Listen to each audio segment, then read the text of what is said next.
Chapter 1. Dr. M here. Lu Ziye timidly pushed open the door to the doctor's office. He had just been diagnosed with lung cancer and had undergone further detailed examinations.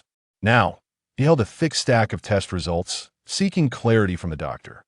Today, he learned that one could indeed contract lung cancer without having ever smoked a rather unfortunate stroke of luck he had experienced. The bald doctor, seated in his office chair, was engaged in a phone call with one hand while gesturing for Lu Ziye to take a seat and wait with the other. What's the use of all that studying? Look at old Wang's son next door, who's devoted to playing video games now. He's thriving. He's already a supervisor for a game service, earning over 3,000 a day. And you? What are you doing? Studying for civil service exams? Utterly useless. Your father is a doctor at a top-tier hospital, yet he earns less than others. This is the trend. You must adapt. Anyway, I have patients to attend to. We can talk later. After hanging up, the doctor, with an apologetic expression, accepted the stack of test results from Lu Ziye. His demeanor shifted from calm to puzzled. Then he sighed, alas. Finally, he spread his hands and set the documents aside on the corner of his desk. Lu Ziye's heart sank, as if it had met its demise. Was this the end? Yet, he couldn't help but ask, "Doctor, do I still have a chance?" "Well, I have two pieces of news for you. Which would you prefer to hear first?" The doctor sighed again. "Let's hear the good news first." Lu Ziye felt a swell of anxiety. "First of all, you're already in advanced stage. The cancer cells have begun to spread. Secondly, you have at most a year left to live." Lu Ziye's pupils dilated in shock as he stared incredulously at the doctor. "Doctor, isn't that two pieces of bad news?" "I never claimed there was any good news. I simply rephrased it to spare you worry. You can forego treatment now. Go home and spend time with your family. See some sights you've never seen. You needn't restrict your diet to eat whatever you desire. Who knows, you might even extend your days a little longer. Doctor, perhaps you're not here to create chaos, but you certainly are here to add to my distress. Thank you very much. I have no family. Thank you, doctor. I know what I need to do." Lu Ziye rose, preparing to leave. Though the situation was overwhelmingly shocking and utterly unexpected, it hardly mattered. After all, he had traversed into this world. If death awaited him, so be it. Perhaps he might find himself in a better realm. This world was utterly disappointing, just like Earth in his previous life, as he continued to be an I-Need-A-5 worker. Working was one thing, but the coveted golden finger he had longed for had yet to reveal itself. Forget it. Just take it one step at a time. If all else fails, he would die along the way. "Wait, young man, I have a suggestion, merely a suggestion you might want to consider." The doctor called after Lu Ziye. "Speak," Lu Ziye replied without any hope, yet maintaining politeness. "You've heard of the game Otherworld, haven't you?" "I have," Lu Ziye nodded. It was a qualitative leap in the gaming realm on Blue Star, boasting 100 realism and immersive experiences, profoundly impacting the entire Blue Star as countless large corporations began to invest in the game. Imagine, if ordinary online games could captivate players, how much more would a game where one could live, eat, and fulfill all needs, with experiences indistinguishable from reality, enthrall them?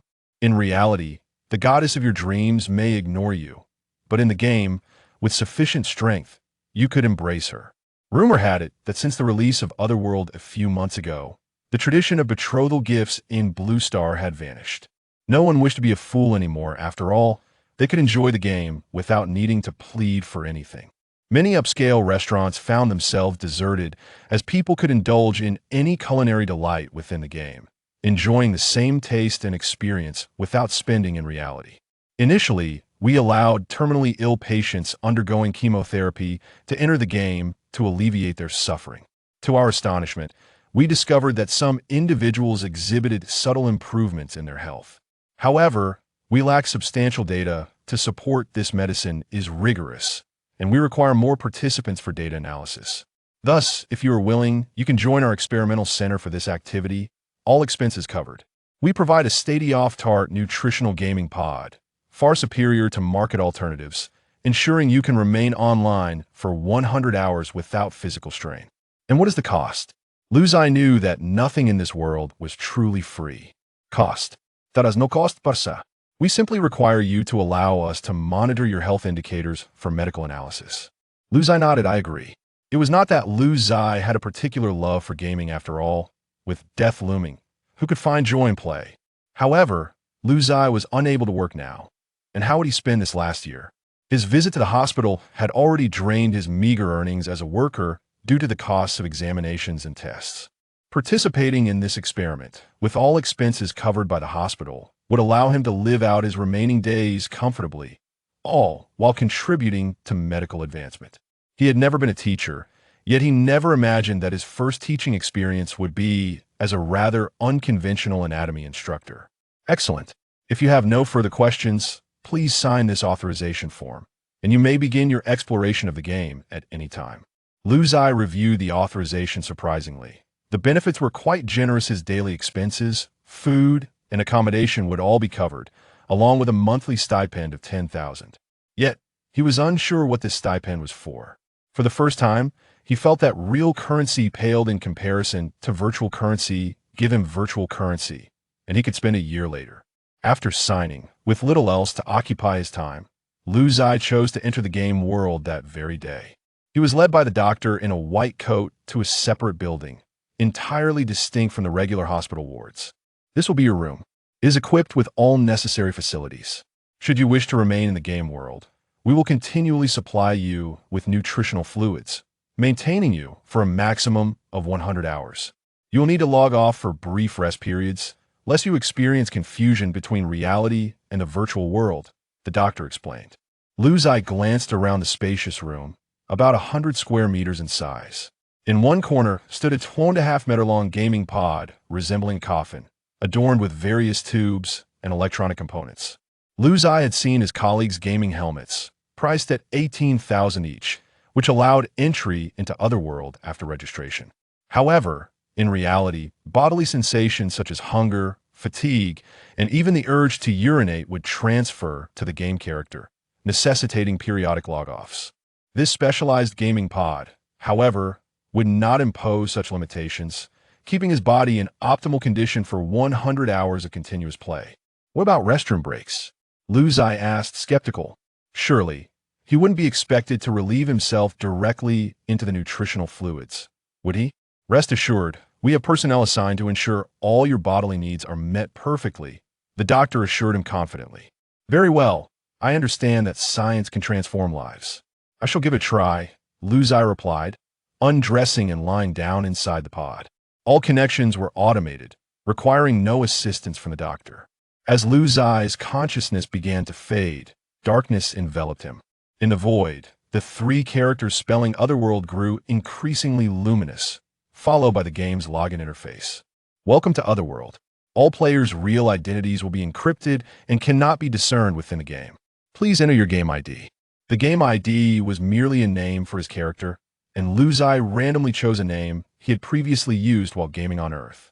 Game ID authenticated. Helping Grandma cross the street. Dear Helping Grandma cross the street, please select your character's appearance. You may customize it or use your own likeness. Lu Ziye decisively opted for customization. Using his own appearance felt unsettling, and 99 of players likely chose to create their own faces. Utilizing the game's character creation feature, Lu Ziye spent 10 minutes crafting a face reminiscent of a fierce figure, one that appeared intimidating. Appearance selection successful.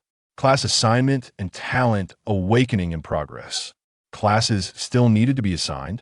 Lu Ziye was taken aback. Didn't players usually select their own classes in games? He quickly accessed the game's class assignment rules through his mind.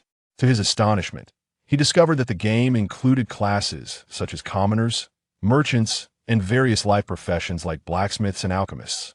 This suggested that, aside from monsters and NPCs, many individuals were likely players themselves. Lu Ziye sensed something amiss with the game, suddenly recalling the online gaming novels he had read in his previous life. Could this game be merging with reality? Otherwise, how could such life professions persist in a combat-oriented game?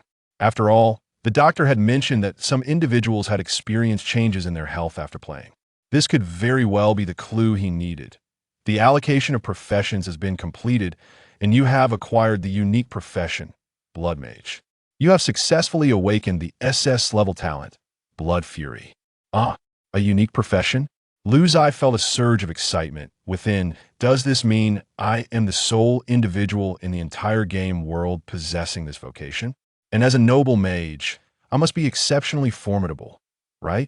Whether formidable or not hinges on the talent, as any seasoned gamer would know. Eagerly, Lu Ziye hastened to inspect his talent. Upon reviewing his talent, Lu Ziye was rendered speechless. Blood Fury. You shall siphon 10 health points from any monster whose level is equal to or greater than your own upon its demise. The siphoning ratio increases as the talent levels up. Passive talent. As a prestigious SS level talent, any skills inflicting percentage-based life damage shall have no effect on you. Is this what you call a mage's talent? Infinite growth in health, and even the noble percentage damage, which counters high health, proves ineffective? Lu Ziye recalled that a mage's talents should ideally enhance spell damage, reduce cooldowns, or bolster control abilities to truly align with their essence. Are you expecting me, a mage, to infinitely augment my health? What does that even mean?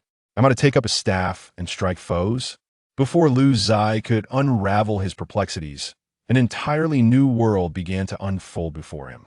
You have entered Novice Village number 39213. May you enjoy your gaming experience. Current game time, card remaining, 60 minutes. You may bind your account and recharge your game card.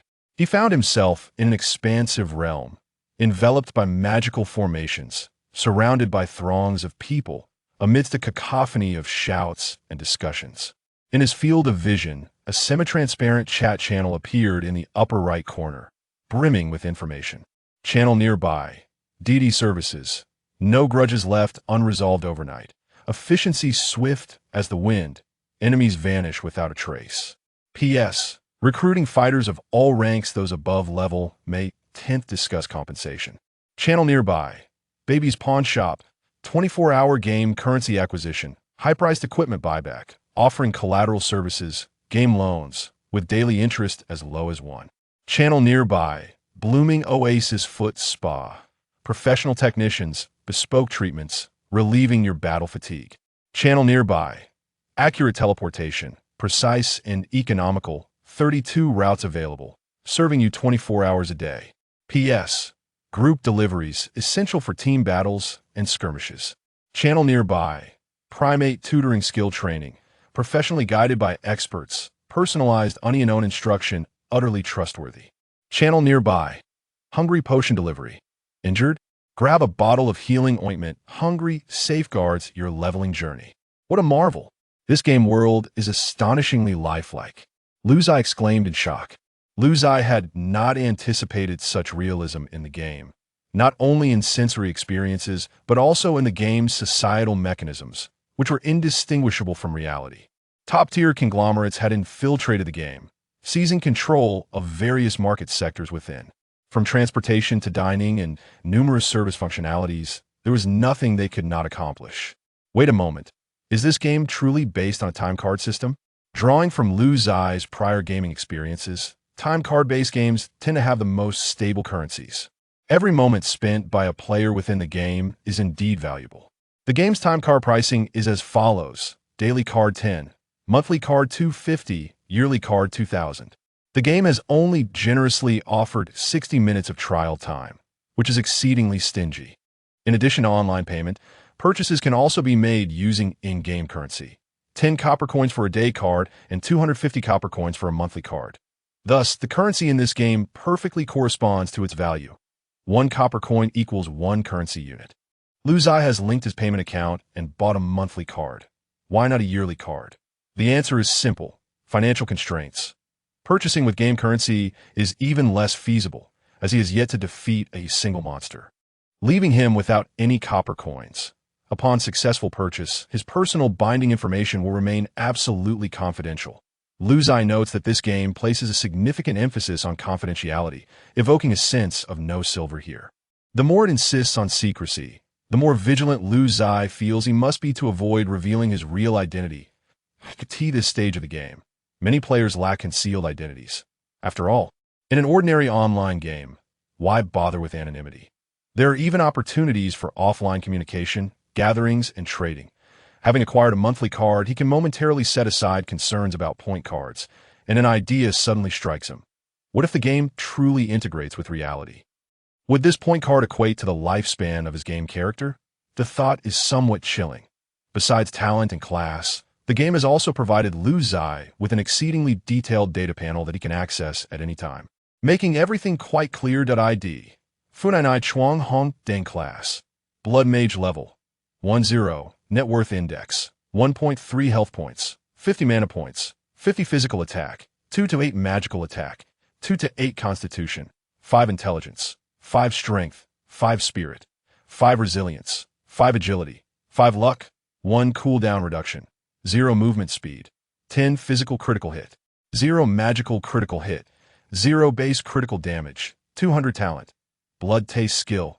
Blood taste LV11. In this game, defeating monsters does not yield specific experience points. Instead, it displays an experience progress bar.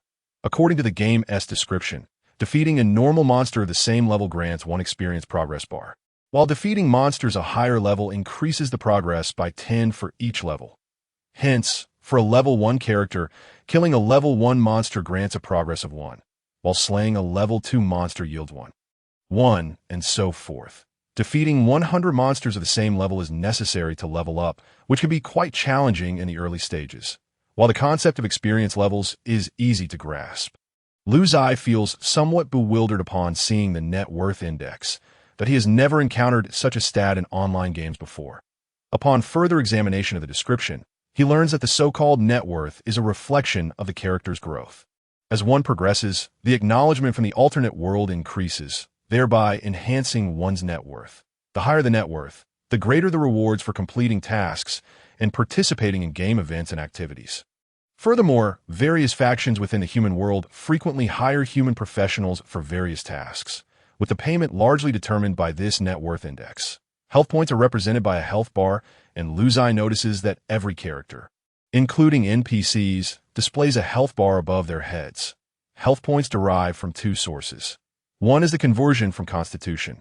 1 Constitution, 10 health points, and the other comes from equipment, as certain items directly enhance health. Intelligence corresponds to the mana bar, where 1 intelligence equals 10 mana points. Strength translates to physical attack, with 1 strength equating to 2 physical attack points. Thus, Lu Ziye's initial strength of 5 results in a physical attack of 10 points. However, the attack power distribution follows the 28 principle, meaning that with 10 points of attack, the minimum will always be 2, while the maximum can be 8 for instance, if he levels up and adds 10 points to strength.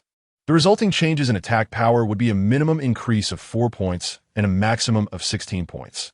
This principle applies equally to both physical and magical attacks. Consequently, the actual attack power exhibited by each player during combat can fluctuate significantly. For example, Lu Ziye's current attack power is 2-8 that he might, by misfortune, only deal 2 points of damage, or, by sheer luck, unleash the maximum of 8 points. The range fluctuates between these values, and luck affects this variability.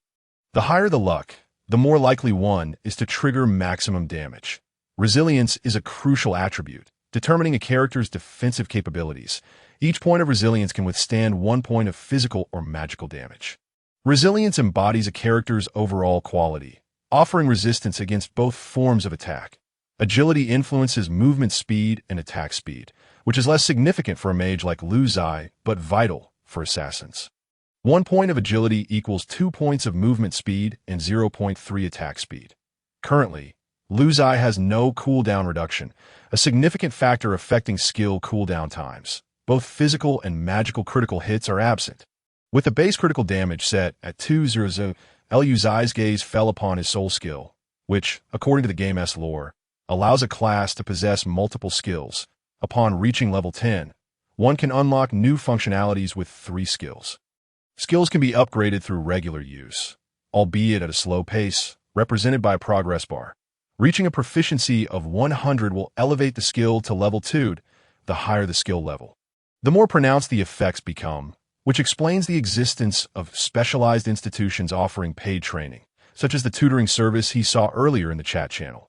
These institutions employ lifestyle professionals known as skill masters, who can unlock unique learning methods and items that significantly accelerate skill advancement. However, such considerations are not feasible for Lu Ziye at present. He is devoid of funds and, more critically, his life hangs by a thread. Lu Ziye currently feels like a carefree, fearless individual, devoid of any attachments. Glancing at his skill, a slight smile crept onto his lips. Indeed, it is a unique class, and this skill aligns perfectly with his abilities. Blood Taste LV1. 1 inflicts 120 current magical damage upon enemies, supplemented by 1 point of current health as magical damage. Skill cooldown. 3 seconds. Mana cost. 20 points. Current damage. 2.510. This skill is straightforward. Damage consists of 2 components. A base panel damage, where his initial magical attack stands at 28, and a skill bonus of 120. Thus, the damage dealt is calculated as 2.49.6. Additionally, this skill can convert 1 point of maximum health into magical damage. With Lu Ziye's 50 health points, this conversion yields 0.5, which also adheres to the 28 principle, adding 0.1 to the minimum damage and 0.4 to the maximum. Therefore, the final damage output of this skill is 2.510. To his dismay, he has never encountered damage calculated with decimal points before, finding it rather disheartening. Nevertheless, Lu Ziye perceives the terrifying potential of his talent and skills. As his health accumulates, he will grow exponentially stronger. This talent will enhance the health percentage gained from defeating monsters, and the damage associated with this skill will likewise increase. Hence, the immediate priority is to hunt monsters and seize health. If each monster yields a health gain of 10, slaying several hundred will allow him to soar. Lu Ziye also inquired the game system whether teaming up to defeat monsters would still yield health benefits. The response confirmed that while experience would be divided among teammates, the health gain would remain unaffected. As the unique class, others cannot siphon his share. Science. Lu Ziye commended this game. Following the in-game map's guidance, he exited the novice village and located a training ground for level 13. Green pastures. Here, 3 types of monsters roam: man-eating grass dogs, lobsters, and mantis wolves. Having played numerous games, Lu Ziye has never encountered such peculiar monster names. Battling monsters alone is not particularly efficient. Lu Ziye does not rush to level up, as accumulating health is paramount. In fact, leveling up slowly has its advantages, allowing him to slay more monsters and gather health. The mere thought that his only hope for survival hinges on the mysterious situation reported by the bald doctor ignites a spark of motivation within him. Perhaps the integration of the game with reality is indeed true. A person on the brink of death suddenly glimpses a flicker of hope, an exhilarating sensation that is difficult to articulate. As Lu Ziye approached the level 1 zone, he observed at least several hundred individuals engaged in combat with a strange creature. It is noteworthy that this game features tens of thousands of novice villages. Yet one village alone hosts such a multitude. Moreover, there are numerous players who have already ventured into other realms, resulting in an unimaginable total player count. Is this the level 1 carnivorous dog? Lu Ziye observed a creature, imbued with botanical characteristics and cloaked in a vibrant green hue, barking furiously at the players. The creature measured 2 meters in length and 1 meter in height, resembling a dog with its limbs sprawled on the ground. However, it boasted a sunflower-like head, adorned with a gaping maw at its center. Accompanying image: carnivorous dog Imcirc 43D. Lu Ziye cast a detection spell, a skill possessed by every player, allowing them to view the attributes of monsters within 10 levels above their OWNIT. Could also be cast on players unless the latter had enabled the no detection option. However, at this stage, most players had opted to allow detection. Some were simply too lazy to set up hiding options, as there was little to conceal in a game. Others flaunted their abilities intentionally, eager for others to witness their prowess. This was particularly true for those engaged in power leveling. Without showcasing their strength, who would believe them? Additionally, there were those offering services for hire, who needed to demonstrate their capabilities. Yet, Lu Ziye chose to conceal himself. For one, his unique talent and singular profession could not be revealed. Carnivorous dog LV1 health, 90 physical attack, 624 strength, 15 toughness, 6 agility, 6 movement speed, 12 skill. Bark unleashes a furious bark, increasing attack, defense, and speed by 20 for 60 seconds. Cooldown 5 minutes. Skill: Pounce leaps at a single target, inflicting damage based on current physical attack of 110. Cooldown, 20 seconds. Passive, dog in the manger, within a 20-meter radius. Each companion carnivorous dog increases strength by 1. Current augmentation, 18, no cooldown. What on earth? Lu Ziye glanced at his meager base damage of 2-8, feeling utterly disheartened, even if he employed his skills. Dealing a maximum of 10 damage each time against the opponent's 6 toughness would result in a mere 4 points of health loss per attack. How could he prevail? The creature would not simply stand there passively. With a movement speed of 12, it would chase him down with its barking and pouncing, not to mention its passive ability, Dog in the Manger, which provided substantial bonuses. Engaging in a one-on-one battle was out of the question. He would need to form a party, or Lu Ziye turned his gaze toward a throng of power levelers in the current channel, all vying for business. Channel, nearby. Jiming Studio, level 5 elite, leading a team. Equipped with level 3 white gear, efficient, guaranteeing at least 60 kills of level 1 monsters, 30 kills of level 2 monsters, and 15 kills of level 3 monsters in 1 hour. Reasonable fee of 20 copper coins per hour. Or direct transfer. Loot belongs to the client. Channel, nearby. Ace power leveling, 2 level 5 players, mage and warrior leading a team, equipped with level 5 white gear, efficient, guaranteeing at least 100 kills of level 1 monsters, 50 kills of level 2 monsters, and 25 kills of level 3 monsters in 1 hour. Reasonable fee of 50 copper coins per hour, or direct transfer. Loot belongs to the client. Impressive. The competition was quite fierce. At least 7 or 8 power leveling studios were present, each with a dozen individuals on site accepting orders. 2 level 5 players charging 50 coins or copper coins for an hour, if not for his lack of funds. Lu Ziye would have loved to test the effects of rapidly stacking health points. System. Your linked account has received a deposit of 10,000 yuan, current balance. 10,421 yuan. Transfer message. This month's allowance. Lu Ziye was taken aback. It was no wonder they were a top-tier hospital, upholding integrity as their foundation. The allowance he had promised himself had arrived on the very first day. Suddenly, Lu Ziye felt emboldened. He gestured towards the 2 individuals in the distance who were soliciting business. Come here, one of you that I'll book you for 3 hours. Power leveling to level 3. A major client. The 2 players affiliated with the gold medal power leveling studio rushed over eagerly. We're here. We're here, young sir. May we form a party? You just lie down and relax. Lu Ziye had his reasons for selecting 2 individuals. Their efficiency would be greater. In 1 hour, the 2 power levelers could guarantee the defeat of 100 carnivorous dogs. As for the experience, losing most of it was inconsequential. Accumulating health points was the true path to success. Once his health was high enough, leveling up and dispatching monsters swiftly would signify efficiency. The 2 power levelers consisted of a greatsword warrior and a thunder mage. The greatsword warrior swung his massive sword, unleashing a crescent blade of light that reduced the health of 7 carnivorous dogs by 1/3. Meanwhile, the thunder mage summoned a bolt of lightning, instantly obliterating one of the carnivorous dogs, prompting an immediate system notification. Kill carnivorous dog 1. Gained experience progress 0.33. Blood slaughter activated successfully. Absorbed 10 health point from the carnivorous dog, permanently increasing health by 10. Impressive. Impressive. Lu Ziye rejoiced internally as he glanced at his attribute panel. Under the health section, it now read, Health 50-10. He felt as though his health points were about to soar. Killing 10 would yield a 100 increase, while slaying 100 would grant a 1,000 boost. Just the thought excited him.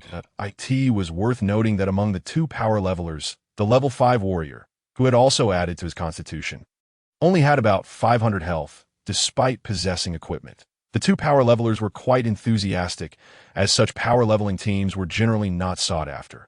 Players preferred to hire stronger solo power levelers to maximize their experience gains.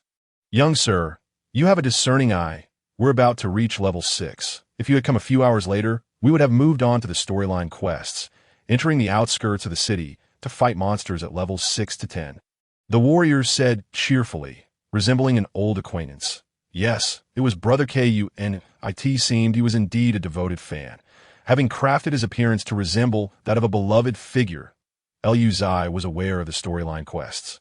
In this game, Players were required to complete narrative tasks at each stage to unlock access to the next area, with certain quests holding particular significance as they opened new functionalities. The first storyline quest, which Lu Ziye just glimpsed, was called the Disappearing Madame Jia, which could be undertaken at level 5. That was it not true that one could only progress through the storyline at level 5? Why did these two formidable players insist on reaching level 6 first? The two power levelers exchanged glances, then the female mage enlightened him. It's not unusual for wealthy players like you to be unaware. The difficulty of storyline quests is exceedingly high. However, you must complete them. Even we need to prepare 500 copper coins to proceed with the quest point 500 copper coins. Lu Ziye exclaimed in astonishment.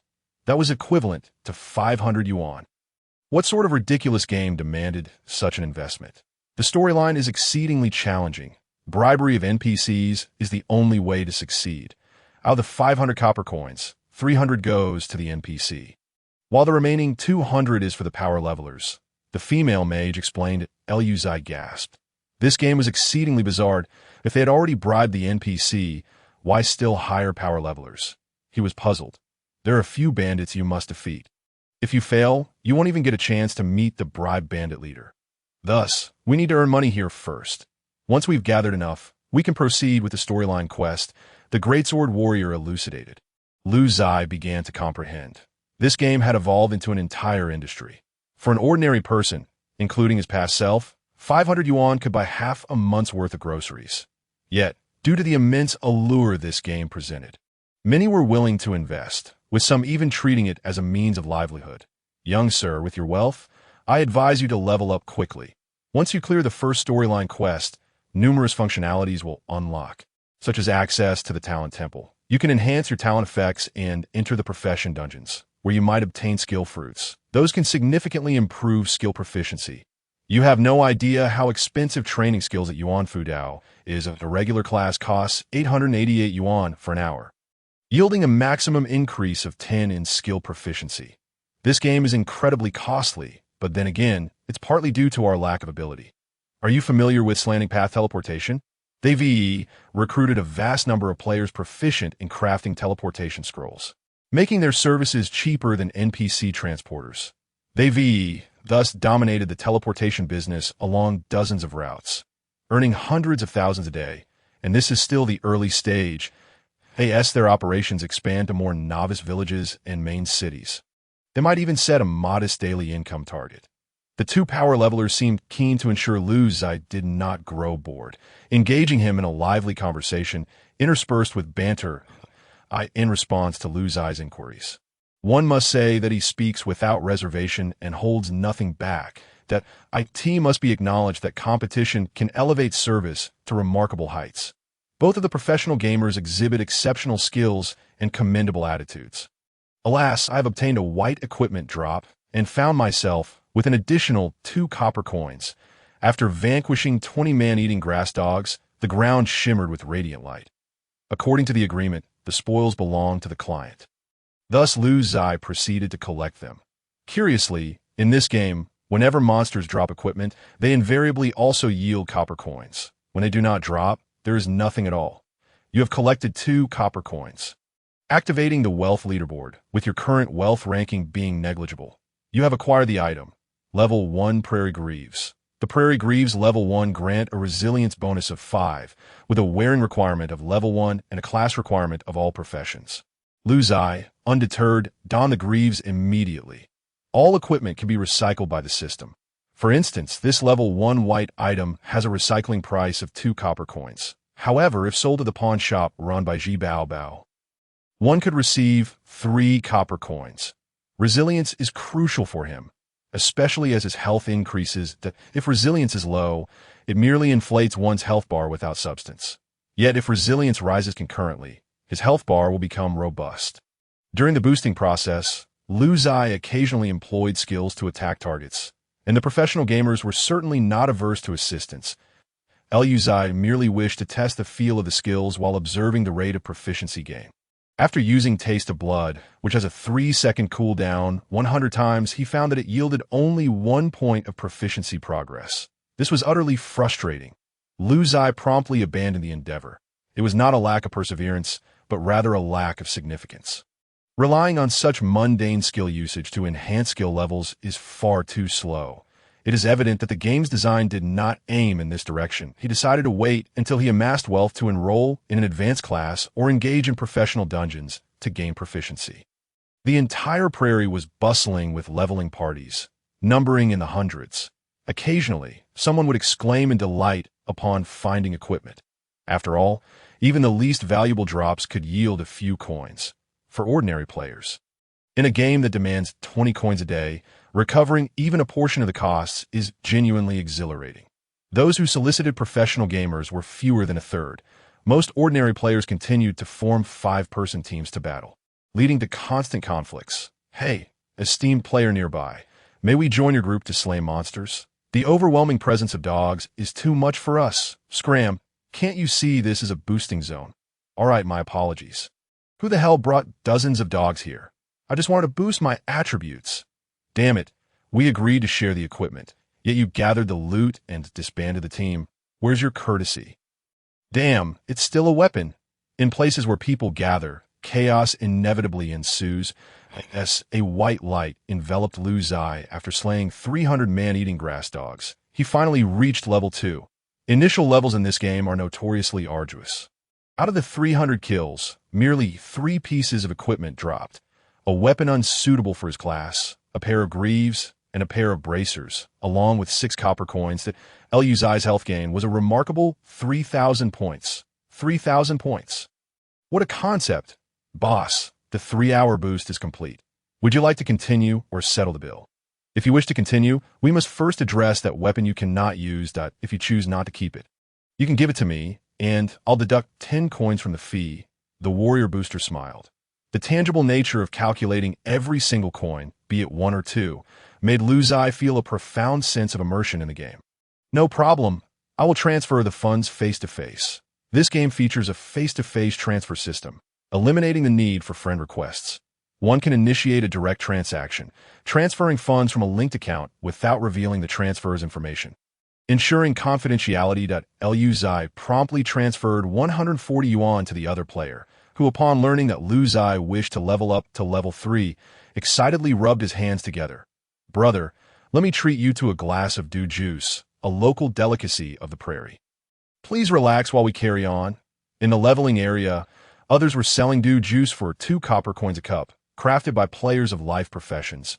Business was thriving. Lu Ziye did not refuse.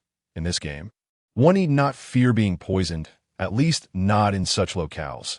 Each player has unlimited resurrection attempts. The first resurrection is free, but subsequent on-site revivals incur fees.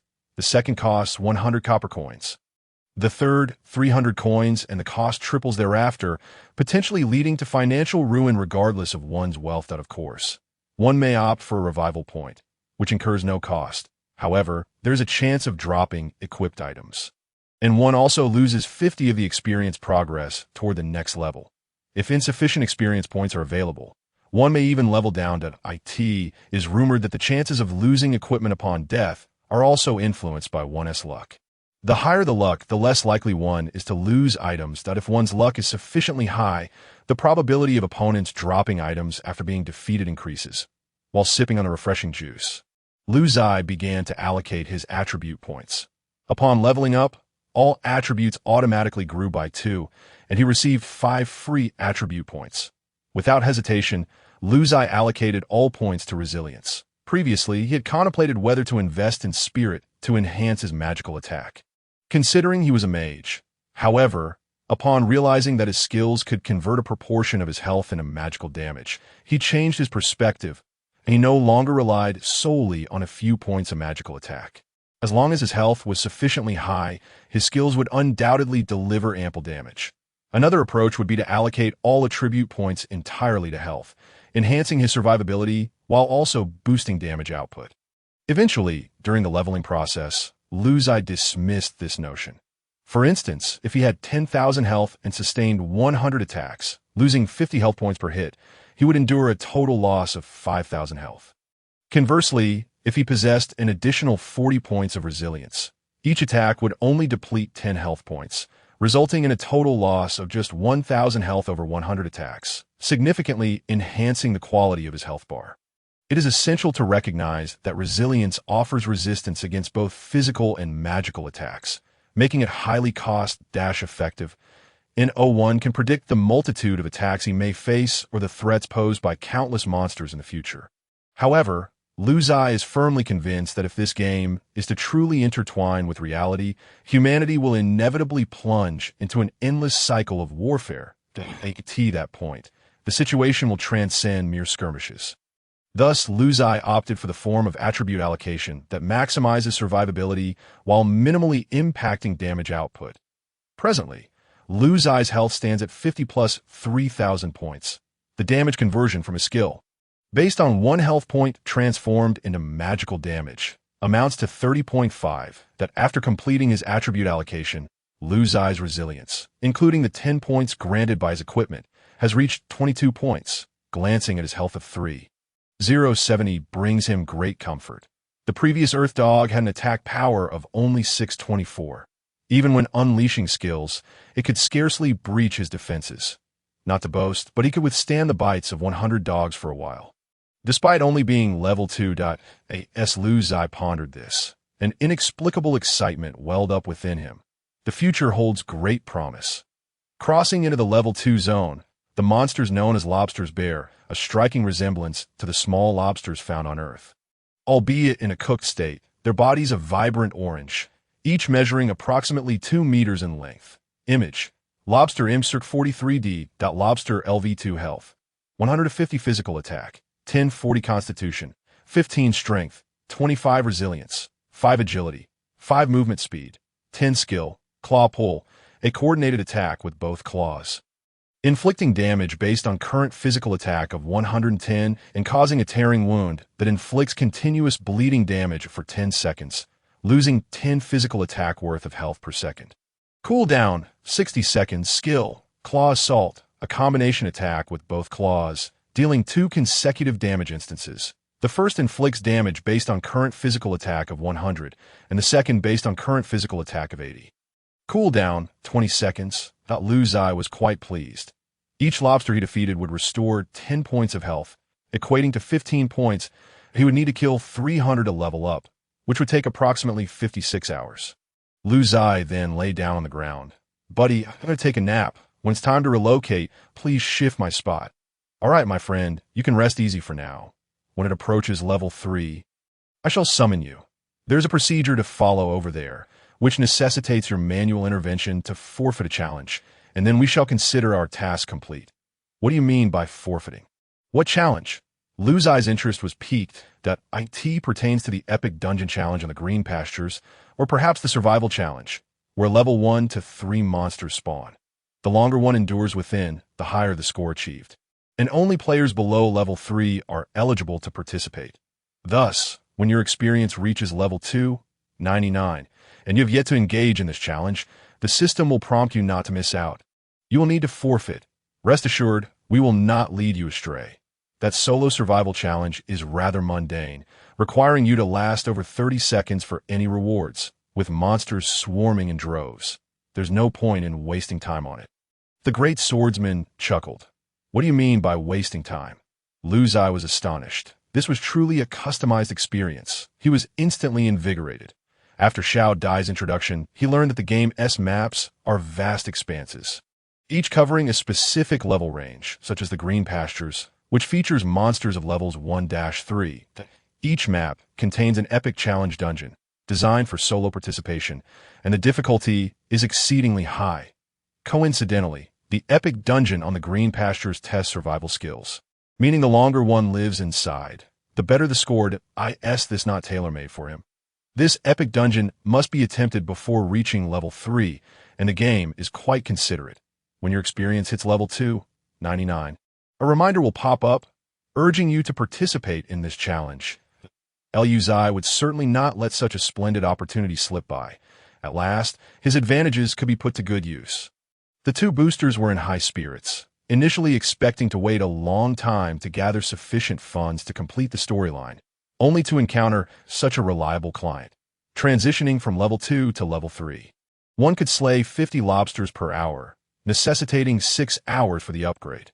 However, with nothing pressing to do, Lu Ziye, as long as his mana was sufficient, would unleash a taste of blood upon the monsters. Presently, Lu Ziye's spear had reached 7 points, with his base magical damage ranging from 3 to 11, yielding a total of 3.613.2 after accounting for a skill enhancement of 120 coupled with 1 life point of magical damage. This converted to 30.7, and following the allocation based on the 28 principle, his final damage output stood at 9.737.7. This was evidently formidable. In future data, all decimal points would be rounded. Bang! With a single-handed motion, Lu Ziye unleashed a jet of crimson blood toward the lobster, which reacted with astonishment, even more so than the two boosters with higher attack power standing before him. It seemed as though this blood-imbued assault instilled greater trepidation in the creature. Lobster health reduced by 20 points. Not bad, not bad. The lobster's resilience was 5 points, and this strike yielded 25 points of magical attack from Lu Ziye. As the 3-second cooldown elapsed, he unleashed another strike. Lobster health diminished by 25 points. This one was even more impressive, delivering 30 points of magical attack. The two boosters, observing Lu Ziye at only level 2, weaponless yet exhibiting such ferocious attacks, were rendered speechless. Yet they noticed the client had concealed all personal information and refrained from further inquiries. However, in his next attack, Lu Ziye's damage output fell to merely 7 points, delivering only 12 points of magical attack. This clearly indicated that, under circumstances of low luck, output was exceedingly unstable. Simultaneously, Lu Ziye recognized a significant issue. His mana allocation was inadequate. After disengaging from combat, both health and mana would regenerate at a rate of 1 point per second. Now that he had boosters, Lu Ziye could exit combat at will to recover health and mana. However, the boosters could not accompany him indefinitely. In fact, after reaching level 3, Lu Ziye had no intention of hiring boosters any longer. Although he was a mage, it was reasonable to allocate precious attribute points to intelligence to enhance his mana pool. Yet with this newfound talent, Lu Ziye had veered off course, believing that augmenting resilience was the more sound strategy. It seemed unnatural for a mage to lack durability. Setting this matter aside for now, he resolved to tackle the epic challenge first. Lu Ziye, eager for action, could hardly contain his anticipation to explore that epic dungeon. The task, originally planned for 6 hours, was completed in a swift 4 hours and 51 minutes. He had slain a total of 299 lobsters, absorbing a substantial 4,485 health points. With the elimination of one more lobster, he would achieve an upgrade. The lobsters yielded 2 drops, netting him 6 copper coins along with 2 pieces of equipment: a level 2 lobster helmet and a pair of level 2 lobster boots. Lobster helmet level 2 grants an additional 100 health points. Lobster boots level 2 grant an additional 10 agility. Lu Ziye equipped them all, and at that moment his overall attributes underwent a remarkable transformation. ID Fu99 crosses red light class, blood mage level 2, 99, wealth index 3.9 health points, 7655 mana points, 70 magical attack, 3 to 11 constitution, 7 intelligence, 7 strength, 7 spirit, 7 resilience, 22 agility, 17 luck, 1 cooldown reduction, 0 movement speed, 34 physical critical, 0 magical critical, 0 base magic damage, 200 talent, blood fiend skill, taste of blood LV1, 4, wealth, 12 copper coins.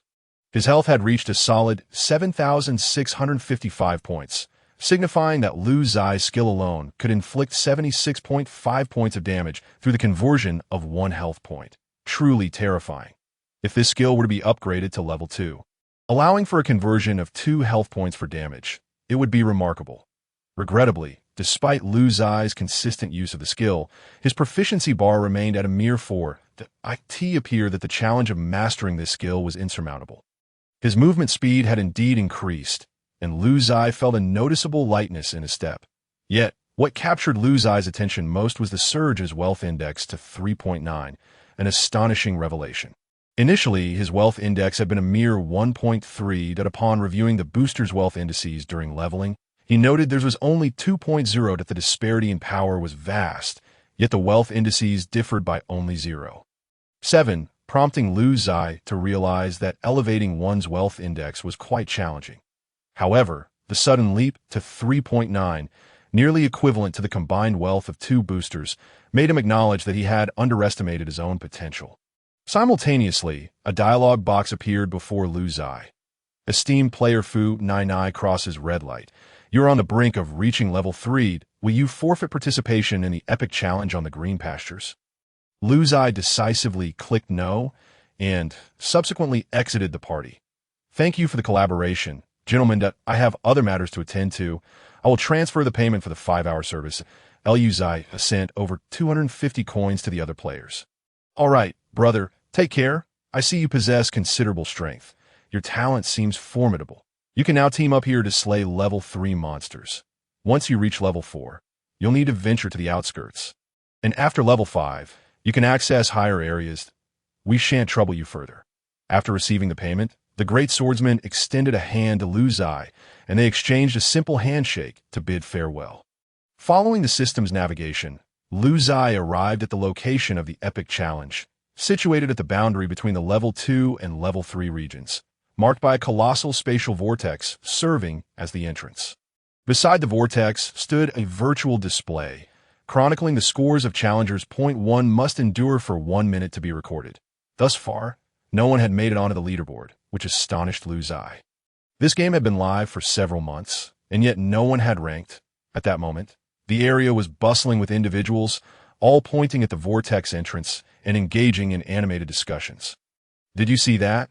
That individual represents Starved to Death. He has maintained level 2, 99, for several months solely to secure a record, but I've heard this player refuses to level up, focusing exclusively on conquering this epic challenge. Earning a monthly salary of 30,000. Wow. So you can earn 30,000 just for persistently challenging this dungeon without leveling up? If I were in his position, I would do the same. After all, it's just a game. The executives of those large companies are truly foolish, spending so much money merely for a dungeon record. You are quite naive. The interests involved are far too complex. First, the player base of this game encompasses several hundred million, which you can perceive as a massive traffic platform that if one could leave a record of a company's challenges here, it would serve as a live advertisement for that company, visible to hundreds of millions. What would be the value of such an advertisement? Upon your statement, I grasp the concept. Indeed, it is no wonder that the challenger's ID is Eternal Hunger Delivery, clearly a marketing entity. Truly, the decision-makers of large corporations are not to be underestimated. It is apparent how they amass such wealth. Furthermore, the top 3 record holders in this endeavor receive rewards. The first place earns 10 silver coins daily, the second place receives 5 silver coins, and the third place gets 2 silver coins that if one maintains a record for a day, they are rewarded for that day. 10 silver coins, which equates to a substantial sum of 1,000 units of currency. Moreover, if one's performance is rated a grade or above, there are additional rewards, rumored to be exclusive to their profession, that I have heard that besides Eternal Hunger, entities such as Baby Support, DD Agency, and Yuan Tutor are also challenging various epic dungeons, seeking to etch their names in history and benefit their backing forces. The epic challenge allows for death without penalty, and there is no limit to the number of attempts. These individuals are likely stuck at level 2, supported by their organizations with full sets of defensive gear. This time, Eternal Hunger stands the greatest chance of ranking, as they have acquired 3 pieces of level 2 blue-quality defensive equipment. They have indeed invested heavily. Were it not for the prohibition on using potions during the challenge, I suspect Eternal Hunger could have their representative achieve an SSS rating through excessive potion use. Lu Ziye felt an insatiable urge. 1 silver coin equals 100 copper coins. If he could maintain this record, it would provide him with a steady income daily. In this game, the conversion of game currency to real currency is remarkably straightforward. Conversely, acquiring game currency with real money incurs certain transaction fees. That a stable income of game currency is crucial for his future development. However, what truly captivated Lu Ziye was the scoring reward. Should his performance exceed an A rating, he would receive additional rewards. He glanced at the metrics. Sustaining for 2 minutes grants an A rating, 3 minutes yields an S rating, 4 minutes results in an SS rating, and 5 minutes culminates in an SSS rating. Amidst the clamorous excitement, various companies began to mobilize, forcefully pushing through the crowd toward the swirling vortex. Clear the way. If you have the ability, step up yourself instead of crowding around. The numerous spectators were drawn by the rumor circulating within the community that Eternal Hunger's representative might breach the 1-minute mark. Achieving a groundbreaking success in this epic dungeon, Lu Ziye could no longer contain himself and advanced toward the dungeon entrance. "What are you doing here? Step aside." A few representatives shoved Lu Ziye backward. As they prioritized entry into the challenge dungeon, Lu Ziye shook his head. These individuals exemplified the arrogance of the powerful, akin to security in a large corporation. They were merely ordinary players, hired and granted an opportunity by others. Ignoring them, Lu Ziye entered the challenge dungeon after they had passed. As the scenery around Lu Ziye shifted, he found himself in a grand circular arena, surrounded by a myriad of bizarre spectators cheering enthusiastically. "Slay the heretic! Ha ha ha! Weak heretic, tear him apart! He must taste delicious!" A countdown timer appeared on Lu Ziye's system interface. 1098. Soon, the timer expired, and 4 large doors opened simultaneously, unleashing a horde of monsters toward Lu Ziye.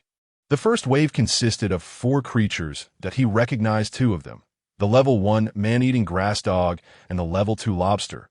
He had yet to encounter the level 3 mantis wolf, which, as its name suggests, possesses the body of a wolf with the head and forelimbs of a mantis, walking upright. Mantis Wolf LV3 Health, 280 Physical Attack, 1456 Constitution, 28 Strength, 35 Resilience, 8 Agility, 6 Movement Speed, 12 Skill. Mantis Triple Strike, swings its forelimbs like blades to perform 3 consecutive slashes, dealing damage based on current physical attack values of 90, 70, and 50. Cooldown, 10 seconds. Skill, Heavy Strike, charges both arms for 3 seconds, then delivers a devastating blow to the target, inflicting damage based on current physical attack of 300. And stunning for 1 second. Cooldown, 100 seconds. As the first wave of monsters surged forth, the system interface began its countdown once more. 1098. So, a new wave will arrive in 10 seconds. This is indeed overwhelming. A level 2 player facing the initial batch of monsters would struggle to defeat even one in such a brief time frame. Before they could deal with the first wave, the second would already refresh. In such circumstances, surviving for 1 minute would necessitate facing 6 waves, totaling 60 monsters. Indeed, a formidable challenge. However, for me, it seems rather manageable. Calculating based on the formidable mantis wolf, its maximum attack is 56 points. Even under optimal conditions, should it unleash its heavy strike skill, the maximum damage of 300 would only yield 168 points after accounting for my 22 points of resilience, resulting in an actual damage output of 146.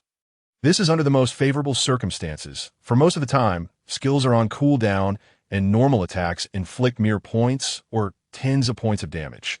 Even a level 1 man-eating grass dog might struggle to breach my defenses. Furthermore, I am a living entity with a movement speed of 34, far surpassing that of the monsters. Although the arena's constraints prevent me from evading every attack, I can certainly mitigate some of the damage. As the first wave of roaring monsters charged at him, Lu Ziye swiftly unleashed a taste of blood, sending 1 man-eating grass dog spinning into the air. He then engaged in parkour, evading as much as he could. Woof, woof, woof. Lu Ziye dodged the pursuit of the mantis wolf and lobster, only to be intercepted by the second wave of grass dog from another direction, receiving a bite to his back. You have been attacked. Defense breached. Health-1. When an attack breaches defense, it only deducts 1 point of health. Crack. Another lobster launched a pincering assault against Lu Ziye, inflicting 9 points of damage. Not painful. Bring it on. Lu Ziye continued to evade, now pursued by several grass dogs. Meanwhile, the most favored contestant from Eternal Hunger was experiencing a surge of excitement. After months of relentless attempts and numerous upgrades to his equipment, he was finally witnessing the fruits of his labor. Now, his resilience soared to 55, health at 380, surpassing even Lu Ziye, thanks to his set of level 2 gear that a player's equipment comprises 9 pieces. 1 left ring, 1 right ring, 1 pair of leg armor, 1 necklace, 1 pair of bracers, 1 helmet, 1 suit of armor, 1 weapon, and 1 pair of shoes. Undoubtedly, This player's defensive attributes were formidable, surpassing those of the two higher players Lu Ziye encountered. In the epic challenge of the vast grasslands, high attack power alone is futile. A level 2 professional cannot continually dispatch monsters, or they will perish. Therefore, stacking defense is the key to success. Currently, this representative had invested entirely in defensive attributes, and his equipment was similarly oriented, allowing him to completely negate the normal attacks of 3 types of monsters. Only the skills of lobsters and mantis wolves could inflict damage, particularly the mantis wolf's heavy strike skill. With a theoretical maximum damage of 168, would still deal over 100 points of health damage to him and stun him for a second. A grave threat. Consequently, his escape route was always planned to evade the mantis wolf. Opting to absorb damage from other monsters instead, in the initial 30 seconds. All was well. He had only lost 51 points of health, entirely from the forced deduction of 1 point per unbreached defense. He believed that this time, breaking the 1-minute survival mark was within reach. The 4th wave refreshed. The number of monsters in the arena escalated to 16, and he began to feel the pressure, frequently absorbing attacks, losing another 35 points of health. When the 5th wave arrived, he felt a surge of excitement.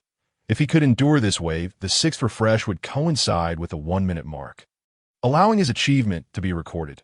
However, the 5th wave comprised 1 lobster and 3 mantis wolves, plunging him into despair. This is bad. Indeed, a moment's lapse in positioning resulted in a devastating strike from a mantis wolf.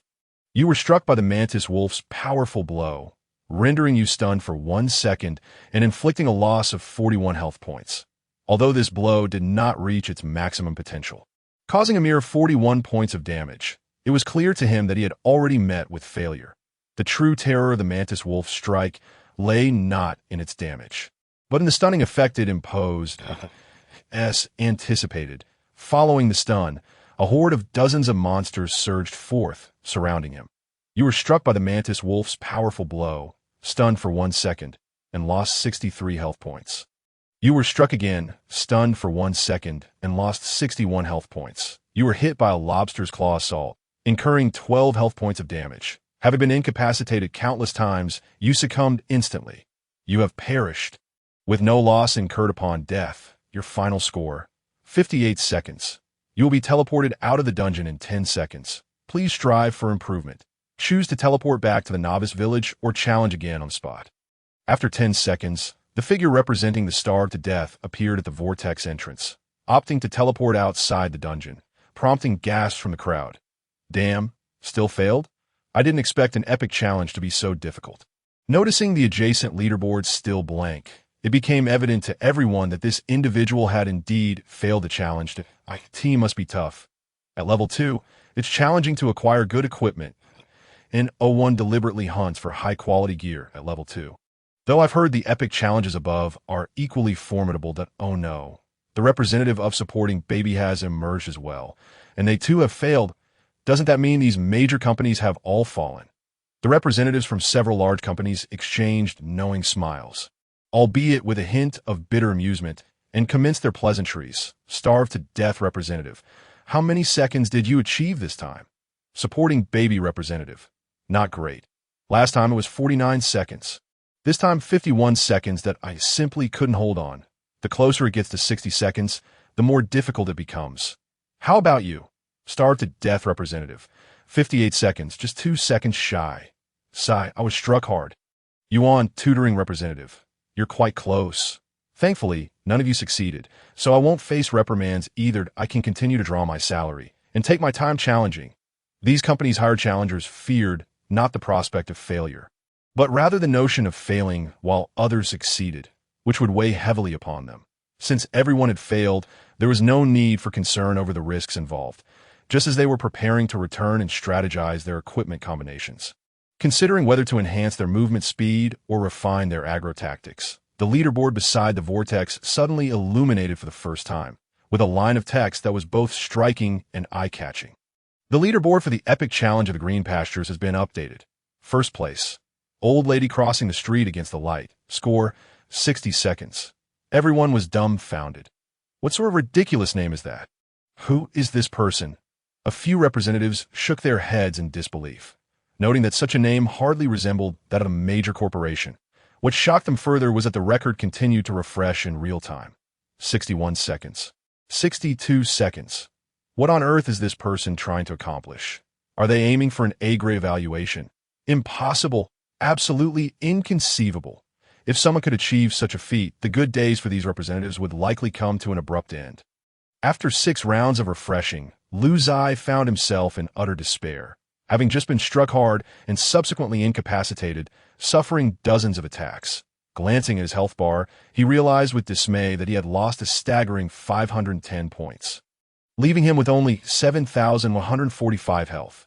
Fortunately, the most threatening strike skill had a cooldown of 100 seconds, making the next instance of its use still a distant prospect. Another wave of monsters poured in, and by the 2-minute mark, Lu Ziye found himself trailed by 48 small minions, their bared teeth reminiscent of a frenzied fan event. Various skills exploded behind Lu Ziye, occasionally hitting him and causing noticeable single or double-digit damage. While Lu Ziye was engaged in a parkour-like escape, the representatives outside were left heartbroken. Watching as Lu Ziye's record surged to 123 seconds, now accompanied by an A-grade evaluation, they felt a wave of despair wash over them. This event had significant ramifications. Did you all remember how many individuals had entered aside from us? The starved-to-death representative recognized the gravity of the situation. Who the hell is keeping track? At the very least, there were 7 or 8 others who entered, right? They were held back by us. The supporting baby representative complained. Damn it, had we known, we would have let them in first so we could see who they were. The Yuan tutoring representative expressed some regret, realizing they hadn't paid attention to those around them, nor did they believe that ordinary individuals could achieve what they themselves could not, and no need to rush. Individuals with such capabilities typically hail from large corporations or are wealthy second-generation heirs. They enjoy showcasing their personalities, and such moments of ostentation are not to be missed that I bet once they complete their challenge. They'll be right here to bask in everyone's admiration. The representative of the slanted teleportation analyzed. That makes sense. Let's wait and see. Time passed gradually, and Lu Ziye's health bar continued to dwindle as time progressed. The rate at which his health decreased accelerated, owing to the increasing number of monsters. Some of these monsters even devised ways to circumvent and cut off his retreat. In such circumstances, Lu Ziye was left with no choice but to make sacrifices, striving to endure the least amount of damage possible. Reflecting on his first experience in an epic challenge dungeon, where he had relied entirely on evasion to refresh his score, Lu Ziye couldn't help but chuckle. There was no other choice. Rules were rules. Lu Ziye recalled a certain Go player who had won a championship simply by reporting their opponent's violations, ending the match without securing a single victory, shamelessly taking the crown. Finally, the time reached 4 minutes and 50 seconds, with monsters having respawned a staggering 29 times. The atmosphere was incredibly lively, with 116 various monsters in pursuit of Lu Ziye on his lengthy run. The spectators in the stands were furious, shouting, "Haven't you eaten? Stop this heretic! Slay him! Useless beings! Let me take care of it. I can finish it in a minute. Are you capable?" Lu Ziye remained impervious to the spectators' influence, focusing solely on his escape. However, he was curious about whether the monsters among the audience were NPCs or truly existent beings. Upon merging, what roles would they assume? His health bar had dwindled to a mere 2,150 points. After being struck by a heavy blow, he was rendered stunned for over 20 seconds, suffering a loss of more than 3,500 health points before regaining consciousness. 0.9 seconds left, 8 seconds. Lu Ziye was besieged by monsters from all sides, constantly under attack. Oh no, the heavy strike skill. Lu Ziye felt a chill run down his spine as attacks came from all directions, with several heavy strikes among them. His head spun with dizziness, and his body slipped from his control, leading to an onslaught of various combo attacks. You were struck by the Mantis Wolf's powerful blow, stunned for 1 second, and lost 58 health points. You were struck by the Mantis Wolf's powerful blow, stunned for 1 second, and lost 71 health points. You were hit by a lobster's claw assault, incurring 17 health points of damage. You were struck by a flying tackle, losing 6 health points as his health plummeted. Lu Ziye's body was incapacitated, yet his mind remained clear. With wide eyes, he fixated on the score panel. 4 minutes and 54 seconds. Remaining health, 2,810.4 minutes and 55 seconds. Remaining health, 2,587.4 minutes and 56 seconds. Remaining health, 2,311.5 minutes and 00 seconds. Remaining health, 1031. It doesn't hurt. I've made it. I've made it.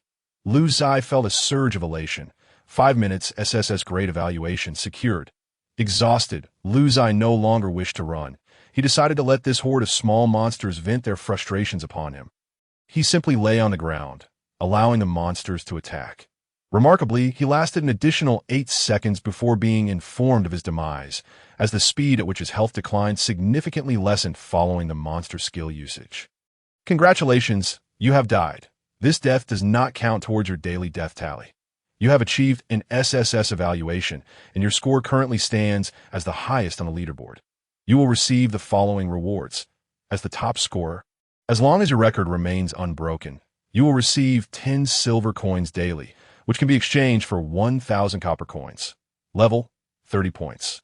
Your luck will influence your maximum attack potential, enhancing drop rates, reducing the likelihood of losing items upon death, and increasing the chances of triggering hidden quests. Excellent. The rewards are remarkably comprehensive. I got everything. You will be teleported away in 10 seconds. Please select your teleportation destination. Novice Village or outside the challenge dungeon. Return to the Novice Village. Lu Ziye chose to return to the village to claim his rewards before logging off for a 30-minute respite, pondering what the doctors in white coats might say. It is essential to care for one's health rather than merely tending to the deceased. After all, the body over there is still in the late stages of cancer, and dwelling on this thought is disheartening. As the scenery shifted before him, Lu Ziye found himself in the Novice Village, settling down at a stall in the shade of a tree. Feeling hungry, he ordered a bowl of shrimp meat fresh soup noodles. Priced at a mere 5 copper coins, or 5 coins. A stark contrast to the exorbitant prices in the real world that it was said that the shrimp meat was sourced from level 2 monsters known as lobsters. And nearby was a dog meat restaurant, where the dog meat was derived from the man-eating grass dogs. Lu Ziye gazed at the steaming bowl of noodles, laden with ample shrimp meat. He fell into contemplation. He had never imagined that one day he would describe shrimp meat as generous. This bowl was topped with 2 palm-sized pieces of shrimp, each likely weighing around 2 taels. Taking a bite, he found the shrimp meat to be sweet and succulent, surpassing even the taste of spiny lobsters that it was hard to believe that such a delicacy was available for just 5 coins. As he savored the culinary delight, he accepted his rewards. The exclusive trait was successfully claimed. SSS grade trait, blood loss. This trait allowed him, as a blood mage, to substitute health points for mana when his blue gauge was depleted. At a 1:1 ratio, Lu Ziye's eyes widened in astonishment. Would he never again suffer from mana shortages? Once his blue bar was exhausted, he could simply use his health bar instead. Moreover, he wouldn't need to allocate points into intelligence anymore. Could he perhaps reclaim the 7 points of intelligence to invest in resilience instead? After this battle, Lu Ziye had come to appreciate the significance of resilience, that if he could increase his resilience by 10 points, more attacks would fail to breach his defenses, allowing him to endure for at least an additional minute. No, your 7 points of intelligence are naturally allocated and cannot be altered, came the response. Lu Ziye nodded in acceptance of this explanation. The 7 points of intelligence comprised 5 points as his initial attribute, with 2 points automatically allocated upon leveling up from 1 to 2.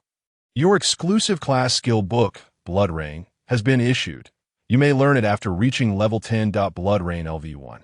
Within 3 seconds, unleash a sustained area strike on a circular region with a diameter of 765 meters, inflicting 200 current magic damage to each target within the area, along with magical damage equivalent to 1 maximum health point converted. The strike range is influenced by maximum health for every 1,000 points of maximum health. The diameter increases by 1 meter. Skill cooldown, 10 seconds, mana cost, 80. Wow, such an impressive area skill with only a 10-second cooldown. This skill can inflict the aforementioned damage to every target within the area in just 3 seconds. Truly a divine technique. Furthermore, this range can be expanded. Currently, with a maximum health of 7655, the striking diameter is 7.65 meters. What if my health were to increase to 100,000? Could I then strike within a 100-meter radius? Lu Ziye rubbed his hands together, filled with excitement and reflection. The only regret was that this skill could only be learned at level 10. Lu Ziye intended to level up rapidly for a simple reason. Higher-level monsters possess greater health, yielding more substantial rewards upon defeat. With a talent not limited to rewards from killing monsters of equal or higher level, he might have considered hunting level 1 man-eating grass dogs, a safe and stable endeavor. However, since the talent mandated that he could only plunder health from monsters no lower than his own level, he had no choice in the matter. Both rewards, whether the trait or the skill, were exclusive and thus highly compatible with his class, rendering their value immeasurable. Ultimately, Lu Ziye also received 30 points of luck, bringing his total luck to 31 points, with 1 point being the initial endowment. He planned to test the effects of his luck in the future. The actual outcomes remain to be seen. However, judging by the rarity of its description and acquisition, luck appeared to be more precious than any attribute point. As for the daily allocation of 10 silver coins, distributed at midnight within the game world, Lu Ziye was unable to claim it just yet. After all, according to the system, it was possible that someone might break his record before midnight, leading to his ranking being usurped. It seemed reasonable to him. "Boss, another bowl, please." Lu Ziye, in high spirits, called for another serving, as he was now earning 1,000 copper coins a day. "All right, please hold on." Lu Ziye glanced at the stall owner's information, which revealed no hidden details, clearly displaying ID, Otherworld Chassis and Snacks Profession, Chef Level, 566, Taste, 17 Efficiency, 19 Service Attitude, 20 Luck, 2. Goodness, a Level 5 Chef? Lu Ziye turned to look at the owner of the evidently more bustling dog meat restaurant. ID, Shiguang Dog Meat Centennial Heritage Shop Profession, Chef Level, 7-6, Taste, 27 Efficiency, 26 Service Attitude, 27 Luck, 3. Goodness, I shall try a different place next time. This game is becoming increasingly intriguing. Lu Ziye patted his stomach, feeling a wave of satisfaction wash over him after his meal. As he clicked to log off on the system panel, his consciousness swiftly detached, and when he opened his eyes again, he had awoken from a nutrition game pod. The rhythmic sounds of machinery filled the air, while 3 individuals in white coats, led by a balding doctor, were diligently recording various bodily metrics. His blood sugar had risen to 7.9, a typical physiological response akin to that of a human post-meal, and there were no indications of further cancerous spread nor any signs of deterioration in his lung condition. His health remained stable, with an expected lifespan of 1 year. The bald doctor, having analyzed the data recorded by the 3, arrived at today's report. Noticing Lu Ziye had awakened, he approached hurriedly, inquiring with curiosity, "Did you consume food in the other world?" Lu Ziye was momentarily taken aback. "How did you know?" The others were equally surprised, and the bald doctor exclaimed in delight, "You are the 8th test subject to exhibit such a phenomenon after eating in the other world. The physical body shows an increase in blood sugar levels, which is a normal bodily response. But how could this be? You consumed food with a virtual body. Why would it affect the physical one?" Lu Ziye merely shook his head lightly, though internally he felt a surge of excitement. Could it be that this game truly integrates with reality? The doctors were unable to fathom this, as they had not contemplated the concept of game integration, a notion foreign to their world. The bald doctor urged Lu Ziye to take a seat, eager to validate numerous hypotheses. "Doctor, is this phenomenon universal among all individuals, or only a select few?" Lu Ziye asked curiously. "Only a select few, but the ratio is increasing. Even some who previously did not exhibit such chain reactions are now showing signs. Our preliminary conclusion is that the highly realistic virtual game environment deceives the brain, causing the body to react erroneously. Deceiving the brain?"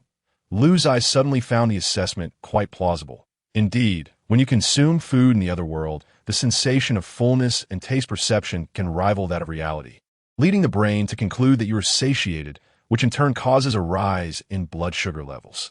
Furthermore, based on the consumption of nutritional fluid, it appears your body's nutritional source remains rooted in the real world.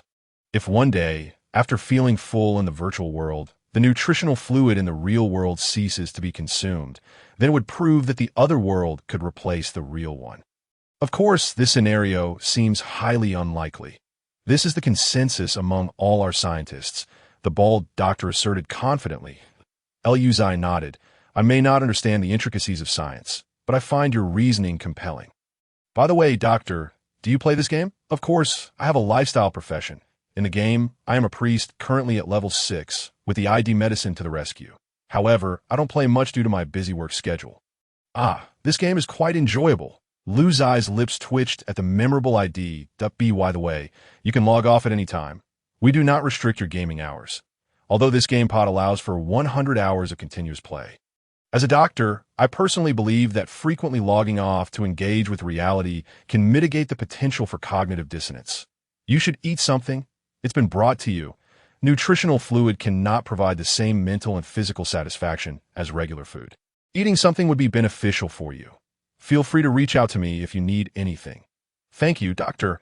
After the medicine has arrived to eliminate the life, Lu Ziye gazed at the array of delicacies before him, and, feeling his stomach, realized he truly could not consume any more. However, he could certainly indulge in a bottle of his favorite soda. He turned his attention to it, taking several hearty gulps, then letting out a contented burp. The purpose of returning to reality was to consult a doctor, to ascertain the state of his health, present. Everything appeared normal, with no signs of deterioration or improvement. The sense of doubt stirred within Lu Ziye. Was this truly a fusion, or was it, as the doctor claimed, merely a trick played by his mind? Setting aside these thoughts, Lu Ziye reclined once more into the game pod, entering an alternate world.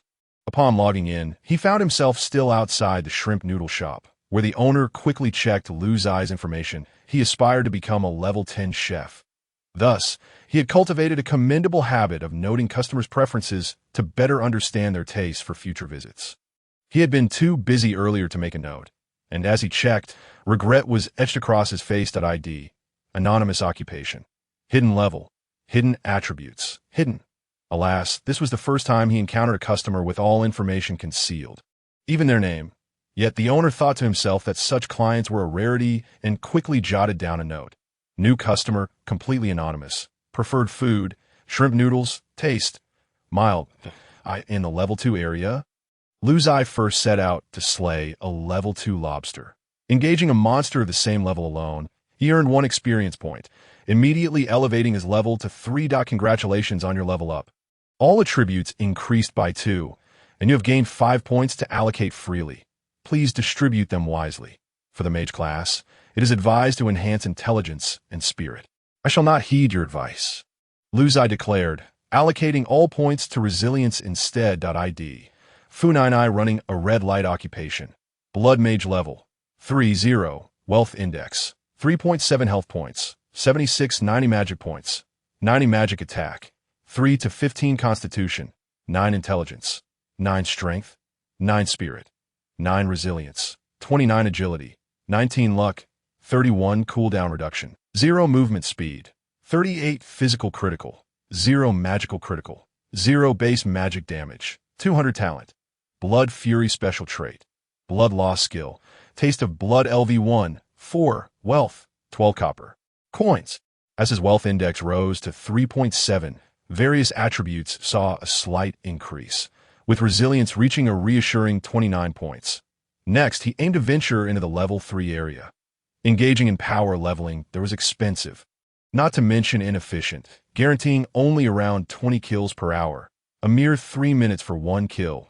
IT wasn't due to insufficient damage, but rather that after losing health, these power levelers needed to disengage from combat for 10 seconds to recuperate, restoring health at the rate of 1 per second. This process wasted a considerable amount of time. Don't ask why they didn't use potions. Who could afford to pop pills for a power leveling fee of 50 coins an hour? Thus, the efficiency of monster hunting was far superior when conducted personally. A S for leveling. Whether it progressed rapidly or slowly was of little consequence, as long as he could continuously stack health points. The mantis wolves of the level 3 area were familiar foes. Lu Ziye regarded the creature's dual size with a sense of camaraderie, raising his hand to cast Taste of Blood at this juncture. Lu Ziye no longer worried about mana. health would suffice, a burst of crimson erupted from him, having suffered from a lack of weaponry. The casting animation was rather clumsy. Nevertheless, this taste of blood was larger and more ferocious than before, striking the oncoming mantis wolf with enough force to send it reeling. You attack the mantis wolf, dealing minus 79 health points. Oh, not bad. His base magical attack was merely 315, but with an additional 1 point of health converted into magical damage. It rose to 1978, with the skill's 120 amplification. The final attack reached 2394. The mantis wolf possessed a resilience of 8 points, capable of inflicting 49 damage, which indicated that the previous strike demonstrated an effective attack power of 57. Quite commendable. After this blow, Lu Ziye reclined, too lethargic to run. His basic attacks dealt minimal damage, so he opted to wait for 3 seconds before unleashing another spell.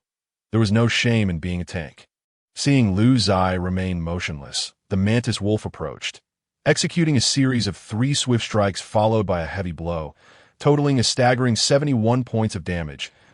Lu Ziye retaliated with another taste of blood, which inflicted 51 points of damage. The mantis wolf had a total of 280 health points, and Lu Ziye dispatched it in 6 casts, taking 18 seconds. In 1 minute, he could eliminate 3 of them. With monsters plentiful around him, the time spent searching was negligible, as he could target the next one as soon as the cooldown finished. If he worked diligently for an hour, he could slay 180 creatures. And since he only required 100 for a level up, it was rather pleasant. After slaying the mantis, the experience bar advanced by 1, and his talent activated successfully, siphoning 10 health points, adding 28 to his total health. Excellent indeed. Lu Ziye felt a wave of satisfaction upon receiving such notifications. The thrill of constantly growing stronger was exhilarating, witnessing his health stack to increasingly absurd levels, filling him with a profound sense of security. After 35 minutes of carnage, Lu Ziye ascended to level 4, the entire endeavor proving far more effortless than he had anticipated. He paused once while still at 1,000 health to recover, taking a mere 80 seconds to fully restore. Before resuming his assault, having slain 100 mantis wolves, he acquired 2 pieces of level 3 equipment, one of which was a green helmet. Observing the green cap in his hands, Lu Ziye furrowed his brow. No matter, I'll wear it for now. Without a ruthless heart, one cannot stand firm. Previously, during his power leveling sessions, he had needed to kill 300 monsters to obtain 2 to 3 pieces of equipment, yet after only 100 kills, he had already received 2.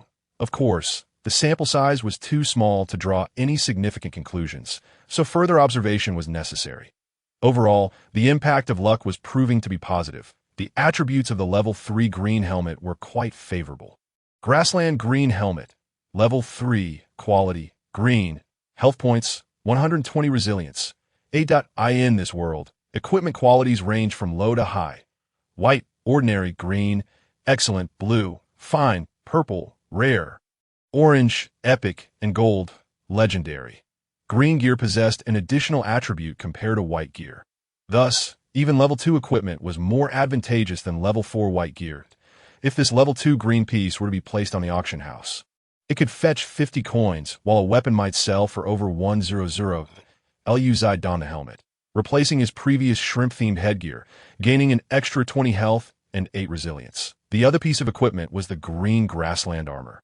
Grassland armor, level 3, quality, white, resilience. 8. Once fully equipped, Lu Ziye's resilience soared to an impressive 47 points, AS for his health. Apologies, but his health had surpassed 10,000. Challenge him if you dare. After the 100 mantis wolves, he had siphoned 2,800 health points, bringing his total health to 510, while his wealth index climbed to 5.3. Even more astonishingly, Lu Ziye's skill Taste of Blood had reached proficiency level 8, meaning that in slaying these 100 monsters, his proficiency had increased by a substantial 4 points, far exceeding previous gains. Could it be that luck also influenced the frequency of proficiency gain? This was indeed splendid news. Lu Ziye proceeded toward the level 4 area, recalling that the creatures there were known as red-haired howlers, which boasted low attack power but were exceedingly sturdy, with health reaching 500. What a splendid target. I can draw even more blood, he mused, unbeknownst to Lu Ziye, At that very moment, several major factions within the alternate world game were convening to discuss the events of the day. Their representatives had originally intended to guard Lu Ziye outside the epic challenge dungeon, but ended up with nothing to show for their efforts. Even if they had waited for Lu Ziye, it would have been futile, as all his personal information was concealed. Who is this individual? They pondered. How could he conquer the epic challenge that has eluded us for so long, achieving an SSS rating in the process? The leader of the novice village, Ji Baobao, expressed his confusion that, to be honest, I too found it perplexing. Initially, I assumed that this individual must have been nurtured by a large corporation akin to ours. However, upon further reflection, it dawned on me that the purpose of training such an individual, with substantial investment in equipment, was solely for the benefit of the company. Yet his ID bore no company name, which left us all bewildered. The head of the teleportation service appeared equally puzzled. Although the incident transpired within our village, the record was interconnected across the entire server, and all novice village records have been attributed to him. It was utterly maddening. I had suddenly become the scapegoat for the company. Why did this have to happen in our village? The leader of the starving faction seethed with anger. I had even deducted wages from our challenge representatives. It was truly infuriating. Could this person possibly possess a complete set of orange gear? Or perhaps wield some extraordinary artifact? The representatives from Yuan Tutor expressed their disbelief. If your performance takes 1 or 2 minutes, one could comprehend. But over 5 minutes? That transcended all imagination. The consensus among the group leaned towards the notion that the mysterious individual had acquired exceptionally high defense equipment, rendering these monsters incapable of breaching their defenses, thus allowing him to endure for such a prolonged duration. In any case, we at Didi Daily had already abandoned the epic challenge of conquering the green pastures. It was time to switch tracks, remarked a representative from Didi. Indeed, it was not worthwhile. The position of first place was already lost, and the advertising effect had diminished instantaneously. After all, who cares about second place? They could not fathom any means to surpass this SSS-level performance. The heads of various companies promptly relayed this sentiment to their superiors, requesting to forego while those few representatives who had relied on their high salaries to strategize the dungeons found themselves rendered unnecessary and subsequently dismissed. It was uncertain what had possessed him, but the leader of the starving faction suddenly exclaimed, "Brothers, do you think this mysterious individual might alter the game dynamics? For instance, level 5 storyline. This plot is a crucial source of revenue for our companies.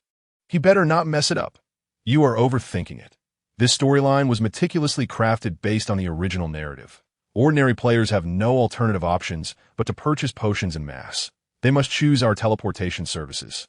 Opt for our professional storyline clearing services, and only after paying the NPC bribes can they progress.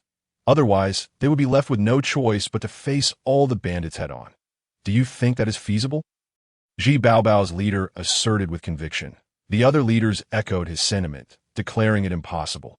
Only the leader of the starving faction mumbled, "We once thought achieving this SSS rating was also impossible, didn't we? If the trajectory of the storyline is altered, the consortiums will go insane.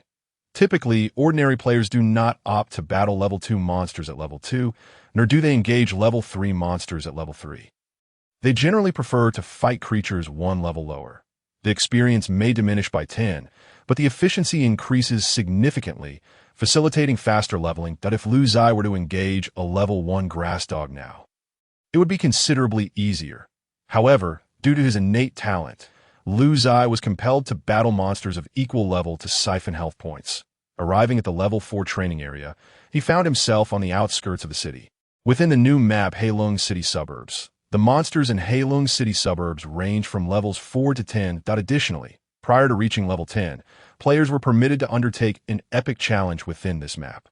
The roar of the red-haired howler was deafening, its voice resonating from a distance, akin to an individual shouting into a megaphone directly into one's ear, leaving one in awe across this vast expanse. Numerous players engaged in combat, most of whom were level 5, with even some at level 6. Naturally, many power levelers were also peddling their services here. Most of these power levelers were level 9 players, openly displaying their attributes for others to admire. Showcasing their prowess, some equipped with impressive gear even displayed their armor's appearance. Exuding an air of magnificence, Lu Ziye noticed a fire mage adorned in an 8-level blue-quality robe of flaming fire, with sparks of flowing flames continuously dancing upon the fabric, appearing extraordinarily mystical. That I desire that, Lu Ziye thought to himself. Observing the surrounding players brandishing an array of weapons in their charge, Lu Ziye could merely feebly wave his hand forward, unleashing a taste of blood towards a red-haired howler. Red-haired howler LV 4 health points, 500 magic attack, 1040 constitution, 50 spirit, 25 resilience, 10 agility, 10 movement speed, 20 skill. Howl. The red-haired howler locks onto a target and initiates a sonic attack, inflicting magic damage equivalent to 200 of its current magic attack and causing a 1-second silence effect. The silenced target cannot cast spells. Skill cooldown. 60 seconds. Skill. Blood baptism. The red-haired howler's dual eyes unleash 2 blood beams, each dealing damage equivalent to 90 of its current magic attack. Skill cooldown. 8 seconds. But it was my first encounter with a monster that possessed magical attacks, and it even had a silent skill. Nevertheless, this posed no challenge.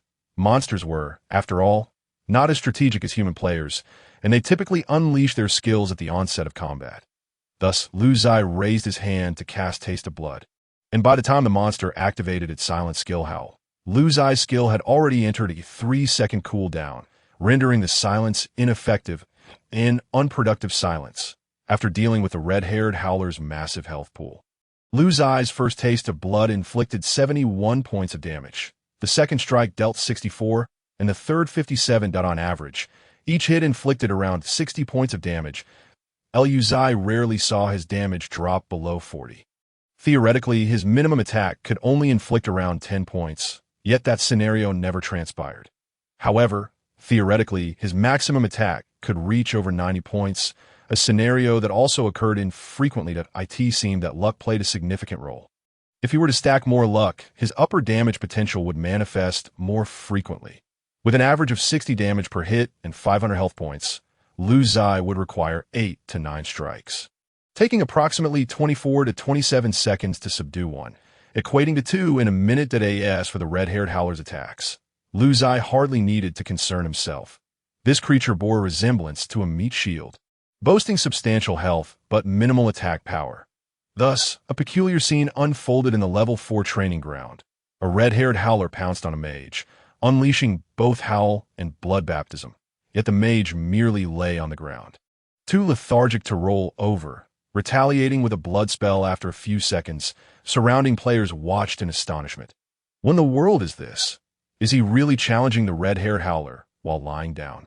This is a revelation. To think he actually defeated that red-haired howler. Countless leveling teams nearby gasped in disbelief upon witnessing the red-haired howler's defeat. They scrambled to inspect this individual's personal information, only to find it encrypted. And attempts to add him as a friend were met with the notification that the recipient had disabled friend requests. That a rogue player, resting his chin on his hand, reached a startling conclusion.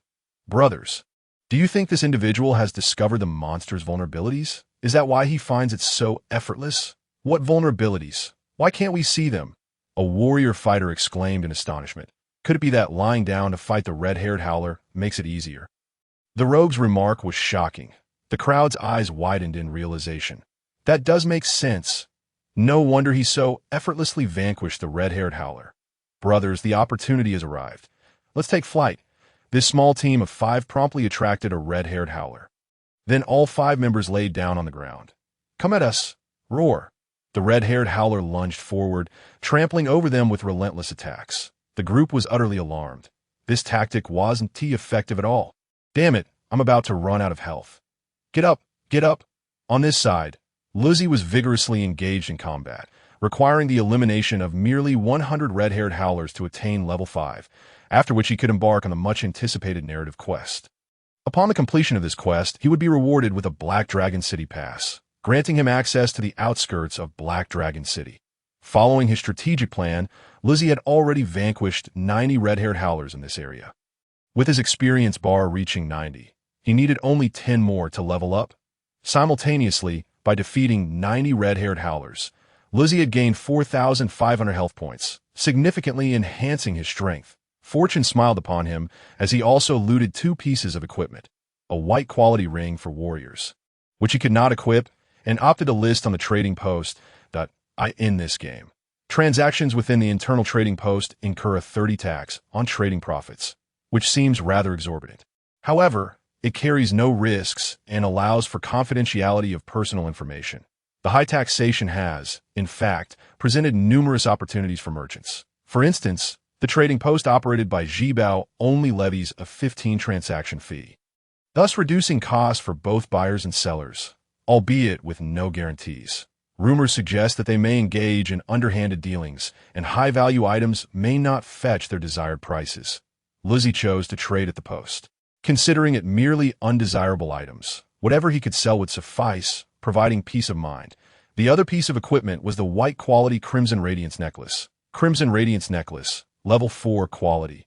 White, magic damage, 416. Quite satisfactory after donning this necklace. Lu Ziye's base magic damage soared to 731. His health, meanwhile, reached a staggering 15010. This implies that Lu Ziye's skill carried a total damage conversion of 150 points per health point. Adhering to the 28 principle, which manifests as 30120, and adding his base magic damage results in a total of 37151. Moreover, the Taste of Blood skill provided an additional 120 points of damage, culminating in a remarkable total damage output of 44181. To say that his strength had surged would be an understatement. Furthermore, the proficiency of Lu Ziye's skill Taste of Blood increased by 3, now reaching level 11, while his value index elevated to 4.9. Just as Lu Ziye prepared to slay the final 10 howlers to bid farewell to the area, a golden light suddenly erupted from the center of the level 4 training zone, capturing everyone's attention. Within that radiant circle, a creature appeared, significantly larger and more formidable than the red-haired howlers. The crowd immediately buzzed with excitement. Goodness, a boss has spawned. It was rumored that the Golden Howler would only manifest after a player had slain 10. 000 red-haired howlers. This has nothing to do with us. Just watch. The major companies will come to clear the area and prevent us from challenging it. The lackeys of these big companies were indeed quite irksome. Alas, in a game, it is not surprising that powerful factions monopolize the top resources. As expected, word of the Golden Howler's emergence soon reached the larger companies, prompting them to dispatch specialized teams for boss hunting. Zhibao, the level 4 Golden Howler has spawned in the Novice Village. Please send the dedicated hunting teams immediately. Yuan Fudao, the level 4 Golden Howler has spawned in the Novice Village. Our specialized team must hurry over. Didi Daitai, ever vigilant, quickly mobilized, and soon several 5-member teams representing major companies appeared around the Golden Howler, totaling several dozen players. These teams were uniformly composed of level 5 players, with Lu Ziye overhearing an explanation that players exceeding the monster's level would negatively impact loot drops when defeating lower-level bosses. Therefore, it was generally advisable to engage bosses at the same level or at most 1 level higher, minimizing the impact on loot probability. Upon arrival, the first action of these teams was to clear the area of onlookers. Zhibao squad. Everyone, step back. You cannot defeat this boss. For your safety, please retreat. Didi Daitai squad. We're talking to you. Stop staring. Step back. This creature requires multiple teams to take down. What are you looking at? You'll be taken out in 1 hit. What's the point? Lu Ziye regarded this group with a whirlwind of thoughts. Presently, everyone perceived this merely as a game, indifferent to the monopolistic phenomenon. After all, their actions only affected the gaming experience. Many independent players vented their frustrations at them, asserting that since it was a game and not illegal, there was no need to coddle them. However, despite the complaints, due to the disparity in strength, most simply grumbled and dispersed. But what if this game were to integrate with reality? The influence of these corporations would no longer affect just the gaming experience, but rather the very essence of life and death for others. What monumental changes would ensue then? Lu Ziye found it hard to fathom that as for the Golden Howler. Lu Ziye was determined to seize the opportunity. After all, a free resurrection was a small price to pay. Defeating a level 4 boss guaranteed at least 1 blue quality item, with a slim chance of obtaining a purple item, as well as an increase of 2 luck points. These details were clearly outlined in the boss drop rates. Glancing at his impressive 15,010 health points, Lu Ziye confirmed that he had completely concealed his personal information, then boldly approached the Golden Howler, unleashing a taste of blood to awaken the boss. Roar. The Golden Howler erupted in fury. All the hunting teams from the major companies were taken aback. Who the hell is messing around? We haven't even set up yet. Are they seeking death? The attributes of the Golden Howler were exceedingly formidable. Despite the fact that these teams comprised level 5 professional players, specifically trained to hunt bosses below level 5 for their respective companies, they required extensive preparation before engaging in combat. For instance, priests needed to provide buffs, and summoners required their battle beasts. Additionally, some players who had rushed over might still need to restore their health and mana. Yet, Lu Ziye had awakened the Golden Howler without a care. Inciting their ire, they always coordinated their efforts as a united front, ensuring that the spoils would not slip through to outsiders. It is worth noting that, with so many novice villages, the daily profits from hunting these bosses were substantial. However, such costs were not something ordinary players could shoulder. Merely maintaining these teams incurred significant monthly expenses. Players representing the major companies received fixed salaries, which is why they remained stagnant at level 5. The items dropped from bosses would be auctioned at Jibao's regular auctions. Damn it, let's take care of this troublemaker. The captain of the Dai squad issued a decisive order, while other companies swiftly began to restrain the Golden Howler. A fighter from the Dai squad charged toward Lu Ziye. This is your own doing. The fighter donned a full set of level 5 warrior gear, half of which was basic equipment, the other half green quality. The fighter wielded a pair of gauntlets, and as he moved, a faint red glow flickered around the gauntlets, signaling the skill. Intentional strike. Lu Ziye hardly bothered to evade. The punch connected directly with his abdomen. You have been hit. Health 55. What a powerful fighter. He managed to inflict 55 points of damage with a single punch, bearing in mind that Lu Ziye currently boasted 47 points of resilience. The fighter on the other side was equally astonished. Typically, such a punch would deal over 70 points of damage, with lucky hits exceeding 100. Impressive. No wonder you dare to cause a ruckus. But let me put it this way. The capital you pride yourself on is utterly worthless in our presence. The fighter scoffed. Is it possible that you are merely a dog of capital? Lu Ziye's retort elicited a chorus of cheers from the surrounding crowd, although everyone knew that this individual would ultimately be defeated. The sheer thrill of the moment was exhilarating. After all, Lu Ziye had done what they wished to but dared not attempt. Offending these major companies would render future survival difficult. Man, you're awesome. Take down the lackey. As observers witnessed the Dai team faltering, they rallied together, exclaiming, Didi is in trouble. We all cheer for you. The captain of the Didi squad, noticing the commotion among his subordinates, immediately reprimanded. What are you standing there for? Get over here and help us take down the Golden Howler. Yes, Captain. The fighter dared not become complacent, charging towards Lu Ziye with relentless determination.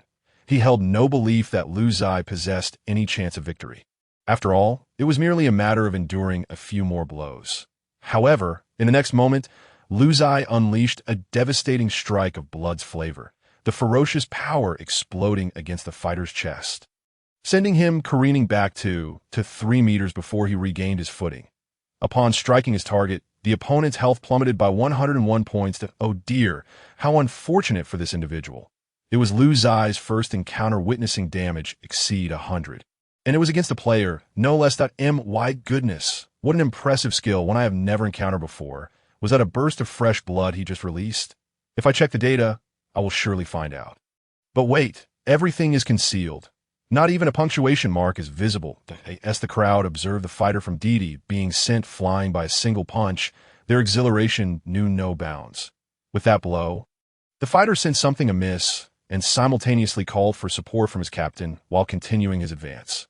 Once his skills cooled down, he resorted to launching ordinary attacks with both hands. That a significant advantage of the warrior class is that even when skills are unavailable, their basic attacks carry considerable weight. Yet as Lu Ziye regarded these mundane assaults, he could hardly be bothered to evade them. It felt akin to being tickled. Without the enhancement of skills, the damage from basic attacks fluctuated only between 520. The fighter, witnessing Lu Ziye's unyielding stance, was consumed by fury. This was an utter display of contempt. How dare you? Is this how one engages in battle? Do you take me for a fool? Fool! Lu Ziye retorted succinctly, delivering another blow of blood's flavor. This time, it inflicted a mere 78 points of damage, but it was sufficient to leave the opponent in a precarious state, with only around 100 health points remaining from a total of 280. The fighter found himself in dire straits. This employee, typically tasked with hunting bosses for his company, had allocated his attributes to serve corporate interests. This fighter, specializing in blood attacks, was well-equipped and possessed decent strength. Yet in the face of Lu Ziye, he was simply inadequate. After enduring another of the opponent's charged punches, Lu Ziye unleashed yet another strike of blood's flavor. Upon striking his target, the opponent's health dropped by 101 points. He was now deceased. The fighter collapsed, transforming into a gray pillar of light before vanishing. Now he faced two choices: revive on the spot or return to the village to resurrect. Reviving on the spot was free the first time, but the second attempt would cost 100 copper coins, and subsequent revivals would see costs triple. Conversely, returning to the village would incur a penalty of 50 experience points at his current level. An insufficient experience would lead to a downgrade. The onlookers could hardly believe their eyes. Witnessing someone openly deride and then eliminate a member of a major company was unprecedented. How gratifying it was! It would be delightful if this individual were utterly defeated, leaving no room for resurrection risks. It was no wonder this fellow was unafraid. He truly possessed formidable abilities that had been ages since they had seen this group humbled, and their joy was palpable. The fighter's demise drew the attention of Didi's team, for their team channel indicated a departure. The captain of Didi furrowed his brow, focusing on the still-standing Lu Ziye. Brothers, we have a rogue. You few from the team, engage the golden roar while our squad handles this individual. The other teams nodded in agreement. The captain of Eager Star remarked, "Is it possible? Did he really perish once?" The captain of support, Baby, chimed in. "Is your Didi team behind on wages? Why such lack of combat prowess?" The captain of Monkey Tutoring urged, "Enough chatter. Quickly deal with that guy to lend us assistance. Taking this down without injury requires multiple teams to coordinate. Without your distractions, we might lose members and we bear the cost ourselves, with the company providing no reimbursement." In the vicinity were 5 companies, each with a 5-member team, totaling 25 individuals. Despite perfect class synergy, they still needed to take turns absorbing damage to eliminate the golden roar and scathe. Lu Ziye's presence had deeply unsettled this group. The fighter from Didi, who had just perished, immediately opted to utilize his free revival opportunity, and a flash of white light signified his return. "Captain, this individual is quite formidable." "Oh, is that so? Let me see just how strong." The captain of Didi, a summoner, lightly waved his staff, summoning a green hexagram on the ground, for which a level 5 carnivorous plant dog leaped forth. Simultaneously, an archer behind him drew his bow, unleashing a rapid-fire sequence of arrows. The skill multi-shot activated, and 3 arrows soared towards Lu Ziye. Thud, thud, thud! One arrow struck Lu Ziye's chest, another his thigh, and the last his abdomen. These arrows were not tangible projectiles, but energy arrows propelled by the archer's own might. Vanishing upon impact. "You have been hit. Health decreased by 31, 25, and 11.3 arrows, their damage diminishing. While one could not say they were entirely painless, they were certainly inconsequential." A wind mage, meanwhile, swept his staff through the air, unleashing a blade of wind that struck Lu Ziye with incredible swiftness. "You have been hit. Health decreased by 66. The carnivorous plant dog leaped forward, its barking intensifying its assault. The fighter quietly retreated behind the great swordsman. Both being frontline warrior classes, this time he chose to bide his time. "Young man, do you not know how to spell death after offending our DD team?" The priest captain scoffed. Upon hearing this, Lu Ziye realized there was some truth to it. With 15,010 health points, their meager damage was indeed laughable. As the battle progressed, things grew increasingly peculiar. With commendable agility, Lu Ziye pursued the enemy's rear guard, striking whenever his skills were available. The fragile mages, with only 190 health points, succumbed to 2 strikes of blood's flavor. Lu Ziye glanced at the archer. "Your turn." The archer tightened nervously, instantly rebuking his teammates. "Help me. Front line, hold the line." The dog is attacking. Are you blind? Can't you see it's been chasing me the whole time? The team captain, witnessing Lu Ziye's overwhelming prowess, began to panic. His carnivorous plant dog was indeed trying to attack, but was reduced to a mere accessory, clinging to Lu Ziye's thigh and being dragged around. However, the level 5 carnivorous plant dog's barking state meant its damage was consistently in single digits, truly absurd AS for the fighter and great swordsman. They were in an even worse predicament, relentlessly pursuing Lu Ziye, who showed no inclination to look back. After 2 more strikes of blood's flavor, the archer met his end as well, upon their resurrection. The archer and mage's eyes widened, filled with clarity and fear, for they saw Lu Ziye charging towards them once more. Damn it! Both began to unleash their skills while fleeing. If they died once more, it would cost 100 copper coins to revive. That was a substantial sum. Blood's flavor continued to rain down mercilessly upon them, striking every 3 seconds without fail. Lu Ziye was resolute in his strategy. He would eliminate these 2, ensuring they could not revive. Meanwhile, the 4 teams engaged in combat with the Golden Roar were growing increasingly anxious. They were accustomed to 5 teams working together. Suddenly being down a team increased their difficulties immensely. After prolonged skirmishing, they had only managed to inflict 410 points of damage upon a Golden Roar, which boasted a staggering 2,500 health points. The absence of one team made absorbing damage significantly more challenging. Previously, with ample personnel, a portion could draw aggro, while others disengaged to recover health and mana. Now, the routine operations had become arduous. The captain of support baby exclaimed, "Is the DD team truly absent?"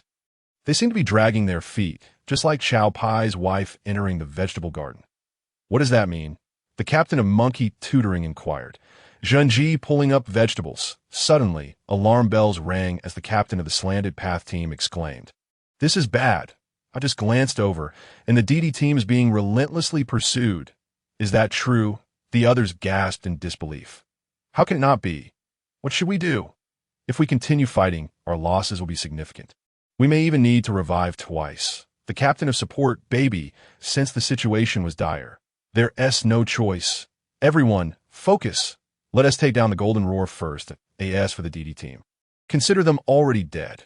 When they return, they will certainly face penalties or even dismissal. However, if we can defeat the Golden Roar, we bear no responsibility. Prepare for free revivals and the 100 copper coin revival. Let us secure this boss first." "That makes sense. Let us go." The DD squad has been utterly forsaken. Lu Ziye has already vanquished the mage and archer twice more. This implies that they have availed themselves of the free resurrection, as well as the revivals costing 100 and 300 copper coins. Should they perish once more, the cost will escalate to a staggering 900 copper coins, a considerable sum indeed. Their monthly wages amount to merely 20,000. While 900 coins might be manageable for Lu Ziye, the DD squad sees no glimmer of hope in their endeavor. Even more dreadfully, should they find themselves unable to resurrect, they would be forced to return to the village for revival, risking not only a loss of experience, but potentially losing their equipment as well, gear provided by the company, the loss of which would spell disaster. Lu Ziye glanced at his health bar. 14,031. Excellent. He chipped away at my health. That moment, the members of the DD squad regarded Lu Ziye with the same trepidation one might reserve for a monster. Unperturbed, Lu Ziye charged towards the wind mage, unleashing a powerful attack. "Don't come any closer." The wind mage, too weary to cast spells, hastily fled, knowing that even a moment's hesitation would be a grave disrespect to his own life. Lu Ziye pursued the DD squad single-handedly, drawing applause from the surrounding players. "Damn, it's the first time I've seen someone stand up to that pack of sycophants. It's truly gratifying. Brothers, have you noticed something? These people aren't anything special. Why should we fear them? It's just a game. Who's with me? I'm going to disrupt that group fighting the boss and make sure they find no peace." "Makes sense. I still have 1 free resurrection left. Might as well use it. Count me in. I'm going to. Those guys bullied me last time I leveled up. Damn it. Let us take them down. Worst case, I 1T log in tomorrow. Why not? As long as we stick together. They can't handle us, right?" "Absolutely. Come on, let us form a team. The more the merrier." Soon, 3 5-man teams were swiftly assembled. Although their strengths varied, they were simply there to cause chaos, so high standards were unnecessary. The four professional teams, after much effort, managed to attract the Golden Roar's aggro at the front, while the backlands prepared to launch a counterattack. Suddenly, a throng of players clad in scant white gear surged forth. Exclaiming, "Charge! Let us slay these fools!" The front lines bore the brunt of the Golden Roar's attacks, while the rear was ambushed by this unruly mob, throwing everything into disarray. "What the hell? Are you rebelling against us?" The leader of the baby squad's pupils widened in shock, but internally he felt genuine fear. The rear output was forced to redirect their fire against these players, but with a full 15 of them. They could not muster a singular attack to eliminate the threat. Players struck by skills immediately fled, unwilling to linger, waiting to recover their health before returning to ambush. Effectively, this group of ordinary players absorbed a significant amount of damage meant for the Golden Roar. However, the frontline warriors, tied up with the boss and lacking any fire support or aggro, found themselves in dire straits. With no protection, the Golden Roar unleashed its full fury, and 5 warriors swiftly became mere streaks of light, disappearing from the battlefield. The next moment, they reappeared after spending 100 copper coins. "What the hell? Did I forget to check the almanac before leaving today? Why am I encountering such disgusting misfortune?" The leader of the Slanting Pass squad lamented helplessly. Meanwhile, the surrounding players were elated, mocking and taunting. "Deserved it. Huh, serves you right for acting tough. Today is your day to fall."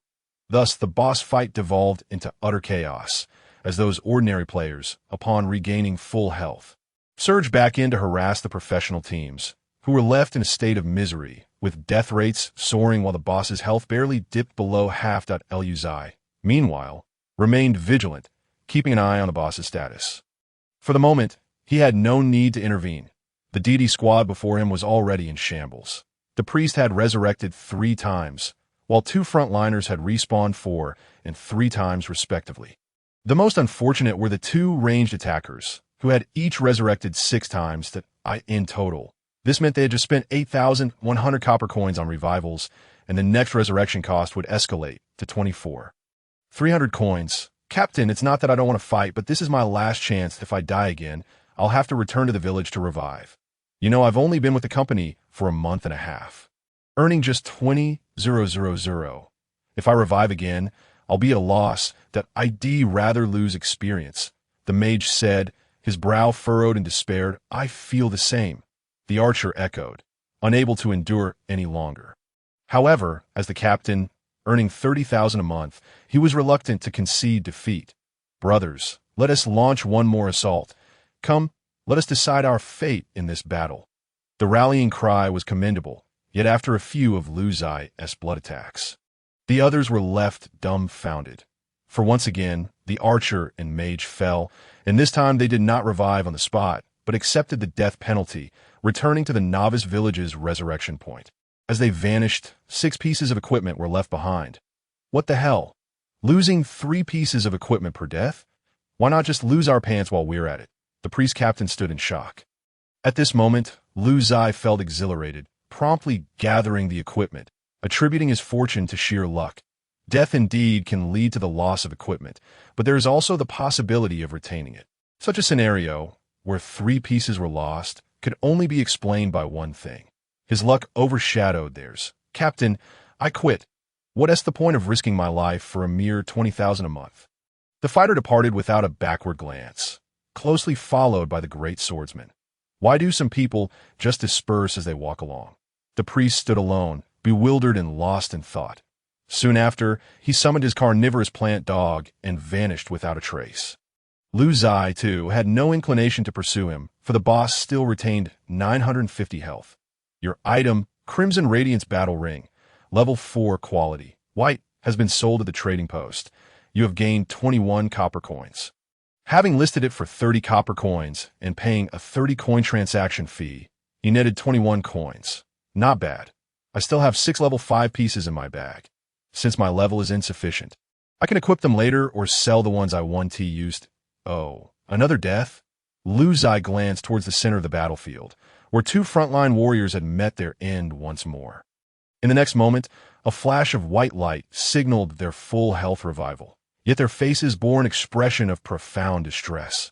What Lu Ziye was unaware of was that the revival cost for these frontliners had now risen to 700 coins, and the next revival would demand 8,100 coins.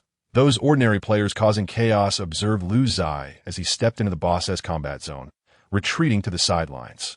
Let us go. Let us watch the big brother perform. If this brother manages to take down the boss today, I won't feel an ounce of jealousy. I'll be quite pleased, in fact. Exactly. This event will surely spread across the forums. Those people will find it much harder to engage peacefully with the boss in the future. Once the first instance occurs, a second is inevitable.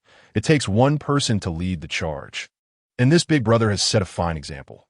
The baby squad, upon seeing Lu Ziye approach, collectively inhaled sharply. Friend? What do you mean by that?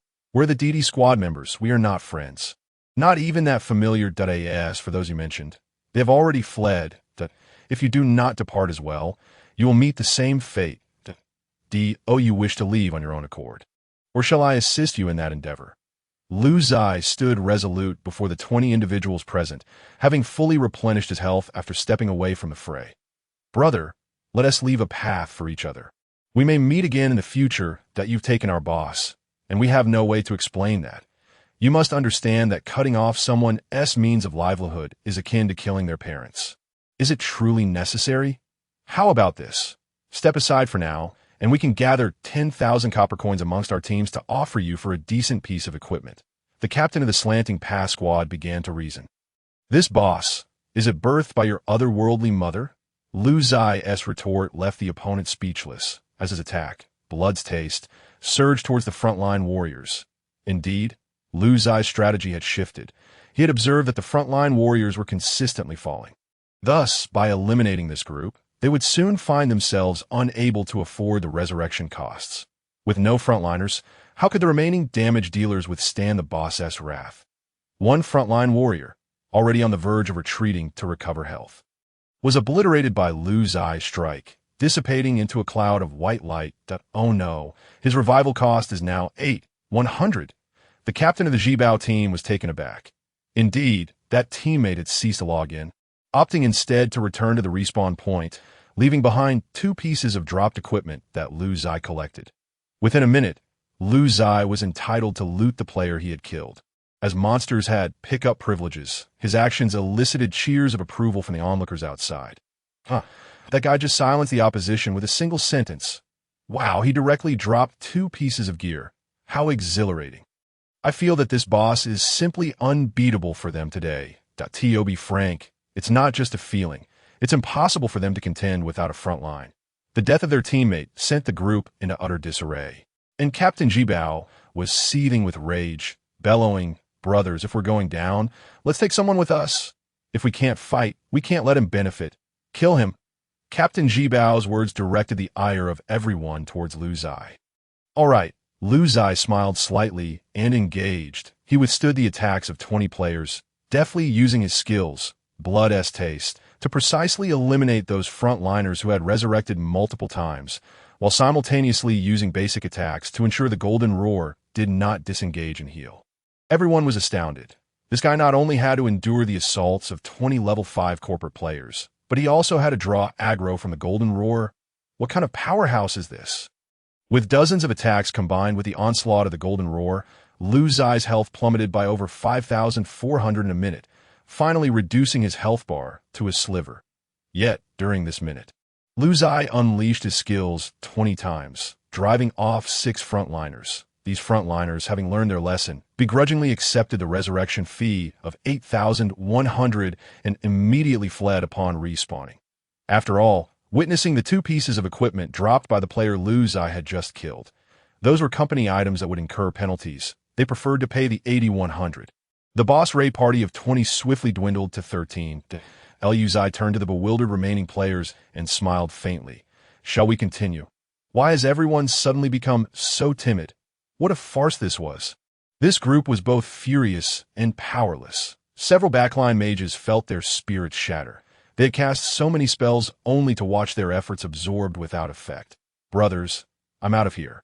This person is undoubtedly a high-level player seeking revenge on us, and he has obscured all information. There's no point in dragging this out. Agreed. As one by one, teammates departed, only 4 squad leaders remained. Exchanging glances of reluctance, determined to say, "If you have the ability, reveal your ID. I'll reveal your mother." Lu Ziye raised his hand, preparing to unleash another blood-s taste, prompting the opposition to flee in disarray. Once they departed, Lu Ziye turned his gaze towards the frenzied Golden Roar, which had 890 health remaining. Golden Roar, level 4 boss health, 2500 magical attack, 40160 constitution, 250 spirit, 100 resilience, 60 agility, 50 movement speed, 100 skills. Howl, the red-haired roar locks onto a target, launching a sonic attack that inflicts magical damage based on its current magical attack of 250, coupled with a 1.5-second silence effect. The silenced target cannot cast spells. Skill cooldown, 60 seconds. Skill, blood baptism. The red-haired roar's dual pupils emit 2 beams of bloodlight, each inflicting damage equal to 110 of its current magical attack. Skill cooldown, 8 seconds. This was merely a plus version of the red-haired roar, not particularly concerning, and no wonder so many had struggled against it.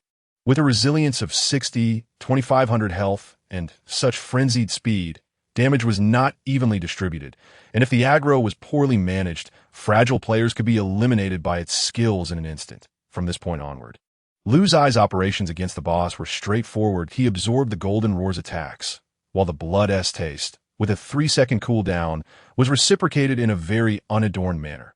The onlookers were left in awe. "I can't believe it. This is my first time witnessing such a method of battling a boss." For a moment, I couldn't distinguish who the boss was. Initially, I hoped to observe how this expert tackled the boss, intending to learn and later share a paid strategy video on the forum. But how could I teach others to engage in a direct confrontation with the boss? Everyone soon agreed that this expert must be a player of level 10 or above. Surely their presence here was purely for revenge against those players. Just wait and see. They wouldn't drop anything. The level difference is too great. Minutes passed, and Lu Ziye's health dropped to 5601 as the Golden Roar let out a mournful howl and vanished in a flash, leaving behind 3 luminous orbs, 2 purple orbs, and 1 blue orb. Oh my gosh, I see a purple weapon. It's a staff. One of the purple orbs was unexpectedly a high-level skill insight scroll. What a remarkable item that enhances skill proficiency. And there was also a blue ring. This was truly extraordinary, tears of joy streaming from the corners of my mouth. Who claimed this was merely a high-level player? Look at all this loot. You have slain the Golden Roar and gained 10 experience points. You have successfully leveled up to level 5, earning 100 copper coins, a golden staff, purple quality, a golden ring, blue quality, and a high-level skill insight scroll with an added luck bonus of 2. Awesome, Lu Ziye exclaimed, filled with exhilaration. He turned to the 3 teams that had aided him against the opposition and approached them. The squads, feeling a bit anxious, became somewhat reserved, yet courteously greeted him. "Hello, big brother, don't be nervous. I appreciate your help in holding them off." The big brother chuckled. "We merely sought some satisfaction. Honestly, even if we hadn't intervened, your strength would have easily handled it." Lu Ziye nodded, saying little more as he handed them the 3 pieces of gear he had acquired from the enemies. "Each of you take one." The squads were utterly astonished. These pieces of equipment were far too advanced for them. Before they could express their gratitude, Lu Ziye had already utilized the paid teleport feature to depart. Now level 5. Lu Ziye needed to reorganize his equipment and study his skill upgrades, for the next critical step was to progress through the storyline. Returning to the novice village, Lu Ziye once again arrived at the noodle shop. Calling out for food. "Boss, 2 bowls of prawn noodles with a lighter flavor, is that right?" Before Lu Ziye could even speak, the boss beamed and replied. Immediately, Lu Ziye tensed up. "How do you know me?" "Don't be alarmed. Big brother, I don't know you, but among the recent patrons of my little shop, you alone have obscured all information. I guessed it must be you." Oh, it was like that. The boss was quite perceptive. However, Lu Ziye replied nonchalantly, "You're mistaken. Make it 3 bowls of prawn noodles with extra spice. I must not allow anyone to catch even the slightest hint of my presence." The boss paused, wondering if he had truly made a mistake. Had more players begun to obscure their information? "All right, please wait a moment." The boss, not wanting to dwell on it, considered any business a good thing, and after serving Lu Ziye a complimentary cup of tea, he proceeded to prepare the food. The tea originated from the unique red grass of the vast green pastures, offering a sweet and refreshing taste that quenched thirst superbly, due to its abundant availability. It had become a common free beverage in various eateries. This other world was filled with such delightful offerings, like lobster meat, ample enough to satisfy one's appetite, should one await the amalgamation of games. It is likely that the monetary systems of the real world will collapse. Therefore, it would be prudent to exchange one's funds for in-game currency sooner rather than later. Lu Ziye quietly took note of this. While savoring his tea, Lu Ziye began to organize his spoils. In the skirmish with the DD squad, he had acquired 3 pieces of mage equipment, which he could utilize alongside 3 pieces of archer equipment that were of no use to him, which he generously gifted to several passing teams. Additionally, he obtained 2 pieces of frontline warrior gear, both defensive in nature and suitable for any class. The highlight was a purple grade item, a level 4 golden staff. Lu Ziye equipped it immediately and chose to conceal its appearance. Had he opted not to mask the equipment's effects, his spell casting would have illuminated the surroundings with a dazzling golden light. A spectacle indeed. Even when not casting spells, the staff would still shimmer with brilliance, its golden inscriptions resembling flowing liquid gold, exceedingly vivid. This purple equipment possessed 3 fundamental attributes and 1 special attribute. For Lu Ziye, this weapon was a timely solution to his pressing needs. Golden staff, level 4, quality. Purple, magical attack, 1040 spirit, 20 intelligence, 20 cooldown reduction, 10. This was quite commendable. The direct magical attack was notably high, and the additional 20 points in spirit were not incorporated into this magical attack. While the 20 points in intelligence seemed somewhat wasted, equating to 200 points of mana, it was worth noting that Lu Ziye could now regard his mana as akin to health. This was due to the fact that when casting spells, mana would be depleted first, and should it run low, health would take the hit, rendering mana equivalent to health, a logical deduction. Finally, cooldown reduction made its appearance. A special attribute indeed. Cooldown reduction, spell critical hits, physical critical hits, and luck are all classified as special attributes, though they are not the only ones. The cooldown reduction would decrease skill cooldown times, but with only 10 points. Its utility was limited. In this otherworldly realm, there exists a calculation formula for cooldown reduction. Skill cooldown time, 1 reduction, final cooldown time. For instance, Lu Ziye's 3-second blood taste skill would, under this formula, become 3 seconds, 10.1, 2.72 seconds. Were he to achieve 100 points in cooldown reduction, this skill's cooldown could be halved to 1.5 seconds. Thus, while it may not seem substantial, every reduction counts. And one cannot expect attributes to stack excessively in a single instance. Moreover, there was a golden ring, blue in quality, with commendable attributes, while Lu Ziye had yet to equip any rings. Golden ring, level 4, quality, blue, magical attack, 416 constitution, 10 spirit, 10. Next were the 3 pieces of level 5 mage equipment dropped by the mage from the DD squad.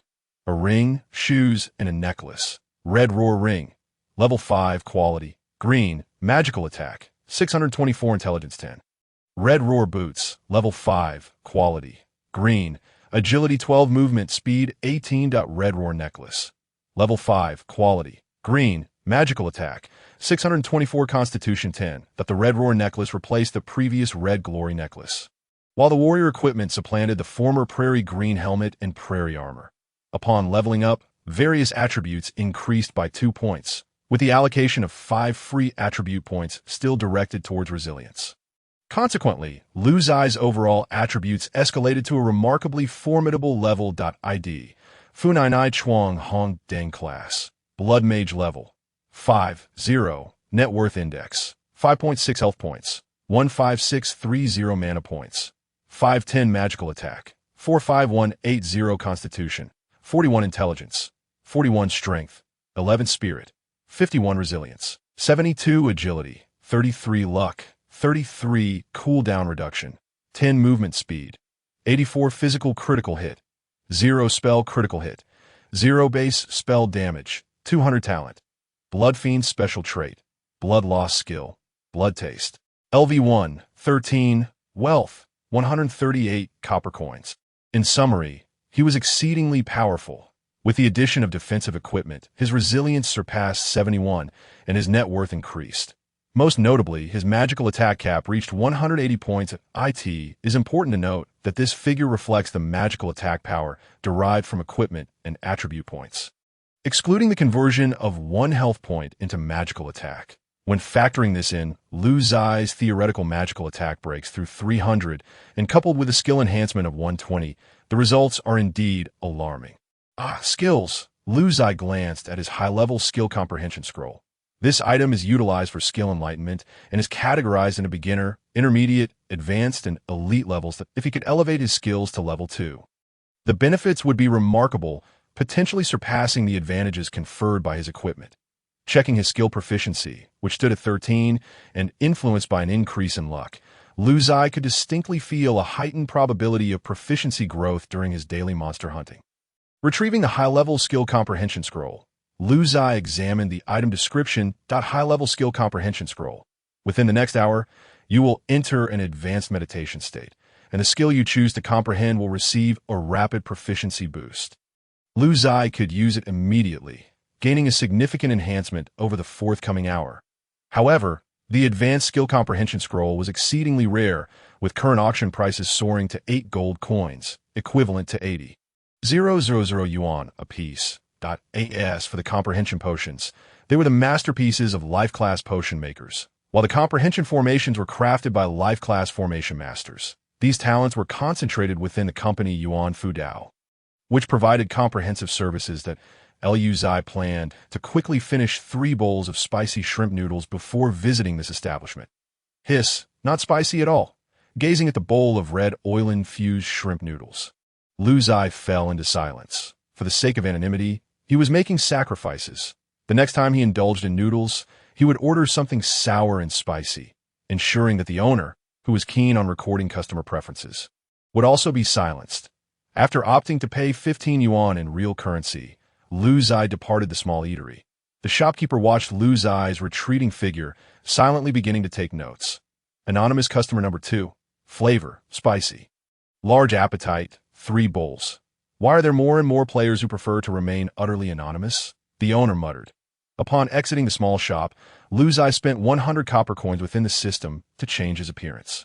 Outside the novice village, he spotted a row of wooden houses, which serve as the permanent location for Yuan Fudao in this novice village. Rumor has it that the usage rights for these wooden houses were purchased from NPCs at the price of 25,000 copper coins per square meter, making the housing prices comparable to those in first-tier cities. Yuan Fudao occupied dozens of wooden houses adjacent to Didi's services, which had only one storefront with a few receptionists. The largest operations, auctioning, lending, and such, occupied around 100 rooms. The services of diagonal routes were conducted in the wild, with only one reception area in the novice village, catering to group transport services. That Lu Ziye walked directly to the reception room of Yuan Fudao. Upon noticing a customer, the receptionist promptly donned a professional smile. "Hello, how may I assist you today?" "I wish to engage in an hour of advanced skill comprehension," Lu Ziye replied coolly.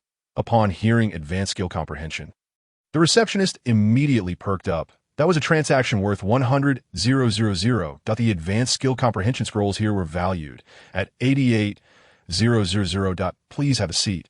Choosing our Yuan Fudao is undoubtedly a wise decision.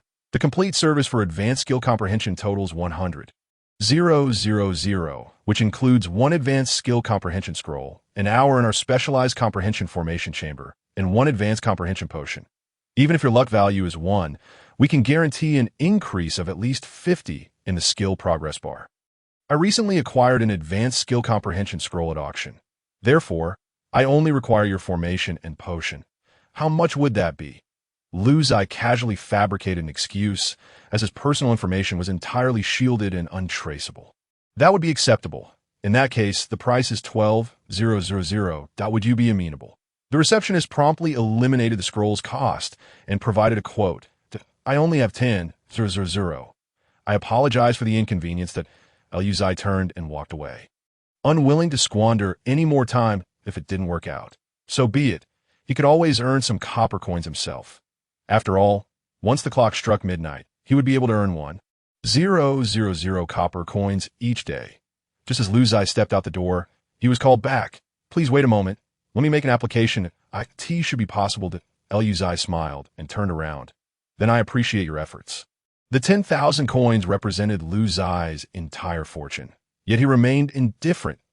If this game were to merge with reality, then that money would undoubtedly become worthless. Conversely, if the game did not merge with the world, and he would perish a year later, that money would also be rendered useless. Lu Ziye followed the receptionist to a small room, where a sign on the door read, "Advanced Formation Room 013. The expert is already waiting for you. Please enter." After unlocking the door, the receptionist gestured for him to go inside, and then turned to leave. Upon entering, Lu Ziye was captivated by the scene before him. A master clad in black robes sat elegantly at the center of the room, surrounded by swirling columns of blue, red, and yellow light. With a magnificent formation already laid out, Lu Ziye scanned the information of the individual. ID: Yuan Fudao, Advanced Expert 089, Profession: Formation Master, Level 10, 41. Comprehension: 51. Formation: 41. Luck: 5. Goodness. The ID has even been changed to the company name. It seems they've been recruited and nurtured by a large corporation. Please take a seat across from me. Consume this potion, and once the payment is made, we can commence, the black-robed figure instructed, her voice distinctly feminine. Lu Ziye cautiously sat down, glancing at the black liquid she had handed him, his face betraying his distaste. He loathed taking medicine. "Fear not. My expertise is unparalleled, and I have never faltered." The woman in black seemed to sense Lu Ziye's hesitation and reassured him that a level 10 professional formation master. The information she presented was evidently intended to instill confidence in her clients. Lu Ziye opted for a face-to-face payment and simultaneously drank the black potion. "Transaction successful. Your balance, 219 yuan. A real-time notification appeared in Lu Ziye's gaming system.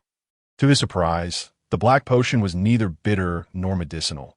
It went down like water. Soon after, he felt his senses sharpen, as if his mind had suddenly cleared. Once the confirmation of payment was received, the woman began her operation, her fingers deftly tapping the air a few times, causing the surrounding colorful columns to spring to life and surge towards Lu Ziye. These light beams transformed into ribbons of color, enveloping him, and Lu Ziye felt as though some energy was being infused into his mind, manifesting as a vast, white expanse of mental space. Please concentrate on the skills you wish to enhance. The more focused you are, the better the effect, the woman's voice echoed. Lu Ziye closed his eyes in concentration, and within that mental realm, a scene of him employing the taste of blood unfolded. Everything transpired seamlessly and effortlessly, as though the potion and formation were facilitating a natural flow. Within the mental space, Lu Ziye commanded the blood, orbs conjured by the taste of blood, to relentlessly assault his foes. Carnivorous dogs fell. Lobsters collapsed, and mantises succumbed. As the battle and meditation continued, Lu Ziye's skill proficiency surged rapidly. The shop guaranteed at least a 50 increase in skill proficiency, yet Lu Ziye sensed that his progress was significantly better than expected. The value of his luck was evidently on the rise. Initially, the combat within the mental realm exhilarated Lu Ziye, but after half an hour of intense meditation, he began to feel utterly exhausted. No wonder the assistance of potions and formations was necessary. Relying solely on one's strength made such training nearly insurmountable. The 10,000 coins were well spent. Had Lu Ziye used this scroll directly, he would likely have been on the verge of collapse by now. As time dragged on, each minute felt like an eternity, and Lu Ziye gritted his teeth to persevere to the 50-minute mark. He felt a throbbing pain in his head. Do not lose focus. You're doing exceptionally well. Continue to press on. The black-robed woman was astonished by his efficiency. Most others would either be crying out in pain or begging to stop at this point. Had it not been for the master's guarantee, Lu Ziye would not have considered pushing himself. His future was bright, and there was no need to force himself through potential danger. In the final 10 minutes, Lu Ziye sensed his efficiency waning. Yet his proficiency continued to rise. In a daze, the virtual mental space suddenly collapsed, and the swirling light beams around him dwindled, vanishing after being drained of their last vestiges of value. Completed, I cannot specify the exact effects, but I'm certain they surpass those of the average individual. The black-robed woman wiped the sweat from her forehead. As the training concluded, Lu Ziye felt invigorated. The mental fatigue dissipating entirely, he stood up, ready to leave, when curiosity compelled him to turn back. What if a client claims the effects were unsatisfactory and requests a refund?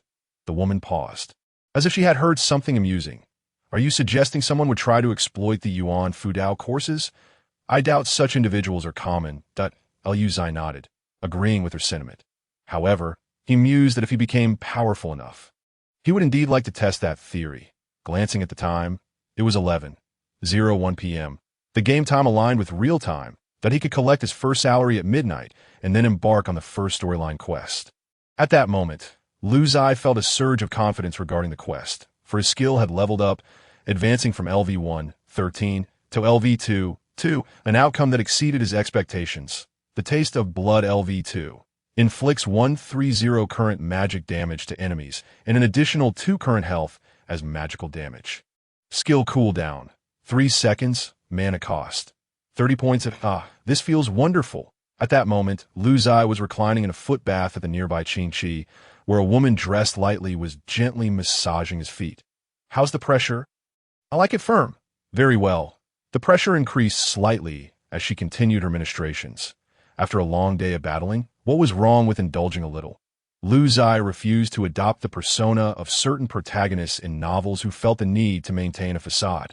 Hesitating to enjoy life's pleasures, put it plainly, given his current circumstances, he was either on the brink of death or poised for a rapid ascent. In either case, there was no need to live in a repressed manner. True liberation was the path forward. Yet, Lu Ziye was merely there to soak his feet. It wasn't that he lacked other thoughts, but the technicians were all exceptionally beautiful, with enviable figures. However, the notion that they might just be artificially crafted mature women caused him to feel a twinge of discomfort.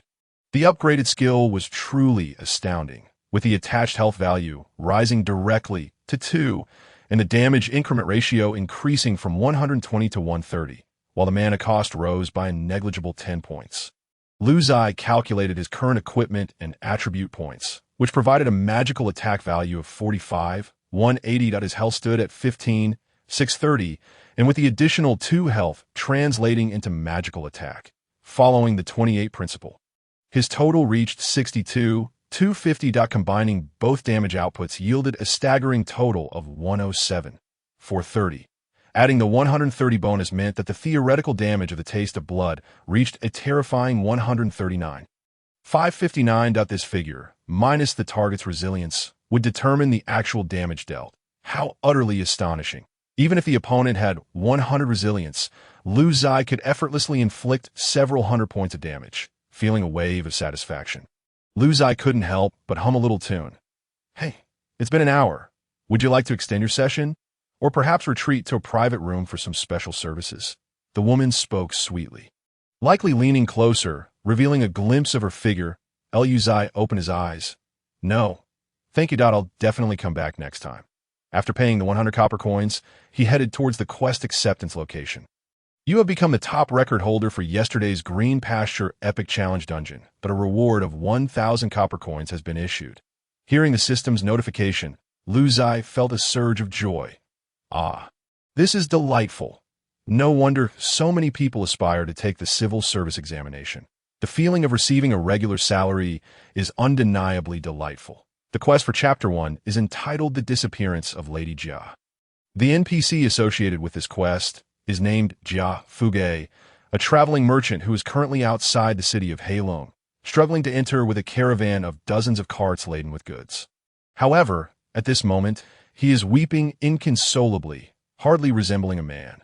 The cause of his distress is that his 23rd room, which he had purchased for 1 gold coin in preparation for his nuptials, has been plundered by mountain bandits. Cursed bandits! They dare to attack me. Woe is me! He laments. The Lord of Heilong City is no better, imposing a bandit extermination tax on us merchants year after year, while the bandits grow ever more brazen. Warriors, who among you can help me rescue Xiaoru? I shall reward you with 1 gold coin and grant you a permanent Halong City pass. This pass allows free entry and exit from both the outskirts and the inner city without being attacked by the city guards. The monsters ranging from levels 6 to 10 are outside Halong City, and without this pass, one cannot continue to level up. Lu Ziye finds this arrangement astonishing. If some players are merely seeking entertainment, they would be unable to progress any further at this point. After all, for ordinary players, Chapter 1 is exceedingly difficult. Besides Jia Fugue's incessant sobbing, a bustling crowd surrounds him. Gold wound medicine, small, 50 copper coins each. An essential item for defeating the second-in-command. Supplies are running low, buy quickly or risk starvation. Reliable service. Back mountain flying chests, precise positioning to avoid bandit dens, 100 copper coins each. Diagonal teleportation, accurate and reliable. DD Duo service. Double slots available. 1 more seat for a driver. 50 copper coins each. Quick passage through Chapter 1 requires a bribe of 500 copper coins for the bandits. Lu Ziye is taken aback. To complete Chapter 1, one requires such an exorbitant amount, 700 copper coins. No wonder those players who provided leveling services were so diligent in saving money. Damn it, these people are outrageous, selling a small gold wound medicine for 50 copper coins when a pharmacy charges only 10. Why not just rob them? What can you do? If you don't buy, they want to take you along or sell you a flying flag. You can't defeat them head on. That I still need 20 copper coins. Can someone lend me a bit? A priest said helplessly. Upon hearing the priest mention borrowing money, the surrounding individuals pretended not to hear and scattered.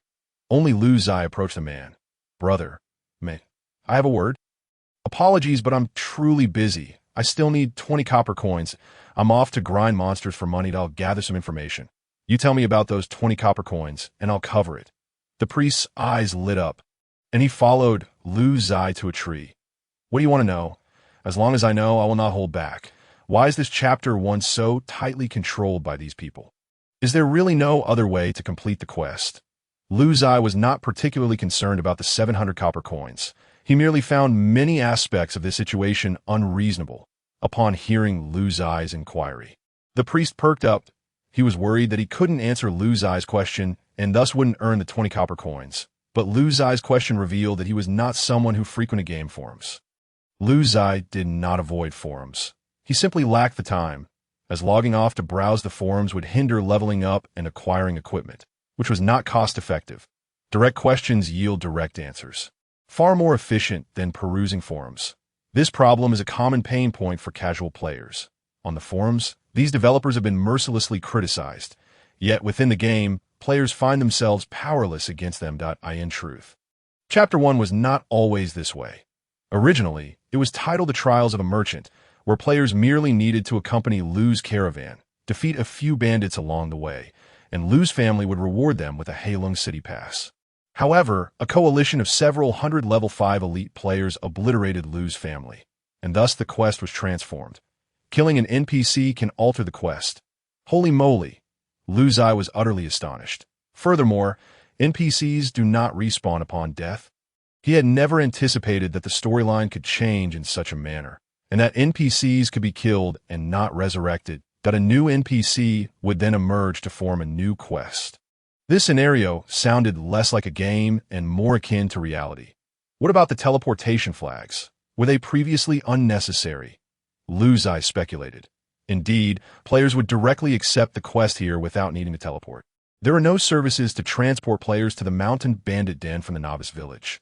Thus, following the alterations in the storyline, it has directly benefited those purchasing flags, leaving players with no choice but to buy them. If they refuse, they would have to eliminate the over 100 bandits stationed halfway up the mountain. Who possesses such strength? Impressive! For the first time, Lu Ziye gained a new understanding of industrial upgrades and the expansion of the supply chain.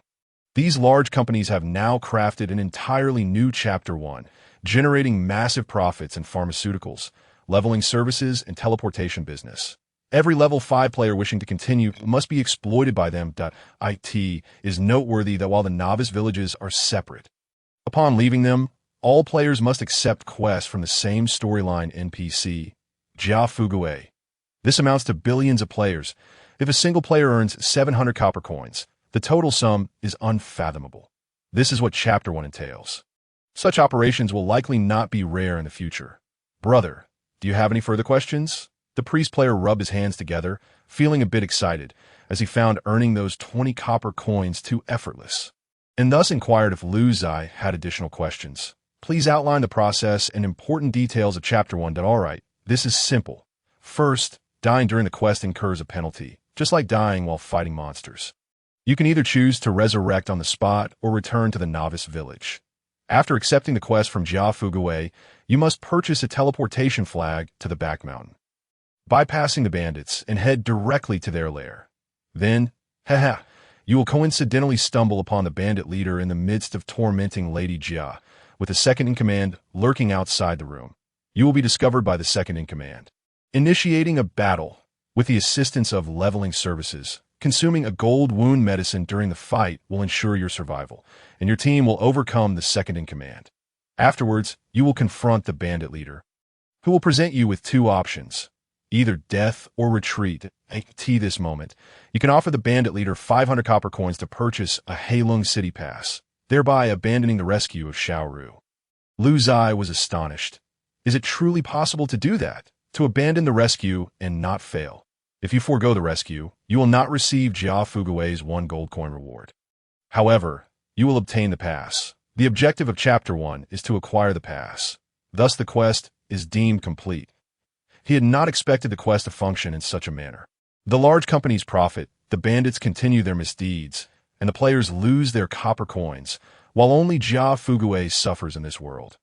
Wait, where did the bandits acquire the pass? Lu Ziye suddenly realized. I cannot say for certain. All right, I understand. I will complete our transaction. Lu Ziye fulfilled his promise and handed over 20 copper coins. The priest, seeing the money was in order, left with delight and immediately joined a DD Duo service team to progress through the quest. The DD Duo service team consists of 2 individuals leading 3 players through tasks, maximizing efficiency, while those who lose money are truly suffering. Lu Ziye strode past the crowd towards the flickering campfires of Heihu Mountain under the night sky. Over 100 level 5 bandits should not be too difficult to defeat, right? Indeed, Lu Ziye was not unable to afford the 700 copper coins. Rather, Jia Fuguwei's 1 gold coin offered better value. Others had never considered the possibility of eliminating all the bandits, rescuing Xiaoru, and earning that 1 gold coin for Jia Fuguwei. Yet Lu Ziye not only dared to contemplate it, but also dared to act. At this moment, Lu Ziye had arrived at the foot of Heihu Mountain, where a dozen bandits charged forth, wielding tiger head knives. Who dares to trespass in our Heihu stronghold? I am your father. Lu Ziye, uninterested in banter, unleashed a blast of blood's embrace at this moment. He yearned to reach level 10 swiftly, so he could learn area attack skills, lure them all in, and obliterate them in one fell swoop. How convenient that would be. The appearance of the mountain bandits closely resembles that depicted in films and television, wielding large blades, their muscular physiques on full display, faces contorted in ferocity, adorned with beards, exuding an aura of menace. Their attributes, however, are rather unimpressive, boasting merely 400 health points, inferior to the red-haired roar. Their physical attack capabilities are average, inflicting just over 40 points of damage with a single skill strike. Yet, when Lu Ziye unleashes a blow upon them, it proves fatal. Amidst the glint of his blade, a burst of crimson light erupts. The initial strike, having depleted 51 points of their resilience, still results in a staggering 404 points of damage, leading to instant demise. Leaving the bandit with a deficit of 4 health points, a dozen mountain bandits fall victim to Lu Ziye's relentless onslaught, executed in a mere 2.7 seconds between each skill cooldown, all dispatched within a span of over a minute. Some of the bandits, having utilized 2 skills themselves, render their output somewhat inconsistent. Though possessing a luck attribute of 33 points, the fluctuations in damage are significant. The lowest strike dealt merely 230 damage. Yet it seldom triggered damage exceeding 100, indicating that this luck attribute indeed proves effective, amplifying the actual damage dealt considerably. The highest strike achieved over 500 damage, marking a pinnacle of combat prowess. Upon vanquishing the mountain bandits, Lu Ziye's talent activates successfully, allowing him to siphon 40 health points and incrementing his experience progress by one. Having dealt with the initial wave of bandits at the foot of the mountain, Lu Ziye presses onward, encountering another 10 bandits midway up the slope. From this skirmish, he procures a level 5 white ring that enhances attack power, promptly consigning it to the auction house without hesitation. The bandits at this elevation fail to satiate Lu Ziye's thirst for battle, and within 2 minutes, they too are dispatched. Gazing upwards, the stronghold atop the mountain comes in a clear view to this juncture. Approximately 70 bandits surge forth, obstructing Lu Ziye's path. He remains unfazed by their sudden appearance, recalling the priest's prior mention of over 100 bandits lurking in the vicinity. However, the astonished gazes of the 70 bandits fixated on Lu Ziye suggest they have stumbled upon something extraordinary. "What are you staring at? Never seen a handsome man before," Lu Ziye muses as he endeavors to glean information about his adversaries, rendering him momentarily speechless. This band of bandits manifests only names: Black Tiger Bandit 001, Black Tiger Bandit 002, all at level 5. This is indeed a narrative quest zone, where only players not exceeding level 5 are permitted entry. Even the power levelers are confined to this level. Have they concealed their attributes? Could it be that these individuals are not true bandits, but players in disguise? The identifiers 001 and 002 are merely self-assigned IDs, as the game prohibits duplicate names, necessitating numerical differentiation. A light dawns upon Lu Ziye. It is all a business, all about profit. These bandits hail from large corporations that if his assumptions are accurate, the bandit leader is likely under the sway of these companies, should he fail to comply. It is probable that thousands of level 5 players would descend upon Black Tiger Village. The players masquerading as bandits merely maintain the facade of order, creating the illusion that the stronghold is indeed home to over 100 bandits. The bandits at the foot of the mountain are genuine, whereas these individuals are imposters. Players do not opt to ascend as Lu Ziye has. Instead, they utilize teleportation flags to confront the bandit leader head-on, securing a pass to Black Dragon City through bribery. Bribery. It is theoretically impossible for the bandit leader to possess a pass, and now it makes sense. The Lord of Black Dragon City likely colludes with these corporations. A pass is sold for 500 copper coins, euphemistically termed bribing the NPC. How astonishingly easy it is to earn such money. The likelihood of ordinary players banding together to combat bandits is exceedingly low. Even if players harbor such intentions, this group would swiftly suppress them.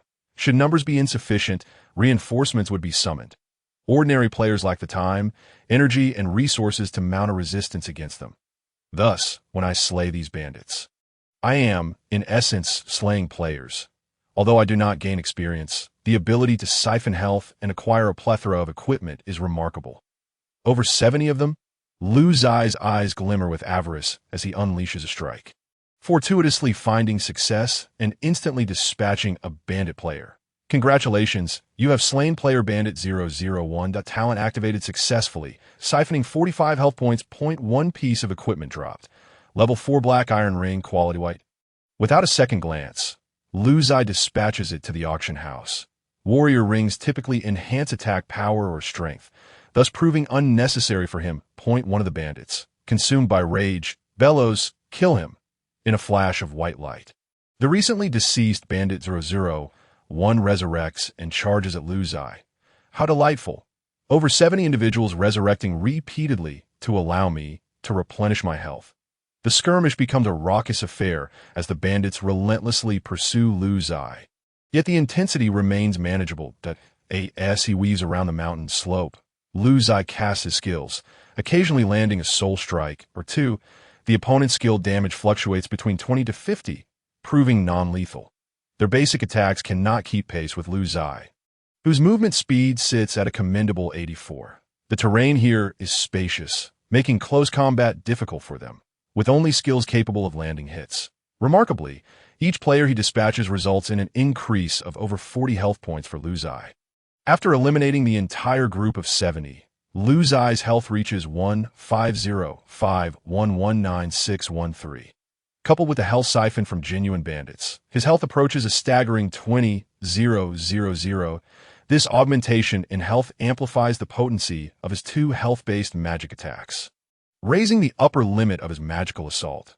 Previously, he had a 50 chance to eliminate foes in one blow, but now he can achieve this with 8 out of every 10 strikes. In terms of equipment, Lu Ziye directly acquires over 30 pieces, an astonishing haul. Onward, Lu Ziye revels in the thrill of battle. Meanwhile, the bandits, after their latest resurrection, begin to exhibit signs of fear. 1 man versus 70. This individual has concealed his personal information, leaving the bandits in the dark about what they are truly facing. The source of human fear lies in the unknown, and this group starts to succumb to trepidation.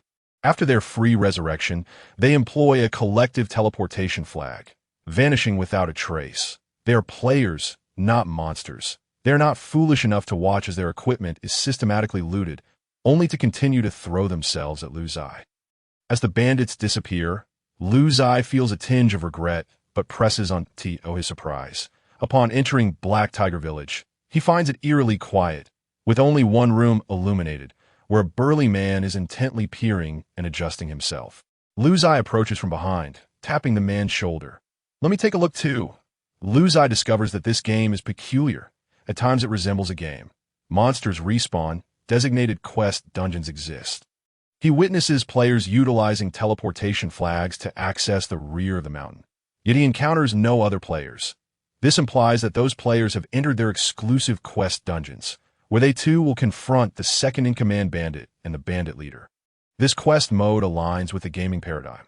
However, despite its resemblance to a game, the NPCs can be killed and manipulated, exhibiting uniqueness and a lifelike quality. Is this a sign of a gradual merging of reality and gaming? Might the gaming elements diminish while authenticity escalates? Intriguing. "Who are you?" the second-in-command bandit exclaims in terror, only to be caught off guard as Lu Ziye's staff strikes him simultaneously. You deal 451 points of damage to the second-in-command. A burst of blood light sends him flying, and the room fills with rustling sounds.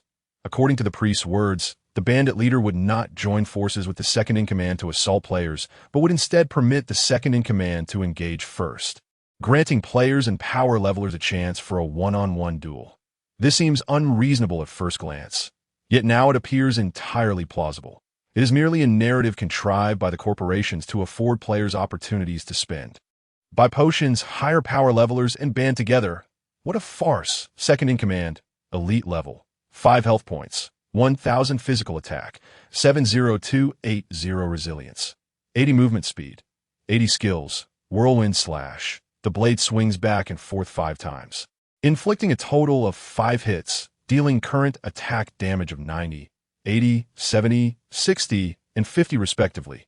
Skill cooldown, 7 seconds. Skill, Bloodblade, a heavy strike with the blade, dealing 200 damage and causing a bleeding effect for 5 seconds, resulting in a loss of 2 maximum health per second. Skill cooldown, 20 seconds. Upon casting a glance at the attributes of the second-in-command, Lu Ziye discerned that they were merely trivial.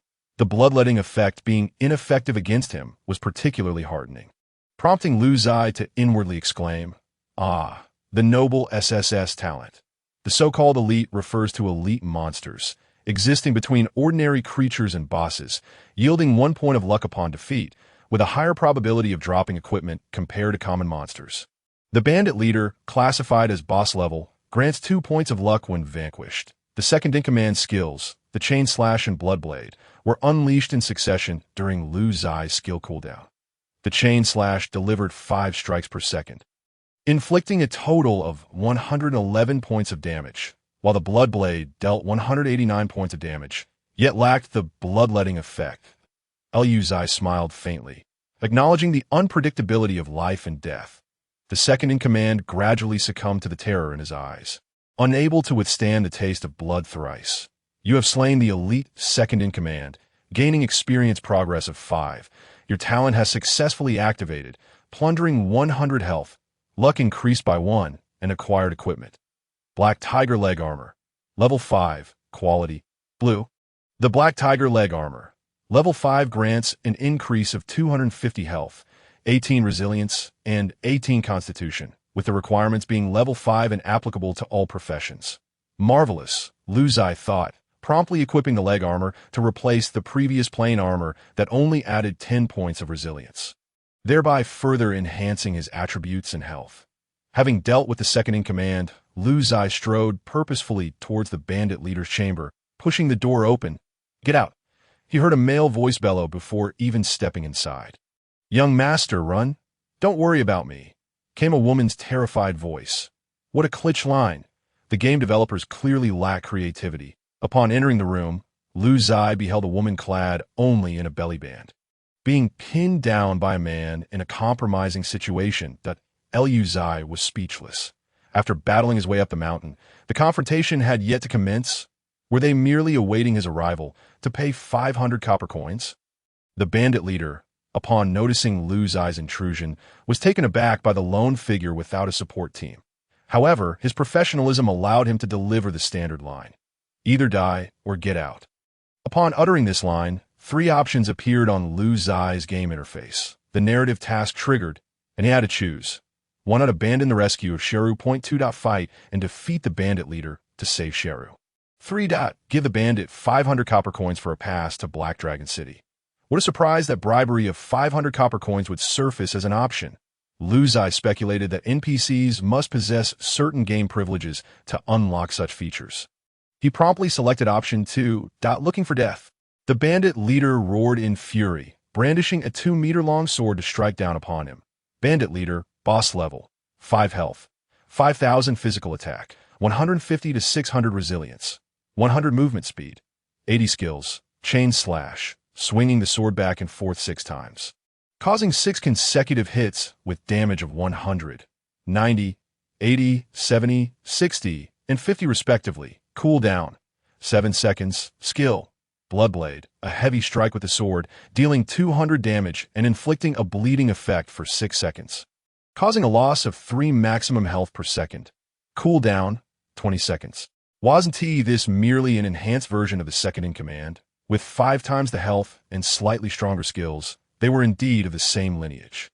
Although the bandit leader's initial 5-hit combo inflicted 510 damage upon Lu Ziye, it scarcely wavered his dominant position.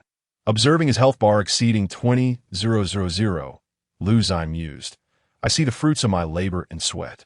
All these health points were earned through arduous battles. The combat unfolded unremarkably, with a few tastes of blood reducing the bandit leader to a critical state.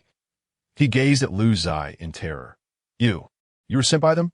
To replace me?" He shoved the woman on the bed towards Lu Ziye. "Take her. Go claim your reward from Jia Fugue. Please, don't kill me." Such a cowardly NPC was a first for Lu Ziye. Sheru, pushed beside him, appeared astounded. This young master actually defeated the bandit leader? "Please, do not return me to the Jia family. If you kill her, I promise to comply with anything you ask. I can even reveal a secret to you." "Do not believe this wretched woman," the bandit leader shouted, but was swiftly silenced by Lu Ziye's skill. Having saved the girl, the promise of 1 gold coin from Jia Fugue was assured, and the bandit leader was undoubtedly destined for death. Why spare him for the readers? 2 points of luck and the potential for rare equipment drops were opportunities Lu Ziye could not miss.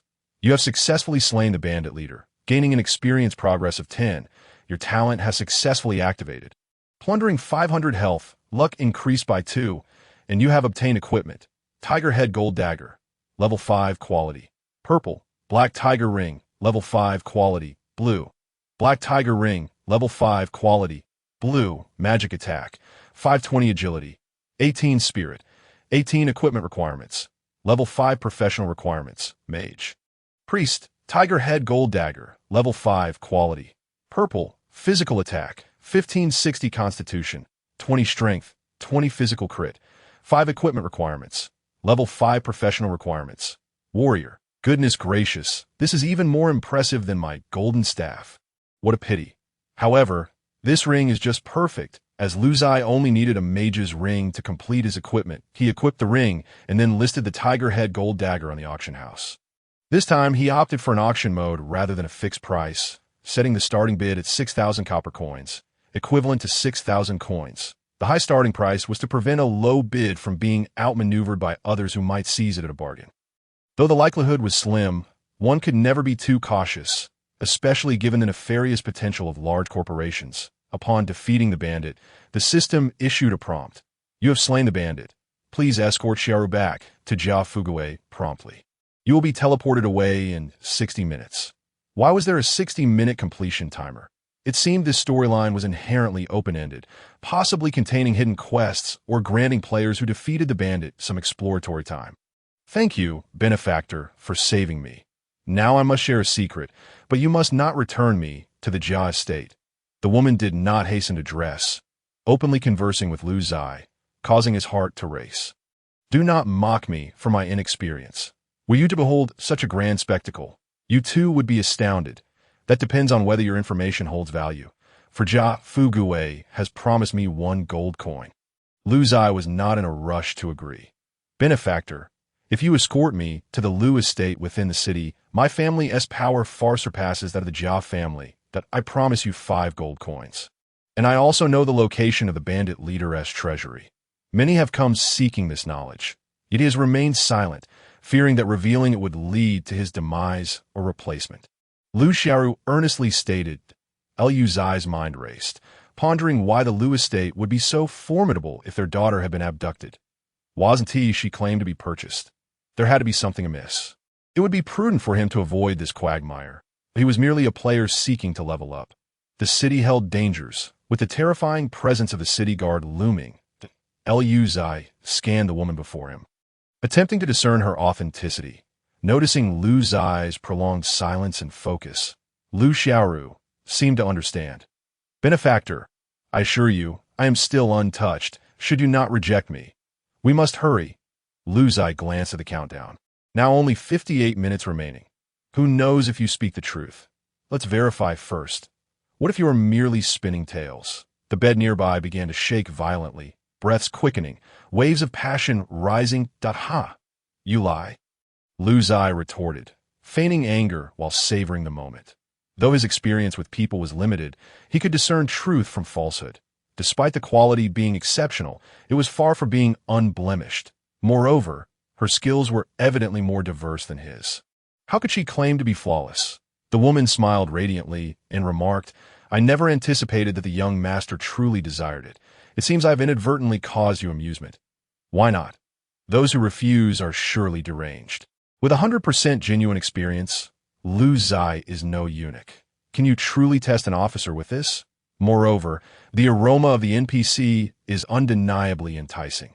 Returning to the matter at hand, Lu Ziye's wariness towards this woman intensified. If her body was dishonest, what could be said of her soul? What are your plans now, young master? Time is of the essence. Please divulge to me the location of the treasury.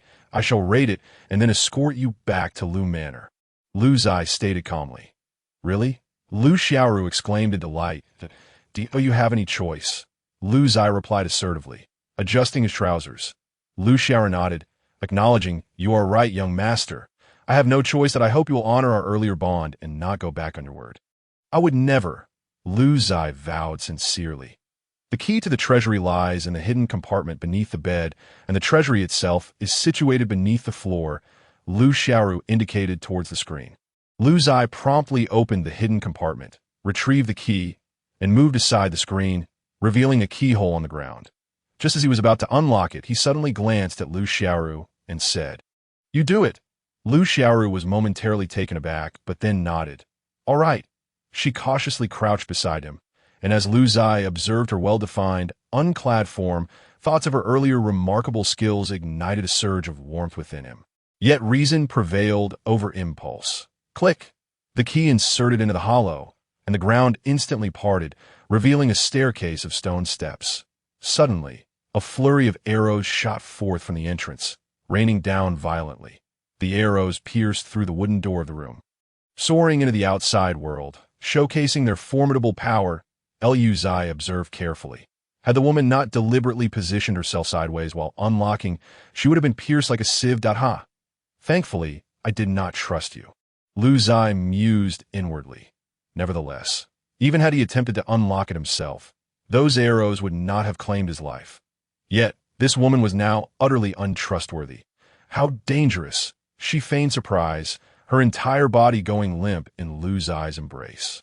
Wow, that was truly perilous. Lu Ziye pretended to be astonished, aware he could not disregard the act. Gently, he steadied her soft form and positioned her at the treasury entrance, saying, "You go first, Lu Xiaoru." It turned out that the area below was safe, just as her own lower half, very secure, and filled with surprises. The treasury was modest in size. After descending a dozen steps, a small chamber of approximately 7 to 8 square meters awaited. Filled with copper and silver coins, the bandits rarely encountered gold coins in their daily earnings. Most of what they plundered were copper coins, with the occasional silver coin. Without needing to count, Lu Ziye absorbed everything directly into the system's warehouse. Subsequently, the system panel displayed a row of numbers under his wealth section: 690 silver coins and 80,110 copper coins. The system would not automatically convert copper coins into silver nor silver into gold, but would directly show the actual wealth possessed. In addition, there was a stack of permits, 1,000 in total. Lu Ziye surmised that someone must regularly provide permits to the bandit leader for resale to players, generating profit. Players' money was undoubtedly siphoned off by large corporations, leaving nothing behind. While the items in this treasury were merely remnants of the bandit's past haul, these permits might have been secretly extracted by him. "Are you an adventurer?" Lu Xiaoru gasped in shock as she witnessed Lu Ziye effortlessly collect all the wealth. "Adventurer? What is that title? Is that what NPCs call players?" "What adventurer?" Lu Ziye retorted, "In this world, there are immortal adventurers who possess abilities akin to yours, allowing them to retrieve items from afar," Lu Xiaoru explained. Indeed, it seemed they refer to players as adventurers. Lu Ziye ceased pretending. "Yes, I am an adventurer." With a swift punch to the back of her head, she slumped into unconsciousness. Lu Ziye examined Lu Xiaoru's panel. She was merely an ordinary neutral NPC with 100 health points, posing no threat. He could easily knock her out with a single blow. After 41 minutes of labor, with 10 minutes spent exploring the treasury, Lu Ziye finally hoisted Lu Xiaoru over his shoulder, reshaped his face, and teleported away from the Black Tiger bandit camp. "Those damn bandits have dared to target me. Woe is me. The Lord of Black Dragon City is no better. Year after year, he imposes bandit taxes on us merchants. The bandits grow more audacious by the day. Brave warriors, who among you can help me rescue Xiaoru? I will reward you with 1 gold coin and a permanent Black Dragon City pass." Thud. Lu Ziye unceremoniously dropped Lu Xiaoru onto the ground. "Pay up." Jia Fugue immediately ceased his weeping, crouching to take a glance.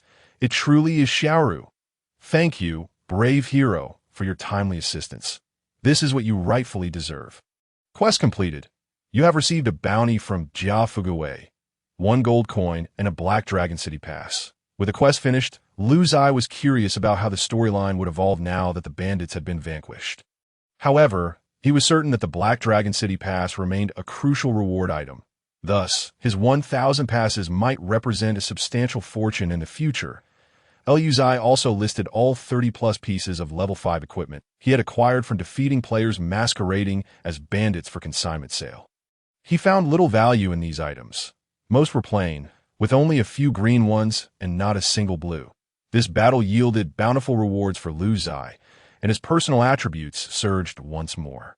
ID: Funainai Kel Hongding Occupation, Blood Mage Level 533, Wealth Index 6.6 Health Points, 21,930 Mana Points, 510 Magic Attack, 65,260 Constitution, 61 Intelligence, 41 Strength, 11 Spirit, 91 Resilience, 92 Agility, 53 Luck, 36 Cooldown Reduction, 10 Movement Speed, 134 Physical Critical Hit, 0 Magic Critical Hit, 0 Base Magic Damage, 200 Talent, Blood Fiend Special Trait, Blood Loss Skill, Taste of Blood LV2, 3, Wealth, 1 Gold, 690 Silver, 80, 338 Copper. With 33 experience points at level 5, his wealth index had soared to 6.6. Lu Ziye had yet to experience the benefits of this wealth index, but surely higher is better than lower. His luck had increased by 3 points, which was his greatest gain, and his skills had risen to level 2. His base magic attack had reached an impressive 65, 260, showcasing a significant transformation, coupled with his health now exceeding 20. 000. Lu Ziye's damage from the Taste of Blood skill had become quite formidable. Armed with the pass, Lu Ziye made his way toward the outskirts of Black Dragon City. where monsters of levels 5 to 10 roamed. He intended to level up to 10 within a day, aiming to surpass the 100,000 health mark for peace of mind.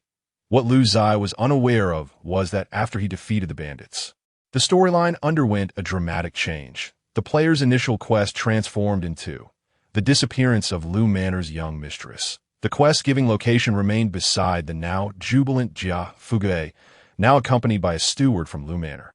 The task shifted to assisting Lu Manor in locating the missing Lu Xiaoru, with the primary character still being this woman. Truly a twist of fate.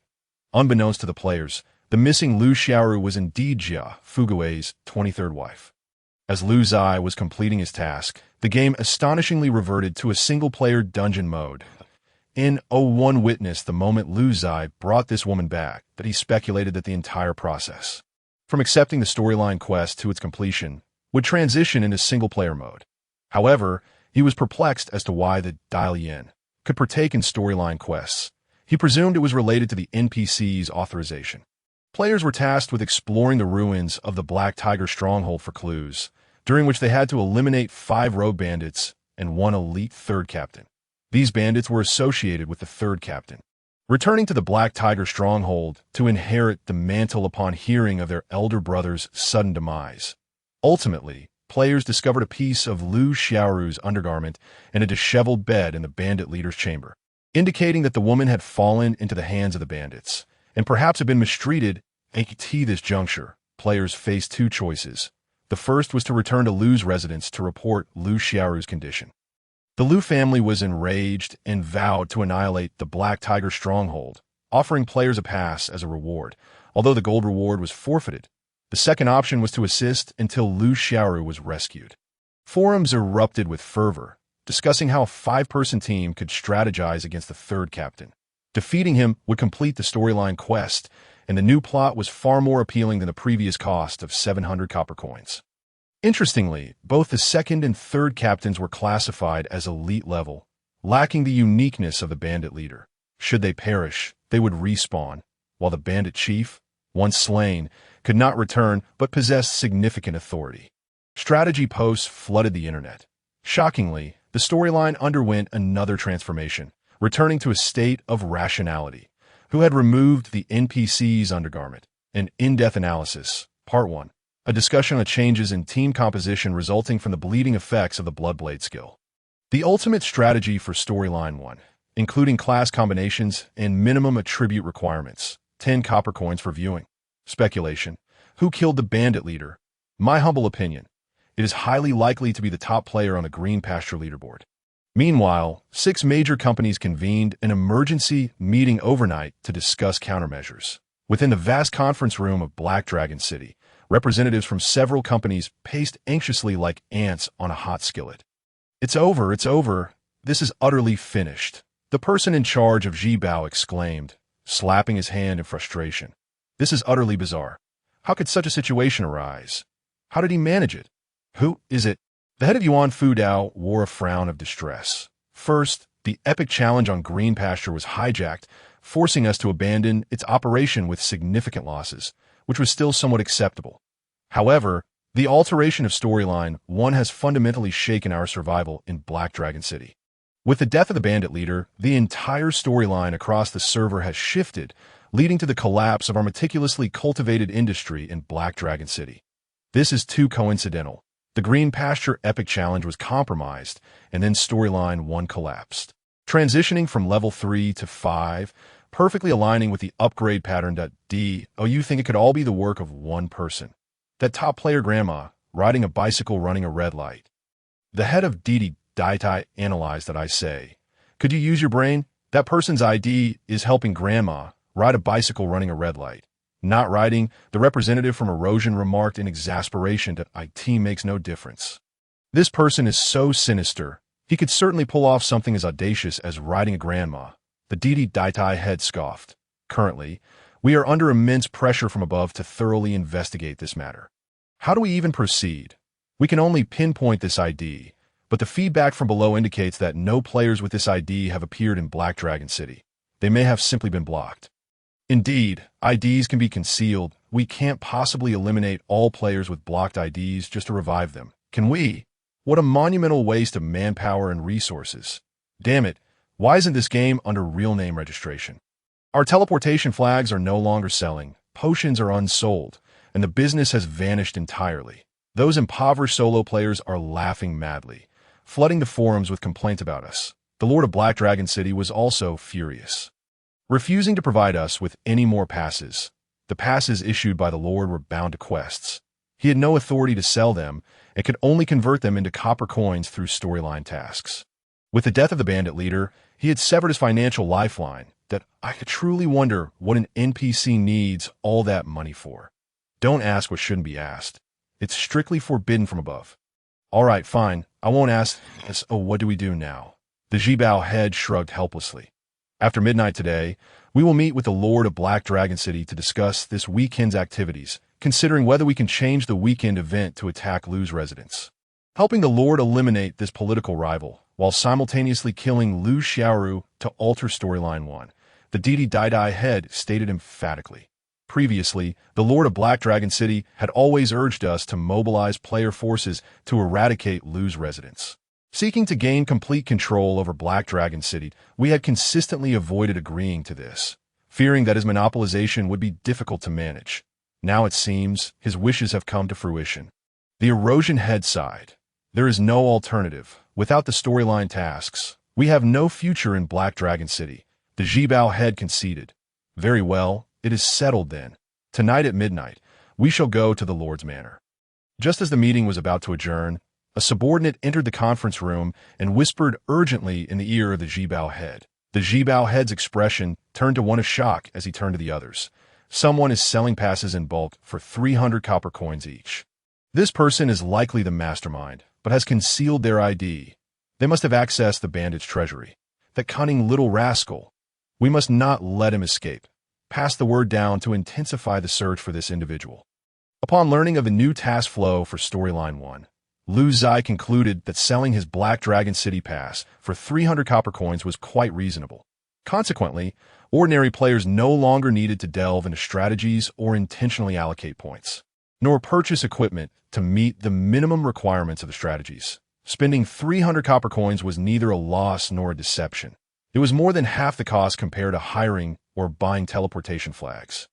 And it was far more convenient that Lu Ziye's passes sold out in just 11 minutes, with a total of 1,000 passes yielding a profit of 300,000 copper coins. Now, Lu Ziye's wealth amounted to 1 gold, 690 silver, and 380,338 copper coins that in a buoyant mood. Lu Ziye ventured to the level 5 training area on the outskirts of the city, pondering a question. How do the NPCs in this world gain self-awareness? Is it due to the game's integration creating some looseness, resulting in randomness? Or do they possess fixed pathways that allow them to transform from mechanized game code into living NPCs? For instance, the bandit leader, who feared death, even knew how to leverage the existence of the treasury to threaten and balance the power of the major companies. What roles do the Lord of Black Dragon City and the Lu family play in this city? The next time he logs off, Lu Ziye intends to browse the forums for in-depth analyses. He had been so focused on leveling up that he had neglected the vast background information and historical events of this alternate world. What he initially thought was merely a typical monster-slaying game now appeared to be far more intricate than he had realized. A roar abruptly interrupted Lu Ziye's contemplation as several level 5 monsters. The bull crocodile appeared before him. Measuring 6 meters in length and 3 meters in height, these robust creatures were rumored to have excellent meat. The beef restaurant in Black Dragon City served dishes made from their heads. They were a type of monster with a health pool of 800, characterized by their tough hides, low attack power, and slow speed, precisely the type that Lu Ziye favored. Image, Bull Crocodile, Imcirc 3D. Bull Crocodile, level 5 health, 800 physical attack, 100 to 400 toughness, 120 movement speed, 50 skill. Barbaric Charge, locks onto a target and initiates a deadly charge, inflicting 180 of current physical attack damage and stunning the target for 5 seconds. Passive, Blood Battle. When health decreases by 1, attack and defense increase by 1. Lu Ziye glanced at the attributes and skills, deeming them rather unremarkable. The passive skill Blood Battle sounded impressive. perhaps effective against other players. However, for Lu Ziye, it is of little use. At most, he can take down an opponent in 2 strikes, leaving no opportunity to showcase his abilities. Presently, Lu Ziye's base magical attack is 65, 260, and his magical attack power, derived from a health conversion of 21, 930, reaches an impressive 108 for 30, culminating in a staggering total of 173, 690. When factoring in a skill enhancement of 130, his actual magical attack power ascends to 225. 897. With this single strike, despite the opponent possessing a resilience of 120, they would lose half of their vitality. 1 strike to the soul, 2 strikes to the grave. The number of level 5 monsters in the vicinity has notably diminished compared to before. Lu Ziye gazes around and notices only about 10 within a radius of several hundred meters, with many small teams engaged in combat against these bullcrocs that eye in the distance. A few bullcrocs can be seen sporadically drinking water. Their numbers not particularly overwhelming. With a flourish of his golden staff, a violent blood mist streaks through the air, leaving behind a long scarlet trail as a blood orb directly strikes a bullcroc, sending it sprawling to the ground. You hit the bullcroc, its health drops by 491. Marvelous. This is precisely the sensation he craves. The bullcroc struggles to rise, casting a glance toward Lu Ziye, and immediately charges forth with a flurry of hooves. But alas, its speed is insufficient to be by the time it reaches Lu Ziye. 2.7 seconds have elapsed, and the cooldown for his second skill has concluded, allowing him to deliver another crushing blow. Moo! A long, mournful bellow resonates as the 11-ton bullcroc crashes heavily to the ground. Congratulations, you have slain the bullcroc. Talent activated successfully. Life force plundered. 80 points. Experience progress bar increased by 1. Conveniently. While traversing the level 5 training grounds, Lu Ziye plans to level up to 6 before returning to the city. He intends to enhance his skills further. The higher his skills, the more efficient he becomes at defeating monsters, ensuring his own safety. Brothers, look at that mage. He took down a bullcroc in 2 hits. Impossible. With 800 health, you dare claim 2 hits? It takes all 5 of us a minute to bring one down. Among the nearby 5-man team, some have noticed Lu Ziye's exceptional prowess, while his teammates remain skeptical, opting to observe. After Lu Ziye dispatches another bullcroc with 2 swift strikes, several jaws drop in astonishment, and they begin recording the gameplay.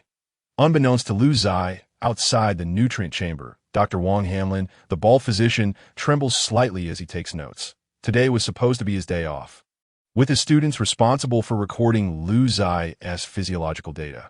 However, a student called to inform him that the subject, Lu Ziye, exhibited physiological reactions and signs of excitement, culminating in a rather unexpected outcome. Thus, Dr. Wang hurriedly arrived to conduct his own observations that in reality, the excitement stemmed merely from Lu Ziye and Lu Xiaoru engaging in a passionate moment at the Black Tiger Village, fortuitously recorded by the students. Dr. Wang concluded that everything appeared normal, attributing it to synchronized brainwaves. After all, the hyperrealism of the alternate world provides a tangible experience that resonates back to the original body. Nevertheless, he couldn't help but remark, young people truly know how to have fun. Embracing the spirit of being present, he began recording other bodily metrics of Lu Ziye, and upon reviewing the data, he could no longer remain seated. He instructed his students to head home and rest early. After expressing gratitude to their teacher, they departed, eager to take a break. Once alone, he held his breath, scrutinizing Lu Ziye's bodily data. 1. Muscular strength slightly increased.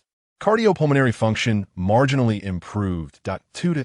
No signs of cancer cell metastasis. With a reduction noted, the cancerous regions exhibit signs of functional recovery. Dr. Wang could no longer sit still, locking himself in his office, pondering the next steps.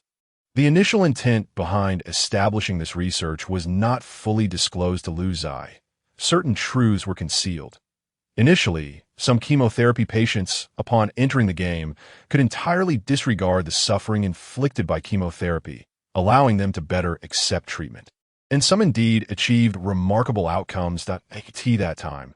Everyone believed it was due to the virtual world shielding patients from pain, fostering a pleasant state of mind that improved compliance with treatment, contributing to better results. After all, In the real world, patients with a positive mindset and optimism are more likely to conquer cancer. However, the narrative remained focused on the merits of modern medical technology. Yet, Lu Ziye is different. He is a unique case, devoid of chemotherapy or any medical interventions. Yet he demonstrates the most substantial recovery. No, it cannot merely be termed recovery. Strictly speaking, it is a resurrection. Lu Ziye's cancer was deemed incurable. The year was merely a comfort for the patients. In reality, he had merely 2 to 3 months of life remaining. Yet, currently, he not only appears to live longer, but may even achieve complete healing, fundamentally overturning a medical professional's understanding. Simultaneously, Dr. Wang recognized a terrifying consequence. If this information were to leak, as an informed party, he could face not accolades or rewards, but rather control, surveillance, and coercion to replicate this outcome. Serving the elite at the pinnacle of society. For certain reasons, his life could even be at stake, while this patient might face a far worse fate, becoming a subject of experimentation. Contemplating this, he altered all bodily data to present a more plausible appearance. "Hello, dear. The hospital has been quite busy lately. I won't be returning home for a while. Please remind our daughter to play more games and read less." After hanging up, Dr. Wang sent a message to his students. "You'll have a few days off. I am rather bored and can take over the recording duties for a few days." Dr. Wang decided to wait for Lu Ziye to log off to discuss strategies. "Congratulations, your skill has been upgraded to level 6. Base attributes increased by 2. Free attributes increased by 5 at upgraded." So soon, observing the sudden burst of white light and the system notification surrounding him, Lu Ziye felt a twinge of surprise. This was primarily due to the reduced number of monsters. Otherwise, the progress would have been even swifter. He had slain 67 bullcrocs this time, and combined with previous experience points, he leveled up directly to 6. His health increased by 27,290, and he allocated attribute points to resilience, enhancing the quality of his health bar. Level 6 monsters lie to the north of the city. He must first enter the city and then teleport through the north gate to the area where the level 6 monsters reside. Lu Ziye plans to smash the skill level at the Ape Tutoring Store in Heilong City. This upgrade yielded 2 pieces of equipment, neither of which he could use, so he opted to auction them off. Lu Ziye also glanced at his consigned 30-plus pieces of equipment, of which 14 had already sold, netting him 810 copper coins. Though the quality of these items varied, they were all of levels 4 and 5, currently in high demand and capable of fetching a decent price.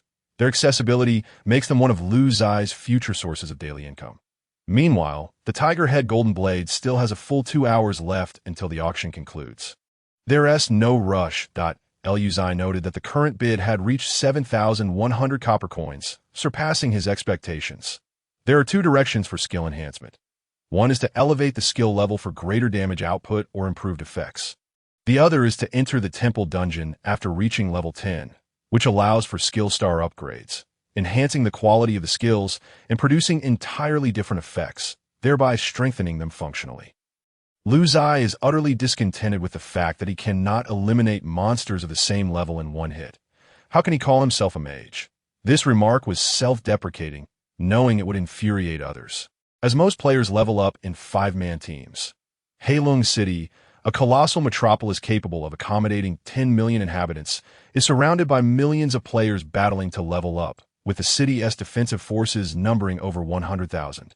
Commanded by the Lord of Heilong City, as he approached the city gates, Lu Ziye paid a 5 copper coin entrance fee and presented his pass, successfully entering the city. The majority of the entrance tax is allocated by the city lord for military expenditures and urban development, divided equally between the city lord's residents and the Lu residents. Within the city, there are 2 major factions. Military and civil authorities are separated, with the army under the command of the city lord and urban management overseen by the Lu residents. Typically, the military commander holds absolute authority. However, the Lu residents is distinct. They harbor no fear of the lord's manor, sharing governance over the city for a very simple reason. They have powerful backing. Upon entering the city, one is immediately struck by the stark contrast to the novice village, a vast expanse of wide roads teeming with a bustling crowd, the incessant calls of vendors filling the air, horse-drawn carts passing by in a steady stream, and patrolling soldiers diligently fulfilling their duties, all contributing to a scene of flourishing prosperity. Heilong City has been meticulously divided into hundreds of zones, each designated for specific functions, such as areas for stalls, categorized by the type of merchandise into medicinal goods, equipment, and special items. This detailed classification served to streamline human traffic, reducing chaotic movement.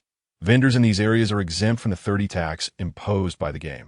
Yet they must purchase a stall, which comes at a steep price, 1,000 gold coins for a mere 10 square meter golden stall. Most of these stalls are monopolized by large corporations, with a portion owned by both the Lu residents and the Lord's Manor. Additionally, some stalls belong to the prominent NPC families within the city, piquing Lu Ziye's curiosity about whether these NPCs are killable and if doing so would result in their respawn. Dreadfully, he pondered, why do I find myself fixated on slaying NPCs? Ever since he had vanquished the bandit leader and acquired the treasury, his moral compass seemed to have strayed. The city boasts numerous teleportation stations, their functions limited to travel within the various districts. To exit the city, one must teleport to the city gate and pay an exit tax, making tax evasion impossible. Lu Ziye promptly paid 10 copper coins to reach the skill enhancement zone within the city. As the scenery shifted before him, he found himself in a different area, filled with hundreds of skill enhancement rooms, all operated by the Yuan Tutoring Company. Point one must acknowledge that while these major corporations rake in substantial profits, their operational costs are equally high. How much must it have cost to acquire these facilities? Concurrently, Lu Ziye concluded that the elite experts from these corporations must be formidable, possessing resources beyond imagination and equipment so exceptional it was nearly blinding. The road ahead remains arduous. He must focus on his own development without rushing. Once more, he altered his appearance and concealed his equipment's appearance before stepping into the Yuan Tutoring Company's reception hall. "Greetings, how may I assist you?" The receptionist, dressed in a remarkably revealing manner, drew Lu Ziye's mild reproach. What a farce! Such concealment is hardly appropriate. With so little fabric, one might as well be entirely unclad. "I wish to enhance my skills and inquire whether using advanced scrolls or special grade scrolls offers better value," Lu Ziye stated succinctly, laying out his intentions that well off as he was, raising his skills to level 3 felt reasonable. Perhaps he could even dispatch monsters in an instant. The superiority of special grade effects is undeniable, as they also require less time and exert a lighter toll on one's mental faculties if you possess a level 1 skill. Special grade scrolls can guarantee an 80 increase in proficiency. With advanced scrolls, we can only assure a 50 effect. Lu Ziye nodded silently, aware of his luck enhancing the actual results. What if it's a level 2 skill? Is the enhancement effect the same? The attendant shook her head. The higher the skill level, the greater the challenge and enhancement.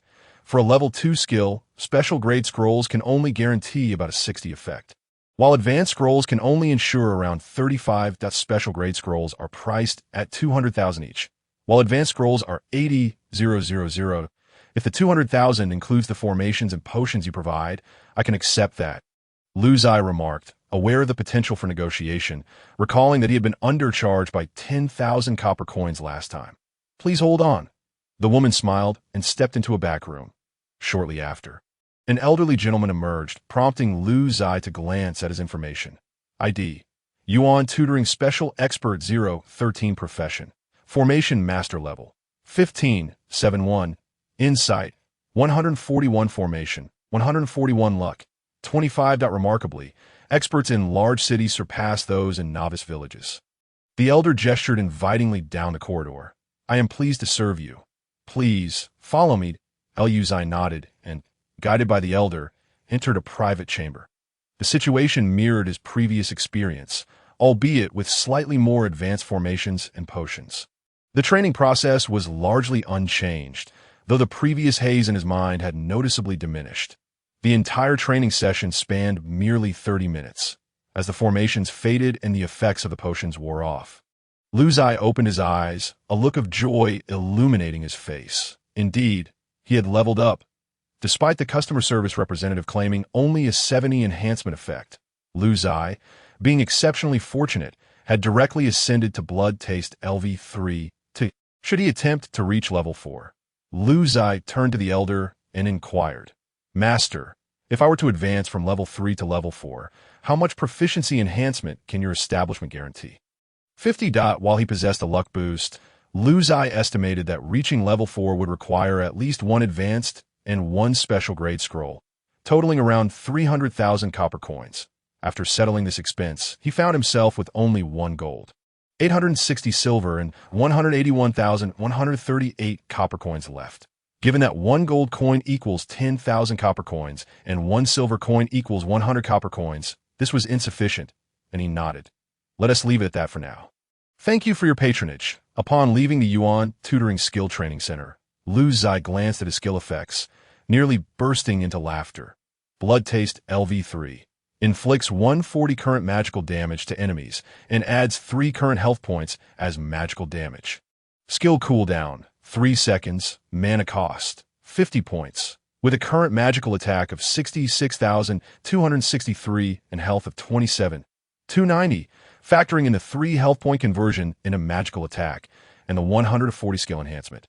Lu Ziye's total damage now reached a staggering 3,221, 285 to breaking the 1,000 damage threshold for the first time was indeed a cause for celebration. Should he encounter that formidable cow alligator again, with a stroke of luck, he might truly slay it in an instant. As for the skill, now consuming 50 points of mana. Who cared? He planned to log off for a moment to rest and review strategies, intending to focus on leveling up to level 10 in the northern part of the city upon his return. After paying the exit tax at the city gate, Lu Ziye directly ventured into the level 6 area before logging off. The game pod emitted a notification sound, indicating the player's return. Wang Hanlin, who had been dozing nearby, sprang to his feet and rushed over to Lu Ziye. "You're finally back," Lu Ziye, feeling bewildered, replied. "I don't believe I was offline for long." Wang Hanlin nodded and gestured toward his office. "Come with me."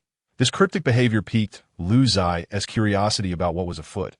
Once inside the office, Wang Hanlin closed the doors and windows, his eyes wide with astonishment. "You can't Lu Ziye was momentarily taken aback before a wave of elation washed over him. His cancer might be experiencing a breakthrough, affirming that the game was influencing reality and that a merger was imminent. Yet, why did Wang Hanlin's expression seem tinged with regret? After hearing Wang Hanlin's account, Lu Ziye lamented that events were unfolding more swiftly than he had anticipated. It was now certain that the game was merging, and once this process was complete, there would no longer be 2 bodies or 2 worlds. Everything would intertwine seamlessly. The phenomena occurring within him were bound to become increasingly common, and this secret would likely be difficult to keep. Fortunately, due to cognitive limitations, the inhabitants of this world might not immediately conceive of the merging of the game world. It would likely take considerable exploration and verification before they realized the truth. The pressing matter at hand, Lu Ziye believed, was to move Wang Hanlin out of the hospital as quickly as possible. It was crucial to prevent others from discovering the extraordinary events surrounding him. "I have some savings. I can purchase a secluded small house on the outskirts of the city, but you must promise me one thing. If you are able, save my family before disaster strikes." Wang Hanlin spoke earnestly. Lu Ziye nodded. "I can only do my best. I cannot guarantee the outcome. Besides, you have no idea of my prowess within the game. How could you believe I possess such capability?" "Just a hunch. You are the first person to exhibit this phenomenon. And besides you, who else can I turn to? Who can I trust?" Wang Hanlin continued. "I will stay by your side for the next few days.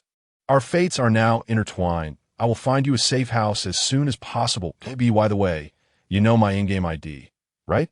We can add each other as friends, and should any urgent matter arise, I can message you in the game." "You referred to yourself as Yao Dao Ming Chu?" Lu Ziye nodded. "That if there is anyone in this world who can be trusted, it is this doctor before him. If he were to betray himself, he would already be in some mysterious laboratory, and there would be no need for him to speak so much." The matter of purchasing a safe house was entrusted to Wang Hanlin's partner, while Lu Ziye began to delve into the background of this game set in another world.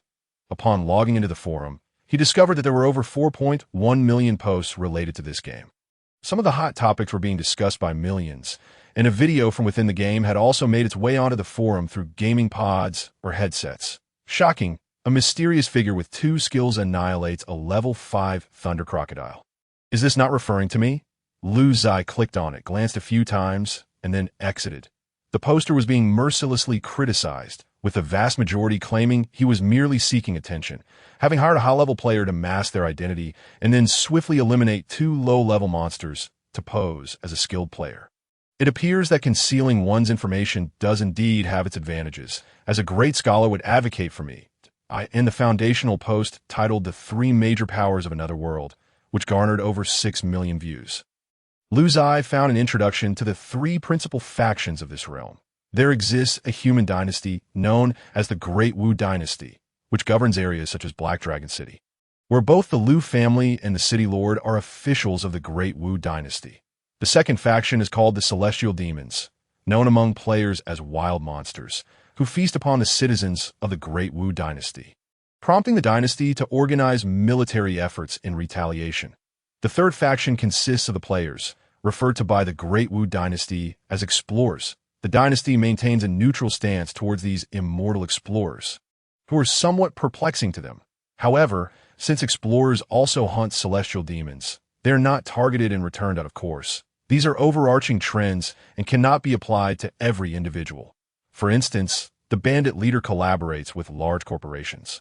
So Lu Ziye would not be surprised to encounter celestial demons in league with major companies. Within the celestial demons, and even within the Great Wu Dynasty, there are internal conflicts that are intricate and multifaceted. In another post detailing Black Dragon City, Lu Ziye learned that the City Lord and the Lu family held opposing views. The Lu family strongly advocated for the City Guard to take the initiative and eliminate the surrounding celestial demons, while the City Lord favored a strategy of defense, urging the fortification of their stronghold and advocating for the use of players to weaken the nearby monsters. Neither the Celestial Demons nor the Great Wu Dynasty possess a clear understanding of the respawning of monsters, the revival of players, or the resurrection of ordinary citizens of the Great Wu Dynasty. They view these as malevolent abilities, entirely oblivious to the concept of game mechanics. All three factions can respawn or be refreshed. Why then can the bandit leader not? Why? Lu Ziye pondered in confusion. The billions of citizens of the Great Wu Dynasty can be understood as NPCs, albeit with varying functionalities. Some NPCs are mere extras, mechanically repeating their roles with little intelligence, such as ordinary refugees, beggars, and soldiers. Others possess significant authority and intelligence, believing that the powers they wield are superhuman abilities So that is how it is, Lu Ziye mused as he closed the post. In this game, there are few intelligent NPCs. The vast majority can be regarded as automatons. Those intelligent NPCs wield control over the power and military of the Great Wu Dynasty, influencing every action within this world. He wondered whether any monsters had developed intelligence. Thus far, he had not encountered any. How did these entities, originally mere game code, acquire consciousness? Was it a side effect of fusion? This question remained unanswered in Lu Ziye's mind. Lu Ziye continued to browse through a plethora of information about the game, including the fact that tomorrow marks Saturday, when a 2-day weekend event would be held. The event is titled Guarding Black Dragon City. Players will join forces with the City Defense Army to fend off an assault by level 5 to 10 monsters at the city gates, with ample rewards and doubled loot drops. Additionally, there will be a kill leaderboard, where those who rank within the top 10,000 will receive extra rewards. A must-attend event for players of levels 5-10 out of course. Those who have not completed the first storyline will be unable to participate, as they cannot even enter Black Dragon City. Since the monsters for the event are level 5-10, Lu Ziye planned to level up before the event, boosting his health points in hopes of claiming a top leaderboard reward. Ideally, he hoped to reach level 10 and learn a group attack skill, as rumors suggested that the event monsters would be densely populated, providing ample opportunity for its use. With this thought in mind, Lu Ziye bid farewell to Wang Hanlin and logged back into the game. This time, returning to reality, he felt immensely fulfilled. He was no longer in danger of death and was more resolute in his intention to establish a foothold within the game world. As the surroundings transformed, Lu Ziye opened his eyes to find himself in the level 6 training area to the north of Black Dragon City. He chose not to engage in battles with monsters above his level, as defeating higher-level monsters grants excessive experience, which is meaningless. Instead, he focused on battling monsters of equal level to build his health points, as this was the foundation of his survival. Leveling up was not his primary pursuit at this moment. Lu Ziye first sent a friend request to Yao Dao Ming Chu, noting, "I am Lu Ziye." The other party's name appeared in gray, indicating they were offline. That I end this game, there are several circumstances where one cannot hide their ID. The first is various leaderboards, which display the IDs of those who rank. The second is in a friends directory, where your ID will be shown. That if you wish to maintain secrecy, you can only refrain from adding friends. The third is during record-breaking challenges and significant kills, where the system will announce the killer's ID. However, none of this matters much. As long as you conceal your personal information in reality, no one will know that you are associated with any particular ID.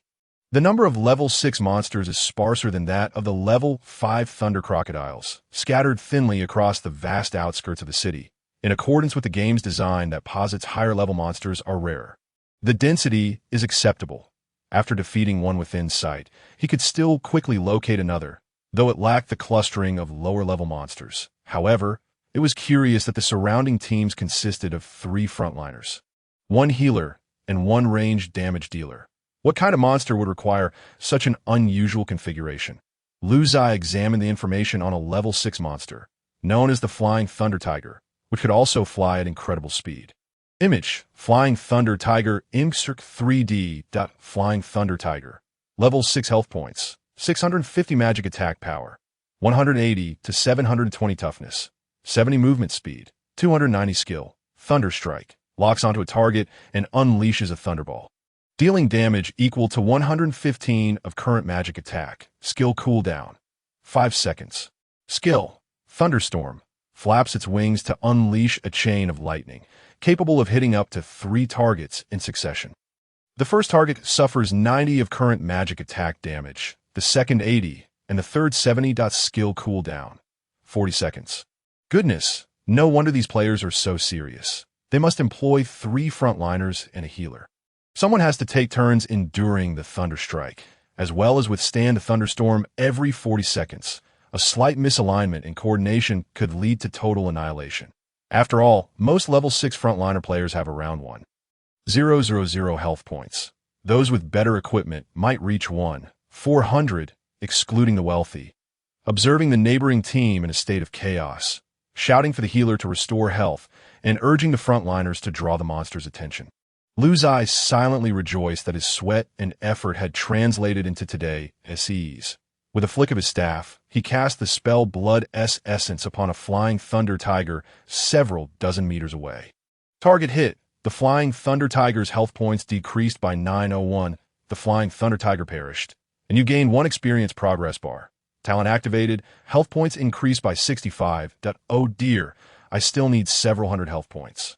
How amusing. The Flying Thunder Tiger was obliterated, and Lu Ziye achieved his first monster kill in an instant. Though the creature's low health and high attack contributed to this outcome, it nonetheless filled Lu Ziye with delight. Next victim, Lu Ziye raised his eyes and continued searching for another target. He soon spotted a team around 70 meters away, preparing to ambush another Flying Thunder Tiger after restoring their health. Lu Ziye raised his hand and cast Blood Essence, swiftly slaying the creature. That team immediately turned their attention towards Lu Ziye. Expressions of shock and confusion on their faces point one of the ranged mages. Clearly a novice, likely logged in without having completed his homework, angrily exclaimed, "Captain, someone is stealing our monster." Several members of the team swiftly covered his mouth. "You truly deserve it. Didn't you see the enemy's attack that took down the monster in an instant? How could you not realize what level of expert is here testing their skills or grinding for quest items? Is this what you call stealing kills? This is a rescue." The team leader, with a smile, bowed to Lu Ziye and said, "Thank you, brother, for saving me. Please help me slay this beast." Lu Ziye replied with a slight smile, "You're welcome." He continued to search for his next target. In this otherworldly realm, monster stealing often occurs, typically when someone has already engaged the creature and you swoop in. That is indeed stealing. However, what he was doing was merely seizing the initiative to rapidly accumulate health points. Lu Ziye cast aside any moral qualms. After all, when the game merges, it won't spare you simply because of your kindness. After a full hour of effort, Lu Ziye finally killed enough Flying Thunder Tigers, 100 in total. He obtained 3 pieces of level 6 equipment, one of which was a green flying thunder bracer that he could use, replacing his previous plain bracer that had only added 10 points of resilience. Flying Thunder Bracer, level 6, quality, green, health points, 200 resilience, 20 level requirement, level 6 class requirement. All classes, congratulations, you have leveled up to level 7. All attributes increase by 2. And you gain 5 free attribute points. After this round of leveling, Lu Ziye remained consistent, allocating all points to resilience. The 100 Flying Thunder Tigers had yielded 6,500 health points, and with the equipment change, his attributes underwent a significant transformation. ID. Funai Nai Chuang Hong Deng class. Bloodfire Mage level. 7, 0, Wealth Index. 7.1 health points. 34,000 magic points. 550 magic attack. 66,267 constitution. 65 intelligence. 55 strength. 15 spirit. 95 resilience. 111 agility. 57 luck. 36 cooldown reduction. 10 movement speed. 142 physical critical hit. 0 magical critical hit. 0 base magic damage. 200 talent. Blood Fiend's special trait. Blood loss skill. Taste of blood LV 3, 3. Wealth, 1. Gold. 860 silver, 197. 138 copper 666. Lu Ziye relished the exhilarating sensation of continuously growing stronger. He decided to auction off the other 2 pieces of level 6 equipment, preparing to continue his ascent. Why has my wealth increased by over 17,000 copper coins? Upon closer inspection, Lu Ziye realized he had overlooked a system notification. All your auctioned equipment has sold out, and your auction of the Tiger Head Gold Knife fetched 14,310 copper coins. What is going on? Why have so many people suddenly decided to buy equipment? All of Lu Ziye's more than 30 miscellaneous items and the Tiger Head Gold Knife have been sold, increasing his assets. Purple quality equipment is considered top tier in this game. Yet Lu Ziye had only sold for around 20,000, and after deducting the 30 tax, he received approximately 14,000. This price is not particularly high for 2 reasons. Firstly, the game has been running for several months, and the average player level is around 33, with top-tier players reaching over level 60. Thus, while the level 5 Tiger Head Gold Knife is of decent quality, it has become somewhat outdated compared to the game's progression. Only players who started late would show interest. Currently, the most sought-after equipment falls within the 25 to 40 level range, where player density is highest. Secondly, no one has yet discovered any signs of the game merging with reality. Once this news spreads, not only will equipment become exorbitantly priced, but any item within the game will skyrocket in value. As for the level 7 monster zone, the number of monsters has further dwindled, and it is said that after level 10, the means of leveling up will become more diverse, besides fighting monsters in the wild. There will be various activities and exclusive dungeons. For instance, tomorrow's weekend event promises rich rewards with endless activity monsters to slay. Lu Ziye plans to make a significant push, but first he must reach level 10 to unlock his second area attack skill. Just as Lu Ziye prepares to hunt the level 7 monster Touch of Winter, he is captivated by a server-wide announcement released by the game. Announcement: effective immediately, the price of game point cards has increased by 100. We wish you a pleasant gaming experience. The message is straightforward and rather blunt. Point cards have doubled in price, resulting in a corresponding increase in the price of copper coins from 1 to 2 per unit. The announcement left all players in the server stunned, sparking a flurry of discussions. What on earth is happening? Wait, I'm not well read. Does this mean that real currency has depreciated? Or is it that game currency has appreciated? For those wondering, this game is a virtual product. It does not affect the value of real currency, so you can understand it as a simple price increase in the game, akin to the rise in gold prices in reality. Damn it, I just exchanged my 1,500 copper coins, which I saved over a month, in a 1,500 for rent. Well, a loss of 500, damn. Oh, this is fantastic. I just acquired 5,000 copper coins for only 5,000, and now they are worth 10,000. What a windfall. Incredible. With this, those big companies holding so many copper coins must be raking it in, right? You've misunderstood. The increase in game currency is a significant loss for large companies. After all, gaming ventures are merely a part of their investments. Their primary assets lie in real currency. An increase in game currency means they will face higher costs to maintain their in-game industry. Previously, they could exchange 100 million for 100 million copper coins to build their gaming empire. Now, they would need 200 million to achieve the same results, which is detrimental news for large corporations, resulting in severe losses. 666. Indeed, knowledge is power. Damn, the price of shrimp noodles has instantly shot up to 10 per bowl. Are these business owners particularly savvy? Yet, payment in copper coins remains at 5 coins. Among the players of this game are many elites from the real world. They quickly deciphered a wealth of actionable information from this announcement. However, Lu Ziye understood that there was one critical piece of information they had failed to interpret. The rise in game currency also signifies the continuing integration of the game with reality. Such price hikes are likely to become frequent until the complete merger occurs, at which point real currency will hold no value, and in-game assets will supplant everything. That if someone were to liquidate all their real assets for game assets at this moment, they could gain considerable advantages in the future. This foresight is precisely why Lu Ziye had previously utilized his only 10,000 cash on skill enhancements. He had anticipated this development early on. The level 7 monsters possess bizarre appearances, lacking any resemblance to real-world creatures, their hairless bodies exposing a stark white skin that is difficult to describe and beyond comprehension. Image. Touch of Winter, Imcirc 3D Touch of Winter, LV, 7 health points. 1. 500 magic attack, 120,480 constitution, 150 spirit, 300 resilience, 105 agility, 250 movement speed, 500 skill, Wrath of Winter, tentacles thrash about, summoning a blizzard that strikes all targets within a 10 by 10 meter area 3 times. Each round inflicting damage based on current magic attack power of 100. Cooldown. 15 seconds. Skill. Freeze. Locks onto a target, inflicting damage based on current magic attack power of 100, while sealing the target for 1. 5 seconds. Cooling time. 40 seconds. Damn control-type monsters. Lu Ziye cursed vehemently that if one were to articulate his current weakness, it would be the lack of immunity to control effects, rendering him susceptible to hard crowd control. Were it not for his slightly robust health pool, he could easily find himself in peril.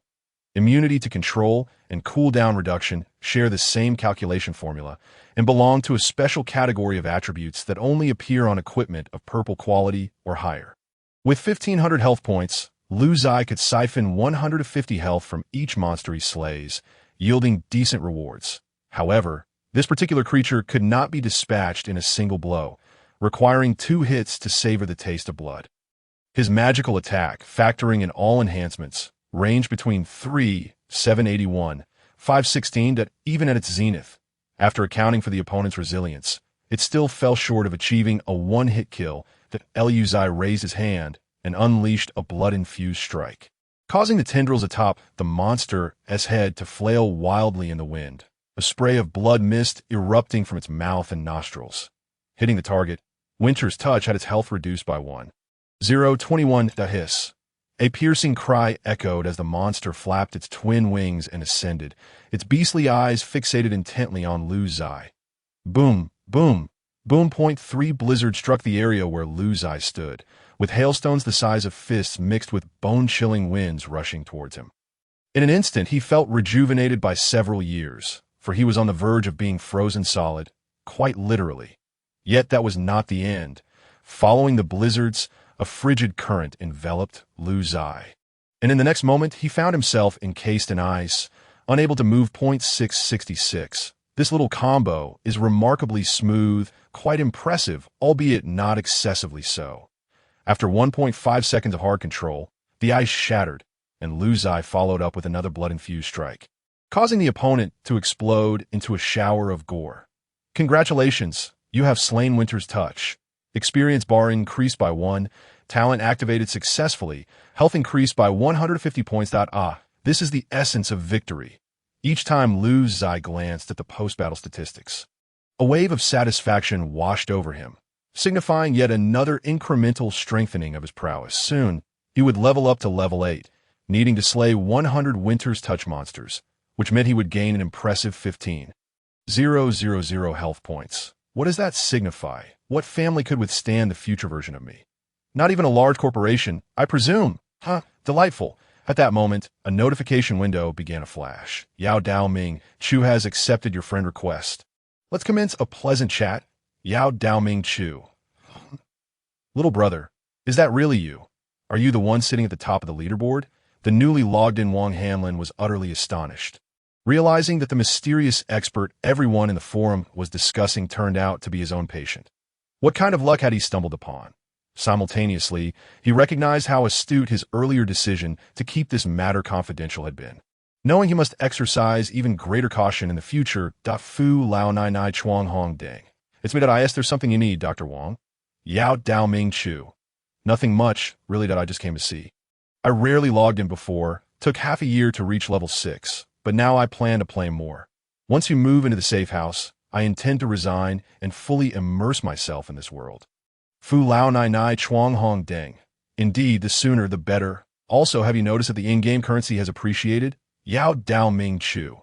I've seen that .it seems I might have to liquidate my assets.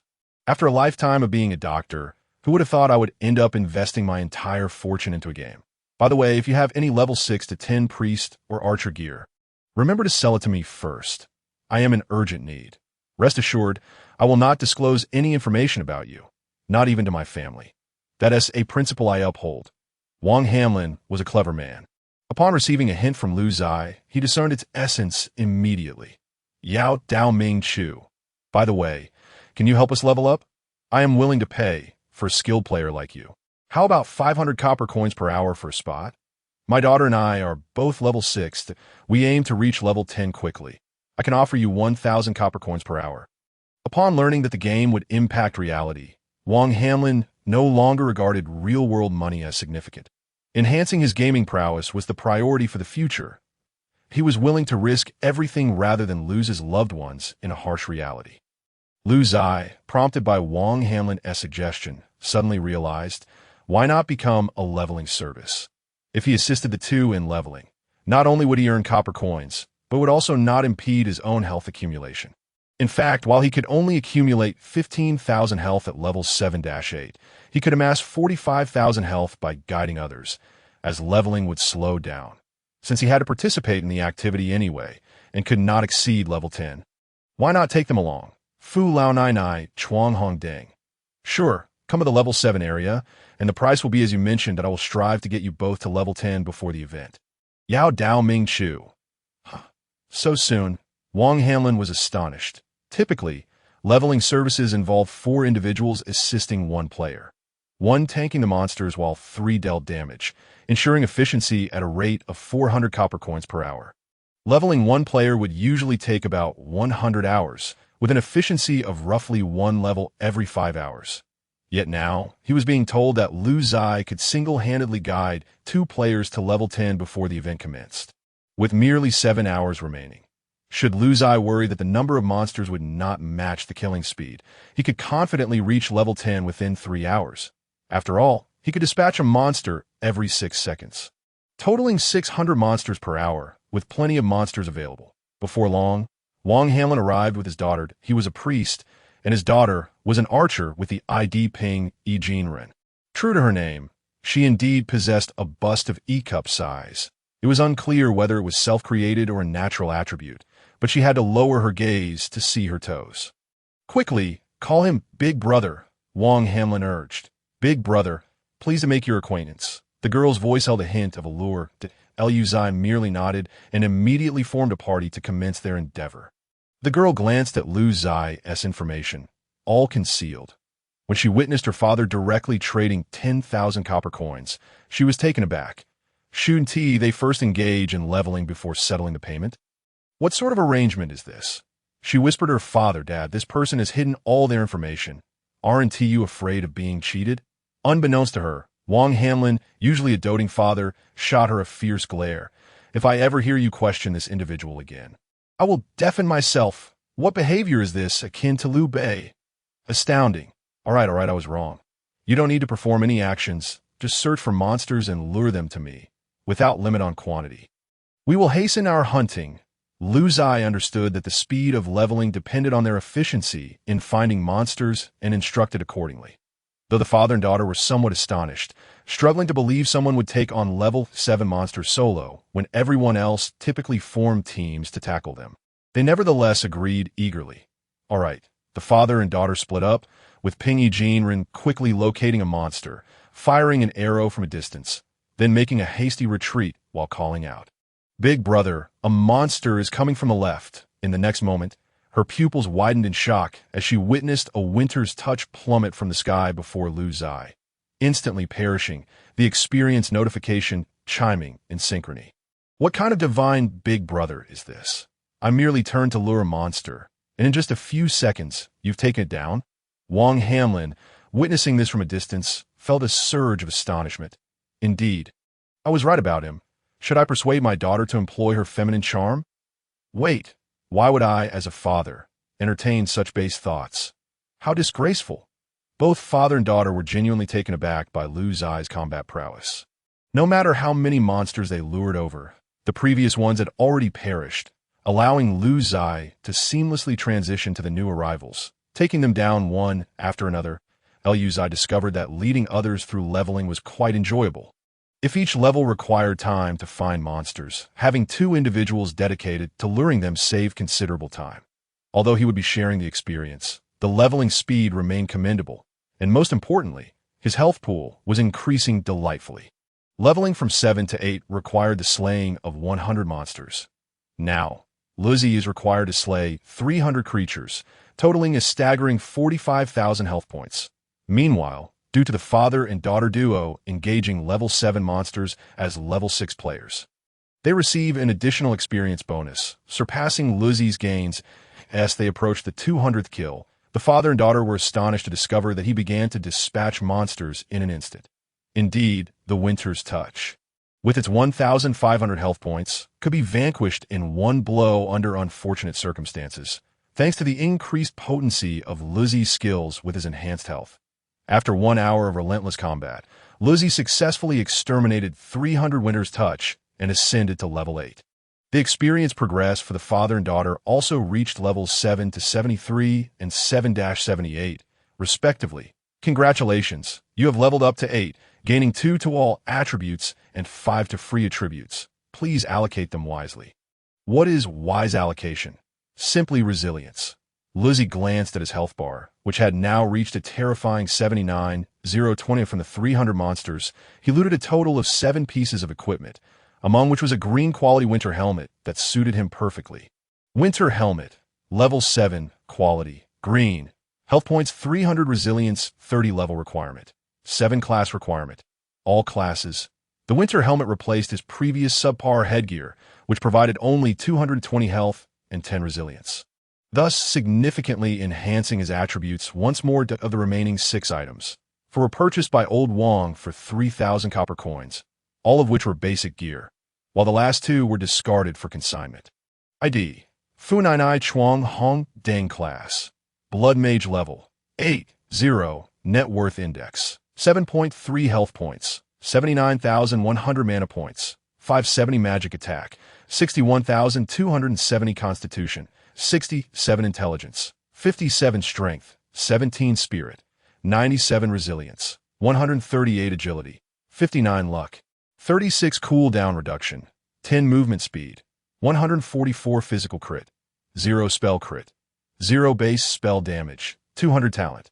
Blood Fiend's special trait, blood deficit skill, taste of blood LV3, 5, wealth, 1 gold, 860 silver, 205, 338 copper.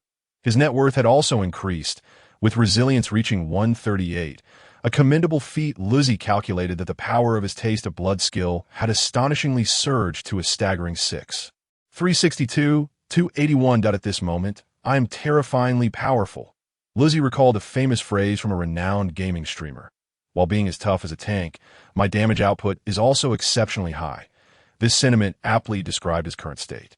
Now, for creatures with health below 2,000, under unfortunate circumstances, a single strike could indeed be fatal. Brother, you are simply too formidable, exclaimed Wang Ziye, her face awash with astonishment. During the recent monster encounters, thanks to Old Wang's introductions, she learned the true name of this remarkable individual. However, old Wang still refrained from disclosing Lu Ziye's circumstances to his daughter. Let us head to the level 8 area, now that he had reached level 8. A change of location was necessary, as monsters ranging from levels 5 to 10 resided in the northern outskirts, not too far away. All right, Dad, hurry up. At this moment, Wang Ziye felt that the price of the hired power leveling was exceedingly worthwhile. Wang Hanlin agreed verbally, but maintained a distance of several meters from Lu Ziye and his daughter, believing that his presence as an older man might hinder the young people's interaction. As Lu Ziye contemplated the prospect of slaying another 300 monsters to transition from level 8 to 9. His heart ignited with fervor if this trend continues. Achieving a health pool exceeding 100,000 or even 1 million would not be implausible. After all, the attributes of subsequent monsters would escalate, and the benefits from talents would also increase. Moreover, it was rumored that after reaching level 10, one could access the temple to enhance their talent level, which would be even more exhilarating. Previously, the stacking ratio was 10. After upgrading the talent, it would be at least 20, effectively doubling the benefits. I absolutely adore leveling up. Lu Ziye felt a surge of excitement, quickening his pace towards the level 8 area. Wow, brother, look, an elephant that resembles a porcupine, Wang Ziye exclaimed, pointing ahead. Lu Ziye looked up to witness a peculiar sight. A creature larger than an elephant, covered in bone spikes, was utterly astounding that in the distance. A party of 5 was struggling against the relentless barrage of bone spikes unleashed by the creature. With 1,800 health points and 200 resilience, this beast would not be easy to tackle. Wang Hanlin, after reviewing the monster's information, could only click his tongue in astonishment. A level 8 party was retreating amidst their battle, and the party leader bellowed, "Damn it, we can't hold on! Everyone, follow my orders, abandon the fight, and return to the level 7 area." The party wisely chose to forego leveling in this treacherous region, while experience would diminish by 10.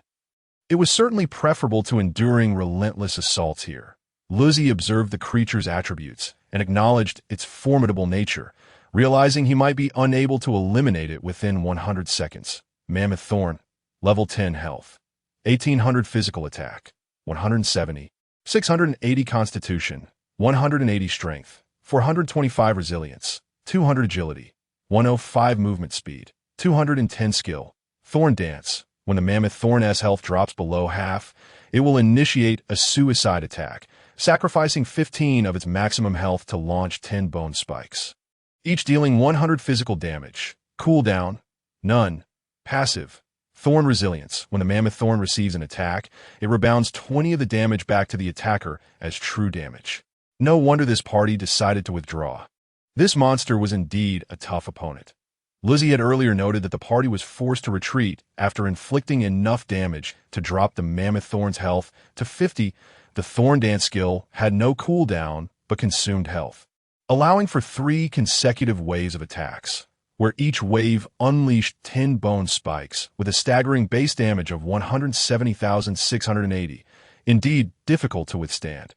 Once the party retreated, Lu Ziye seized the opportunity to unleash a taste of blood upon the level 8 Mammoth Thorn to test its resilience.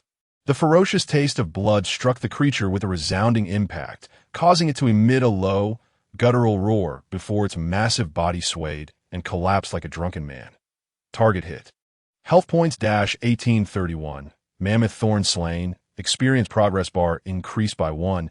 Talent activated successfully. Health points increased by 180.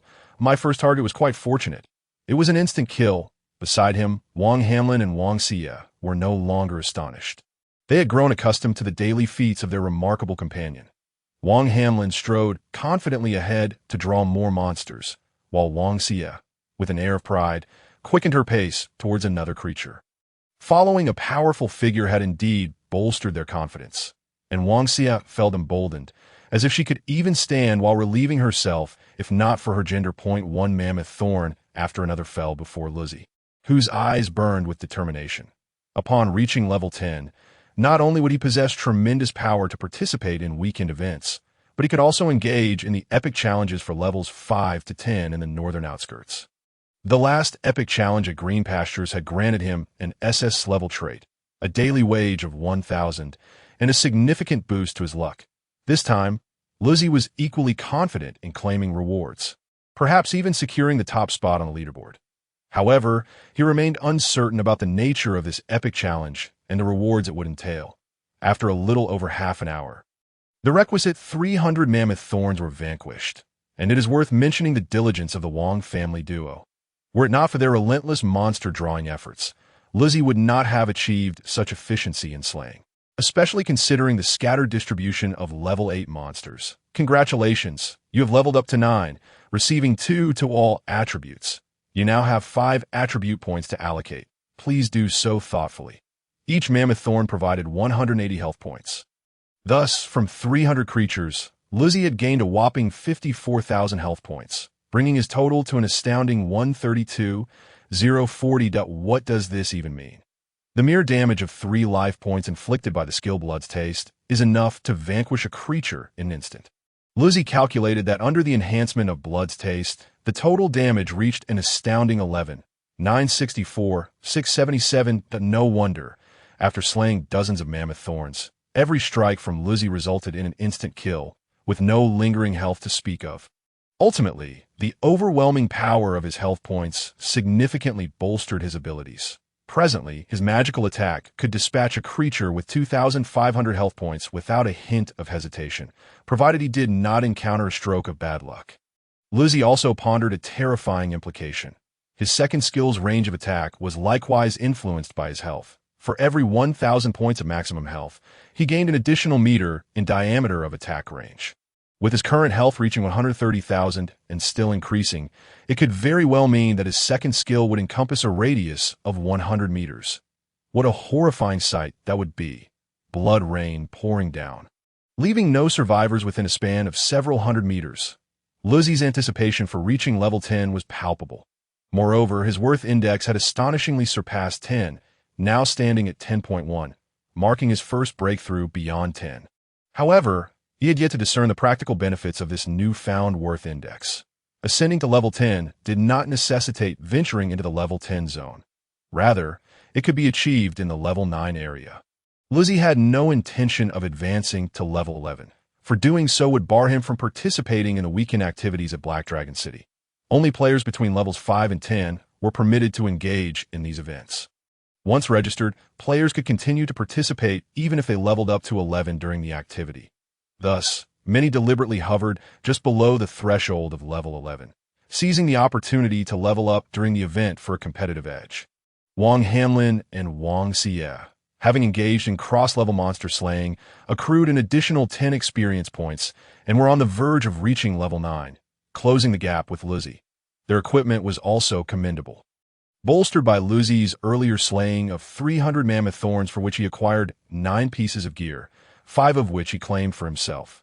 Although he had no use for them, he planned to auction them off, while the remaining 4 pieces of level 8 mammoth gear were bestowed upon the father-daughter duo. According to the rules of leveling services, such spoils typically belong to the employer. However, Lu Ziye's team was unique. The father and daughter understood the value and prowess of their benefactor, thus proposing that any gear they could not utilize should be given to him. Lu Ziye graciously accepted, for who would refuse more currency? He needed to enhance his skill levels, which was an expensive endeavor. Upon entering the level 9 area, Lu Ziye encountered a throng of over 1,000 people clamoring about something. Without waiting for Lu Ziye to inquire, Wang Hanlin eagerly volunteered to gather information. Moments later, he returned, relaying that conflict had erupted between the hunting teams of several major companies and independent players. It was rumored that a coalition of independent players had previously ambushed one of their bosses. And now, with the appearance of a level 9 boss, these independent players were resolute in their refusal to yield, but a sudden realization struck Lu Ziye. Was he not the very individual in question? The last time he had engaged a boss, he had acquired a golden staff, a memory still vivid in his mind. After all, it had only been a day since he entered this game. Glancing towards the battlefield center, where the level 9 boss, Dark Nightmare, awaited, Lu Ziye felt a surge of excitement. Should he dare to make another attempt at seizing it? Leaving aside other considerations, the luck factor was undeniably advantageous. The scene mirrored the previous encounter, with the entertainment company laying kinky absent from the boss contention, while the other 5 major companies dispatched 5 teams of 5 players, each to contest the level 9 boss. The members of these teams were all level 9, their equipment markedly superior to that of the trio, primarily consisting of green quality gear, with main damage dealers even wielding blue weapons. However, the independent players clearly held the numerical advantage. With over 100 5-player teams poised against the company representatives. Are you out of your minds? What do you think you will achieve by interfering with our boss raid? A captain from the independent players shouted. If we cannot claim the boss, then none shall. Is it not a waste of our time if the boss slips from our grasp? Our efforts can generate value in the game, and good equipment ultimately lands in the hands of players. Can we not have a broader vision? To hell with it. Why should it be only you corporate players who can tackle the boss? Why not us independent players? Another retorted. Both sides remained obstinate, with no one daring to activate the boss. However, the moment either side expressed intent to engage the boss, the other would promptly intervene. Observing the standoff, Lu Ziye seized the opportunity to unleash a strike for blood's taste upon the level 9 boss.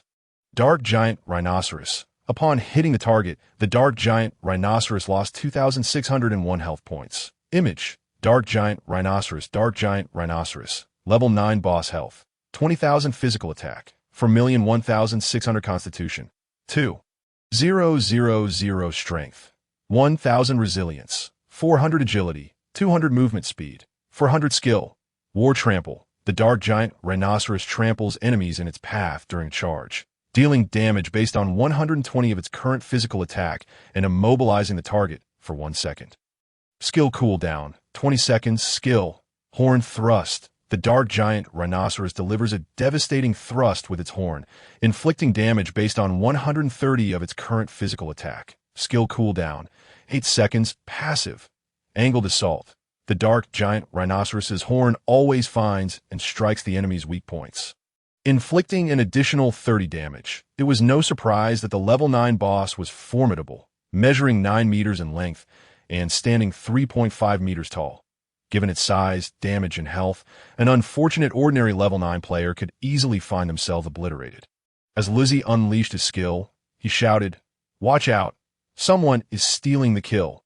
Due to both sides being on high alert, Lu Ziye's flanking maneuver went unnoticed, and neither party realized who had made the first move. As the boss's furious roar echoed, the tension evaporated, and both sides surged forward. Lu Ziye now possessed unwavering confidence. He was certain that the final blow would belong to him. Who else could inflict over 300 damage on the boss with a single strike? It was simply impossible. All he needed to do was keep an eye on the boss's health as it dwindled to 3,000, then strike again at 2,000 health, with a 99% probability that victory would be his. The captain of the independent players bellowed, "Listen up, everyone. Forget about the boss. Let's take care of these amateurs first." Simultaneously, he exchanged a knowing glance with the leader of another team, who immediately understood in the game's chat channel. He began to call for company reinforcements. I am the captain of a slant team from Black Dragon City's hunting squad. The matters discussed in the last company meeting have now come to fruition. It was evident that since the last incident where a boss had been stolen, these independent players had grown even more brazen. The captain hoped the company would dispatch reinforcements immediately and follow through with the agreed-upon strategy to deliver a severe blow to these players. Restoring the dignity of the 5 major companies, a response quickly appeared in the chat window. The headquarters has received your message. This time, even if we do not claim the boss, we will ensure that these players receive a painful lesson. Reinforcements are on their way. Ever since Lu Ziye had robbed the company of a boss, these companies had devised a countermeasure. If they could not possess it, they would destroy it, and they would punish all present to deter any future interference in their hunts. The company's teams were working diligently to prevent the influx of independent players. They possessed advantages in equipment and skill levels, but they were vastly outnumbered, while the independent players were numerous. They lacked cohesion, as their ultimate goal remained to seize the boss amidst the chaos. Many teams engaged the company's forces in fierce combat, while others quietly attempted to strike at the boss. This discontented many independent players. "Damn it, I'm gonna fight here, and you want to take on the boss? Have you no shame? I'm done with this. Can't we unite for once?" Numerous solo players, upon being vanquished by corporate teams, resurrected at the same location, yet refrained from re-engaging in battle, opting instead to observe from a distance. Meanwhile, the boss had also eliminated several solo players, intensifying the atmosphere of desperation. The dark giant rhinoceros did not differentiate between corporate players and solo players. As the chaos of war descended, dozens of players along the path were immobilized, with several fragile damage dealers among the solo players meeting their demise on the spot. Transforming into fleeting beams of white light, as such circumstances escalated, the number of spectators among the solo players increased, while the corporate hunting teams, driven by profit and bolstered by incoming reinforcements, grew increasingly confident. Even after a single resurrection, they chose to remain steadfast at their original positions. That Lu Ziye had anticipated this turn of events, thus he willingly instigated the conflict, having no time to squander in this place, with a multitude of other matters demanding his attention. However, as the number of spectators swelled and the participants dwindled, Lu Ziye's actions began to draw scrutiny, no longer able to remain concealed, though he had never intended to hide. He merely sought to create chaos and swiftly conquer the boss. So, you are the one attacking the boss. Members of the 5 major corporate teams glanced towards Lu Ziye at that moment. 1/3 of their 25-member team had already resurrected once. I advise you to step aside. We can discuss this amicably, but once our reinforcements arrive, negotiations will be far less cordial, stated the leader of the Ji Baobao team coldly. Why are you so foolish? Do you truly believe we would allow you to seize the boss? Remarked the captain of the Didi Dai Tai team, casting a pitying glance at the crowd. Put it bluntly, we would rather summon level 20 reinforcements to slay the boss. Even if it results in a 0 drop rate, and we gain nothing, we will not allow scoundrels like you to take even the slightest advantage. Upon hearing the mention of reinforcements, the solo players still engaged in battle hesitated, retreating silently. The corporate strategy incited anger among all present. Was this not a textbook depiction of capitalism? The refusal to share surplus resources, akin to pouring out excess milk rather than giving it to others, resonated eerily with the current situation. That Lu Ziye, however, paid them no heed, unleashing another wave of blood taste, causing the dark giant rhinoceros's health to plummet by 3,100 points, its health bar now dipping below half. As Lu Ziye continued his relentless assault on the boss, both the corporate teams and solo players were taken aback. His actions displayed a blatant disregard for the corporate faction. Just then, the ground began to shimmer with blue light, rapidly forming a circular magic array from which 10 figures emerged. This was the effect of a teleportation banner, and it was unexpected that the corporations had taken precautions, crafting specialized banners for each boss's spawn point to facilitate control. The leader, brandishing a spear while mounted on a massive wolf, surveyed the scene with predatory eyes, instilling fear in many players who found themselves instinctively retreating at the wolf's menacing gaze. The level 20 knight.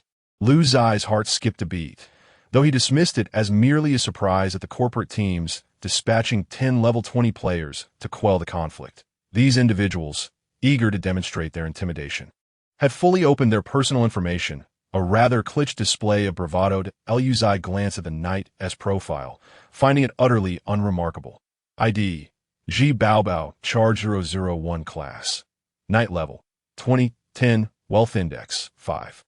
1 health points, 3,900 mana points, 1,500 physical attack, 262, 10, 48 constitution, 340 intelligence, 42 strength, 599 spirit, 99 resilience, 201 agility, 71 luck, 19 cooldown reduction, 5 movement speed, 168 physical critical hit, 0 spell critical hit, 0 base spell damage, 200 talents, swift skills 1, fearless charge LV2, 5, skills 2, war tread LV2, 11. Who is causing the disturbance? Step forward, the knight bellowed. With both skills at level 2 and a health pool nearing 3,900, fully equipped with at least green quality gear, he appeared to be the leader of this group. Members of the level 9 hunting team pointed accusatorily at Lu Ziye, while the solo players regarded him with sympathy. The thought of reaching level 10, where he could potentially eliminate the entire field with a single skill, tantalized Lu Ziye. Why endure such indignity otherwise? The knight pointed his spear at Lu Ziye, while his ravenous wolf growled, "Kneel." Lu Ziye smirked slightly. "What are you saying?" and unleashed a direct attack with blood taste. Witnessing this, The 10 men laughed rather than grew angry. Truly, the ignorant are fearless, remarked the water mage. Ha! My boss is nearly 4,000 health. What level are you to dare strike first? The fighter chuckled. Ji Bao Bao charge 001. A mere parlor trick. Watch me. Before Ji Bao Bao charge 001 could finish his boastful claim, he was abruptly flung into the air. His steed, possessing half of his attributes, let out a howl and collapsed, lifeless. Once a knight's mount perished. There was no resurrection. They were not summoning classes, and the death of a mount required exorbitant costs for a summoner to restore its spirit. This spectacle left the surrounding solo players aghast, exclaiming in disbelief, "A level 20 knight's mount was slain?" This scene bore an uncanny resemblance to a previous viral video, where a lone player challenged a corporate team over a boss, armed with similar skills and enveloped in a storm of blood. Could it be the same formidable figure? Impossible. That player was level 4 at the time, facing a level 4 boss. It cannot be that he has ascended to challenge a level 9 boss in a single day. Who says that others must be level 4 or 9? Information is concealed. Perhaps he is a level 50 powerhouse to Yet, I do believe it is the same individual. These corporations seem to have offended someone they shouldn't have. Excitement rippled through the crowd, eager for the unfolding drama. The knight's steed absorbed the blow, while the knight himself was merely knocked back by the shockwave. He gazed incredulously at Lu Ziye. Who the hell are you? The other 9 level 20 corporate players suddenly appeared alert, shedding their previous disdain, now regarding him with the seriousness of a formidable threat, their skills primed for action. Lu Ziye, gathering his skills once more, addressed them. Didn't you hear? Those who seized the boss. Are you deaf? He hurled another blood taste, this time striking the knight square in the chest. Ugh! A mouthful of blood erupted as the knight stared in shock at his health bar.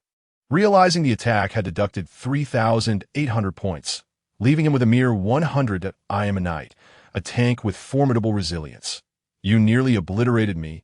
Furious, the knight commander waved his hand. Eliminate him. Simultaneously, 25 members of the level 9 hunting team and 9 level 20 reinforcements charged forward. Various elemental spells soared through the air, alongside arrows from archers, the gleam of swords from swordsmen, and the energy waves from psionic masters, culminating in a flurry of fists from fighters, in less than a second. Lu Ziye endured dozens of attacks. These players were no slouches in terms of strength and level, and with agility insufficient to evade, he decided to absorb the blows. You were struck by the flame serpent. Health reduced by 374. You were struck by the energy wave. Health reduced by 211. You were struck by the thunder dance. Health reduced by 311. A barrage of notifications flooded in, as Lu Ziye's health plummeted by a staggering 4,000 points before he finally halted. Various control effects ensnared him for several seconds. However, these skills all required cooldowns, particularly those involving crowd control, which had longer recovery times. Next, how many of my attacks can you withstand? Lu Ziye continued to prepare his skills, throwing them at the commander, having already signaled Wang Hamlin and Wang Ziye to refrain from participating, fearing their involvement would reveal their intentions or that they would be robbed of spoils. Meanwhile, the knight commander was receiving treatment from 2 priests. After several healing spells, his health had restored to 2,700. Observing Lu Ziye being immobilized and bombarded, he coldly smirked. This is the might of our corporation. No matter how defiant you are, can you truly slay us all? In the next instant, a surge of crimson light erupted once more, striking him again. He soared into the air yet again, but this time, he did not crash heavily to the ground. Instead, he transformed into a streak of white light. You have been struck by the taste of blood. Health-3850. This notification was the last sound he heard before his resurrection. The knight captain was astounded, exclaiming, "What kind of damage is this? Each hit is so consistently lethal. Every blow is a fatal 1. And why does it target me specifically?" Earlier that day, while battling a level 15 boss, the knight captain had already experienced a free resurrection. This time, he had to spend 100 copper coins for a resurrection without penalty. He believed his teammates would surely eliminate the foe first, and he merely needed to resurrect a few more times. He reappeared in the arena, his gaze filled with resentment, yet the familiar crimson light surged towards him once again. This never-ending. This time, fortune had turned even further against him, inflicting 3,901 points of damage, resulting in an instant demise. Witnessing their captain being killed for the second time left the other teammates in shock. What kind of monster is this? If the captain cannot withstand it, what if it turns its attention towards us? Meanwhile, Lu Ziye glanced at his health bar, his heart sinking. Oh no, I still have 120,000 health, but I've lost over 10,000. In his vicinity, various attack skills rained down incessantly. He had grown accustomed to it. His sole focus was on one task, to unleash skills at the Knight Captain, for he was the one most capable of enduring. Moreover, the intimidation factor of slaying the captain was significantly heightened. Lu Ziye's health bar dwindled to 110,000. The Knight Captain had just spent a staggering 24,300 copper coins for a resurrection without penalty. This time, to resurrect without penalty, he would need to spend 72,900 copper coins. The previous 24,000 had already made him wince, and after dying again, he felt utterly incapable of affording the 70,000 plus resurrection fee. Given the current inflation of copper coins that amounted to 140,000 in real currency, he resolved to resurrect with vitality points, convinced that he could not be this unfortunate today, fearing the loss of his equipment. As long as his blue quality weapon and helmet remained intact, he could easily replace any other green gear. Ultimately, the Knight Captain opted for a resurrection using vitality points. However, when he transformed into a white stream of light at the resurrection point in Black Dragon City, the system notification sent him into a frenzy. You have died. Experience-50 to your level has dropped to LV 1960. Your Black Snake Spear, blue quality, has been dropped. Your Black Snake Helmet, blue quality, has been dropped. What the hell? Not a single green item has been lost, yet all my blue ones are gone. Furious, the Knight Captain stormed out of the resurrection point, intent on witnessing Lu Ziye being tortured to death. Yet, just as he stepped out, a thought struck him. What if he kills me again? Retracting his steps, the Knight Captain, like a wilted eggplant, obediently curled up at the resurrection point, inquiring about the battle situation in the chat channel.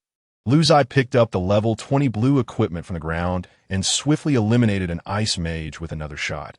It had been that very individual who had dealt him the most damage earlier. This time, some began to hesitate. The captain has fallen and lost his gear. What significance does it hold for us to persist? Moreover, the captain dares not resurrect, afraid of being killed again at the resurrection point. What are we waiting for? Charge. Indeed, is this all a big company has to offer? Don't let us look down upon you. Fight back. The surrounding casual players lacked the courage to engage in combat, but were more than eager to hurl insults. Their mockery unending. Everyone, retreat, return, and report to headquarters for further discussion. Retreat. The personnel from the large company demonstrated their strict discipline, fleeing without a hint of hesitation, utilizing a teleportation flag to vanish without a trace. Lu Ziye couldn't be bothered with them, though he had heard of items that could interrupt teleportation and made a mental note to keep an eye out. The game was evolving. This mode of reviving with copper coins would undoubtedly change in the future, though Lu Ziye had no inkling of how. However, one thing was certain: life was singular, and that was an undeniable trend. Therefore, accumulating health points was of utmost importance. The 2 pieces of level 20 blue equipment filled Lu Ziye with elation. Despite being blue, their high level made them comparable in value to purple equipment of level 10, that if you were to acquire level 30 gear, it would be even more valuable, as the average level in this game hovered around 30. Since he had no immediate use for the level 20 equipment, he opted to list them for sale, as he was certain he would not lack gear when he reached level 20. The recent battle had caused the boss to lose its aggro, and its health was now fully restored. However, Lu Ziye was unfazed, as 20,000 health was merely the equivalent of 5 or 6 instances of the taste of blood. In fact, without any other interference, Lu Ziye effectively consumed all of the Dark Giant Rhinoceros's skills before swiftly dispatching it with 6 instances of the taste of blood. Congratulations, you have slain the level 9 boss. Dark Giant Rhinoceros, your experience progress bar increases by 10. Talent activated successfully. Health increases by 2,000. Luck increases by 2. You have obtained Dark Armor. Level 9, purple quality. You have received Dark Ring, blue quality. You have received 1 high-level skill insight scroll. Dark Armor, Level 9, purple quality. Health 500 constitution, 40 tenacity, 40 cooldown reduction, 20 equipment requirement. Level 9 class requirement. All classes impressive. Another scroll dropped. These don't have a high drop rate. Luck is truly everlasting. Moreover, the attributes of this purple equipment suited him perfectly. It was simply delightful. Lu Ziye promptly equipped it, replacing the previous green armor that provided 10 tenacity and 200 health. Listing it for sale. The cooldown reduction attribute was Lu Ziye's favorite. Combined with the original 10 cooldown reduction, his overall cooldown reduction reached 30. This meant that the cooldown time for his taste of blood had now been reduced to 3 seconds, 32.3 seconds, a significant enhancement for him. The other ring was suited for physical classes, and its attributes were quite commendable. Dark ring, level 9, blue quality, physical attack, 1248 agility, 40 strength, 40 equipment requirement. Level 9 class requirement. Physical classes. Lu Ziye tossed the ring to Lu Ziye, who was staring at it in fascination. What do you think? How much are you willing to offer? According to their agreement, any items obtained during leveling could be gifted to her, provided she could utilize them. However, as this ring was acquired from defeating a boss, a monetary exchange was required. Lu Ziye's face lit up with joy upon seeing the ring. This is perfect for me. The agility and attack attributes are exactly what I need to kite monsters. I'll take it for 10,000 copper coins. What does that sound? Deal. Lu Ziye nodded, realizing that if he were listed for sale, a 30 fee would be deducted, making this price reasonable. Old Wang, send the money. Lu Ziye promptly accepted the ring, eager to reach level 9, so she could equip it. Wang Hanlin paused for a moment, feeling somewhat like a lackey, but after transferring 10,000 copper coins to Lu Ziye, the three of them continued onward. Upon reaching level 10, Lu Ziye planned to learn new skills immediately, ideally upgrading the taste of blood to level 4, and then participate in the epic challenges. Followed by the weekend events, he had a clear strategy in mind. The monsters in the level 9 area were called savage giant rhinoceroses, akin to the dark giant rhinoceros, yet considerably weaker, with only 2,000 health and a smaller stature. With 2,000 health, Lu Ziye could dispatch them effortlessly, especially with the reduced cooldown time for his skills, as long as the father and daughter duo could draw the monsters quickly enough. Reaching level 10 would be a breeze. After 30 minutes, Lu Ziye had slain 300 savage giant rhinoceroses, leveling up to LV-10-9, with the surplus experience awaiting the father and daughter to also reach level 10. Congratulations. You have leveled up to 10. All attributes 2, free attributes 5. Please allocate them wisely. As usual, he allocated points to tenacity. Following this battle, Lu Ziye's health had soared to a formidable 194, 540, just shy of the coveted 200,000 mark. After organizing his equipment for sale, Lu Ziye turned to Old Wang. You've both reached level 10. You can participate in tonight's event that I have some matters to attend to in Black Dragon City, so I bid you farewell here. Feel free to message me anytime. Wang Hanlin and his daughter were still immersed in the joy of reaching level 10, and they expressed their deep gratitude towards Lu Ziye. Very well, you may attend to your matters. I anticipate returning online later. Lu Ziye is aware of what he has referred to, likely regarding the acquisition of a house. After bidding farewell to the two, Lu Ziye promptly teleported into the Yuan Guidance Store within Black Dragon City. Naturally, being the prudent individual he is, he opted for a change in appearance. T present, Lu Ziye possesses a wealth of 1 gold, 860 silver, and 230,380 copper. He owns a high-level insight scroll, and, combined with the assistance of a special insight scroll, should be able to elevate the skill Blood's flavor to level 4. After all, this skill has attained a proficiency of 6 through frequent use today. He merely requires an additional 94 training points to meet the standard. The reason for not choosing to upgrade his second skill is that it is a long cooldown area attack skill, which has limited applicability as there are not always enough monsters to defeat in a single blow. Furthermore, the effect of Blood Rain at level 1 is already extraordinarily formidable. After enhancing his health, the damage becomes remarkably significant. He retrieved the previously acquired skill book, Blood Rain, and clicked to use it. Congratulations! You have learned your second skill, Blood Rain LV1. Within a span of 3 seconds, it unleashes continuous area damage over a circular radius of 194 meters, inflicting magical damage equivalent to 1 of maximum health on every target within the area, dealing 200 current magical damage. The striking range is influenced by maximum health, increasing by 1 meter in diameter for every 1,000 points of maximum health. Skill cooldown, 10 seconds, mana cost, 80. While the skill description indicates a cooldown of 10 seconds, it currently stands at 7 seconds. The damage augmentation of 200 is terrifying that Lu Ziye calculated that even with only 1 health damage, he could continuously inflict 5,442,552 damage to every monster within a 194-meter radius over 3 seconds. This is indeed area damage, targeting each individual, which is quite dreadful. Familiar surroundings, a familiar front desk, a familiar professional smile. Lu Ziye articulated his intentions, and the other party agreed to his terms. He was to pay a total of 220,000 copper coins for 1 special training session and 1 advanced training session, although Lu Ziye was required to provide a high-level scroll himself.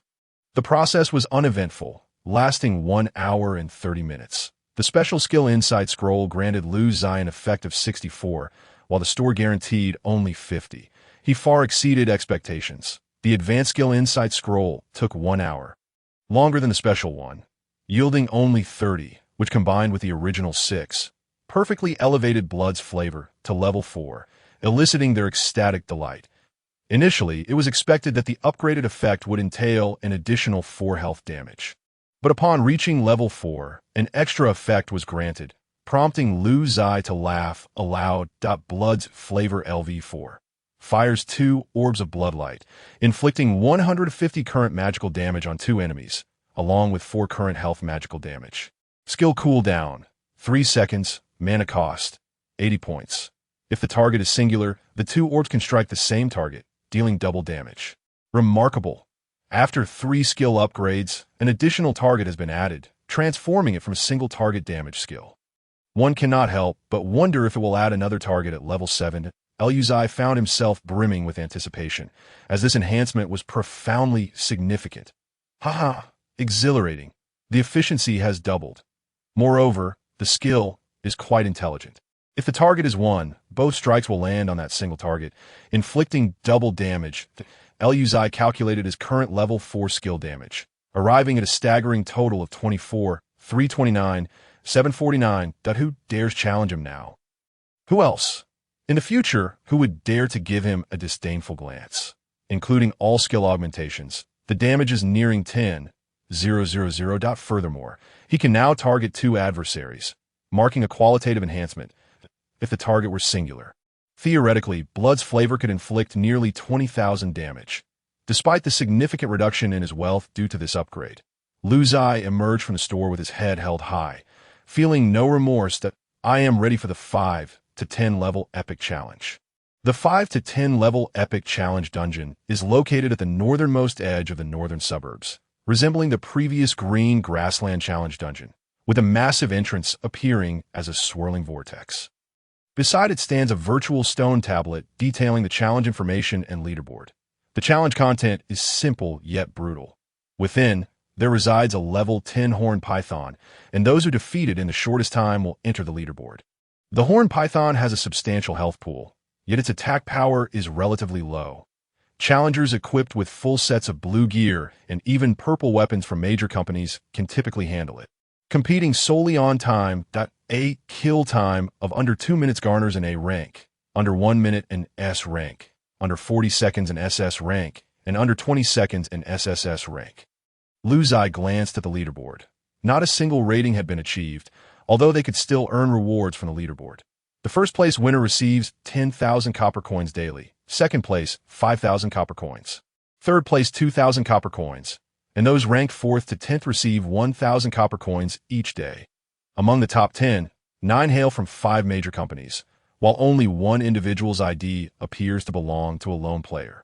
Though confirmation is elusive, first place, Didi Dida Elite 051, time, 2 minutes 5 seconds, second place, Jibao Bao Elite 071, time, 2 minutes 15 seconds, third place, Xieching Chuan Song Elite 147. Time, 2 minutes 35 seconds. The dungeon entrance is crowded with hundreds of people, all engaged in fervent discussions regarding the swirling vortex. The elite challenger from Didi has reportedly upgraded their primary damage skill to level 5, investing a considerable amount, aiming to achieve a score under 2 minutes for an A rating. Initially, they had no intention of vying for an A rating, concerned about the high costs, but after hearing that someone achieved an SSS rating in the last Epic Challenge dungeon, they were compelled to act. 1 minute has already elapsed. It remains uncertain if they will succeed. However, it should not pose much of a problem, considering their previous score was 2 minutes and 5 seconds. A 5-second improvement should not be too difficult. Moments later, a flash of white light appeared, and a level 10 fighter stumbled out of the dungeon entrance. Though appearing rather disheveled, his face radiated joy. Haha, I've done it. I've succeeded. This individual is indeed the elite challenger from Didi. As the crowd witnessed his emergence, they swiftly turned their gazes to the leaderboard. He remained in first place, but his time had improved to 1 minute and 58 seconds. Remarkably, he had improved his score by a full 7 seconds. Major companies are indeed formidable. This score is an impressive 17 seconds ahead of the second place, making it difficult to surpass. Why was there no announcement for achieving an A rating? The previous Green Grassland Challenge received a server-wide announcement. What are you thinking? An A rating cannot possibly warrant a server-wide announcement. Immediately, a throng of logistics personnel from Didi surrounded the elite challenger, with priests restoring his status and others offering expensive potions. Brother, you've worked hard. What rewards accompany the A rating? The elite challenger waved his hand dismissively. It's nothing much, just 5 points of luck, a high-level skill insight scroll, and an A-level occupational trait. A chorus of gasps erupted from the crowd. Yes, that all? 5 points of luck are incredibly precious.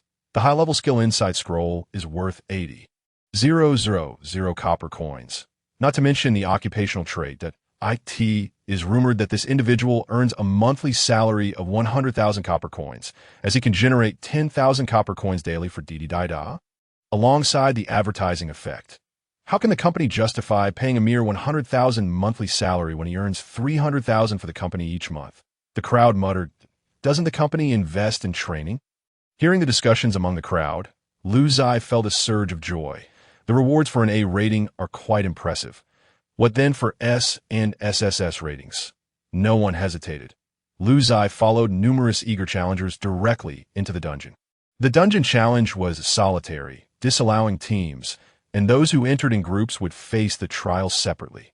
Defeating the angular python would yield no experience points. In essence, this creature was merely a challenge monster. As time flowed, Lu Ziye found himself within the dungeon. A forest enveloped him, and ahead on the grass lay a peculiar python, its forked tongue flicking at him. Stretching an imposing 20 meters, its body was thicker than a human's waist, and it sported a pair of horns atop its head, a bizarre sight indeed. Accompanying image, Angular Python Imxerk 3D. Lu Ziye's game system displayed a 30-second countdown ticking away. Prepare yourself, for the Angular Python will launch its assault in 30 seconds. At which point the challenge will commence. Lu Ziye cast a glance at the Python's attributes, which were rather unremarkable. Angular Python level, 10 challenge monster health points, 15,000 physical attack, 100 to 400 constitution, 500 strength, 250 resilience, 250 agility, 125 movement speed, 250 skills. Strangle. The python constricts its target with its powerful body, dealing damage based on its current physical attack power at a rate of 50 per second for 10 seconds. Skill cooldown, 20 seconds. Tail strike. The python's robust tail lashes out, inflicting 150 damage based on its current physical attack power on the target. Skill cooldown, 5 seconds, aside from its high health. There were few noteworthy aspects, and oh wonder the warriors dominated the leaderboard for defeating this monster. With such substantial health, eliminating it swiftly through skills alone would prove challenging. Only warriors, with their ability to weave skills between regular attacks, could save time. However, Lu Ziye should be capable of a swift kill that my own blood taste currently boasts damage nearing 10,000, and with a decent luck value, targeting the same foe with a single skill should yield over 10,000 health damage. If that fails, I can always unleash a blood rain. Time passed quickly, and the 30-second countdown concluded. Lu Ziye was fully focused and ready to unleash his skills. Point 3, 2, 1. The epic challenge begins. With a resounding bang, two beams of crimson light erupted from his golden staff, and the angular python let out a furious roar. In the next instant, its head and abdomen were struck, revealing two gaping wounds the size of basketballs, penetrating through its entire body. You have struck the angular python. Health points -8011, -7413. Congratulations. You have slain the angular python. Your performance in the epic challenge dungeon stands at 0.5 seconds, rated SSS, and you are currently ranked first in this dungeon. A record established that if no one surpasses you, you will receive 10,000 copper coins daily at midnight. Unique trait, blood gain. Unique trait, blood gain. Restores 1 lost health point per second, effective during and after combat. Lu Ziye was astounded. This trait was incredibly powerful. In this game, there were several ways to recover health. One, automatically restoring 1 maximum health point per second after exiting combat. Point 2, consuming potions for recovery. 3. Healing spells. Point 4. Lifesteal effects from equipment or skills, which could also restore a portion of health. However, with this trait, Lu Ziye could recover health even during combat. While it was regrettable that the recovery effect was calculated based on lost health, it meant little to ordinary players. For instance, losing 1,000 health would only yield a meager 10 points of recovery per second. Yet for Lu Ziye, it was akin to a divine skill, as his health pool was substantial. Losing 100,000 health would not lead to his demise. At this moment, he could recover 1,000 health points per second, significantly enhancing his sustainability if his health reached over 1 million. Losing 1 million health without dying would allow for a recovery of 10,000 health points per second. Lu Ziye was exceedingly pleased with this trait, chiefly because it enabled recovery during battles, truly extraordinary. Additionally, Lu Ziye obtained a superior skill insight scroll. If he could earn some more coin or acquire another, he might attempt to upgrade his blood taste to level 5. His luck value gained an impressive 40 points. Previously, he had only earned 30. It appeared that as the epic challenge dungeon level increased, so too did the rewards. Lu Ziye deeply appreciated the significance of luck. With 78 points of luck, his magical attack should now approach its maximum potential in combat. Furthermore, the equipment listed for sale in the marketplace was moving swiftly. As the weekend event was set to commence at midnight, Lu Ziye accumulated a total of 38,900 copper coins, bringing his current wealth to 1 gold, 80 silver, and 50,380 copper. Very well, Lu Ziye noted the time, around 9 p.m. He exited the epic challenge dungeon and made his way to the Qianqing pool, intending to rest briefly before preparing for the weekend event, defending Black Dragon City. Outside the epic challenge dungeon, elite members of the company congratulated the player who had just achieved an A-rank evaluation and the top leaderboard accomplishment. Congratulations, big brother. You are now a daily earner of 10,000 copper coins. With infinite prospects, indeed, the value of copper coins has soared. They are now worth 20,000 over the course of a year. That amounts to over 7 million. However, the elite member who had just claimed the top spot wore a proud smile one moment, only to have it freeze the next as a notification from the game system rang out. Your top position has been altered. He quickly pushed through the crowd to the stone tablet beside the challenge dungeon, where the inscription read, "First place, helping Granny cross the street." That a system announcement echoed throughout the server. Congratulations to player helping Granny cross the street for achieving an SSS rating in the North Suburb Epic Challenge Dungeon. Members from the 5 major companies were all too familiar with this name. Was this not the mysterious individual who had recently conquered the Green Pasture Dungeon? They promptly reported this information to their respective higher-ups. If the previous conquest of the Green Pasture Dungeon had merely surprised these companies, this time, Lu Ziye's actions stirred profound shock and trepidation among them. Inside the Lord's Manor of Black Dragon City, the heads of the 5 major companies were gathered, drinking and socializing. The Lord of Black Dragon City raised his cup. Esteemed guests, I propose a toast to your long journey to AS for the amendment of tomorrow's Defend Black Dragon City task. I believe we must proceed with caution. Initially, the faces of the 5 company representatives wore insincere smiles. But upon hearing the Lord's words, their expressions darkened, and they lowered their cups. The representative from the support baby company bluntly stated, "Then there is no need to drink this wine. It seems the Lord has other plans. Thus, we no longer need to hold back, my lord. What do you think?" The 5 companies had long collaborated with the Lord of Black Dragon City, profiting handsomely by selling passes at exorbitant prices. The Lord utilized these funds to expand the city's defenses and strengthen his forces, while the companies thrived. However, they had not anticipated the Lord's immediate expression of reluctance to continue their partnership. Noticing the urgency among the 5 companies, the Lord of Black Dragon City, with a face of apology, said, "Please do not rush, that I merely believe that opposing the Lu family now carries a low chance of success. Although I command a 1,000,000-strong defense army, the Lu family's head possesses significant power and can summon the White Tiger army for assistance that if a conflict arises, despite our numerical superiority, the formidable strength of the White Tiger army, consisting of level 15 warriors by your adventurer standards, poses a real threat. Why fear them? You hold power. We can issue weekend quests that invite millions of players to join our ranks, ensuring victory," retorted the representative from DD Agency dismissively. "Your argument holds merit, but I worry that the Lu family may have hidden resources. They have deep roots in Black Dragon City, and I am certain they possess some secret cards that we are unaware of." The Lord of Black Dragon City expressed his concerns that do not concern yourself with their hidden cards. The question remains, do you wish to cooperate? Had it not been for our assistance, would you be where you are today? The representative from Xieching Teleportation issued a stern ultimatum. The heads of the 5 major companies were now filled with trepidation, having lost their financial lifeline from the storyline, if they could not restore it within a week. They risked being dismissed. Thus, they would not let this opportunity to eliminate the Lu family and reshape the storyline slip away. Seeing their unwavering determination, the Lord of Black Dragon City reluctantly nodded. After midnight, I shall employ my authority to alter the event details and attack the Lu family. Only then did the 5 of them share sinister smiles before raising their cups. Now that is more like it. There is nothing that cannot be resolved with a N-O-D. I in the serene hucking pool. Lu Ziye reclined languidly on the soft couch, relishing the ministrations of the skilled practitioner. How is the pressure? The voice was gentle yet bore an uncanny familiarity. Whose voice is this?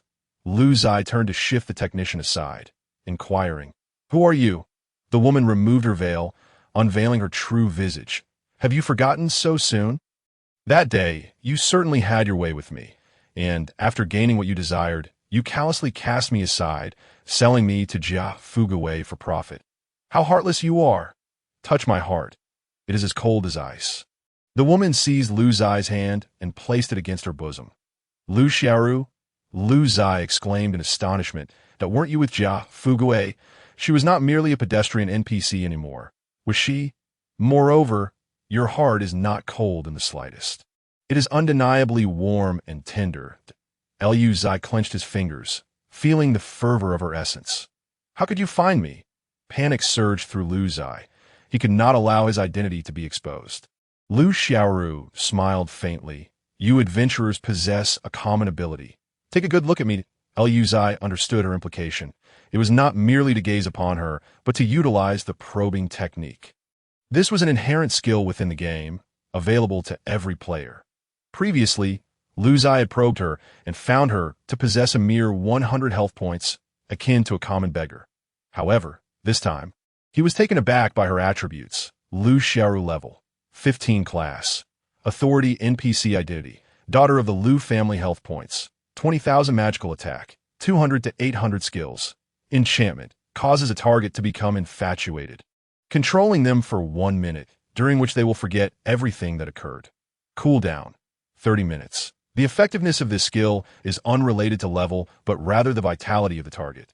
The lower the health, the more susceptible they are to enchantment. Disguise creates false identity information, level not exceeding her own, and cannot be discerned. Enchanted form, expert in matters of intimacy, making the target unable to extricate themselves. After the act, can pinpoint the individual through scent, influenced by level. Cannot identify those of higher level. Passive, overly enamored with intimacy, she too becomes ensnared.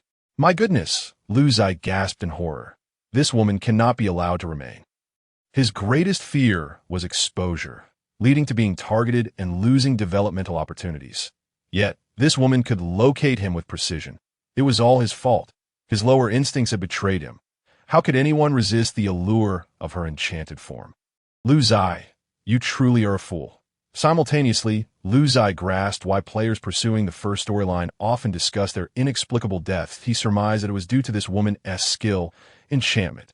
Lu Xiaoru not only controlled the players but also the leader. Although players managed to obtain a pass, they were likely eliminated by Lu Xiaoru using the treasury as a guise. Those who survived the ordeal would lose their memories post-control, unaware of what transpired in the ensuing minute. He, by sheer happenstance and due to sufficient health points, had evaded the control. Now, Lu Xiaoru had found him, claiming she needed a favor. Lu Ziye genuinely questioned whether this was a blessing or a trap. But it was wise to listen.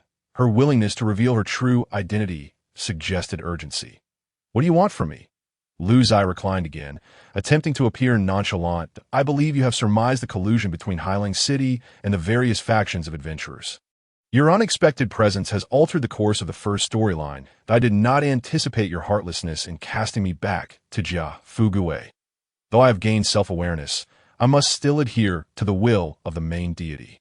I have once more become a pivotal element of the first storyline, and you are the key to my liberation and complete freedom. Lu Xiaoru spoke in a calm tone that Lu Ziye furrowed his brow. How can I assist you? Also, what do you mean by self-awareness? Every NPC seems quite intelligent. Not like him, she replied. He lacks sentience, unable to think independently, akin to a corpse. However, this type of NPC possesses a unique ability, infinite resurrection. Lu Ziye nodded, understanding that her notion of infinite resurrection referred to respawning. Lu Xiaoru and the likes of the Highlang City Lord, however, were unable to resurrect. Although she did not state it, Lu Ziye had already experimented with this notion with the leader. Lu Xiaoru would not divulge her vulnerabilities to Lu Ziye, who would disclose that they could be killed without the chance of revival. He surmised that her mention of sentience likely referred to a special reward obtained from defeating players, which could unlock consciousness in NPCs. The higher the sentience, the greater the authority one could wield. This was becoming increasingly intriguing. Lu Ziye found himself captivated by this so-called game. One more thing, Lu Xiaoru stated earnestly. What is it? It seemed the ensuing conversation would be lengthy. Lu Xiaoru extracted Lu Ziye's hand from where it had been unruly and placed it in a more appropriate location. Is this acceptable? Lu Xiaoru asked, stifling a soft hum. Let us converse at ease. It must be said, this woman was utterly irresistible. What was one to do? He was anxiously awaiting her words that I am the sole individual in the Lu family endowed with self-awareness. Can you imagine awakening one day to find your loved ones reduced to mere automatons, endlessly repeating the same mechanical actions? Hence, I yearn for freedom. The Lord of Highlang City has been gathering sentience through various means. The more sentience amassed, the stronger the authority he wields. I suspect Highlang City may conspire with the adventurers to annihilate the Lu family, and I seek your aid. Lu Ziye quickly withdrew his damp hand. Are you out of your mind? You want me to confront the Highlang City's defense forces alone? And what about the active players? I lack infinite resurrection. I assure you, you need not fret. The Lord of Highlang City possesses authority, as do I. He will issue a task to incite an attack on the Lu family. Similarly, I will issue a task for players to join the Lu family to defend against the darkened defense forces. Lu Ziye was taken aback. Goodness, you even have a name for them? The darkened defense forces? That has a certain flair. Then you shall simply issue the command. What concern is it of mine, if players wish to join the Lu family? No one can stop them. Lu Ziye remained unconvinced, as it offered him no advantage. Not feign ignorance. Even I cannot enchant you. Your physical strength is beyond imagination. Thus, I require you to publicly reveal your identity this one time. After all, you're the top scorer of 2 epic challenge dungeons, an SS-rated achiever. In the eyes of ordinary explorers, you hold immense stature. Should you align with the Lu family, they would follow suit. I merely need you to reveal your identity once.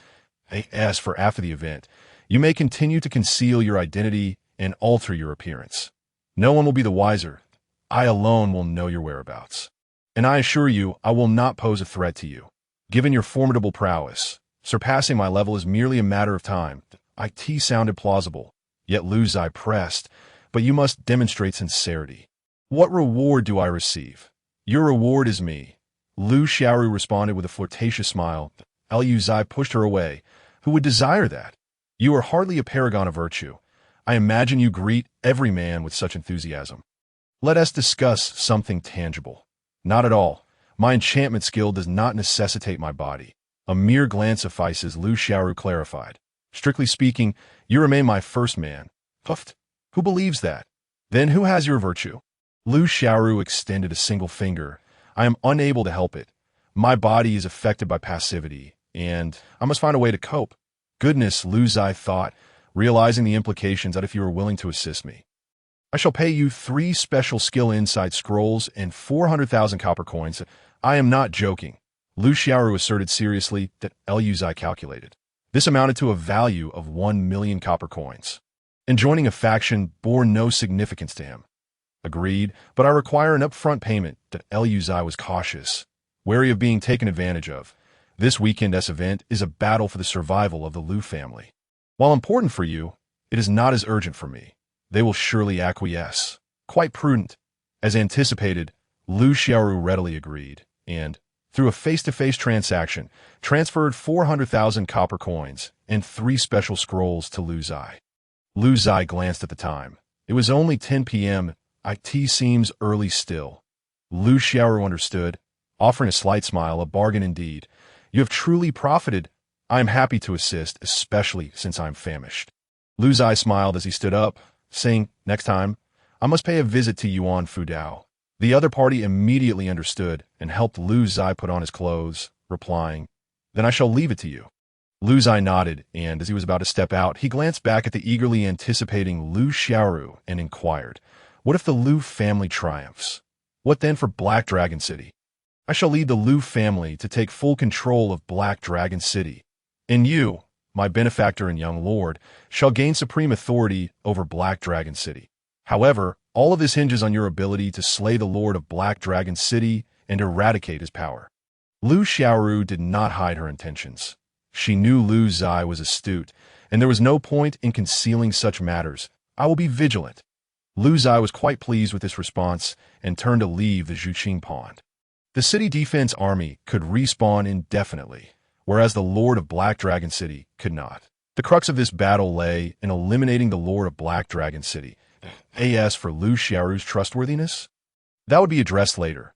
First, he needed to secure the benefits. Once he grew stronger, he would not fear any treachery. Given Lu Xiaoru's current strength, she posed little concern.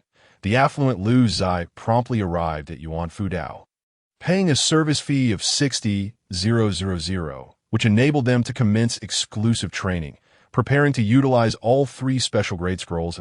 In total, there were 3 sessions, lasting an hour and a half. During 2 of these sessions, Lu Ziye elevated his skill, Blood's Flavor, to level 5, 0. The remaining special grade scroll raised the skill, Blood Rain, to level 2, 19. The Blood's Flavor LV5 fires 2 spheres of bloodlight, inflicting 160 current magical damage on 2 enemies and dealing an additional 5 current health worth of magical damage. Skill cooldown, 2.3 seconds. Mana cost, 100 to Blood Rain LV2. Within 3 seconds, unleashes a continuous area attack on a circular region with a diameter of 195 meters, dealing 200 current magical damage to each target within the area, along with 2 of maximum health converted into magical damage. The attack range is influenced by maximum health. Every 1,000 points of maximum health increases the diameter by 1 meter. Skill cooldown, 7 seconds. Mana cost, 120. It was hard to fathom just how formidable he had become. Glancing at his enhanced skills, Lu Ziye felt a surge of excitement. The theoretical maximum single target damage of his Blood's Flavor had already surpassed 10,000. And with a range skill that had a cooldown of 7 seconds, ordinary players below level 10 would be wiped out in droves. With the SSS-ranked trait Blood Profiteer backing him, he felt like a perpetual motion machine, confident that he would reap substantial rewards from this event.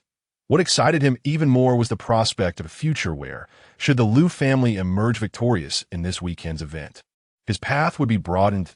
If Black Dragon City could serve as a stronghold, it would signify a crucial turning point. As the clock approached midnight, Wang Hamlin and Wang Ziye found Lu Ziye. Wang Ziye was brimming with excitement, exclaiming, "It's my first time participating in a weekend event, and I hope to make it into the top 10,000. I even intentionally logged off for an hour to check out a weekend event strategy post." One paid post was exceptionally informative. "Big brother, when the event starts, remember not to rush to the city walls with the first wave. The first batch of monsters has many ranged attacks and aerial forces." Wang Ziye flaunted the strategy she had gleaned from spending 100 yuan. "You might as well have thrown that money away," Lu Ziye replied with a smile, not bothering to explain his reasoning. Wang Ziye was puzzled. Wang Hamlin, however, was perceptive. "Don't ask. Just do as your brother says. Oh, by the way, Xiao Lu, I have found a safe place. After this event, I can provide you with some documentation so you can leave with my daughter to a secure location where all your needs will be met." Preparing for any unforeseen circumstances. Lu Ziye nodded. "Thank you, Brother Wang. In the real world, having someone manage these matters for him was indeed a great relief." The weekend event was fast approaching, and Lu Ziye made his way toward the Lu family. At that moment, the Lu family had already fortified multiple Black Dragon territories with high walls and declared a state of emergency. Mysterious soldiers were coming and going, seemingly reinforcements, as they stood ready for the night ahead, which promised to be sleepless. Lu Ziye, undeterred, seized a favorable position and awaited the commencement of the event.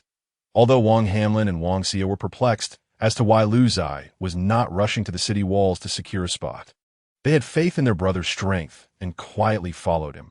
"When the battle begins, I won't form a team. You both act according to the situation," Lu Ziye declared at the outset.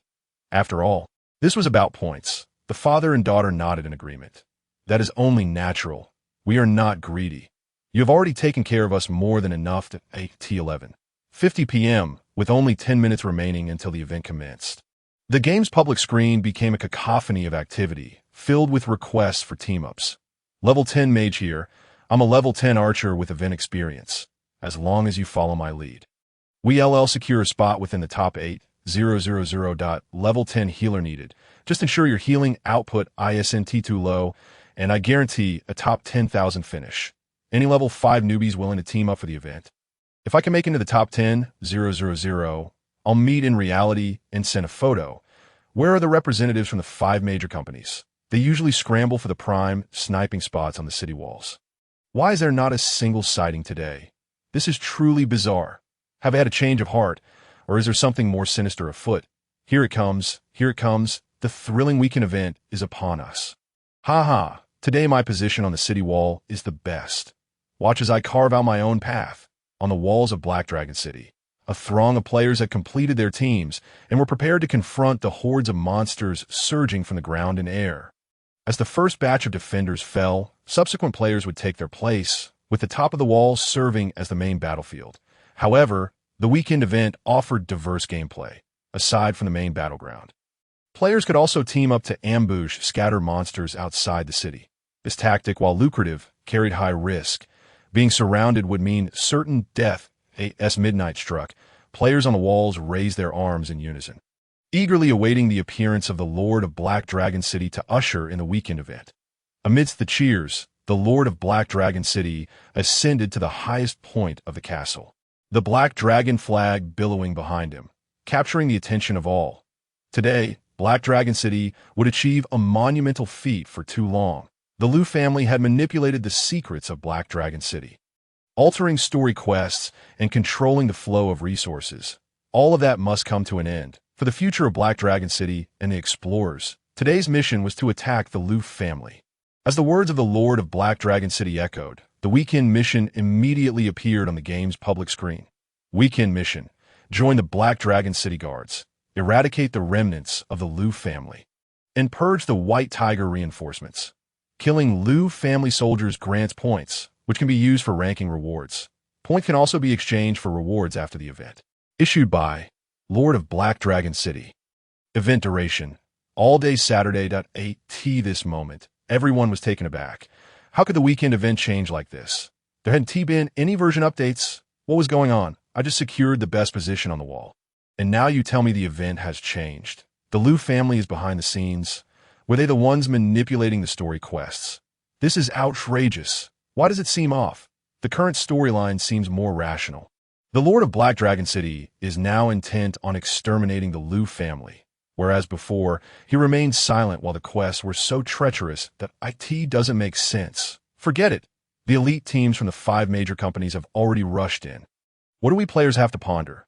Let us attack? Charge. Just as many players joined the ranks of the City Defense Army, preparing to assault the Lu family, another announcement appeared on the game's public screen.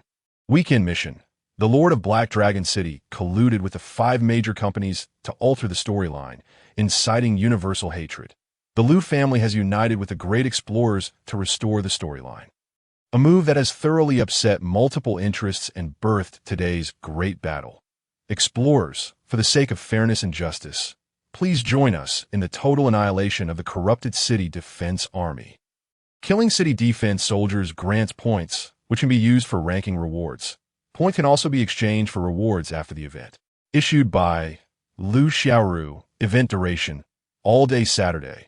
With this task information, players were presented with a choice of factions, free to join either side in the conflict. A wave of confusion swept over everyone, sparking intense discussions among players. Damn it, do we even need to think? Let us follow the big boss. You all know who Granny Lu is, right? I've already joined Lu's Manor. Elaborate, helping Grandma across the red light, currently holds the first position in both the epic challenge instances of Green Pastures and Northern Suburbs, having even secured 2 individuals of AS for the rest. I have no interest. Anyone who opposes the 5 major companies, I shall involve myself, embracing a spirit of rebellion. The representatives of the 5 major companies are exceedingly repugnant. I suspect their alteration of the quest to assault Lu's Manor may indeed be an attempt to reshape the storyline once more, which will likely elevate the price of the first storyline in the future. Although we have already surpassed the first storyline, we must not allow them to prevail. That I shall fight and join Lu's Manor. Perhaps I should join the City Defense Army instead, with 1 million in the City Defense Army. Wouldn't I be courting death by confronting them? Do not mistake my perspective for a lack of ambition. I am merely here to enjoy the game. In a vast forest, one encounters all manner of birds. With the commencement of the event, players gradually joined both factions, and the siege warfare was set in motion. Overall, players aligned with Lu's Manor comprised 70, while the remaining 30 sided with the City Defense Army, including both members of the 5 major companies and some opportunists. Behind Lu Ziye stood hundreds of thousands of players who were among the first to join Lu's Manor, and this number continued to swell. Within the districts controlled by Lu's Manor, players in the White Tiger Army swarmed both inside and out. Outside the city defenses, the sounds of battle erupted as the City Defense Army, in conjunction with other players, swiftly surrounded the vast area controlled by Lu's Manor in preparation for siege. Lu Ziye transformed his appearance, maximizing the effects of his equipment, revealing his ID name, albeit obscured by attributes. The purple equipment boasted unique effects. The resplendent golden staff, adorned with intricate runes, shimmered with golden light, visible from afar. The dark armor, also purple, bore a black dragon that coiled about it, emanating a terrifying aura. Surrounding spectators gasped in astonishment. Wow, that purple gear is astonishing. Truly, it was the esteemed helping Grandma cross the red light, and it appeared there would be a confrontation today. Quick, release the arrows. The City Defense Army is swarming in from the main gate. Through the watchtower of Lu's Manor, the outskirts of several districts under its control were teeming with players, and the clash had commenced. A dazzling display of spells intertwined in the sky. Arrows flew in rapid succession. Frontline knights charged forward, and brawlers pressed down the line with sheer physicality, while summoners unleashed their battle pets in coordinated assaults, and the priests cast healing spells that glimmered with ethereal light. Lu Ziye stationed himself in the central position at the front line, with tens of thousands of frontline warriors forming a defensive line, their spirits heightened as they faced the surging onslaught of the Black Dragon City guards and players. The front line erupted in battle, with both factions experiencing waves of deathly white light as numerous players fell. Everyone, Today we serve as the front line for our esteemed leader. Do not disgrace yourselves. To touch our leader, you must first step over my corpse. However, in the next moment, Lu Ziye waved his staff, unleashing the skill blood rain torrential that the sanguine mist filled the air. A foul wind howled, and a blood-soaked light engulfed a 194-meter diameter area above as the frenzied blood rain rapidly coalesced, descending from the heavens. All present were momentarily stunned by the apocalyptic scene, their mouths agape. Brothers, what is our task today? To resist the corrupted city defense army. Why do I feel as though I've joined the ranks of the main antagonist, with a mission to destroy the world? All present. Blood rain, torrential LV2. Within 3 seconds. Launch a sustained area attack on a circular area with a diameter of 195 meters, dealing 200 current magical damage to each target within the area, along with an additional 2 maximum health converted into magical damage. Within 3 seconds, the blood rain continued to fall. This horrifying downpour seemed capable of dissolving flesh and bone, causing blood mist to rise upon contact with targets, inflicting terrifying magical damage.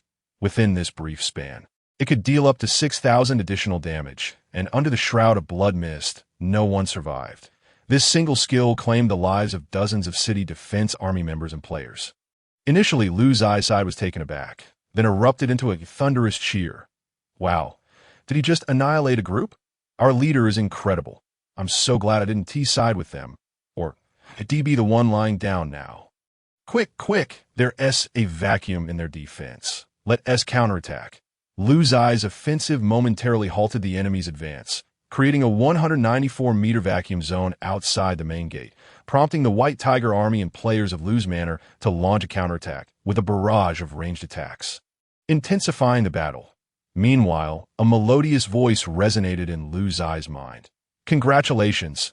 You have slain 20 members of the city defense army, earning points 200.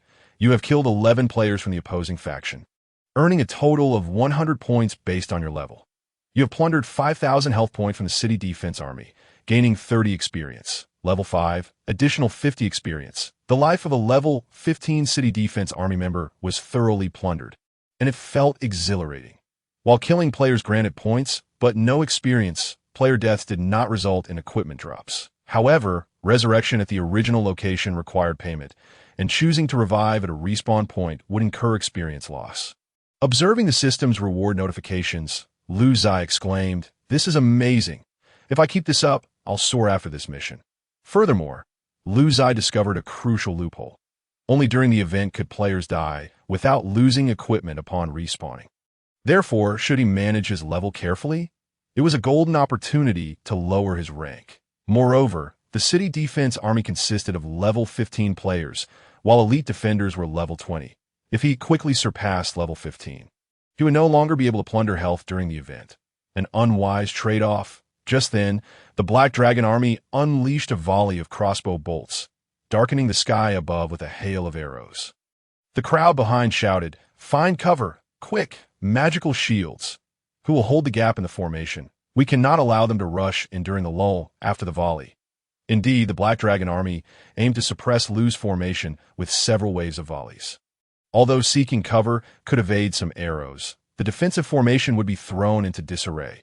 Beneath the cover of the arrow storm, hundreds of thousands of players prepared to assault various defensive entrances. Lu Ziye bellowed, "I'll take the lead." The onlookers beheld a mage charging forth, standing alone amidst the deluge of arrows to confront the incoming assault team. The golden staff struck every 3 seconds, each strike claiming 2 enemies.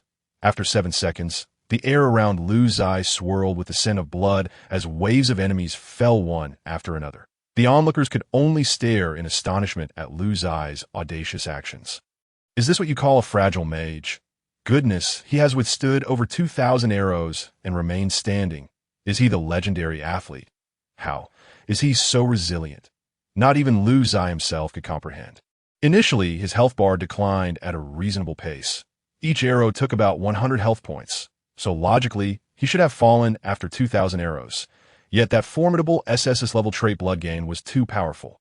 Once his health dropped below half, he could recover 1,000 health points in a second, causing the decline to slow dramatically.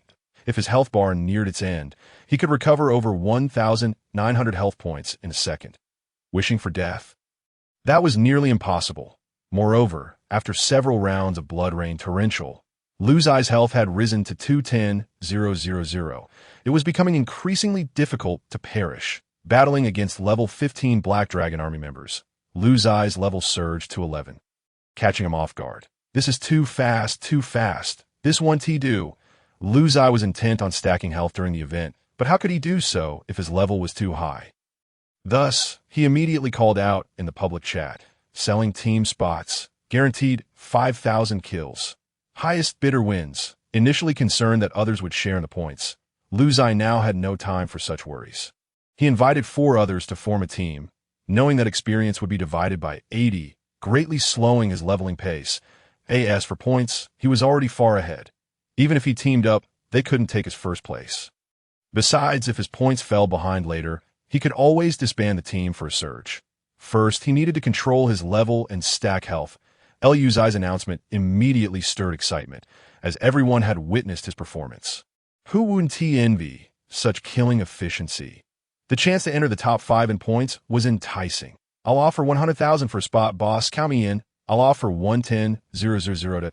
I'll offer 150,000 to. Lu Ziye's team, comprised of 4 members, astonishingly found itself outbid by the Wang family duo, who offered a staggering 200,000, while the other 2 bidders each proposed 150,000 to. As a result, Lu Ziye directly acquired 700,000 copper coins. In real terms, this equates to an impressive 1.4 million yuan, a fortune Lu Ziye had scarcely dared to imagine could be amassed in a mere game. This phenomenon can be attributed to the game's value becoming increasingly intertwined with reality. Although it has not fully impacted the real world as a game, it has garnered widespread recognition and possesses significant investment potential. With teammates sharing experience points, Lu Ziye felt emboldened to engage in combat with reckless abandon. His health bar fluctuated like a roller coaster, rising at times, only to be diminished by concentrated enemy fire. The only aspect that consistently increased was his own health bar, which surged uncontrollably. Lu Ziye was thoroughly enjoying this event, which was set to last until midnight, a full 24 hours. He even speculated whether he could accumulate a health bar of 500,000. Who could possibly defeat him then? Positioned at the eastern gate of Lu Mansion, Lu Ziye observed that both sides had amassed hundreds of thousands of players vying for control of this entrance. Such battlegrounds existed in numerous locations, each with varying circumstances. The public screen had already announced the fall of 2 city gates, with 1 million respawning level 15 Black Dragon soldiers exerting immense pressure, further complicated by the presence of elite level 20 Black Dragon soldiers. Upon hearing of the city gate's demise, Lu Ziye felt a surge of excitement. Might he find himself in a situation of being besieged? Perhaps in such chaos, he could indeed meet his end. Oh, how he longed for that. It was proving to be quite a challenge, and his mind was in turmoil. The teammates who had joined Lu Ziye's team were overjoyed, witnessing their points and experience skyrocketing. Team, goodness, at this rate, by the time the event concludes, I might even reach level 16 or 17. This expenditure is truly worthwhile. Team, sticking with the big shot means feasting 9 times a day. Exhilarating. Plus, I can exchange points for a plethora of rewards. I'm flipping my status from a serf to a singing lord. Team, you all have said your praises, so I can only exclaim, 666. After an hour of slaughter, Lu Ziye ascended directly to level 13, 44, while his health soared to 350,000. Marvelous indeed. Lu Ziye felt a twinge of joy, albeit fleeting. His health bar continued to lengthen, making death increasingly elusive. At this pace, after vanquishing around 1,500 more enemies, he would level up to 16, at which point defeating the level 15 Black Dragon soldiers would render his talents ineffective. Activity faction channel. Not good. Over a dozen gates in the southern district have fallen, and the 80 entrance outside Lu Mansion has succumbed. Activity faction channel. What the hell is going on? Clearly, we have more players on this side, yet the 1 million city defense soldiers respawn endlessly while we lose experience upon revival. How can we withstand this? Activity faction channel.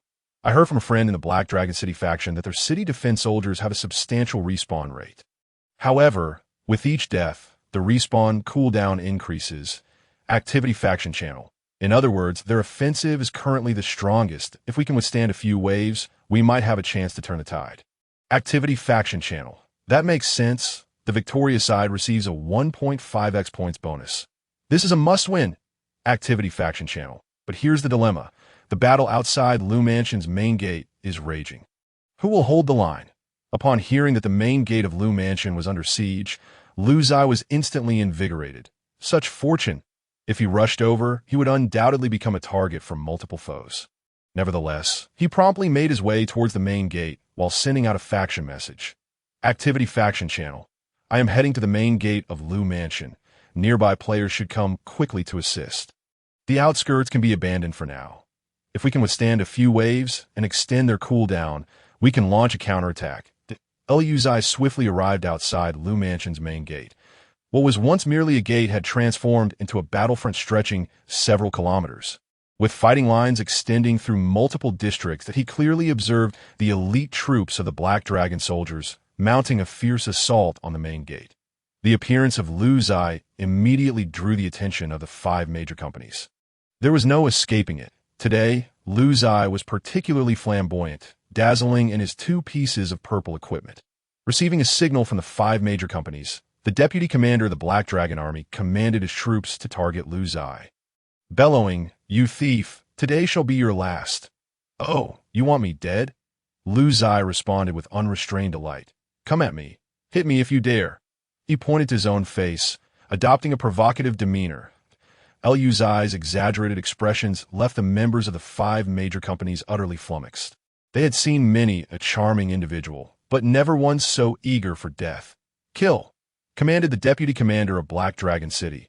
Wielding his long knife, in an instant, thousands of elite Black Dragon archers, alongside tens of thousands of regular archers, unleashed a volley, while thousands of elite Black Dragon cavalry charged forward, accompanied by a horde of players. The onslaught was further bolstered by the finest human players.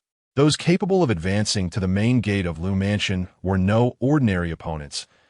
Lu Ziye's side consisted merely of the remnants of recently defeated garrisons from surrounding positions. Recognizing the overwhelming ferocity of the assault, they understood the main gate was unlikely to hold it. Lu Ziye, amid the rain of arrows, felt an exhilarating rush. Finally, could he gain some experience? He dashed to the front lines, positioning himself for maximum exposure to incoming arrows.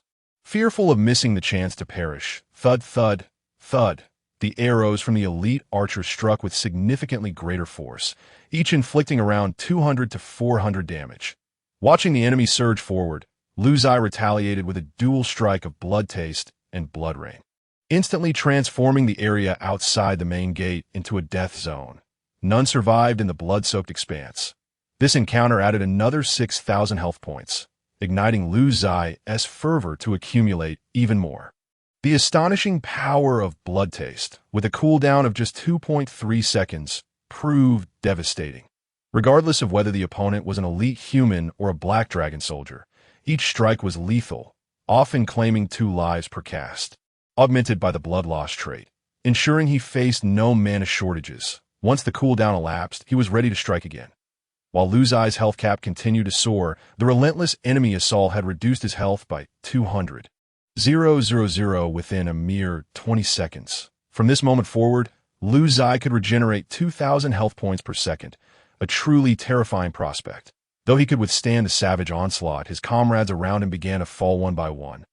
Lacking the extraordinary health pool that he possessed, beams of white light shot into the sky as some opted for respawning on the spot to continue fighting for points, as the initial cost of respawning was relatively low.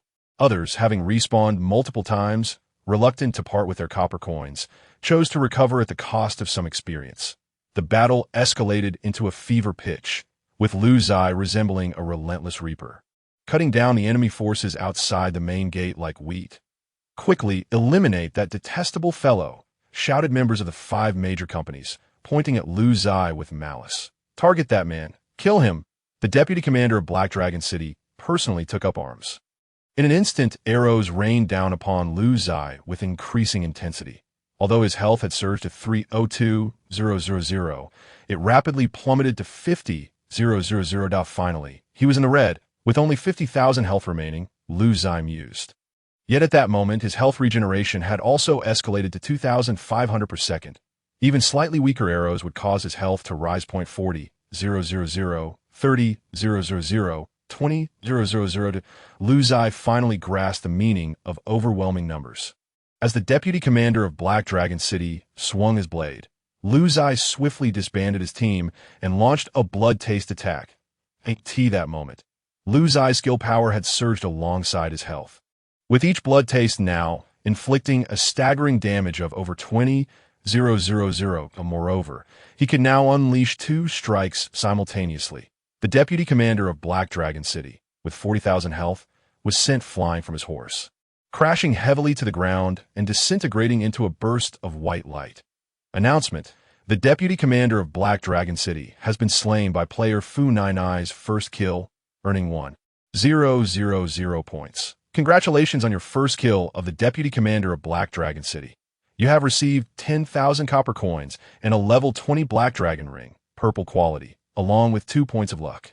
Good heavens, a level 20 purple ring. Certainly. Lu Ziye was overwhelmed with joy, and even more delightful was the increase of his luck by an additional 2 points, bringing it to a total of 80.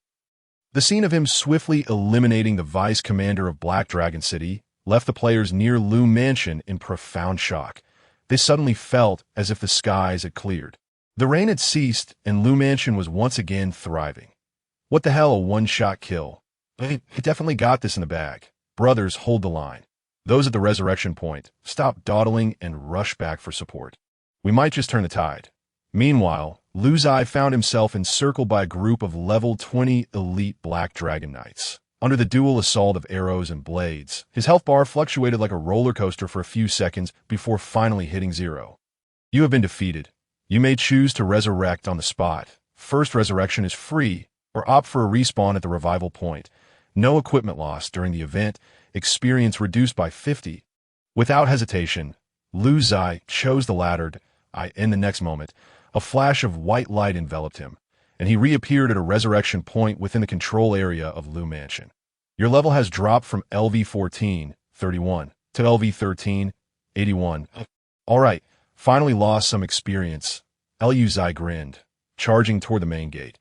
Upon returning to the entrance, his first order of business was to reorganize the team.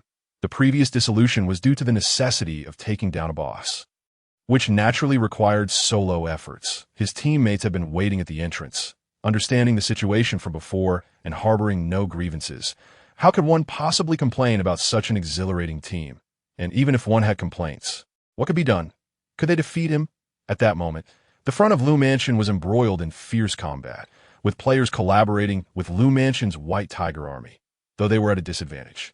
They had managed to stem the tide of the enemy's relentless advance, and the sounds of battle echoed thunderously outside the gate.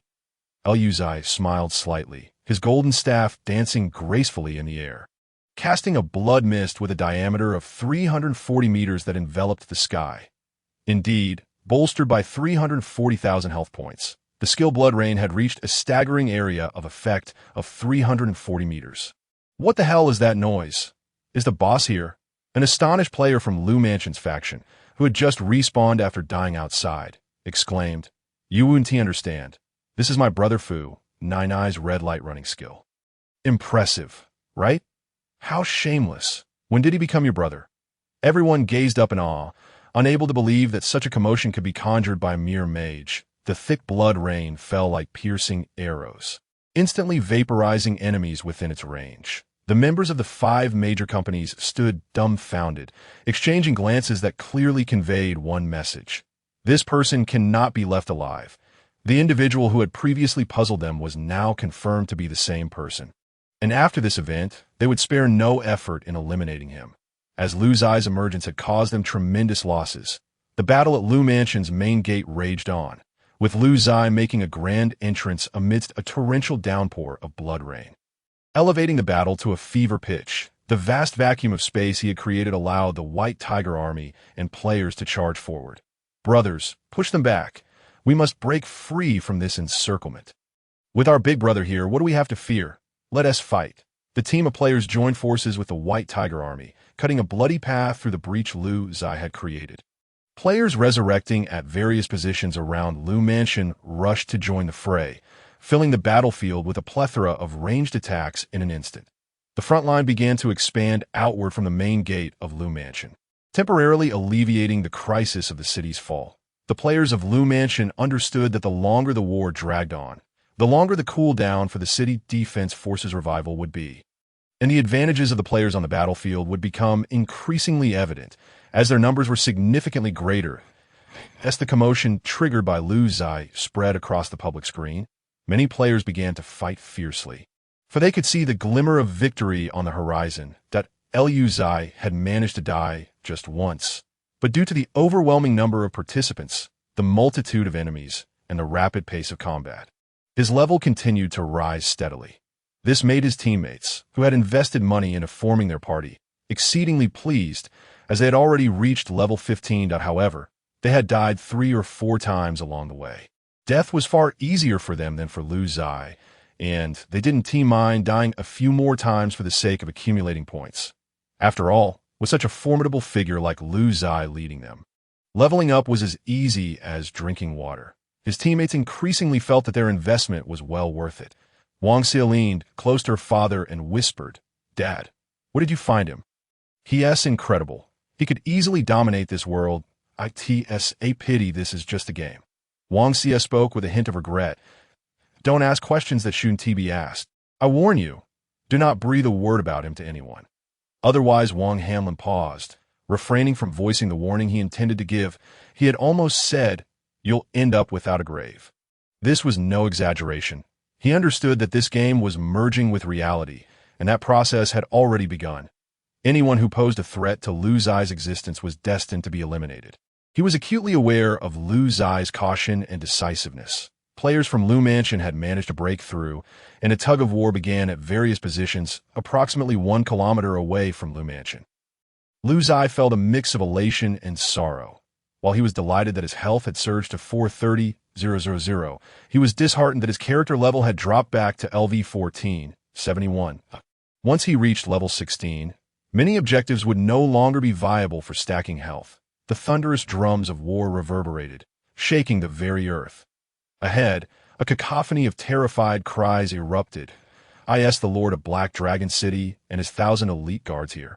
A towering figure, 3 meters tall, appeared on the battlefield, flanked by warriors who swiftly cleared a path for him. The man bore a pair of wings and wielded a double-bladed battle axe, striding forward with a helmet that obscured his entire head save for his chillingly cold eyes, which were fixed on Lu Ziye's position. Image: Lord of Black Dragon City, Lord level 30, Lord level. Health: 100,000 physical attack, 1,000 to 4,000 constitution, 10,000 strength, 2,500 agility, 1,000 resilience, 2,000 skill. Black Dragon Whirlwind throws the axe to chase the enemy, causing 6 instances of damage as it spins in the air, each based on the current physical attack power of 100. Cooldown: 10 seconds. Skill: Dragon Slash. Holding the axe with both hands, leaps into the air and charges for a powerful slash, creating a dragon shadow that locks onto the target, inflicting 400 damage based on current physical attack power, and causing a bleeding effect that lasts for 5 seconds, draining 2 of maximum health per second. Cooldown: 10 seconds. Note: the bleeding effect inflicts damage based on health percentage and does not affect you. Passive: Domination commands 3,000 elite guards, who will mimic your skill actions, with power equivalent to 20 of the Lord of Black Dragon City. Good heavens, so these 1,000 elite guards are his puppets. They mimic all his skills, with power equivalent to 20 of the Lord's strength. The fact that they perfectly replicate his skills is utterly outrageous. The Lord of Black Dragon City, accompanied by his 1,000 elite guards, headed straight for Lu Ziye. The players surrounding Lu Ziye seemed to have realized this as well, shouting, "Protect our big brother." Lu Ziye furrowed his brow. "No, let me die. It's rare to find someone capable of dealing such immense damage." In the next moment, the Lord of Black Dragon City swung his arms, sending the Black Dragon axe flying. It sliced through the air with a sharp whistle. Die. The flying axe cut through the air, its terrifying force instantly obliterating numerous players along its path. With a physical attack power ranging from 1000 to 4000, it was no exaggeration. Most level 10 players had just over 1000 health. And even those with decent equipment barely reached 2000. This flying axe could strike 6 consecutive times in the air, each dealing 100 physical damage, which was indeed frightening by the time it reached Lu Ziye. It had 3 strikes remaining, and Lu Ziye braced himself and endured, losing 5,000 health points in the process. Rather than feeling anger, Lu Ziye displayed a look of admiration. Not bad at all. Meanwhile, 1,000 Black Dragon guards hurled their flying axes, continuing to slaughter those aligned with the Lu faction along their path, exhibiting identical skill effects, albeit with a mere power of 20 in the wake of this onslaught. Hundreds of beams of white light erupted around Lu Ziye. Just as everyone anticipated, Lu Ziye would retaliate, akin to swiftly dispatching the vice commander and once again vanquishing the Lord of Black Dragon City. Lu Ziye instead targeted another section of the city guards, persistently accumulating health points while allowing the Lord of Black Dragon City and his puppet guards to assault him. Lu Ziye was acutely aware of how precious this opportunity to stack health points was. After this event, he would soon enter a zone where the difficulty would escalate dramatically, necessitating a challenge against the professional temple.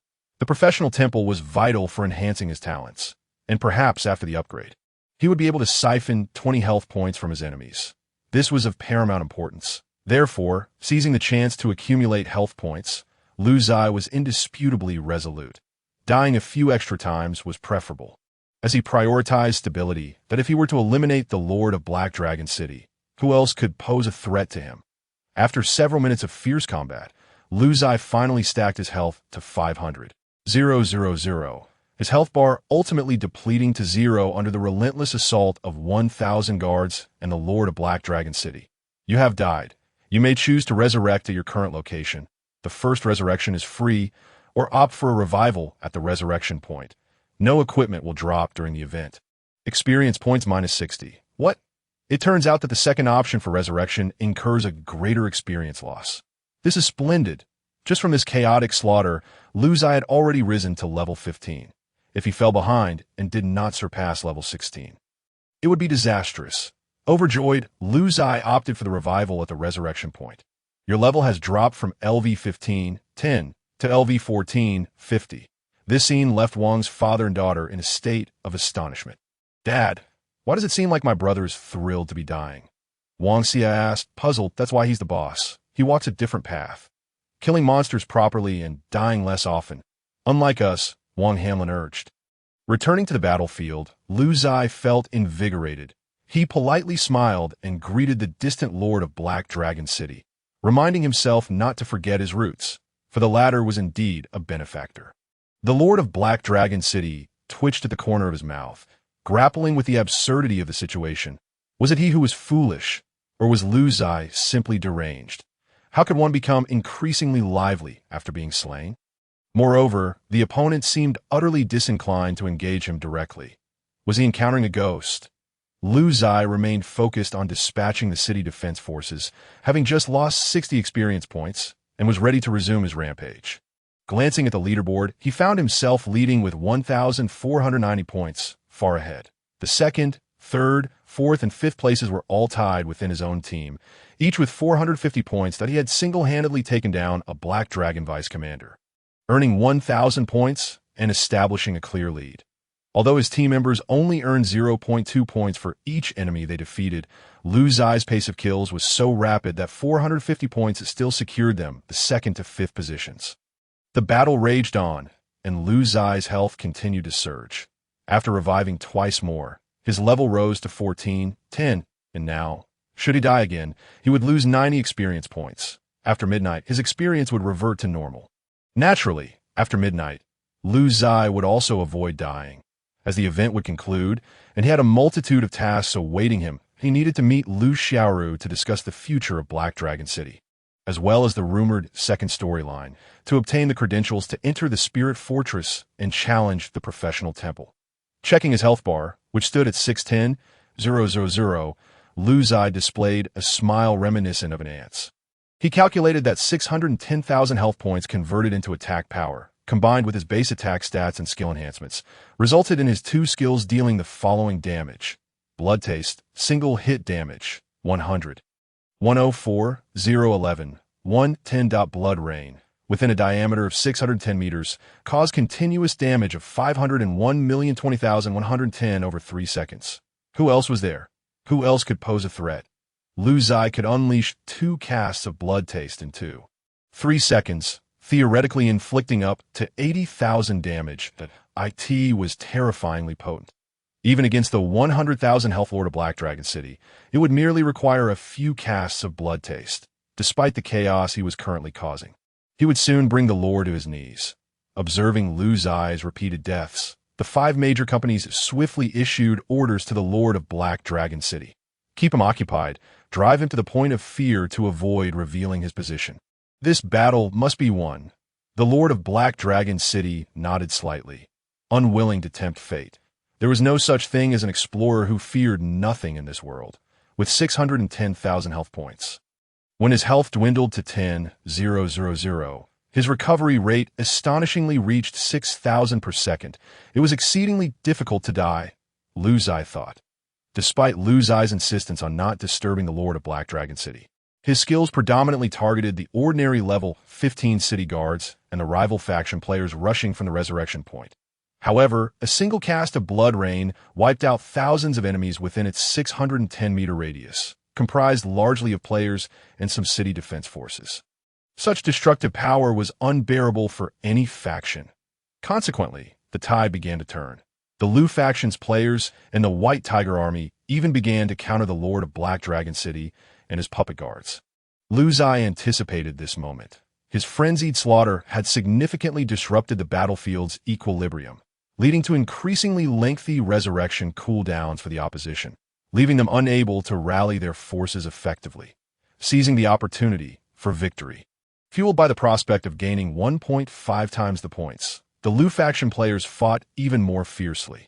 Brothers, storm the Lord's mansion and eliminate the corrupted city guards. First, take down this Lord. Charge. Let's go.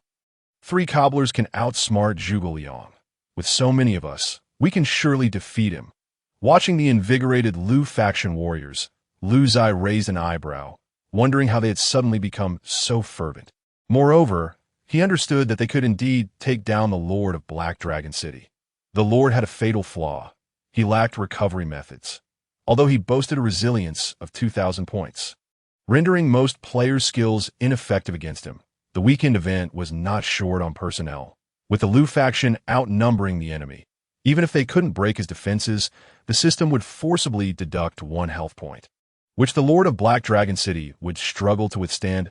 It appeared that Lu Ziye's health accumulation would peak here, as the opposition's counterattack had rendered them incapable of concentrating their forces to besiege him.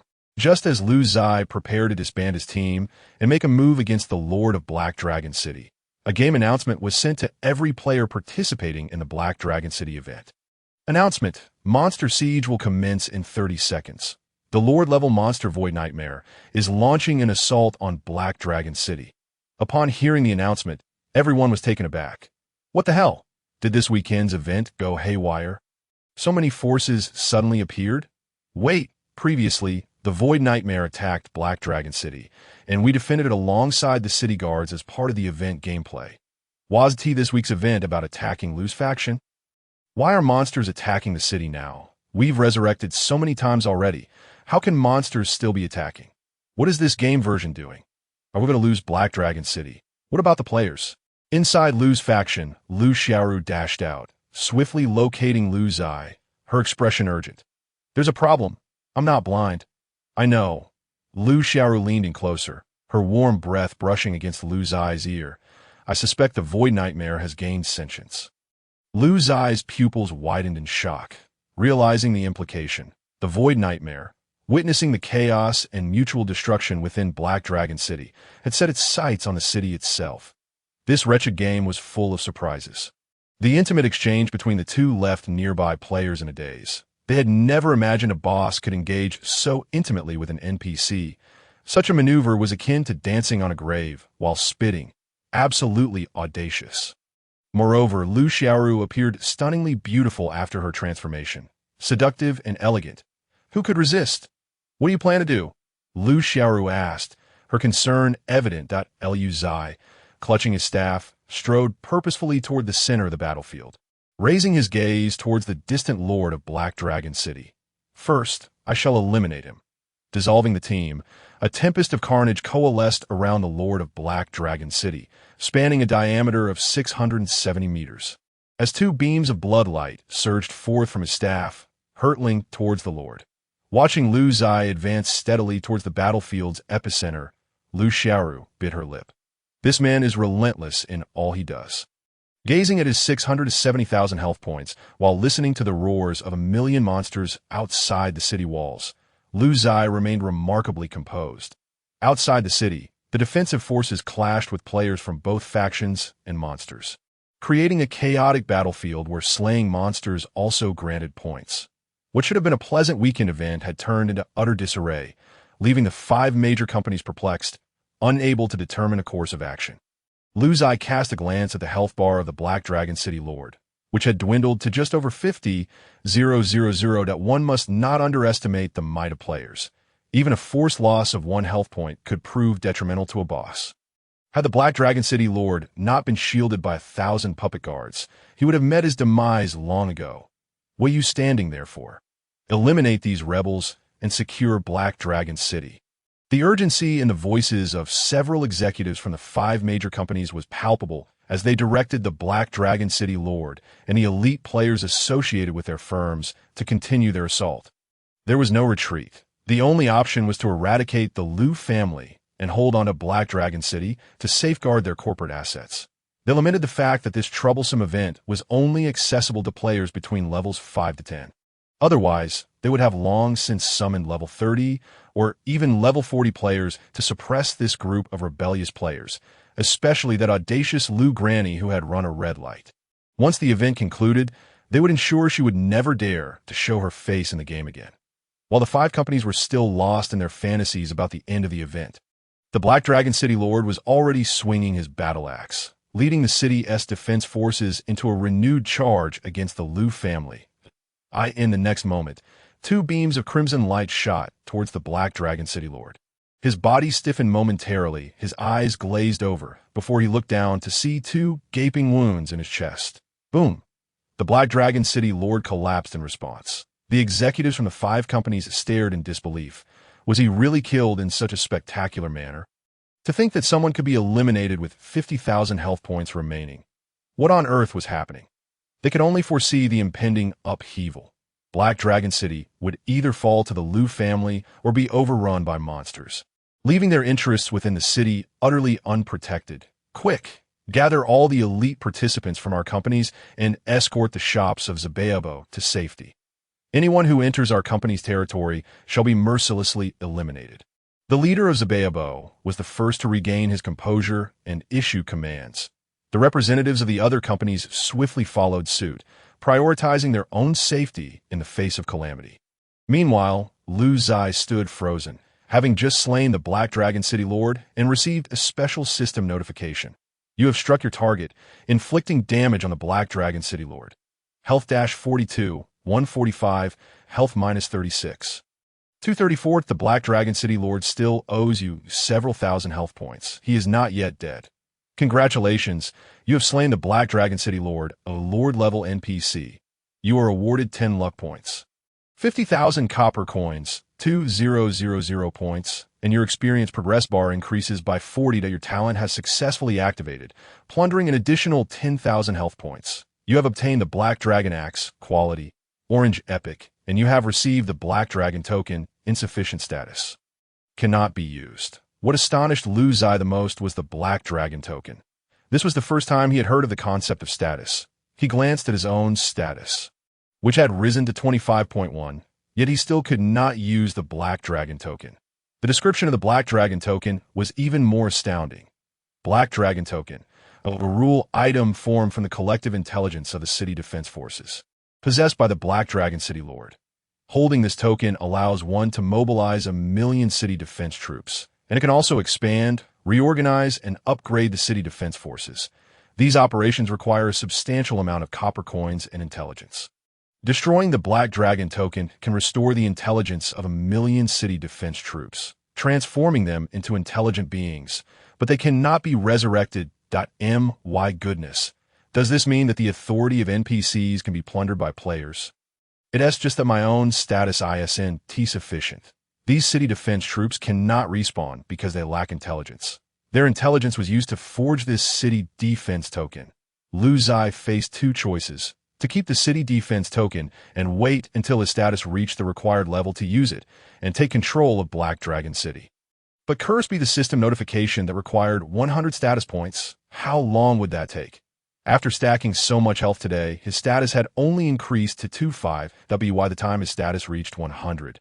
Perhaps the benefits conferred by this small Black Dragon City would no longer matter.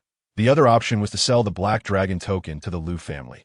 However, he was uncertain if they would want it, or if they could even use it. Lu Xiaoru was an NPC and lacked status. How could she utilize it? Suddenly, a flash of insight struck Lu Ziye. A thought emerged in his mind: intelligence. NPCs inherently possess authority, and acquiring the authority of other NPCs must be contingent upon one's intelligence. And no wonder they were so desperate to seize intelligence that in this light, Lu Xiaoru must be salivating over the Black Dragon token. Perhaps even more than she coveted my body. Lu Ziye silently stored the Black Dragon token in his personal inventory, which was already brimming with over 50 various pieces of equipment acquired from the recent battle. After the event concluded, he would keep what he needed and consider clearing out the rest. He cast another glance at the epic quality equipment. The Black Dragon AX-E.IT was indeed an orange epic grade item. The first time he had obtained such a high-quality piece of equipment. Black Dragon Axe level 30, orange quality, physical attack, 500, 2000, strength, 300 constitution, 300 cooldown reduction, 20 critical hit rate, 10 level requirement. Level 30 class requirement. Physical melee class, good heavens. This is the CR Me de la CR Me. Not only is the attack power high, but also increases strength, constitution, critical hit rate, and cooldown reduction. All attributes are impeccable, far more reliable than anything I've encountered before. Unfortunately, it's not something I can use. However, my output derives from my health points. Such attributes may be extraordinary for others, but they're somewhat superfluous for me. The only attribute that truly suits me is the cooldown reduction. Lu Ziye's dream was to assemble a set of equipment with special attributes focused entirely on cooldowns, transforming himself into a spellcasting machine gun, able to fire at will. There was also a purple Black Dragon ring, dropped by the vice commander of Black Dragon City. Its purple quality sent Lu Ziye into a frenzy of joy, as it was precisely the type of cooldown-enhancing gear he had long desired. Regrettably, it required level 20 to equip. He would have to wait, but it wasn't urgent. He was currently at level 15, nearing level 16, so leveling up was not an issue. Black Dragon Ring level 20, purple quality, magical attack, 100 to 400 spirit, 100 constitution, 100 cooldown reduction, 15 level requirement. Level 20 class requirement. Magic class, he promptly listed the Black Dragon Axe for auction, setting the duration to 24 hours, letting others compete for it. This piece of equipment was level 30, situated in the most fiercely competitive tier of the game, an epic item with outstanding attributes, a price that was sure to be astronomical. With the fall of the Black Dragon City Lord, the elite players from the 5 major companies no longer paid heed to the Lu family versus the city defense forces activities. Capital always seeks profit while avoiding danger. They were preoccupied with evacuating their assets from Black Dragon City, just as Lu Ziye prepared to join forces with nearby players to continue the fight. A terrifying creature with a wingspan of 10 meters descended from the sky. The creature radiated a purple glow, exuding an eerie aura, its eyes fixated on Lu Ziye as it spoke in human tongue. "Ant, I smell the essence of the Black Dragon token. Hand it over." Lu Ziye chuckled in disbelief. Who did this creature think it was? Upon glancing at its information, he gasped. Another Lord-level monster, and one endowed with intelligence and authority. Void Nightmare LV-30, Lord level, intelligent being, health, 150,000 magical attack, 150, 6000 constitution, 15,000 resilience, 3,000 agility, 5,000 movement speed, 10,000 skill. Wrath of the Void spews a pillar of purple void flames. Dealing 200 current magical attack damage to all targets hit, a void mark is left on each target for 5 seconds, burning 3 of maximum health per second. The mark can refresh and stack. This skill's percentage damage does not affect you. Skill: Void Walk. As a void being, extremely agile, can disappear in place and traverse through the void, undetectable without special means, then ambush targets. The first attack or skill upon reappearing deals 300 damage. Passive: Void after 1 life. The void creature will continue to exist in a spectral state for 10 seconds, during which all attributes are enhanced by 100, rendering it invulnerable during this time. I am like an enhanced version of the Barbarian King. While others are true men for 5 seconds, you are a true beast for 10 seconds. With 10,000 agility and 150,000 health, coupled with its shameless skills, it would be difficult for anyone else to withstand. Unfortunately for it, it encountered me. Just as Lu Ziye was about to take action, a soft voice came from behind. "Young lord, how about selling me the Black Dragon Order?" Lu Ziye turned to see Lu Xiaoru, who had already wrapped one of her arms around his chest, swaying back and forth. 2 million. Lu Ziye boldly declared. "Deal." Lu Xiaoru readily agreed. "Lu Ziye? Am I losing out?" Lu Ziye could never be one to suffer a loss. "Absolutely not. We cannot afford to lose even a little. Oh, he quickly corrected himself. "What I meant was 2 million silver coins." This left Lu Xiaoru momentarily stunned. "Do you think I'm worth that much? How about we package me with the Lu residence for you?" The void nightmare hovering in the sky watched the two flirt with disdain, feeling greatly insulted. "Die for me." Its massive mouth opened, unleashing a purple flame stretching 100 meters across the battlefield. Instantly, a vast fan-shaped area before the void nightmare was engulfed in raging flames, indiscriminately attacking countless players and city defense troops, most of whom perished on the spot. Only a few players with strong physiques or life-saving skills managed to survive. However, even these survivors were not unscathed, as the void flames had a burning effect lasting 5 seconds, calculated based on maximum health. Many players with low health cried out for healers to assist them, but the chaotic battlefield made it impossible for so many healers to meet the demand. Columns of white light shot into the sky as a new wave of disgruntled individuals resurrected. The moment the void nightmare descended, Lu Xiaoru had already vanished without a trace. When it came to self-preservation, she was a professional. Lu Ziye shook his head, brandishing his staff at the void nightmare. "Why the loud roar? What are you pretending to be, a beast before me?" 2 orbs of bloodlight, roughly the size of basketballs, streaked towards the void nightmare, trailing long blood-red tails and creating sharp sounds as they cut through the air. The void nightmare, its eyes gleaming with malice, regarded the approaching orbs with scorn, its massive claws raised to swat them away. "You insignificant tricks, break for me." However, the extended claw was instantaneously sent flying. While one of the blood orbs struck its chest, piercing through while also damaging its left wing. The target hit. The void nightmare's health plummeted by minus 40,313 and -35. For 57, the creature, in pain, curled up and flailed around the battlefield. Appearing no more formidable than a larger moth at that moment, Lu Ziye seized the opportunity, and once his cooldown ended, he sent another 2 blood orbs straight for its forehead. Just then, the massive void nightmare vanished in a thin air.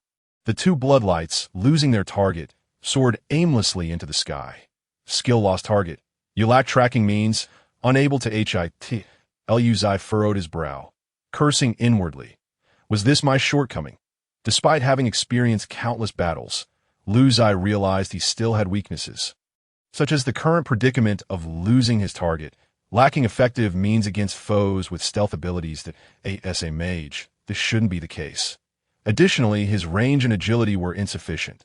The skill Blood Rain could cover a radius of 680 meters, which was decent, while the range of Blood Flavor was 100 meters at level 1, with the same health amplification as Blood Rain, also reaching 680 meters. Now, with Blood Flavor at level 5, Lu Ziye could attack targets nearly a kilometer away. Yet it was not enough. Far from it. Previously encountered bosses lacked intelligence. They did not know to flee and fought to the bitter end. The Void Nightmare, however, was different. It was terrified by Lu Ziye's skill and ran away.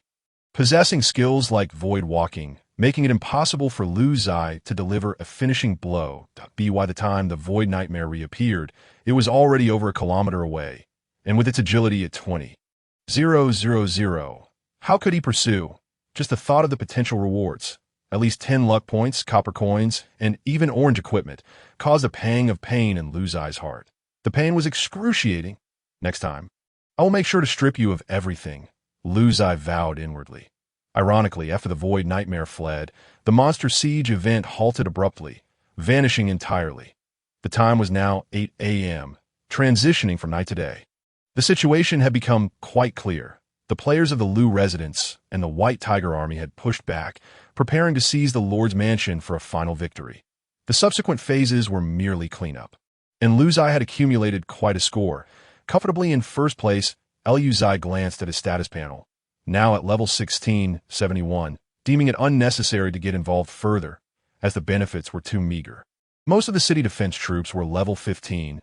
Not only would they not provide health points, but they would also hinder experience gain. Although defeating level 15 city defense troops would reduce experience by 10. Such leveling held no significance for him. ID: Funainai, Red Light Crossing Professional, Blood Mage level, 1671, Wealth Index, 25.3 health points, 684,540 magic points, 730 magic attack, 65, 275, Constitution, 84 Intelligence, 84 Strength, 84 Spirit, 119 Resilience, 229 Agility, 81 Luck, 80 Cooldown Reduction, 30 Movement Speed, 190 Physical Critical Hit, 0 Spell Critical Hit, 0 Base Spell Damage, 200 Talent, Blood Fiend Level Trait, Blood Loss Level Trait, Blood Gain Skills, Blood Flavor, LV5, 2, Skills, Blood Rain LV2, 21, Wealth, 1 Gold, 860 Silver 760, 380 Copper. This wave has been immensely profitable. My copper coins are nearing 800,000, and I can still score some more for my little paramour. Additionally, the level 30 Black Dragon Axe is up for auction, and Lu Ziye estimated that after the event, he could easily amass several million in wealth. Striding confidently into the Lu residence, he kicked open Lu Xiaoru's chamber door, making a grand entrance to so eager. The battle isn't over yet. Lu Xiaoru seemed in high spirits, as if she had anticipated Lu Ziye's arrival. Fresh from a bath, she was in the midst of grooming herself, her thin veil damp and almost translucent. I see you wish to commence another battle, do you? Lu Xiaoru gestured towards the bed with a playful smile. Lu Ziye felt a rush of heat from her soft voice and her alluring appearance. How shamelessly tantalizing. Ah! Lu Xiaoru gasped in surprise as Lu Ziye yanked away her veil. He tossed it onto the bed and lay down beside her, his hands roaming freely, yet he spoke nonchalantly. The Black Dragon Order is in my hands. Offer me a suitable price, and I shall part with it, considering how graciously you have welcomed me each time. After a lengthy discourse, Lu Xiaoru merely responded with a few mms. Her head bowed as she seemed preoccupied. Never mind. The matter at hand was of utmost importance. Lu Ziye shivered, feeling utterly relaxed. During their earlier intense grappling, Lu Ziye realized Lu Xiaoru had suffered greatly. She had a cleanliness obsession, yet the passive effect of her alluring physique left her unable to refuse such encounters. Having relied on manual means over the years, self-sufficient and resourceful, what a good girl she was. Cleanliness affected everyone, including Lu Ziye, but after their last encounter at the bandit lair, he found that she had surprisingly grown accustomed to him. Have you made up your mind? What price are you offering? With a Black Dragon Order, you could command the city defense troops, and in the future, you would wield 2 powers. The authority over the monster siege battles lies with you. Lu Ziye nudged Lu Xiaoru, who was still lingering on his chest, seemingly savoring the moment. Don't move, let me savor this for a while. After a pause, her soft voice chimed in. Across rivers and mountains, feelings remain. Can we not discuss copper coins? Lu Ziye shook his head. True feelings exist amidst all, and every coin counts. Lu Xiaoru chuckled in exasperation. This man was truly a miser, or rather a freeloader. With a sigh, she weakly stated, I can't produce 4 million copper coins, but for now, I can only offer you 3 million, with the remaining 1 million to be paid in installments. What? You're putting me on an installment plan? I've already given you everything, and you're still being so stingy. Do you think you have the right to negotiate terms with me? Lu Ziye clenches fists, causing the other party to cry out in pain. Could you perhaps squeeze somewhere else? Will you still be able to eat afterward? Lu Xiaoru pouted, feigning anger. This battle had cost the Lu family dearly, so 3 million was my limit. However, post-battle, our Lu family is destined to thrive in Black Dragon City. So you could take the remaining 1 million in 3 installments. Of course, you'll have to come to my room to collect it, just like today. Whoa, whoa, whoa, I'm about to drool here. Hold on, I'm not a breeding mare. This is too much, Lu Xiaoru protested, as she playfully nestled against Lu Ziye. Will you agree or not? Reluctantly, Lu Ziye nodded. Fine, I'll make this concession that you're truly wonderful.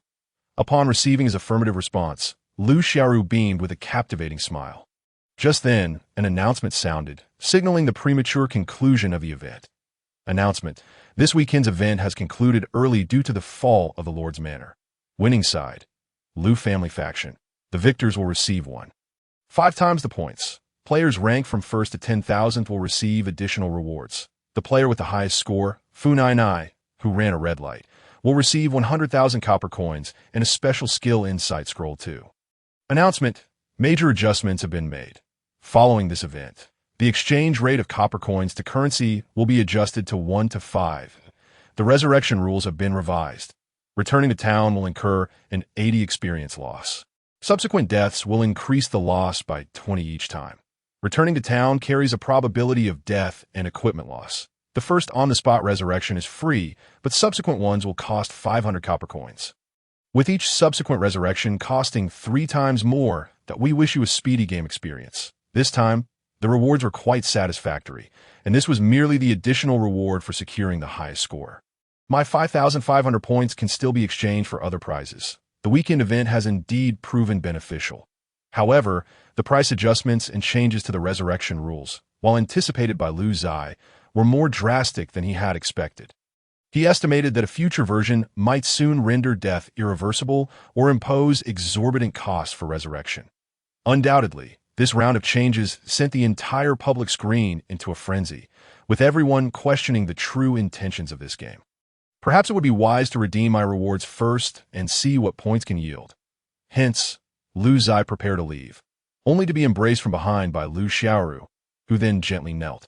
Maintaining her tenderness, a surge of mischievous fire ignited within Lu Ziye. You little imp, the team marveled at his character's stamina in the game, feeling as robust as a bullpoint 4 whole hours.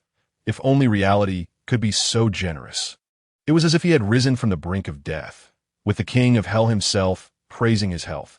This time, Lu Ziye decisively departed from the Lu family with the 3 million copper coins bestowed by his paramour. Despite Lu Xiaoru's various attempts to detain him, had she been capable of overpowering him, she might have attempted to bind him. There were many matters to attend to, as the Wang father and daughter were also contemplating. During their earlier entanglement, Lu Xiaoru had informed Lu Ziye that his next destination was perilous, a county seat 10 times larger than Black Dragon City, known as Qingtian County. Not only was the county seat grand, but its surrounding areas were also rife with powerful factions. The monsters and NPCs here primarily range from levels 10 to 30, with some Lord-level beings reaching up to level 50. That it was rumored that the Lord of Qingtian County was a general of the Great Wu dynasty. A figure of formidable strength, having attained the status of a hegemon in this game. Monsters and NPCs are classified into categories: ordinary, elite, boss, lord, and hegemon. The Lord of Black Dragon City and the Void Nightmare fall under the Lord category. Next, Lu Ziye needed to ascertain the situation regarding the second plot and acquire a pass to enter Qingtian County. Within the county seat lay the Divine Temple of Professions, a matter of utmost importance concerning his talent upgrade. Additionally, the Wang father and daughter had privately messaged him to meet quickly within the game, and Lu Ziye agreed to rendezvous at the gathering of Heroes Pavilion in Black Dragon City. Suspecting that they had pressing matters to discuss, upon exiting the Lu family residence, Lu Ziye altered his appearance, concealing all personal information once more, shrouding his achievements in secrecy, en route to the gathering of Heroes Pavilion. He began to redeem his point rewards within the system. The offerings in the activity point shop were truly dazzling, leaving Lu Ziye momentarily awestruck. Advanced Skill Insight Scroll, 500 points, Special Skill Insight Scroll, 1,100 points Copper Coins, 1.20 Copper Coins Random Blue Quality Equipment Level 10, 80 points Random Purple Quality Equipment Level 10, 700 points Random Purple Quality Equipment Level 20, 2,000 points Goodness. The random purple equipment at level 20 costs 2,000 points, equating to 40,000 copper coins. And now that the copper coin to currency ratio has shifted to 5 to 1, this means that the level 20 purple equipment is valued at 200,000, and it is still random. Lu Ziye's teammates were likely laughing heartily now, each boasting over 2,000 points, which could be exchanged for 40,000 copper coins, in addition to experience gains. Continuing to browse the prizes, he stumbled upon an unusual item with a limited quantity of 1. Skill Ascension Clue. Exchange price 5,000 points, remaining quantity 1, must have a worth of 20 or above. What on earth is this? Skill Ascension. Lu Ziye clicked to view the details. Skill Ascension Clue. Upon redemption, you will receive a clue regarding the ascension of your skills. Successful skill ascension will fundamentally enhance the strength of your skills, making it exceedingly rare. What? Skills can be ascended? The redemption window opens only after midnight. There's no rush. I will review the forum later to decide. Hey, over here, a bright, crisp voice called out. It was Lu Ziye. Waiting for Lu Ziye at the entrance of the Gathering of Heroes Pavilion, Lu Ziye took a moment to observe her. If Lu Xiaoru's figure was merely a handful, Lu Ziye's was such that it could smother him. He could hardly fathom how such a delicate waist could support such ample proportions. Yet, in the game, appearances might be deceiving. After all, 3 parts are dictated by fate, while 7 parts rely on filters. One must not take everything at face value. Brother, father's upstairs. Shall we go up? He mentioned he has something important to discuss. All right. Lu Ziye nodded and followed Lu Ziye upstairs. Goodness, this place is quite spacious. As Lu Ziye ascended the staircase, Lu Ziye couldn't help but marvel at the opulence of the luxurious private room. Upon entering, Wang Hanlin stood to greet him. Little Lu has arrived. Please take a seat. I imagine you're hungry. Do you indulge in some food? Uncle Wang, there's no need to be so formal. Lu Ziye felt it important to maintain basic etiquette, as the other had always treated him well. As long as it did not undermine his own interests, he would lend a helping hand when possible. Of course, Lu Ziye would not place complete trust in anyone. Should the other harbor ill intentions, he would not hesitate to act. Beside them, Wang Ziye erupted into laughter, her ample bosom jiggling. Dad, you two are quite amusing. Eating here won't fill us up. We still have to eat again after returning home. Wang Ziye's words confirmed Lu Ziye's suspicion that old Wang had indeed kept the secret of the game's impact on the real world from his daughter. It's no matter. At least this game still offers a genuine sensory experience. Wang Hanlin casually laughed before steering the conversation back to business. Little Lu, I appreciate your assistance during this period. Since you address me as Uncle Wang, I feel pleased. Therefore, I shall not be coy. To allow you to focus more intently on your adventures in the game, I've arranged a serene environment for you. You and Lu Ziye will be on one floor, while I will be on another. It's more convenient for you young people to communicate. Little Ziye has promised me that she will never reveal your living arrangements. After all, you have offended numerous major companies within the game. Who knows if they might seek revenge in the real world? Lu Ziye nodded. Thank you, Uncle Wang. Not at all. After we finish eating, we shall log off and relocate. Everything has been arranged, so it won't be troublesome. Dad, you're being overly cautious. It's just a game. Who would seek trouble with someone over in-game matters? Wang Ziye questioned, perplexed. Have you not seen the news? Many young people engage in real-life PKs over games. Wang Hanlin replied. All right, I'll have the dishes brought out. Wang Hanlin summoned the waiter and handed the menu to Lu Ziye, saying, Xiao Lu, it's your turn to order. Lu Ziye selected a dish from the menu. Following this menu, I'll have a stir-fried dish. Today, it's on me. Both the waiter and the father-daughter duo were taken aback. Was there truly a concept of stir-fried dish in ordering? He must be genuinely famished after the fierce battle.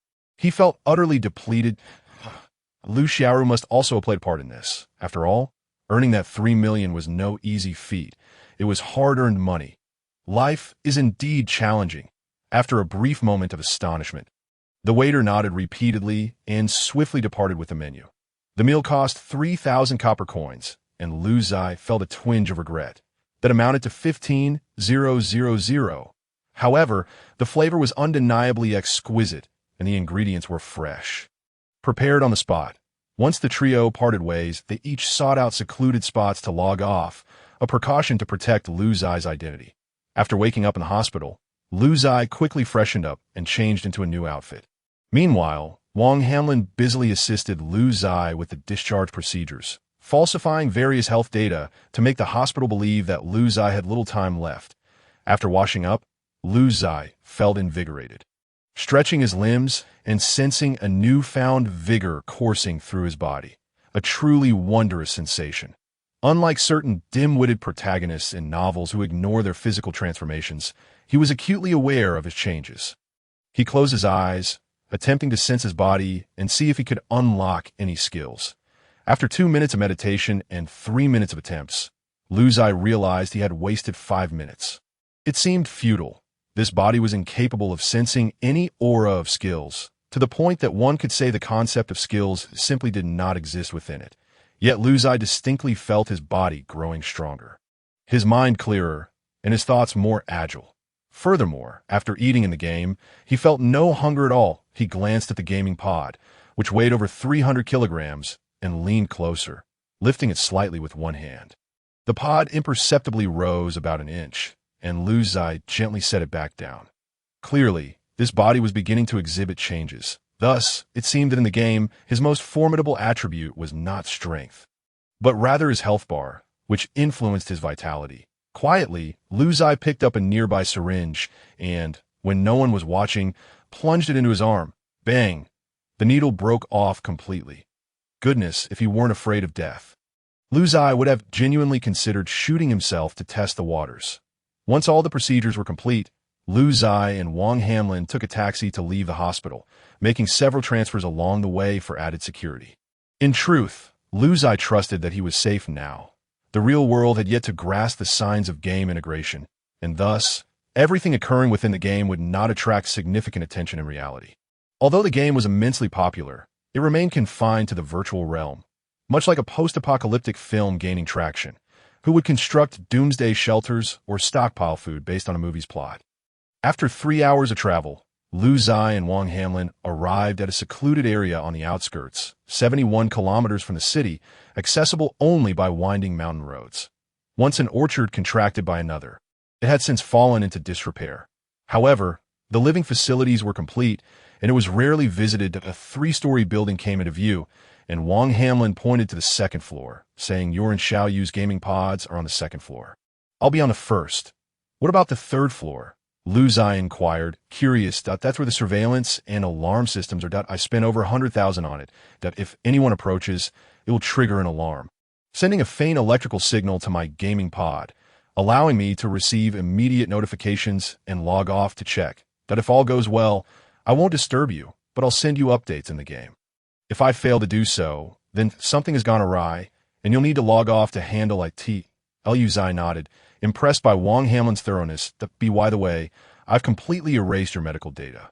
The good news is that your cancer cells have been entirely suppressed and are gradually disappearing, while your bodily functions are continuously improving. That I believe it won't be long before you experience a rebirth, emerging stronger than ever.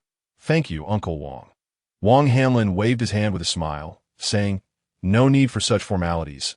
You are our pillar of support. As they continued their conversation up the stairs, the sound of footsteps echoed from above.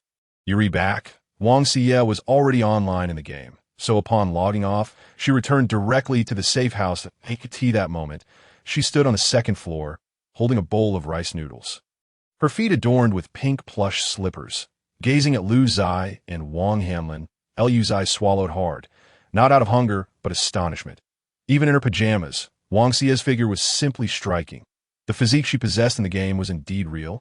Lu Ziye, who had seen little of the world, had never encountered a girl with such a slender waist and voluptuous curves, complemented by a youthful, cherubic face. This girl was truly a marvel. Noticing Lu Ziye's gaze, Lu Ziye glanced at her rice noodles and asked, Would you like me to cook you a bowl too? I've told you before that eating in the game doesn't really help. From her words, it was clear that Lu Ziye's body had shown no adverse reactions. She had just consumed the most in the game, yet was still able to enjoy another bowl of noodles upon returning. Lu Ziye waved his hand, saying, "Thank you, but I'm not craving it. I'm not hungry." Upon entering his room on the second floor, Lu Ziye was greeted by a brand new gaming nutrition pod, a pristine computer, and all the basic living necessities. "How is it? Are you satisfied?" Wang Hamlin asked, gesturing toward the room. "That it's wonderful, Uncle Wang." "All right then, you carry on. I need to log in. I haven't exchanged my rewards yet," he chuckled, adding, "By the way, thanks to you, Xiao Yu and I managed to score over 2,000 points and level up to 1-8, and no worries. I'll check the forum first. You go ahead," given that the father-daughter duo had only died once and kept their distance. Their levels were now higher than Lu Ziye's. For Lu Ziye, levels were inconsequential. However, for them, levels held significant importance, granting additional attributes and the ability to equip higher-level gear. Once Wang Hamlin departed, Lu Ziye opened his computer to explore posts regarding skill enhancement. To his surprise, the forum was flooded with complaints. Shockingly, game currency has surged again, causing tremendous losses for the 5 major companies. Can ordinary players make a living from the rise in game currency? Lu Ziye dismissed it all. Such woes belong to the impoverished, and he was now aligned with a wealthy benefactor. This was no concern of his. With various earnings combined, his game account now held 3.9 million copper coins, along with a plethora of equipment for sale, a full 4 million copper coins, equating to 20 million in cash. He had never dared to burn such a sum when visiting the grave. Discussing the most precious effects of skill enhancement across the server. 50 yuan to view. Powerful storyline tips. 5 yuan to view. How shameless. They charge 50 yuan for this, yet he couldn't be bothered too much. Lu Ziye paid to click in. Indeed, the paid posts were of a different caliber. The one concerning skill enhancement was exceptionally clear, even providing practical examples. Skill enhancement was described as a qualitative upgrade to skills, achievable by obtaining clues for skill enhancement or triggering hidden quests. Such qualitative upgrades could entirely transform the method of skill application. For control or healing skills, their strengths could evolve into far more potent forms. Unlike the enhancement of skill levels through skill perception scrolls, which merely altered numerical values, skill enhancement brought about a qualitative change. Lu Ziye continued reading. His interest piqued. It seemed imperative to obtain these skill enhancement clues. The thoughtful poster even shared an actual case of skill enhancement, which was quite heartwarming. Case study. Last month, a 41-level great swordsman from the Ji Baobao company obtained a skill enhancement opportunity during a hidden quest. Note, skill enhancement can be completed in a team, but only the individual benefiting from it will reap the rewards. After numerous failures, the great swordsman successfully navigated the quest at level 45, achieving a qualitative transformation of his core skill, /ASA result. He became one of Ji Baobao's top combatants, with the skill enhancement effects as follows. Click to jump to my next post, discussing the changes in skill enhancement. Click to pay 50 yuan to view. Lu Ziye was taken aback, thinking, what the hell? Having watched Mission Impossible, he had never encountered such a nested charging scheme.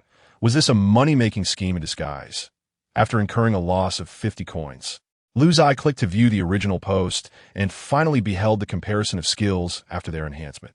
The triple/LV7 initiates 3 consecutive strikes against the target, inflicting damage based on the current physical attack values of 240, 200, and 150 respectively. The enhanced triple/LV7 launches 3 consecutive strikes against the target, dealing damage based on the current physical attack values of 240, 200, and 150, while also possessing a 20 armor penetration effect.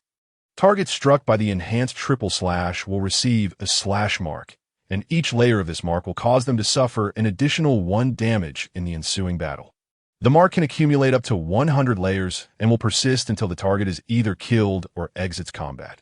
Goodness gracious, just look at that. Your skill enhancement is utterly preposterous. The 20 armor penetration effect alone has Lu Ziye feeling it's quite absurd. Even more outrageous is the fact that it will apply a vulnerability mark to the target, where each layer increases damage suffered by 1, up to a staggering 100 layers, resulting in an additional 100 damage taken. Absurd indeed.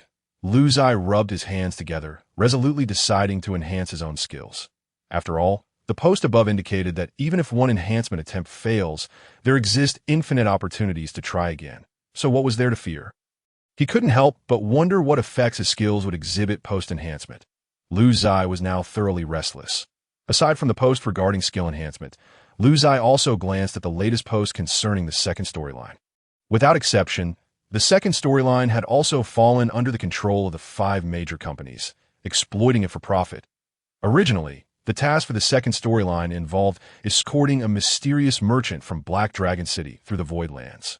As long as one wasn't excessively unfortunate, they could successfully reach Qingtian County and receive a passage permit as a reward from the merchant after defeating a few void creatures in a party. However, things had changed. The mysterious merchant had inexplicably vanished. The revised task now required aiding the guards of Qingtian County in capturing the fugitive known as the Flower Thief. Second storyline. The Flower Thief has wreaked havoc on numerous respectable young women around Qingtian County. Please assist the guards in apprehending him. Task reward. Successfully capturing the Flower Thief rewards each team member with 100,000 copper coins, along with a passage permit for Qingtian County. This second storyline appeared entirely reasonable. Yet practically speaking, it was exceedingly challenging. Posts indicated that the Flower Thief was exceptionally powerful, while players exiting Black Dragon City were typically around level 10, and even those participating in events seldom exceeded level 12, making it difficult to form a party capable of defeating him. Thus, a clever tactic emerged. Players merely needed to purchase a tracking potion from the Hungry Company for 500 copper coins beforehand. During the battle, they could hit the Flower Thief with skills. Although players would die once if they were unable to defeat him, they could successfully release a tracking method, providing this clue to the guards. While they wouldn't receive the 100,000 copper coin reward, they would still obtain a passage permit for their contribution. Interestingly, players had previously been able to obtain a passage permit for free by dying once after spending 500 copper coins, effectively purchasing a permit. However, that was no longer the case. If players wished to resurrect on the spot, they would now be charged 500 copper coins the first time, doubling their cost to 1,000 copper coins T present. 1,000 copper coins equated to 5,000 real currency, a considerable expense that if they opted for a resurrection point, they would incur an 80 experience loss under the current rules, with a chance of losing equipment. Leaving players in a quandary, Lu Ziye speculated that the mysterious merchant had likely been dealt with by some nefarious means, and the so-called Flower Thief was probably a sentient NPC of formidable strength. Nevertheless, it mattered little. He now possessed approximately 4 million in assets. Upon logging in, he would first exchange for the skill enhancement clue, then fervently upgrade his skill levels to bolster his strength. The remaining tasks of the second storyline, the professional temple, and skill enhancement would each be addressed in turn. As Lu Ziye was shutting down his computer, he stumbled upon a rather amusing post. The original post was made by a female player named Sisters. Who understands? Nowadays, men are all rushing to the games to flirt with NPCs. What a joke. I end this thread. Women vehemently criticize the alarming decline in the number of simps in the real world, lamenting how they could once afford to have backup options, but now found it increasingly difficult to find a suitable man. Even dowries from various regions have been suppressed, with no one willing to offer them anymore. After all, why bother spending real money to pursue someone when one could experience genuine emotions through a game? Immediately following this post was a response thread from male players titled, "Brothers, who understands? Using dowries to play games, isn't it delightful?" Accompanied by a list of female NPCs available for courting in various maps, alongside strategies for charming them. In this thread, male players compile various techniques for befriending female NPCs within the game. For instance, after defeating a lobster in the wild, one could offer the meat to Widow Zhang in the beginner village to build up affinity to 80, thus allowing for intimate encounters. Additionally, there were many beautiful maidens within the refugee camp on the outskirts of Black Dragon City, who could be purchased to serve as personal maids. There were also catalogs of technician evaluations from various locations. Reluctantly, Lu Ziye closed his computer, entered the gaming pod, and logged into the game to the headquarters of the 5 major companies in Black Dragon City. All the executives congregated. The head of the Ji Baobao division heaved a sigh of relief. All assets have been successfully transferred. Black Dragon City is now merely a service provider. We can only earn what we can. Lu Fu has taken control of Black Dragon City, and it seems we will have to conduct business here in an honest manner. The higher-ups are very dissatisfied with our performance this time. We've even had our salaries docked for a month due to old Granny Fu running a red light. If it weren't for his appearance, we would never have fallen to this state. The head of the Xiechong division slammed his fist on the table. The weekend event was a complete failure. Next week's weekend event will likely see Lu Fu initiating a standard monster siege activity. Among us, the elite have accumulated 4,700 points. I believe that by next week we will have enough to exchange for that skill enhancement clue. This matter is of utmost importance. If we can pull it off, the higher-ups will still be satisfied. As for that individual, they have already taken notice. When he arrives in Qingtian County, he will be in for a rough time. When the head of the Hungry Division mentioned this matter, the atmosphere in the room relaxed slightly. Indeed, the vast majority of players were unaware that points accumulate even if they are not exchanged. Many mistakenly believed they would expire after midnight. We shall patiently await the acquisition of that skill enhancement clue. It won't be a loss. The head of Yuan Fudao raised his glass, and the others drank heartily a tea that moment. The door was violently pushed open, and an individual rushed in, breathless. Everyone, bad news. The skill enhancement clue in the event shop has been exchanged. Impossible, absolutely impossible. The head of Ji Baobao smashed his glass in frustration. How could this be? Who could possibly have accumulated so many points? Upon hearing this, the other individuals in the room suddenly realized the name that haunted their minds resurfaced. Old Granny Fu running a red light. With a blink of his eyes, Lu Ziye found himself within Black Dragon City. Without hesitation, he spent 5,000 points to exchange for the skill enhancement clue. Skill enhancement clue. Proceed to a certain mysterious canyon on the outskirts of Qingtian County, as per the route indicated. Therein lies the clue you seek. Lu Ziye activated the scroll, and an automatic navigation path immediately appeared on the game system interface. Goodness, it appears I must venture to Qingtian County. That means I need to complete the second storyline first. But no matter, I shall prioritize upgrading my skills. Lu Ziye plunged into the Yuan Fudao Center in Black Dragon City. Unlike the previous bustling atmosphere, today it was particularly desolate, and through communication with the front desk, he learned that the center no longer sold high-level or special skill comprehension scrolls. Players were required to provide their own or procure them via the system auction, with Yuan Fudao merely offering services for a fee. Goodness, are they afraid of being robbed by Lu Fu? How intriguing that Lu Ziye currently possessed 2 special skill comprehension scrolls. With the remaining 500 points, he exchanged for a high-level skill comprehension scroll. This was certainly insufficient. So Lu Ziye began frantically bidding for special scrolls in the system auction. Previously priced at 200,000 copper coins each, the special scrolls had now dropped to 150,000, and the reason was simple. Due to the rapid appreciation of copper coins, the market has inevitably reacted. Although the value has decreased to 150,000 copper coins, when converted to real currency, it astonishingly amounts to 750,000, still significantly more expensive than before. Lu Ziye has sold over 20 pieces of equipment that he had previously put up for consignment, earning a total of 190,000 copper coins. His most prized possession, the epic Black Dragon Axe, is still up for auction, currently attracting the highest bid of 810,000, with approximately 20 hours left before the auction concludes. Lu Ziye is confident that the price will rise further. At present, his wealth stands at 1 gold, 860 silver, 4060,380 copper. Lu Ziye decisively spent 3 million to purchase 20 premium scrolls. He then instructed several seasoned mages from Yuan Fudao to employ the most efficient concentrated training method to enhance their skills en masse. Ultimately, after a duration of 3 hours and 50 minutes, all 22 premium scrolls and 1 advanced scroll were consumed. The skill Taste of Blood was elevated by 6 levels using 4 premium scrolls, 7 scrolls for the 7th level, and 10 scrolls for the 8th level.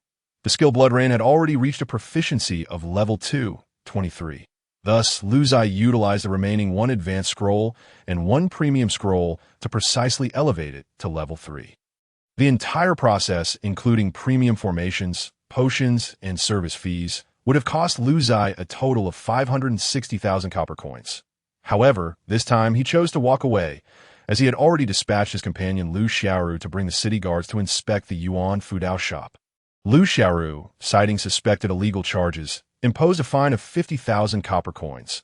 She then shot Lu Ziye a flirtatious glance before unceremoniously expelling him from the Yuan Fudao Center, successfully obtaining a free ride.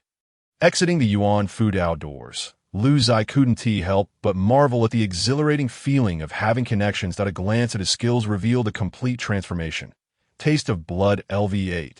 Fires 2 orbs of bloodlight, inflicting 190 current magic damage to 3 enemies, along with 8 current health points of magical damage. Skill cooldown, 2.3 seconds, mana cost, 200 points. Just look at that. Is this still the same skill as before?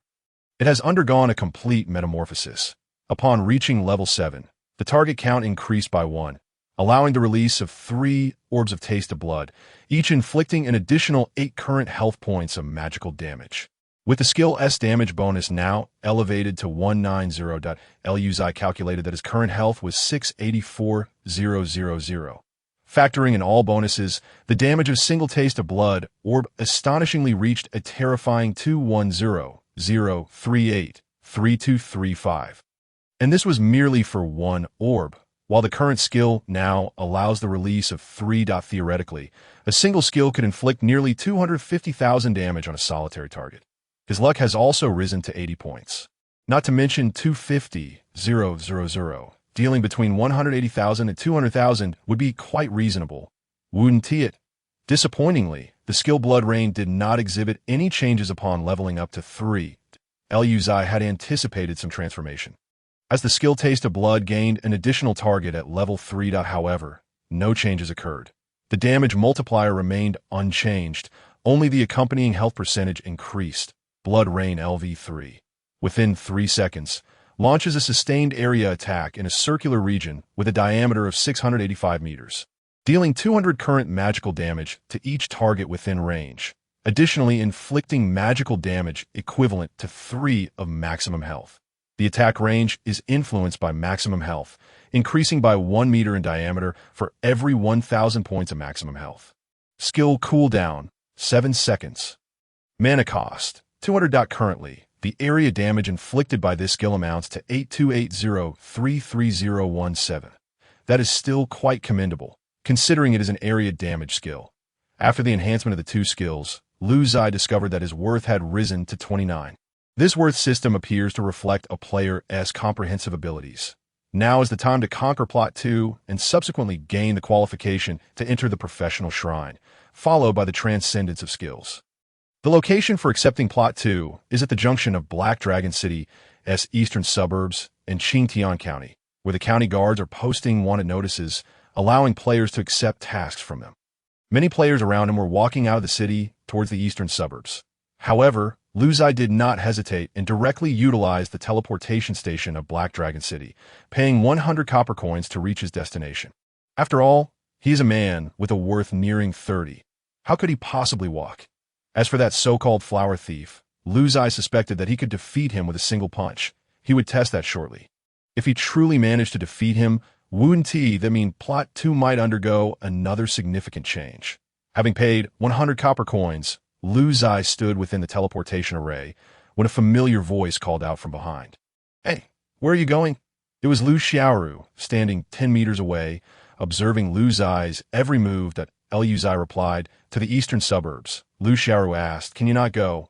Lu Ziye responded, "If I don't go, will you support me?" With a flash of white light, Lu Ziye's figure vanished, leaving Lu Xiaoru with a look of disappointment, muttering, "All right, I'll support you." Upon closing and reopening his eyes, Lu Ziye found himself in the eastern suburbs, where Wang Jiyue and her father had already made arrangements and were waiting at the spot. Lu Ziye planned to bring the father-daughter duo along for Plot 2, primarily because the quest could be undertaken in a group, posing no detriment to himself. Furthermore, should he successfully complete the task, the reward for each team member was 100,000 copper coins, potentially netting an additional 200,000 copper coins. The third reason was that Wang Ziye had learned a new skill at level 10, allowing her to shoot arrows imbued with marks that could reveal hidden entities, far superior to the 500 copper coins potions. This skill would prevent a repeat of the embarrassing encounter with the Void Nightmare from last time. Big brother, you're here. Upon seeing Lu Ziye, Wang Xie leaned forward, her little head bobbing, and exclaimed cheerfully, "Big. Not as big as you." Sensing the threat of her weapon, Lu Ziye took a step back. "Let us set off." With the party formed, they navigated through the crowd towards the NPC to accept the Plot 2 quest. The surrounding chatter was lively, with most players expressing their frustrations. Damn it, this game is becoming increasingly unaffordable. I've been grinding daily for others this month, initially saving 2,000 copper coins, hoping to exchange it for 10,000 in cash, thinking I could finally make a living from this game, only to find that a single plot task cost me 1,000 copper coins. That is not entirely accurate. The game still has its merits. It's those damn corporations that are to blame, setting traps for us ordinary players. Indeed, the original Plot 2 did not require any payment. Reminiscing about the great player riding Granny through red lights brought a wave of nostalgia.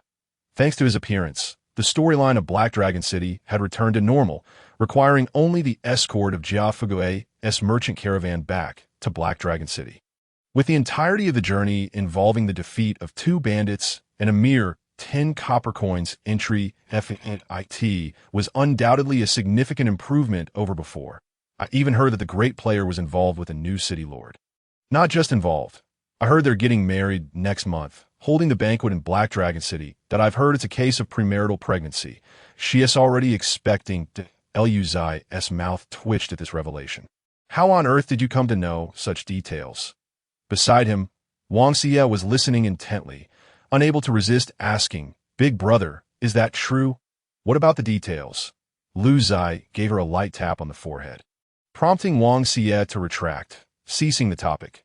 "Should you encounter this thief, be sure to report to the county guards. Those who provide clues will receive generous rewards, and any strong individuals who can directly eliminate or capture the thief will be granted a reward of 100,000 copper coins by the county lord." The guard pointed at the wanted notice, loudly proclaiming, repeating the same message over and over. Players flocked to him, accepting the task and departing in anger with potions purchased at exorbitant prices of 500 copper coins. Lu Ziye also began to accept tasks, receiving a wanted notice from the NPC. Plot Task 2 triggered. Assist the guards in capturing the flower thief. Reward: 100 gold coins, Qingtian County Pass. Hero: I see your distinguished appearance. I believe you can help me capture the thief. The NPC guards mechanically responded. Lu Ziye paid them no heed and proceeded towards the outskirts, following the prompts of the narrative quest. According to the unfolding story, Lu Ziye and his 2 companions would encounter a notorious thief at a way station, engage in a fierce battle, and ultimately be defeated. They would successfully track him with a potion, report to the guards, and receive a pass, thus concluding the matter. It did not take long for Lu Ziye's trio to arrive at the way station, a common sight in this otherworldly realm, serving as a refuge for the displaced and a supply station during the tumultuous times of the Great Wu Dynasty. Lu Ziye glanced up to see a row of buildings. The affluent could enter the way station to rest. Outside, a multitude of ragged refugees begged for alms, while some players sought to purchase these displaced individuals at low prices.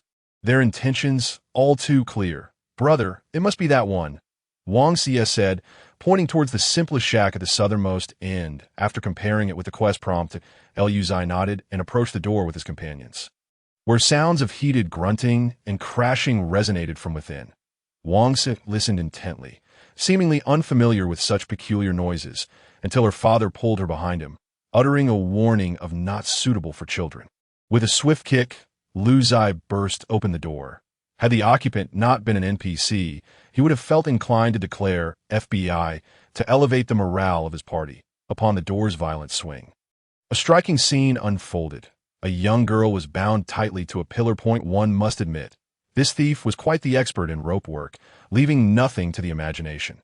Witnessing this, Wang Xie's cheeks flushed crimson, her breath quickening, and her chest rising and falling dramatically. Strangely, the thief seemed to forget his lines, fixating his gaze on Wang Xie, as if he were not an NPC, but a genuine lecherous individual. Lu Ziye hastily employed a probing technique, yielding an astonishing result. Probe information. Nothing visible. How absurd. This game imposes no restrictions on probing levels. as long as the target is not obscured or possesses no special skills. One should be able to see. Thus, this thief could either be an NPC with special talents akin to Lu Ziye, or a player concealing their personal information. However, the latter seemed implausible. How could a single player handle the throngs of tens or even hundreds of thousands seeking to accept tasks? Only task NPCs possess the authority to simultaneously initiate countless quest lines, akin to entering a solo dungeon. Such capability is requisite to be a task NPC. As Lu Ziye pondered this conundrum. The thief appeared to sense something amiss, retracting his lustful gaze and bellowing, "Dare to disrupt my business. Then perish. Damn it, be quiet." The boss is thinking. Lu Ziye, irritated by the interruption, acted without hesitation and unleashed a spell. Blood's taste towards him, indifferent to the thief's identity. 3 bursts of crimson light struck the thief directly, sending shockwaves that obliterated the ceiling and shattered the windows. Lu Ziye, quick on her feet, knowing her own limitations, also fired a revealing arrow, successfully marking the target. The battle results were shocking. Lu Ziye had failed to obliterate the foe in one strike, despite the thief's 30 damage immunity and shield skills. Lu Ziye had dealt over 60,000 damage. How could he still be alive? As the dust settled, Lu Ziye observed the thief rising from the debris. Though gravely injured, he still seemed capable of further combat. The unfortunate woman bound within had met her demise, crushed by the collapsing roof. And no matter, such mindless, disposable NPCs would respawn. "Who are you?" The thief, seemingly awakened by the blow, gazed at Lu Ziye with palpable fear. NPCs do not exhibit such reactions. And this line was not part of the scripted dialogue. Lu Ziye concluded that this thief was indeed a player, and a formidable one at that. In response to the thief's inquiry, Lu Ziye smiled and said, "I ask, you answered. I can offer you a chance at survival." All right. You speak." The thief appeared eager to cooperate. "How do you wield control over the narrative quests?" The thief nodded, seemingly ready to divulge. "The reason I can manage the narrative quests is because..." His words abruptly halted as he vanished in a thin air. Fortunately, the effect of the revealing arrow was sufficiently persistent, and all party members could share this revealed vision. Lu Ziye spotted a semi-transparent figure attempting to flee. It turned out to be an assassin class, specializing in stealthy melee combat. It appeared that he could not answer Lu Ziye's inquiries, so it was better to eliminate him. Lu Ziye hurled 3 more Blood's Taste spells, which detonated amidst the thief's terrified gaze. The air was filled with the scent of blood as a silhouette plummeted to the ground, its chest caved in and legs broken. Stop! I'll talk. I'm from one of the 5 major companies. I can accept narrative quests because we killed the original NPC and usurped their authority. My worth has reached 50, allowing me to inherit this power." Lu Ziye was taken aback. "What level are you? How can your worth be 50? Are you joking? How have you withstood 2 rounds of my attacks?" Lu Ziye pressed for details. "I'm a level 40 member of the Dark Hall, fully equipped in purple gear, with all 4 skills at level 10, plus a transcendent skill that grants me 30 damage reduction. That is how I endured your attacks, but now I'm nearly out of health. Please, spare me."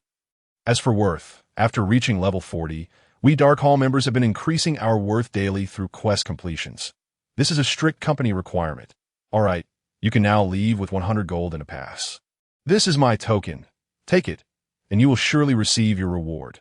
The thief complied, handing over an identification token. Lu Ziye glanced at it, noting the inscription, "Dark Hall, Soul Chaser." Not particularly impressive. Yet the name rang with some notoriety. "You promised to spare my life. Esteemed one, can I leave now? Please, do not inform anyone else, especially not those from the company." The thief appeared utterly apprehensive, clearly realizing he was completely at Lu Ziye's mercy. However, at that moment, Lu Ziye could scarcely comprehend what was being said, as a singular thought echoed through his mind. Full set of purple gear. Full set of purple gear. Full set of purple gear. Level 40 purple gear. How much could that possibly be worth? Lu Ziye smiled and remarked, "I never stated I would spare you. I merely offered you a chance at survival." The thief was taken aback. "Is there a difference?" Noting the thief's confusion, Lu Ziye produced a copper coin. "Heads or tails? You have but one chance." The thief gulped, pondering for a long moment before boldly declaring, "Heads." Lu Ziye tossed the coin into the air, and the thief's eyes remained fixated on it as it descended. With a clink, the spinning copper coin finally landed, revealing heads. "Yes!" the thief exclaimed, pumping his fist in exhilaration, as if he had narrowly escaped death. Lu Ziye retrieved the coin, feeling a pang of regret, and then grinned, not counting. "Let us do it again. Wang Hanlin. What the hell? Wang Ziye? Thief! Damn you, you motherf!" The thief erupted in a fit of rage, never anticipating that Lu Ziye would be so ruthless, toying with him after all this time only to still demand his demise. They had agreed to determine his fate with a coin toss, and yet Lu Ziye had the audacity to retoss it. "This is outrageous." Wang Hanlin was equally shocked by Lu Ziye's audacity. He truly took every opportunity, without a hint of hesitation, in the stunned silence of the onlookers. Lu Ziye tossed the coin 5 times, finally obtaining the desired tails. "That I keep my word. Regrettably, your fate is ill-fated. Tails die." Lu Ziye unleashed a taste of blood amidst the terror-stricken gaze of the flower thief. In the blink of an eye, the flower thief transformed into a streak of white light and vanished. A mere second later, he resurrected at the same spot, and upon his reappearance, he erupted in a tirade. "Damn you. Are you even human? I came back to life just to curse you, you beast." It was evident that his resentment ran deep. He had spent 500 copper coins to revive solely for the sake of vengeance. Although resurrection did not result in equipment loss, it still incurred a financial toll. Lu Ziye smiled faintly. Come, continue reviving." The flower thief unleashed a barrage of skills, yet with Wang Ziye's stealth-breaking arrow, escape was futile. With each subsequent resurrection costing him threefold, he could hardly sustain himself for long. After being slain several times, the flower thief grew weary of his own curses and opted to return to the city for revival, praying fervently not to lose too much equipment. No, equipment was trivial. The real concern was his own narrative artifact, a core asset of the company. If he were ambushed outside, he could call for aid at any moment. However, within the confines of a narrative quest, no one could come to his rescue, effectively isolating Lu Ziye as he embarked on this solo narrative adventure. As the flower thief faced his demise, he grimaced and remarked, "The strength of the 5 major companies surpasses your imagination. The Dark Palace is a behemoth. All your efforts are in vain. You scoundrel, I admit my defeat this time. But one day, I shall see you kneeling at the gates of the Dark Palace begging for mercy. You won't witness that." Lu Ziye, uninterested in the tirade, dispatched him once more with a brilliant flash. 3 luminous orbs appeared on the ground, merging into Lu Ziye's form. Both Wang Hanlin and Wang Ziye were taken aback. Had 3 items truly dropped? Suddenly, both father and daughter shook their heads in disbelief. Feeling pity for the flower thief, "You have obtained the bloodstained dagger level 40, purple quality, bloodstained armor level 40, purple quality, and the narrative artifact 2. At the very moment the narrative artifact 2 was revealed, an announcement echoed throughout the entire server. Announcement: the narrative artifact 2 has been transferred. The new narrative quest 2 will be unveiled within 24 hours. As this news spread, the gaming community erupted in excitement. Are they resetting the narrative? A reset is welcome. Paying 1,000 copper coins for a single narrative quest is indeed a rip-off. Bro, don't celebrate too soon. We don't yet know what the new narrative quest entails. What if it costs 2,000 copper coins? Shut up, don't jinx it. Could it be that the Ride Grandma Master is speaking for us again? Has he reversed the world once more? Wait, why is it called Ride Grandma? That name is peculiar. I think it's possible. If it weren't for him in Narrative 1, we'd still be suffering under exorbitant prices. If Narrative 2 becomes reasonable, I believe he is the one behind it. For no one else could achieve such a feat, I suggest the Master hasten to establish a guild. He would undoubtedly rally countless players. Needless to say, if the Master forms a guild, I estimate that 90 of casual players would join. My life is now his. The public chat buzzed with speculation, while Lu Ziye smiled broadly, exhilarated by the system's item drop notifications. Wow, a purple weapon and armor. 2 of the most crucial pieces have dropped. Along with the artifact, Lu Ziye promptly clicked to view the detailed information of the narrative artifact 2. Narrative artifact 2, allows the editor to craft a reasonable narrative such that players who complete the task receive a certificate to enter Qingtian County. P.S. Editing this narrative requires a certain level of logic and must adhere to the main framework settings. Must be used within 24 hours. If not utilized, the artifact will vanish and randomly transfer to an NPC. After reading through it, Lu Ziye grasped the essence of the artifact. It meant he could become the editor of Narrative 2, however, he could not stray too far from reason, lest he disrupt game logic. For instance, establishing the narrative as defeating the governor of Qingtian County to obtain a pass would be blatantly unreasonable. Yet this artifact granted the owner considerable creative freedom. For example, the quest of capturing the Flower Thief, a level 40 character in full purple gear and a member of the Dark Palace, was clearly insurmountable. Thus, the editor could compromise by requiring players to purchase tracking potions to provide clues to the county's office, a clever maneuver indeed. The artifact could only be retained for 24 hours, and it was evident that he could not use it himself due to insufficient status. Moreover, possessing the narrative artifact too was perilous. Whoever held it would be acknowledged as the one who had slain a member of the 5 major companies' Dark Palace. Lu Ziye was not particularly worried about being hunted down. After all, he could currently alter his appearance and conceal his information. However, should the game merge with reality, such abilities would likely diminish. After all, in reality, no one could change their appearance at will. Whom should he bestow this artifact? Suddenly, a vision of a woman flashed in Lu Ziye's mind. One with fair, long legs, exquisitely sculpted features, and a gaze filled with insatiable curiosity. Oh dear, all images of Lu Xiaoru in his mind were pixelated. Shaking his head, he attempted to dispel such thoughts. That woman possessed a naturally alluring physique that few could resist. Bestowing this artifact upon Lu Xiaoru would yield numerous advantages. The game's portrayal of Black Dragon City positioned it as a faction of the Great Wu dynasty, with the Lu family being official representatives. Now, with a million-strong city defense army at her disposal, the 5 major companies would have to tread carefully should they choose to turn against her.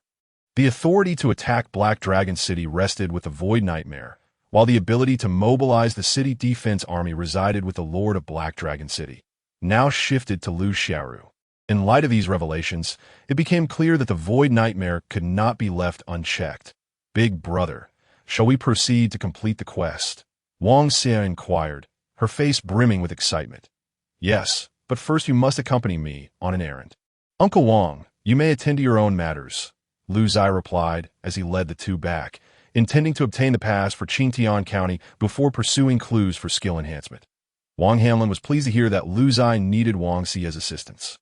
He hoped to draw the two closer together, as Ziye was now 18 and no longer a child. The future of this chaotic world was uncertain, and Wang Hanlin lamented his inability to protect her, placing his only hope in the young man before him. All right, I'll obtain the pass and then head to Qingtian County to take care of some matters. You two go about your business. The trio returned to the task NPC, where a direct transaction of 100 gold coins and 3 Qingtian County passes was made to Captain Lu Ziye. Pass in hand. And what about the coins? Lu Ziye passed the passes to the two before addressing the matter of the gold coins. 100 gold coins equate to a substantial sum of 1 million copper coins. Wang Hanlin and Wang Ziye replied, almost in unison. What money? We know nothing of it. Wang Hanlin understood that game currency could only achieve its maximum potential in Lu Ziye's hands, while Wang Ziye, still naive at 18, felt that discussing money would taint their relationship. Thank you, Lu Ziye smiled, acknowledging that while the money was indeed his, he could not overlook the goodwill being expressed. Wang Hanlin entered Qingtian County alone to explore information on the vocational temple, while Lu Ziye guided Wang Ziye, following the system's automatic navigation prompts towards the outskirts of Qingtian County. Wang Ziye was a curious soul, constantly bombarding Lu Ziye with an array of peculiar questions as they journeyed. Why does the Flower Thief enjoy tying people up? What is that sound coming from the room? Is it a skill? Lu Ziye was taken aback, thinking, what the heck? Should I tell you that skill is called Flying Heavenly Manipulation? Just stop asking, you'll understand one day. You too shall become a capable little troublemaker. Trouble? What trouble? Whose trouble? Why wait for later? I want to know now. Hurry up. Finally, upon reaching their destination, Lu Ziye successfully shifted the topic. Today I brought you here. Do you know what we're going to do? Yes, when we encounter formidable monsters, I will mark them with an imprint, ensuring they cannot escape. Lu Ziye was quite clear on her role. She was merely an assistant. Lu Ziye glanced up at the winding canyon ahead. It should be just beyond this canyon. Let us go. A sharp sound reverberated through the canyon, rising and falling like the wails of malevolent spirits. Brother, there are so many purple apparitions. Lu Ziye exclaimed in astonishment, pointing towards the canyon ahead. Before them surged hundreds, even thousands, of purple, ghostly figures pouring from the canyon's passage, their hue eerily reminiscent of the void nightmares. Could there be unexpected gains? Lu Ziye had previously been strategizing to exterminate the void nightmares. Void ghosts LV 20 health, 10,000 magical attack, 200 to 800 constitution, 1,000 resilience, 500 agility, 500 movement speed, 1,000 skill. Phantom multiplicity creates multiple identical phantoms to confuse opponents, making it impossible for attackers to discern the true entity. When a phantom is attacked, it dissipates, skill cooldown, 200 seconds, skill, void walk, as a void creature. Extremely agile, capable of vanishing in place and traversing the void, undetectable without special means, then reappearing to ambush targets. The first attack or skill upon reappearance inflicts 300 damage. Monster respawn cooldown 1 hour. After glancing at the information before him, Lu Ziye became increasingly convinced that these ghostly figures were indeed allied with the nightmares, sharing identical skills in void walk, though these apparitions seemed to be female. Before him were hundreds, if not thousands, of ghostly figures, most of which were mere illusions created to mislead adversaries. This tactic proved effective against others. Once the false phantoms drew fire, the true form could activate void walk to strike unexpectedly. Alas, it was of no use against me. The monster respawn cooldown was a new piece of information for Lu Ziye. Previously unknown to him, it seemed that upon entering a higher level area, new content was gradually revealing itself. He quickly invited Lu Ziye to join his party to share the experience, and soon a blood cloud with a diameter of 695 meters swiftly coalesced above the canyon. The skill blood rain descended with fury. As the blood mist rose and the rain fell like arrows, heart-wrenching cries echoed through the canyon. The phantoms and the true forms alike suffering indiscriminate damage. In the torrential downpour, phantoms were dissolved and exploded on the spot.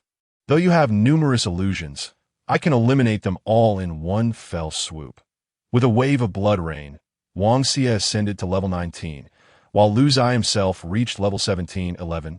Reaching level 20 would allow him to don the purple black dragon ring, an item with cooldown reduction properties. Leaning against the stone wall, Lu Ziye shielded Lu Ziye behind him, who understood that he was protecting her. After all, these ghostly figures could utilize void walk, and their overwhelming numbers rendered her own stealth arrows nearly meaningless. Lu Ziye pressed tightly against Lu Ziye's back, holding on firmly as she sensed a sudden jolt from him. Brother, don't get distracted. Focus on defeating the enemies. Lu Ziye felt a wave of exasperation. Did she not realize the weight of her presence? How could one concentrate under such circumstances? Suddenly, 2 ghostly claws emerged from his abdomen, revealing several void specters before him. You are being attacked. Health-213, Health-189, Health-190. These creatures could utilize void walk, but after launching an attack, they became vulnerable. The number of void ghosts manifesting before Lu Ziye grew. Yet the damage inflicted was rather trivial. Was this a mere massage? With Bloodguard protecting him, he could stand there and endure their attacks indefinitely without fear of death. Raising his hand, he unleashed another blood taste. 3 beams of crimson light obliterating the phantoms surrounding him. The seemingly endless depths of the canyon continued to spawn a multitude of void ghosts, with Lu Ziye casting blood taste every 2-3 seconds and blood rain every 7 seconds. These monsters would take an hour to respawn upon death, and as long as he could dispatch them swiftly, he could delve deeper into the canyon. After several minutes of relentless slaughter, the blood mist in Lu Ziye's canyon thickened, and the howls of the void ghosts gradually quieted. Brother, I've reached level 21.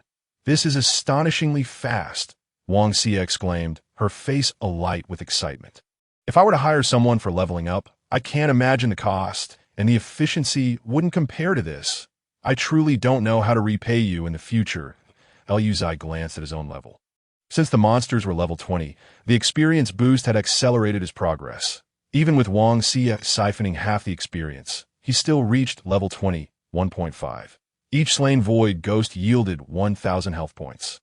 After this round of combat, Lu Ziye's health had astonishingly reached 1,050,000. All his attribute upgrades were allocated to resilience, and this significant boost elevated his worth to 34.1. From level 20, he had acquired a total of 41 pieces of white and green equipment, along with 2 blue pieces, all ready for sale. Soon, he could return to the city to learn his third skill at the Profession Temple, and he was curious as to what it would be. Lu Ziye donned the purple black dragon ring, preparing to continue his exploration.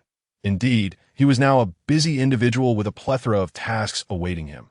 Black Dragon Ring LV20, purple quality, magical attack, 100 to 400 spirit, 100 constitution, 100 cooldown reduction, 15 level requirement, 20 class requirement. Spellcaster Lu Ziye's cooldown reduction surged to 45 points. According to his previous calculations, skill cooldown time, 1+ reduction, final cooldown time. Now, the cooldown for Blood Taste decreased from 2.3 seconds to 2.06 seconds, while Blood Range shrank from 7 seconds to 6.9 seconds. This was rather commendable, showcasing progress. With skill cooldowns accelerating and their potency increasing, Lu Ziye was exceedingly satisfied with his current rate of enhancement. His Blood Rain could now cover a diameter of 1,005 meters, surpassing a radius of 1 kilometer. Truly formidable that he even envisioned a future where he might encompass the entire alternate world, unleashing Blood Rain to obliterate all within. How absurd that would be. With Lu Ziye's guidance, Lu Ziye had now acquired a full set of level 20 equipment, all of green quality at the very least. At that moment, a private message caught Lu Ziye's attention. Private message: medicine to life extinction.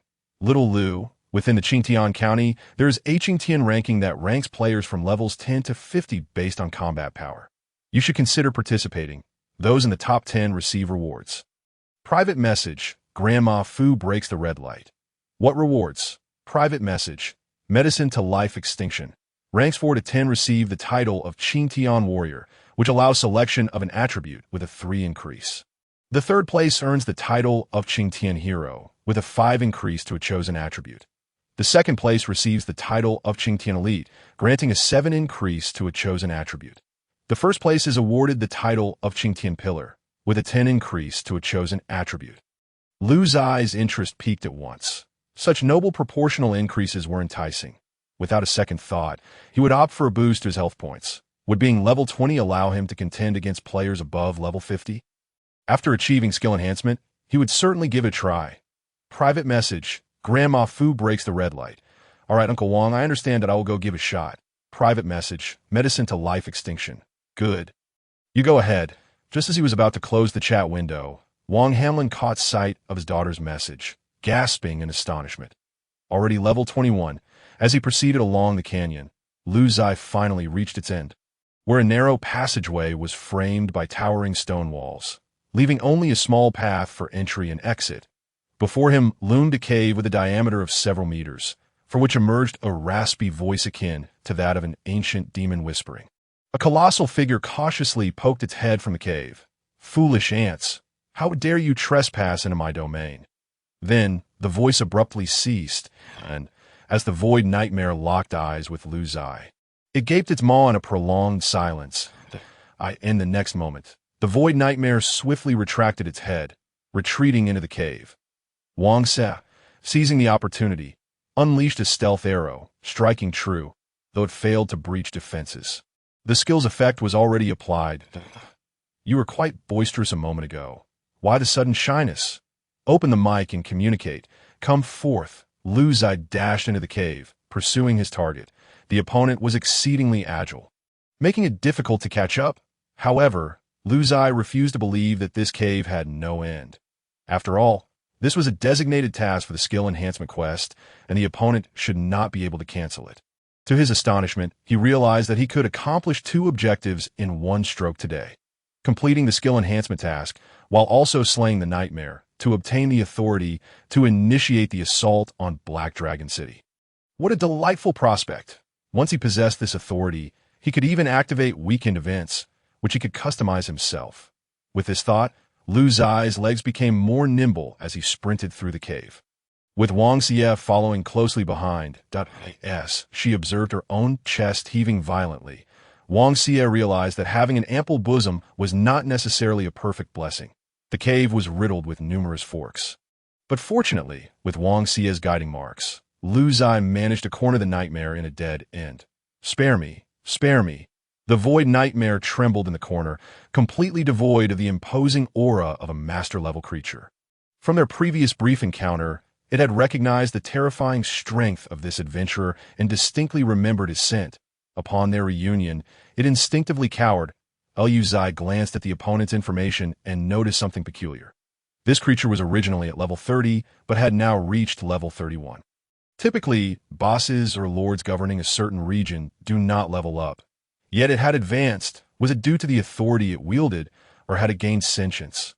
Why can you level up? Lu Ziye inquired. Perplexed, the nightmare paused for a moment before replying. Did I not say you could spare my life? Lu Ziye nodded. Indeed. Thank you, noble hero. My ability to level up stems from the dual influence of my sentience and the authority I hold. Both are indispensable. The void nightmare exhaled deeply. Elaborate. Lu Ziye urged that I possess the authority of the void, commanding 1,000,000 void beings. This authority has coalesced the wisdom of my entire race within me. I harness the power of this group to continuously grow stronger during the assault on Black Dragon City. As my tribe's strength increases, so does my own. I have risen from level 25 to 31, and my tribe's average level has advanced from 15 to 20, with our numbers swelling from 500,000 to 1,000,000. The void nightmare spoke with pride, only to suddenly notice Lu Ziye regarding it with a covetous gaze. A look that sent shivers down its spine, as it sensed ill intent. To command 1,000,000 void beings and continuously strengthen through authority. Lu Ziye felt as if he had stumbled upon a new frontier. He recalled the summoner class in the game, capable of summoning battle beasts. Yet, in comparison to authority, he could summon an entire race to fight for him. How exhilarating. 3 glimmers of bloodlight suddenly appeared, causing the void nightmare to gasp in terror. What are you doing? Planning to kill you. Weren't you going to spare my life? The nightmare became alert that I've changed my mind. Lu Ziye declared boldly, fueled by righteous indignation. You beast, deceiving even monsters. Boom, boom, boom. 3 formidable bursts of bloodlight were unleashed. The void nightmare instantaneously activated its void walking ability, but it was futile. Once marked, Lu Ziye's blood attacks no longer lost their target and struck true. Bang, bang, bang. 3 misty explosions erupted upon the void nightmare, causing its health to plummet uncontrollably. Lu Ziye's single blood attack damage had reached an astonishing 32, 345, 128, 915. Unlike the last time, when 3 strikes failed to eliminate the creature. This time was different. You have struck your target. Void Nightmare's health-77, 006, health-54, 980, health-60, 313. The Void Nightmare has perished. Congratulations on slaying the Void Nightmare. You have gained 10 luck points, 50,000 copper coins, 1 sublimation crystal core. The costume, Wings of the Void, orange quality, no level, and the Authority of the Void. Experience progress bar increased by 23, talent activation successful, health increased by 15,000. Bad news, an item dropped. Good news, it was surprisingly a costume. Each player, in addition to the standard 9 pieces of equipment, could don a costume. Costumes differed from regular gear. They had no level restrictions and possessed unique costume traits. For instance, a costume sold in the shop called Wind Chaser resembled a longsword. Not a weapon, but a means for players to fly, while also enhancing movement speed by 10. This item was priced at 888,000 copper coins in the shop, and it was rumored that high-ranking officials from the 5 major companies owned a few pieces, showcasing their costume effects during significant events, adding to their prestige. Lu Ziye glanced at the attributes of his new costume and gasped in astonishment. It was incredibly impressive. Wings of the Void, no level costume, quality. Orange, agility, 200 costume trait 1. Movement speed, 50 costume trait 2. grants the ability to fly upon equipping. Flight speed is related to movement speed. Incredible! He could fly. Lu Ziye equipped the costume, and his aura transformed instantaneously. His body became half white, half black, and a pair of distinctly colored wings sprouted from his back, spanning over 4 meters. Moreover, Lu Ziye's mind flooded with knowledge of flight. As if it were instinctual, as if he were born to soar. Amidst Wang Ziye's envious gaze, Lu Ziye flapped his wings and ascended into the air. With 200 agility, his movement speed equated to 400, and combined with his original speed and the additional 50 movement speed from the costume's trait, Lu Ziye's current speed approached 1,000 a brother. Take me with you. Lu Ziye lifted Wang Ziye and soared around the canyon 3 times before heading straight for Black Dragon City. The journey to Black Dragon City had its purpose. Lu Ziye had acquired the skill Sublimation Crystal Core. However, the sublimation of skills required them to reach the maximum level of 10, with only 100 gold coins and over 2 million copper coins. He lacked sufficient funds to upgrade to level 10, thus, he had to seek out Lu Xiaoru for some financial assistance, that he also possessed the authority of Plot 2, which he could temporarily sell to Lu Xiaoru. Void Authority grants control over 1 million void races in the canyon. They will obey unconditionally. Additionally, the Void Authority can be jointly edited for weekend events with a holder of the Black Dragon token. This authority must be absorbed before the weekend event begins. If it cannot be absorbed before the event, it will disappear and randomly transfer to a new NPC.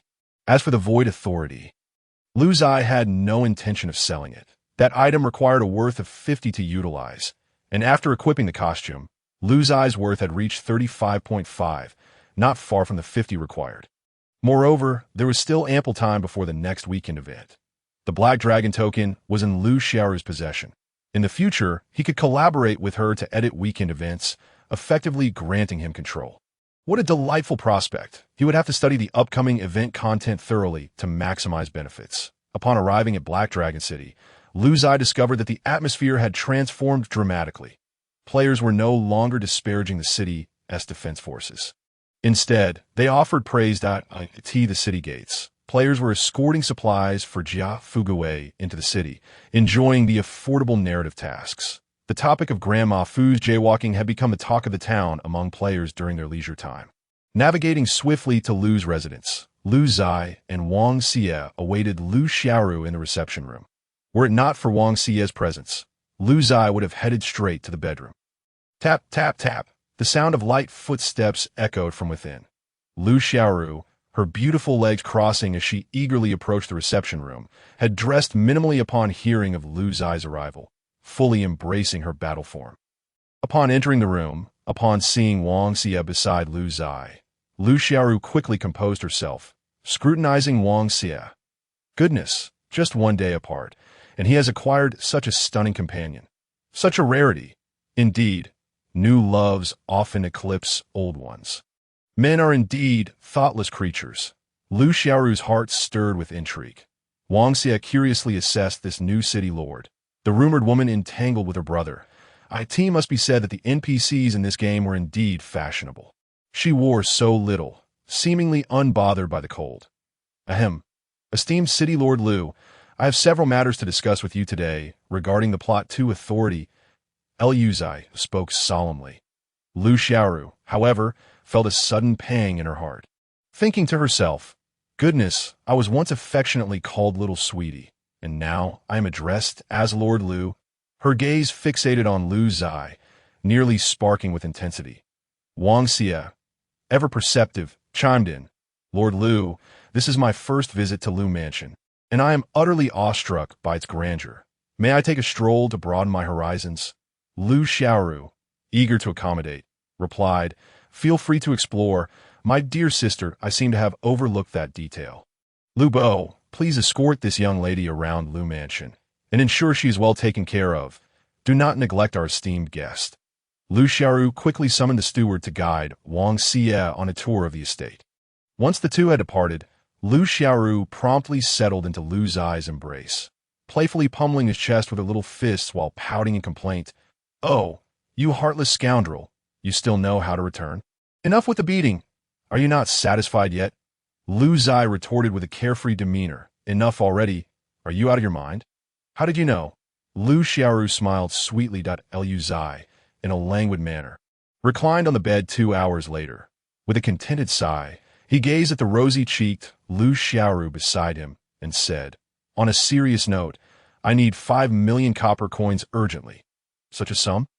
You have not treated me well, so I refuse." Lu Ziye playfully pinned her down, tickling her insistently. "I end the first scenario. How much did you earn? How dare you bargain with me?" "In the second scenario? The power lies with me that I will grant it to you shortly, but you might want to consider how to utilize it wisely." Giggle, I was wrong. It's too ticklish. Here, take it all. Just tell me what you want." Lu Xiaoru pleaded, begging for mercy. "The second scenario involves certain risks and may incur the enmity of the 5 major companies. So be cautious," Lu Ziye advised, although he had initially refrained from mentioning it. However, he felt that a one-night encounter was still a form of affection, and he could not be entirely heartless. "That I possess the City Defense Army and the White Tiger Army, along with the power to act. They should not pose a threat to me. Besides, am I not here with you?" Lu Xiaoru smiled as she drew closer to me. Lu Ziye paused. "I might not guarantee your safety." "What? You would watch me die without intervening?" Lu Xiaoru pouted. "I am not that type of person," Lu Ziye replied, trying to sound convincing. Lu Xiaoru, in a generous mood, handed Lu Ziye 6 million copper coins. However, she also mentioned that the number of players who could complete Scenario 1 was dwindling, as most had leveled up, making the reward from Scenario 1 increasingly scarce, possibly even non-existent in the future.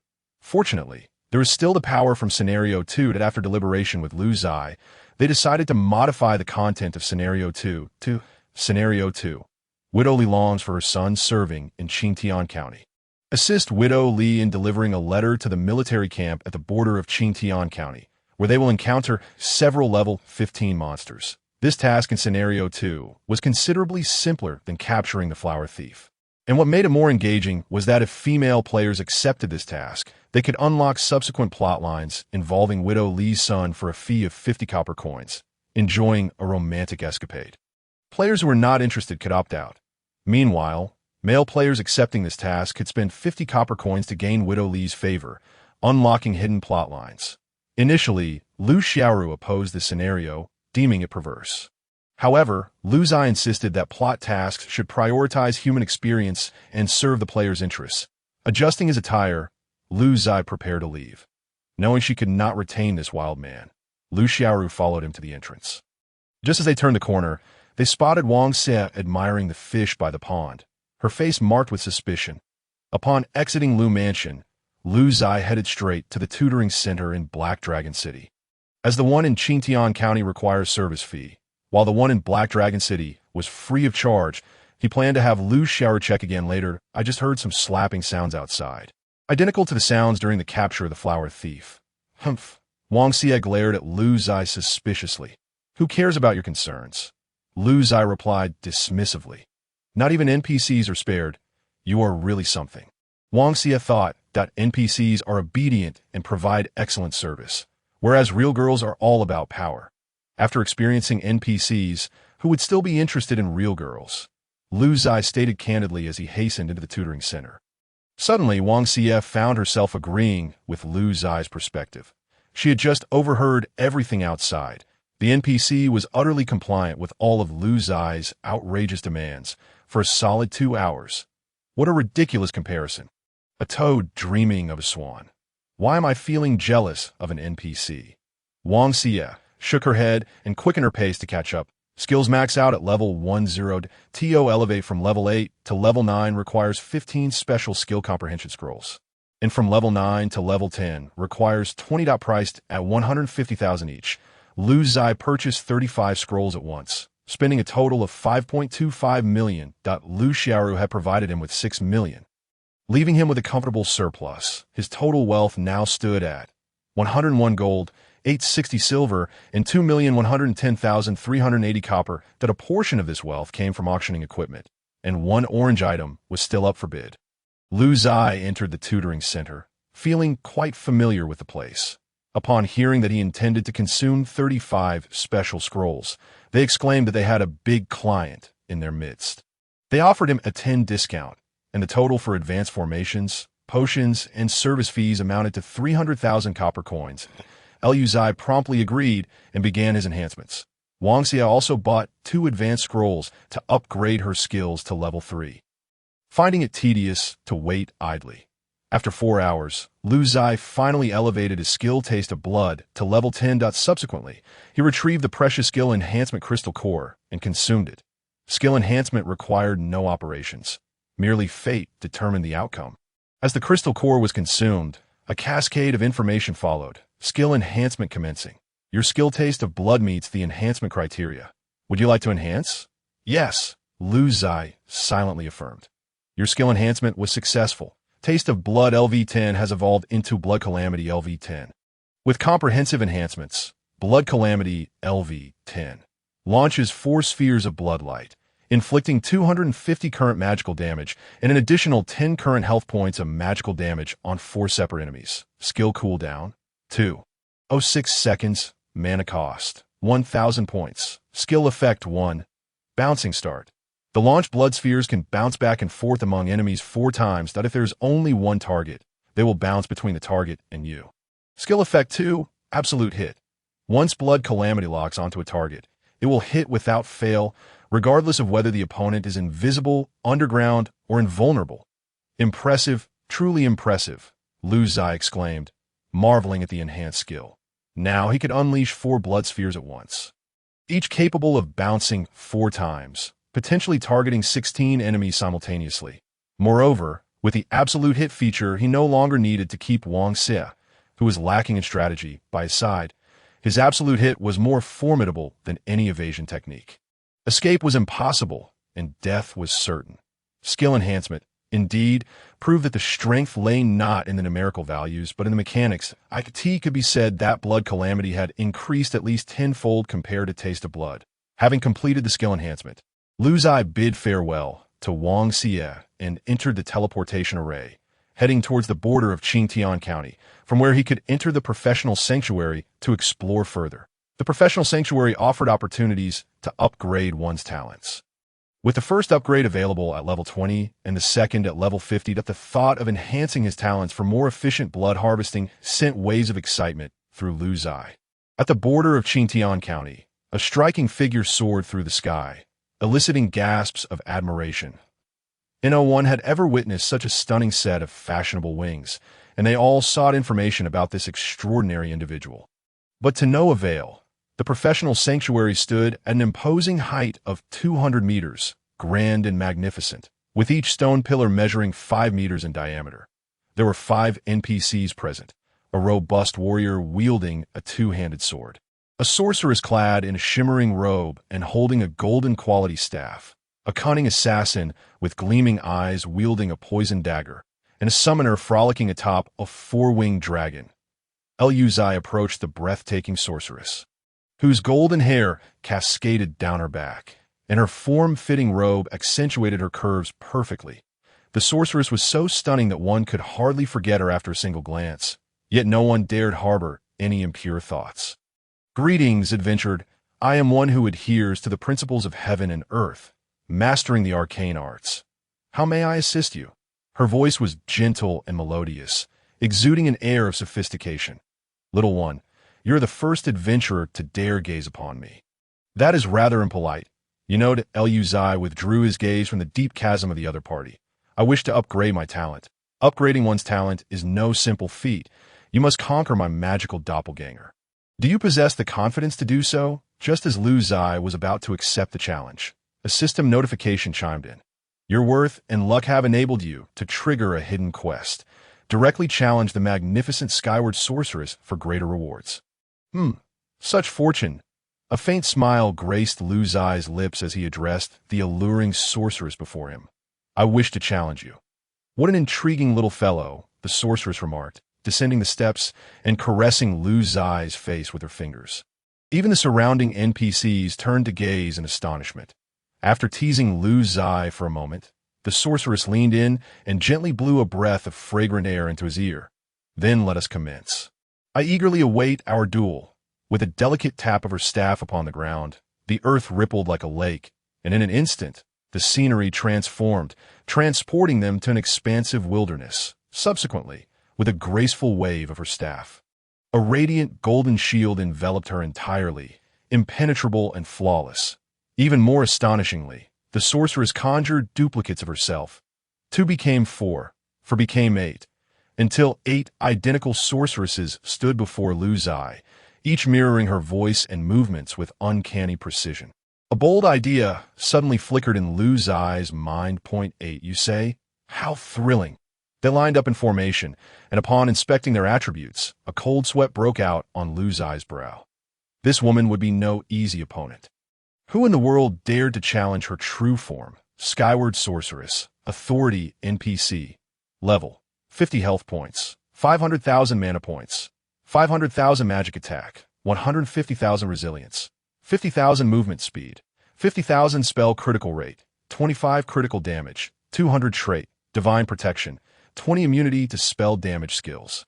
Sacred Light Aegis, Enhanced, creates a sacred light shield, consuming 1,000 mana per second, absorbing 50 damage. No cooldown.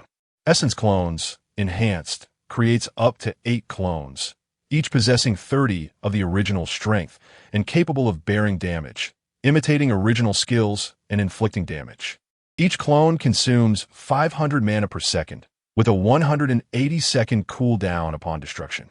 Celestial Punishment, Enhanced, summons a storm of lightning, dealing damage based on current magic attack power and inflicting an additional 20 of the target's maximum health as damage. Costing 1,000 mana, cooldown, 5 seconds, this percentage damage is ineffective against you. Divine Retribution, Enhanced, unleashes a relentless barrage of powerful wind blades upon the target, each blade inflicting 50 magic attack damage. Lasting 5 seconds, consuming 1,000 mana per second, with a 10-second cooldown. Goodness, she is indeed a sorceress of immense power, with a maximum magic attack of 50,000 and a health pool of 500. 000. Her vitality is formidable, bolstered by a 20 magic immunity. That Sacred Light Shield can absorb 50 damage, and she has 8 clones ready to take the brunt of the assault. Lu Ziye calculated his potential damage output. His single target spell, Bloodlight Calamity, could deal between 55,215 and 150,000 damage. After accounting for the 50 damage reduction, the 20 immunity, and the opponent's 50,000 resilience, he could, at best, inflict a meager 20,000 to 30,000 damage if luck favored him. By the heavens, were it not for my extraordinary strength, I could not possibly contend with this sorceress. Yet, she has her vulnerabilities. Her mana consumption is staggering. Despite her 500,000 mana pool, her skills rely heavily on immense magical expenditure. Why are you in a daze, little one? I grant you the first move, she said, her smile radiant and charming. With no hesitation, Lu Ziye unleashed a Bloodlight Calamity. 4 crimson orbs surged toward the original, ricocheting back and forth between the original and the clones. Each orb struck 4 times, twice against the original and twice against the clones, resulting in a total of 8 attacks against the original. Boom, boom, boom, boom. The continuous onslaught caused even the sorceress's Sacred Light Shield to tremble, layers of magical ripples erupting from its surface. You have struck the target. The sorceress's health decreased by -13, 245, -17, 631, -7, 643, -6, 141.7 out of the 8 attacks inflicted damage, totaling a loss of 75,000 health. The original possessed formidable damage mitigation, but the clones, with only 30 of her strength and lower health, were swiftly obliterated. The sorceress's expression turned grave. With a flick of her staff, she unleashed the skill Celestial Punishment alongside her 4 remaining clones. In an instant, dark clouds gathered above, crackling with electricity as the storm of retribution descended fiercely. Boom! The violent tempest struck, and Lu Ziye attempted to evade, but was caught mid-flight. The ground trembled, and when Lu Ziye regained consciousness, he found himself lying in a deep pit, 5 meters down and 20 meters in diameter. You were struck by Celestial Punishment. Health decreased by -42, 441, -10, 323, -8 for 64, -9 for 21, -7, 731. The first damage dealt was by the sorceress herself, with the subsequent 4 inflicted by her clones. Damn it, were it not for my immunity to 20 of maximum health damage. This woman could have truly posed a lethal threat. Having just endured the lightning strike, Lu Ziye leaped from the pit, only to find 5 terrifying tornadoes swirling above him, each center brimming with whirling wind blades. These tornadoes quickly enveloped Lu Ziye, and the blades sliced through him like a hot knife through butter. You were struck by divine retribution. Health decreased. The wind blades lashed out for 5 seconds. Though not as devastating as celestial punishment, their sheer numbers were overwhelming, visibly draining Lu Ziye's health. In response, he unleashed a torrential downpour of blood. If only this space were not isolated from the outside world. Onlookers would undoubtedly marvel at this cataclysmic duel, likening it to the apocalypse. Lu Ziye retaliated without delay as soon as his skills cooled down, not daring to hesitate for a moment. The 8 clones were soon shattered. And after enduring 3 rounds of blood-like calamity, the sorceress's health dwindled to half. Lu Ziye, however, still boasted 600,000 health, and with a regeneration rate of 4,700 health per second, he felt emboldened if his health continued to drop. His recovery would only increase to last. As his health dipped to 230,000, Lu Ziye triumphed over the sorceress. Her form dissolved into a beam of white light and vanished, followed by an eerie notification. Congratulations, you have defeated the Skyward Sorceress. You are now the new Skyward Sorceress, and the mantle of authority has passed into your hands. The former sorceress shall serve as your assistant apprentice, aiding you in managing the affairs of the Divine Mage Temple. You have acquired the authority, Divine Mage Temple, Mage Edition. Your talent Bloodlight Calamity has been upgraded to Bloodlight Calamity. You have gained the exclusive class skill, Sea of Blood and Deep Grudges. What the hell? I have been promoted? Now I can oversee the advancement paths for mages in the temple? How magnificent! Initially, Lu Ziye struggled to comprehend why the 5 great companies shunned this role. However, he soon realized that who in their right mind could contend with this woman from levels 20 to 50? Now that I wield this authority, I must seize the opportunity to profit. Thus, Lu Ziye promptly reformed the assessment method for upgrading talents. There would now be 3 avenues to enhance one's talent. First, engage in combat with me directly, requiring no fee. Second, pay 50 copper coins to challenge the sorceress's assistant apprentice. What? You can't even defeat a clone, scram, and level up properly. This authority proved remarkably intelligent that Lu Ziye utilized it to create an NPC that mirrored himself, clad in black and white, with striking wings. More impressively, this NPC synchronized its strength with Lu Ziye in real time, reflecting his capabilities perfectly. This NPC would engage players in mechanical dialogues daily, managing related affairs while the funds directly flowed into Lu Ziye's pocket.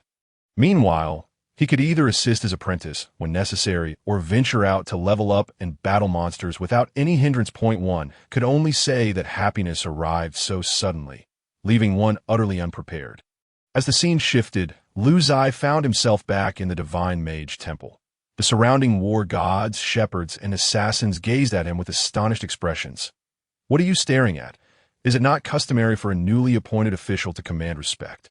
Lu Ziye cast a fleeting glance at several NPCs surrounding him, who nodded repeatedly, their gazes now imbued with a more amiable demeanor. The reasoning was quite straightforward. They were well aware of the formidable prowess of the female mage goddess. Understanding that if they could vanquish her, they could just as easily be subdued themselves. Leaning casually against the stone steps, Lu Ziye exhibited a posture devoid of formality, while his assistant, displaying an understanding demeanor, began to knead his shoulders and massage his legs. Put in some effort. Give me a few more, Lu Ziye murmured. The assistant smiled, replying, as you wish. Point 8 identical assistant avatars commenced their service in unison. Meanwhile, Lu Ziye delved into the study of his newly acquired level 20 skill, Blood Sea Deep Grudge LV1. Designate a target. The battle is to the death, exchanging health with the opponent. Currently, 1 point of your health trades for 0. 5 points of the opponent's health. This skill ignores defenses and immunities, trading blood for blood, life for life. Cooldown, 1 hour. Consumption, life force, not mana. Suddenly, Lu Ziye sat upright, ensuring he had not misread the skill's description. What in the world, consuming life without spending mana? Is this skill even human? From this moment on, with a health pool below 1 million, I am invincible. Above 1 million, it's a one-for-one exchange. Who dares to challenge me? Lu Ziye had never anticipated that a single skill could possess such terrifying potential. During his recent skirmish with the assistant, he had recognized another shortcoming: the absence of true damage. Even damage converted from health was ultimately regarded as magical damage. Thus, facing an assistant endowed with high magical immunity and damage reduction shields proved to be quite challenging. But now I have no weaknesses. The Bloodseed Deep Grudge skill perfectly compensated for this flaw, establishing equality through blood exchange. However, the current level was somewhat inadequate. At this moment, 1 point of my health could only convert to 0.5 points of the opponent's health. This ratio would undoubtedly improve as the skill leveled up. I should visit Black Dragon City for an upgrade. Speaking of the tutoring at Black Dragon City, Lu Ziye felt a twinge of guilt. He had just again taken advantage of their services. Despite their promise of a 20% discount, only for Lu Xiaoru and the city defense forces to leave them in disarray. Now that his talents had also been upgraded, he could plunder 20 health points at a time, effectively doubling his efficiency. That it was imperative to stack health points diligently. Only with ample health could he confidently unleash the Bloodseed Deep Grudge. Without a moment's hesitation, Lu Ziye made his way to Black Dragon City. This time donning a different guise, primarily to avoid being recognized and denied further service. As evening approached, the equipment at the auction house was finally sold, fetching an impressive 1.58 million copper coins after tax, which greatly satisfied Lu Ziye. With 100 gold coins and 3.6 million copper coins in hand, he promptly purchased 30 special skill insight scrolls. In one fell swoop, he upgraded Bloodseed Deep Grudge to level 7 and, unable to progress further, elevated Blood Rain Deluge to level 5. Blood Rain Deluge LV5. Within 3 seconds, launch a sustained area strike on a circular region with a diameter of 1079 meters, dealing 200 current magical damage to each target within range, along with magical damage equivalent to 5 of their maximum health. The strike range is influenced by health. Each 1,000 points of maximum health increases the diameter by 1 meter. Skill cooldown 6. 9 seconds, mana cost 300. Bloodseed Deep Grudge LV7. Designated target. The battle is to the death, exchanging health with the opponent. Currently, 1 point of your health trades for 1.2 points of the opponent's health. This skill ignores defenses and immunities, trading blood for blood, life for life. Cooldown, 1 hour. Consumption, life force, not mana. ID, Funainai Chuang Hongdang Occupation. Blood Mage Level. Wealth Index, 36.6 health. 1. 074 million magical attack. 165, 675, tenacity. 257 agility, 295 luck, 90 cooldown reduction, 45 movement speed, 616 physical critical hit, 0 magical critical hit, 0 base magic damage, 200 talent, Blood Fiend level trait, Blood Loss level trait, Blood Gain skill. Taste of Blood LV10, sublimated skill, Blood Rain Deluge LV5, 3, skill, Bloodseed Deep Grudge LV7, 1, wealth, 1 gold, 860 silver, 110, 380 copper. A tribute panel has been simplified. Congratulations, the lost silver coins have been recovered. Thank you for the correction. With the skill upgrades complete, Lu Ziye waved toward the door, and the city defense forces that had been lying in wait surged forward, conducting a search and a tidy-up of the tutoring establishment. The owner of the tutoring center appeared utterly bewildered. Brother, please, no more searches. This is the second time today. Seizing the opportunity, Lu Ziye slipped away, heading straight for the Qingtian County's Qingtian Rankings Challenge. Securing the title of Qingtian Pillar would bestow an increase of 10 to any attribute. After all, the Qingtian Rankings Challenge was held in the largest training ground within Qingtian County, where 10 statues stood proudly at the center, displaying the names of the 10 highest combatants in the county. First, Ji Baobao and Dian, 007, level 50. Second, Didi Daidun Dian, 112, level 50. Lu Ziye glanced over. The top 10 were almost entirely monopolized by 5 major companies. Only two names lack company affiliations, likely indicating solo players, and a throng of spectators surrounded the training ground, pointing and commenting on the players currently engaged in challenges. Look at that priest. He can summon 2 level 50 elite pets. I can't fathom how he does it. He completely overpowered his opponent. The Dar Palace players are indeed ruthless. The top 10 positions have remained largely unshaken. By the way, where is the legendary player Chi Nai Nai? Why hasn't he come a challenge? Are you out of your mind? If he were to show up, it would be after reaching level 50 based on his recent appearances. He seems to be a maximum of level 20. How could he possibly challenge a level 50 player? Whoa. Look, someone is challenging the first place, Dark Palace 007. As the words fell, all eyes focused on the number 1 challenge area. A player, clad in stark black and white, radiated an ambiguous aura, his wings unfurling as he descended from the sky into the arena, initiating a challenge against the top contender. The challenge was straightforward. The power of the first-place contender, Ji Baobao and Dian 007, was replicated, akin to Lu Ziye's authority within the professional sanctuary. The statue of Ji Baobao and Dian 007 mirrored its real-time strength, allowing the challenger to battle the statue.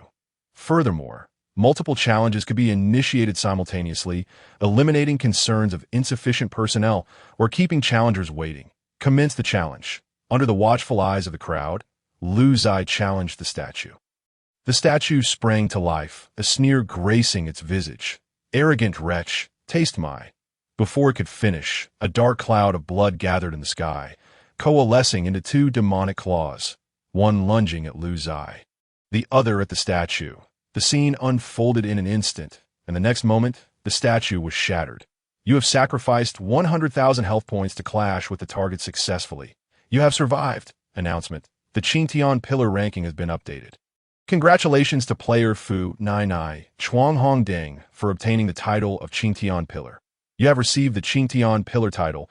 Please select the attribute you wish to enhance randomly. Health. Selection successful. This title remains effective until your position as number 1 is lost. Should your level exceed 50 and you leave Qingtian County, the strength of your statue will remain at the level 50 standard. Lu Ziye understood that as long as he maintained his status as number 1, the title would persist and continuously update his strength. However, the Qingtian rankings were for players between levels 10 and 50. If he exceeded level 50 and left, the statue would remain available for all players to challenge, yet its strength would cease to update, remaining at level 50, a reasonable arrangement. With a single strike, Lu Ziye defeated the top contender. According to the system notification, the opponent's power was formidable, a tank warrior boasting a health pool of 120,000, who had long dominated the top spot, but had since departed from Qingtian County. Now, Lu Ziye's health was no longer 1.074 million. Factoring in the additional boost of 10, the benefits of this ratio would only grow as time passed. How delightful. Upon securing the title, Lu Ziye noted that his wealth index had risen to 38. With the title in hand, he contacted Wang Se and Wang Hanlin, urging them to find 2 wealthy individuals to form a 5-person party, thus commencing their fervent leveling journey in Qingtian County. There was little need to venture into the wilderness. As the efficiency was subpar, those with some prowess opted to team up for ladder grinding instead. As the ladder is a paid dungeon, there is no need to wait for monsters to respawn in the wild. Lu Ziye chose the ladder not for the swift leveling, but rather for the heightened health of the monsters, yielding greater rewards. With numerous eyes fixated upon him, Lu Ziye elegantly soared towards the entrance of the ladder dungeon. Adorned in his resplendent costume and ethereal wings, putting on a show. After all, ascending to the top of the leaderboard would ensure his name was immortalized upon a statue. Once Lu Ziye departed, the onlookers erupted into thunderous cheers. Wow, it truly is the Grandmaster of Riding Grandma. Did you see that? A level 20 annihilating a level 50 in a single strike. Am I still dreaming? Who was the fool that said a level 20 could challenge a level 50? Step forward. Enough of the charade. It was you who claimed that. Brothers, let us hammer him. Within the high-level assembly of the Dark Palace, over 100 members and 10 great guards, along with 5 great protectors, were gathered in the conference hall. More than 100 NPC maids provided one-on-one service to them. 1 protector, in a fit of rage, kicked away the NPC serving him, and stood up indignantly. The storyline's second authority can be lost as well. How dare you show your face here again? All eyes turned to the sole member of the Dark Palace, standing in the center. Unmistakably the infamous flower thief. The great protector calmed his anger, stating, "That scoundrel possesses unfathomable power. I truly am a loss against him. His skills appear mundane, yet I simply cannot withstand a few blows." The flower thief repeatedly begged for mercy. Another member of the Dark Palace rose, revealing himself as Dark Palace 007. He bowed respectfully to the Great Protector. Great Protector, considering his long-standing diligence, let us forgive him this time. The second authority has surfaced in Black Dragon City, undoubtedly in the hands of Lu's household, and I believe it is inextricably linked to that rumored enigmatic mage.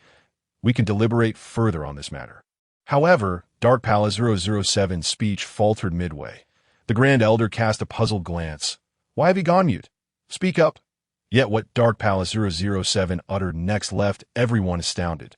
"Grand Elder, I lost my title of Prime Pillar, and it was at the hands of that thief." Though Dark Palace 007 was not the mightiest among the members, the level 50 statue he left behind was no trivial matter. The Grand Elder remained unperturbed, methodically replying, "Detail the battle process, so we may better understand his current strength and decide who should be dispatched to sanction him."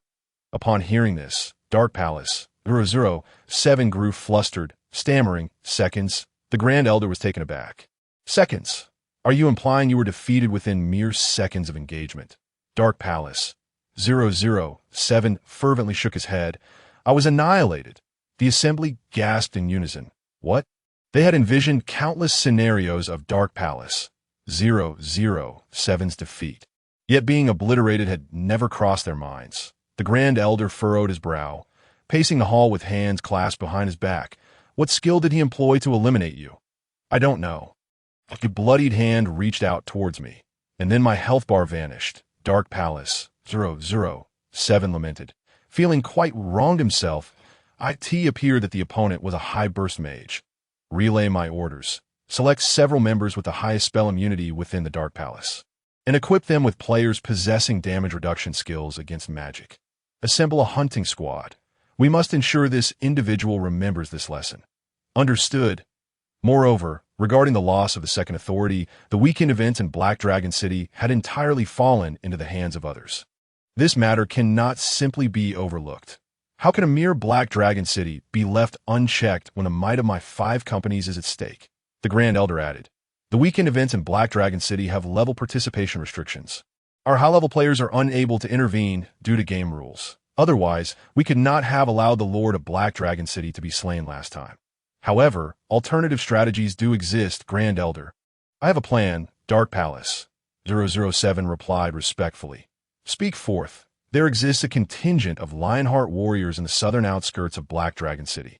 They belong to the local faction and possess formidable strength, unyielding in battle, averaging level 25. That according to previous game rules, they are a guardian tribe of the outskirts and would not interfere with the weekend events of Black Dragon City.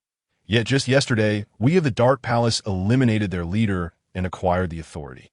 Therefore, we can leverage this authority to initiate an attack on Black Dragon City during the weekend events. 1 million Lionheart warriors assaulting Black Dragon City, while that mysterious individual S level exceeds the participation threshold, rendering him unable to interfere.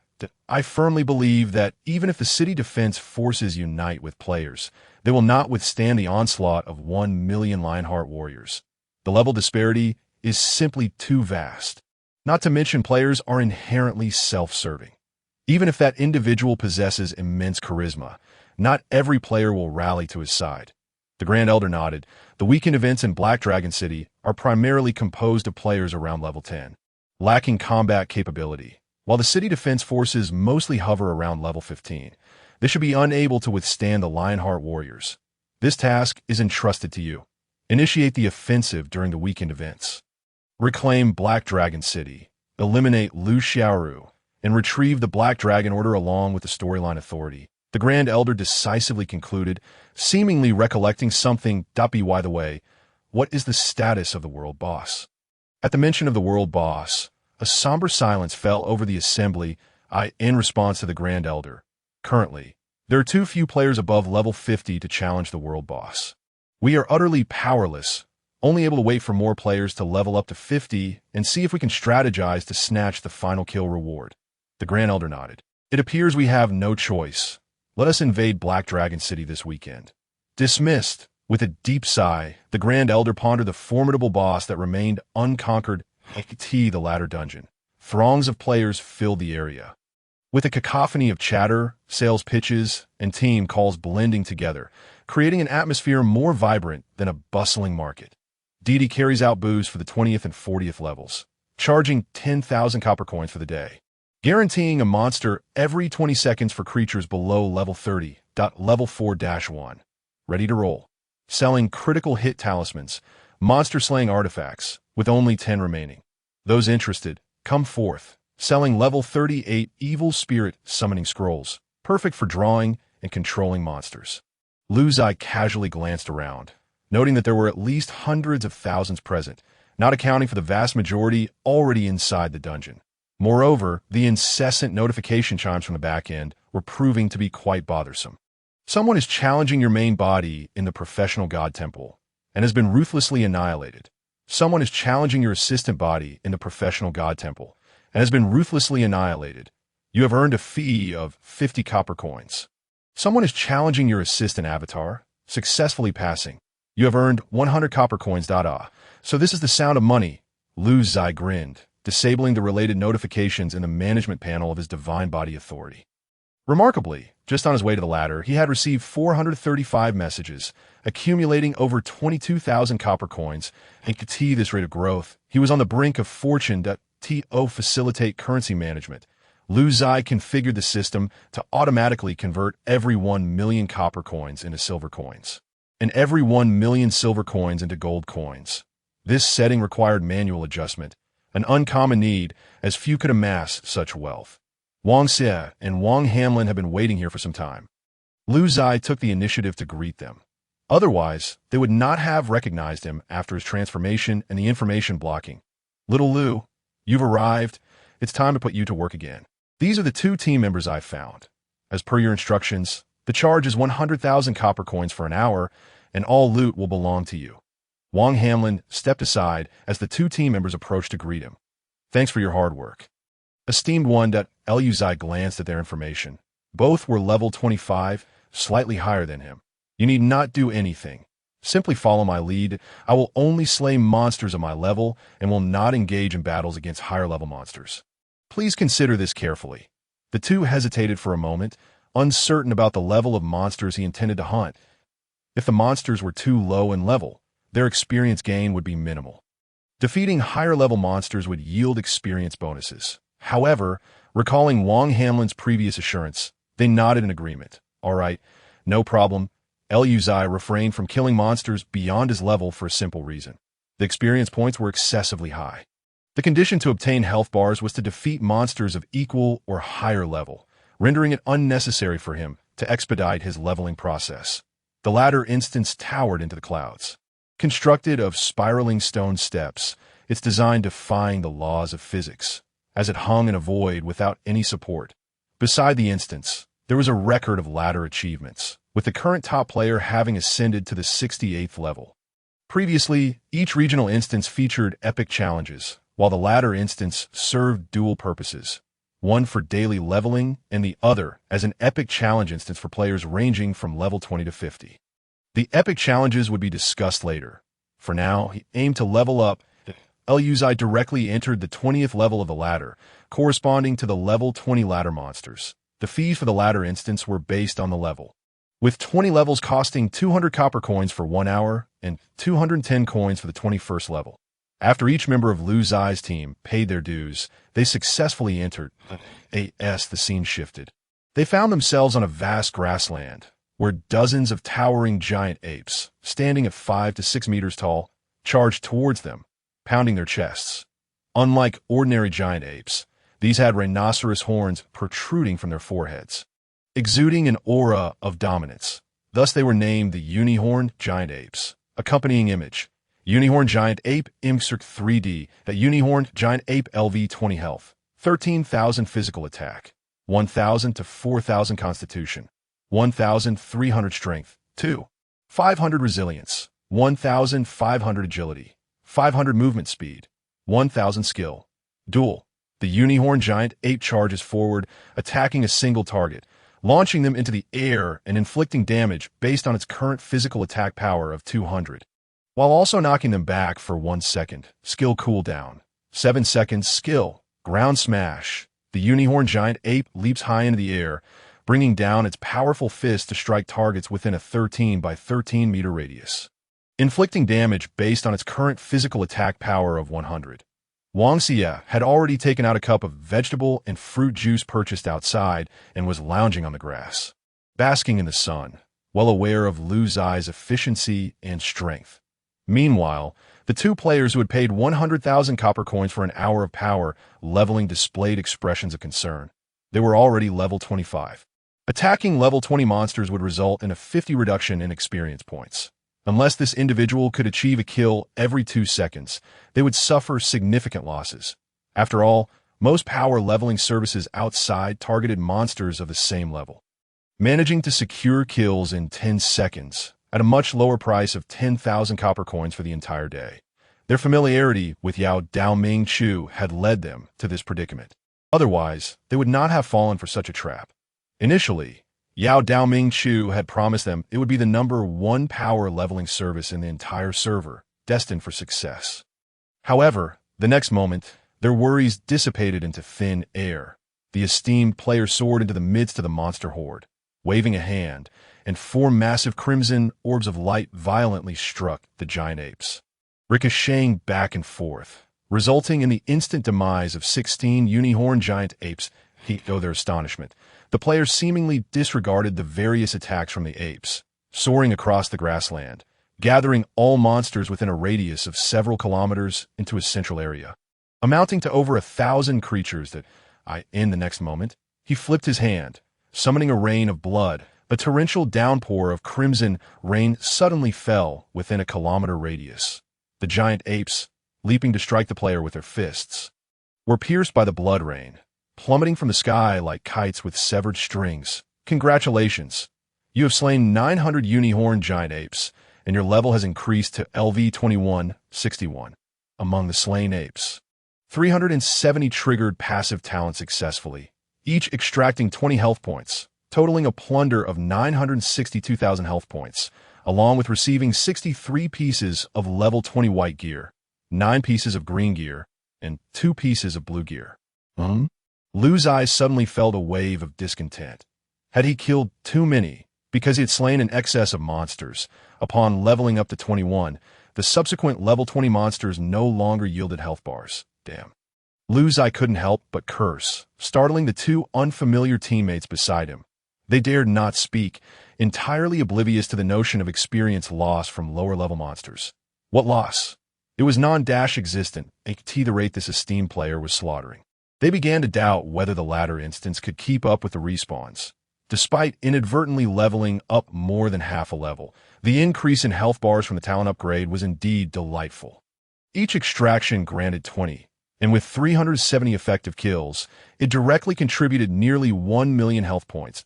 Lu Ziye's health now soared to 2,036,000, not including the 10 boosts from the Pillar of Heaven title. With his current blood rain skill, he could now cover an area of 2.2 kilometers. There was no need to visit the 21st level of the ladder. The same situation would likely occur again. As he was just over 20 points away from leveling up once more, Lu Ziye now realized that the overwhelming power of his skills could sometimes be a double-edged sword, if only he could control the range. This was one of the game's shortcomings, rife with numerous inconsistencies, such as skill range and potency, which he found he could not manage, alongside the forced health reduction, which lacked scientific merit. Yet these elements persisted within the game. Lu Ziye believed that as reality and the game continued to intertwine, these rules would inevitably change. He decided to list all his equipment for sale and continued onward with his jubilant trio of teammates toward the 22nd level of the ladder. Why were there 3 jubilant individuals? Because Lu Ziye noticed that only Wang Hanlin wore a troubled expression, standing idly in place. It took several calls from Lu Ziye to bring him back to reality. Unbeknownst to everyone, Wang Hanlin was internally astonished. His level increased. He had inexplicably transformed into a mutated priest, with his skills undergoing bizarre changes. Could it be due to his profession as a doctor in reality? What a strange turn of events.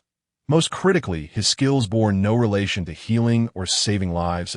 In fact, they appeared quite perverse. A treatment spell that exacerbated injuries, a control spell that allowed him to sense replaced organs, and a curse that summoned the death of others' familiars. He had merely chosen a random name for the game. And yet Yao Dao Ming Chu had seemingly become an ominous prophecy. No, I must consult Lu later for clarification. Thank you all for your understanding. I've made all the necessary changes. Some chapters require reevaluation after alterations, which is quite bothersome. Little author, a gift for you all. Is that acceptable?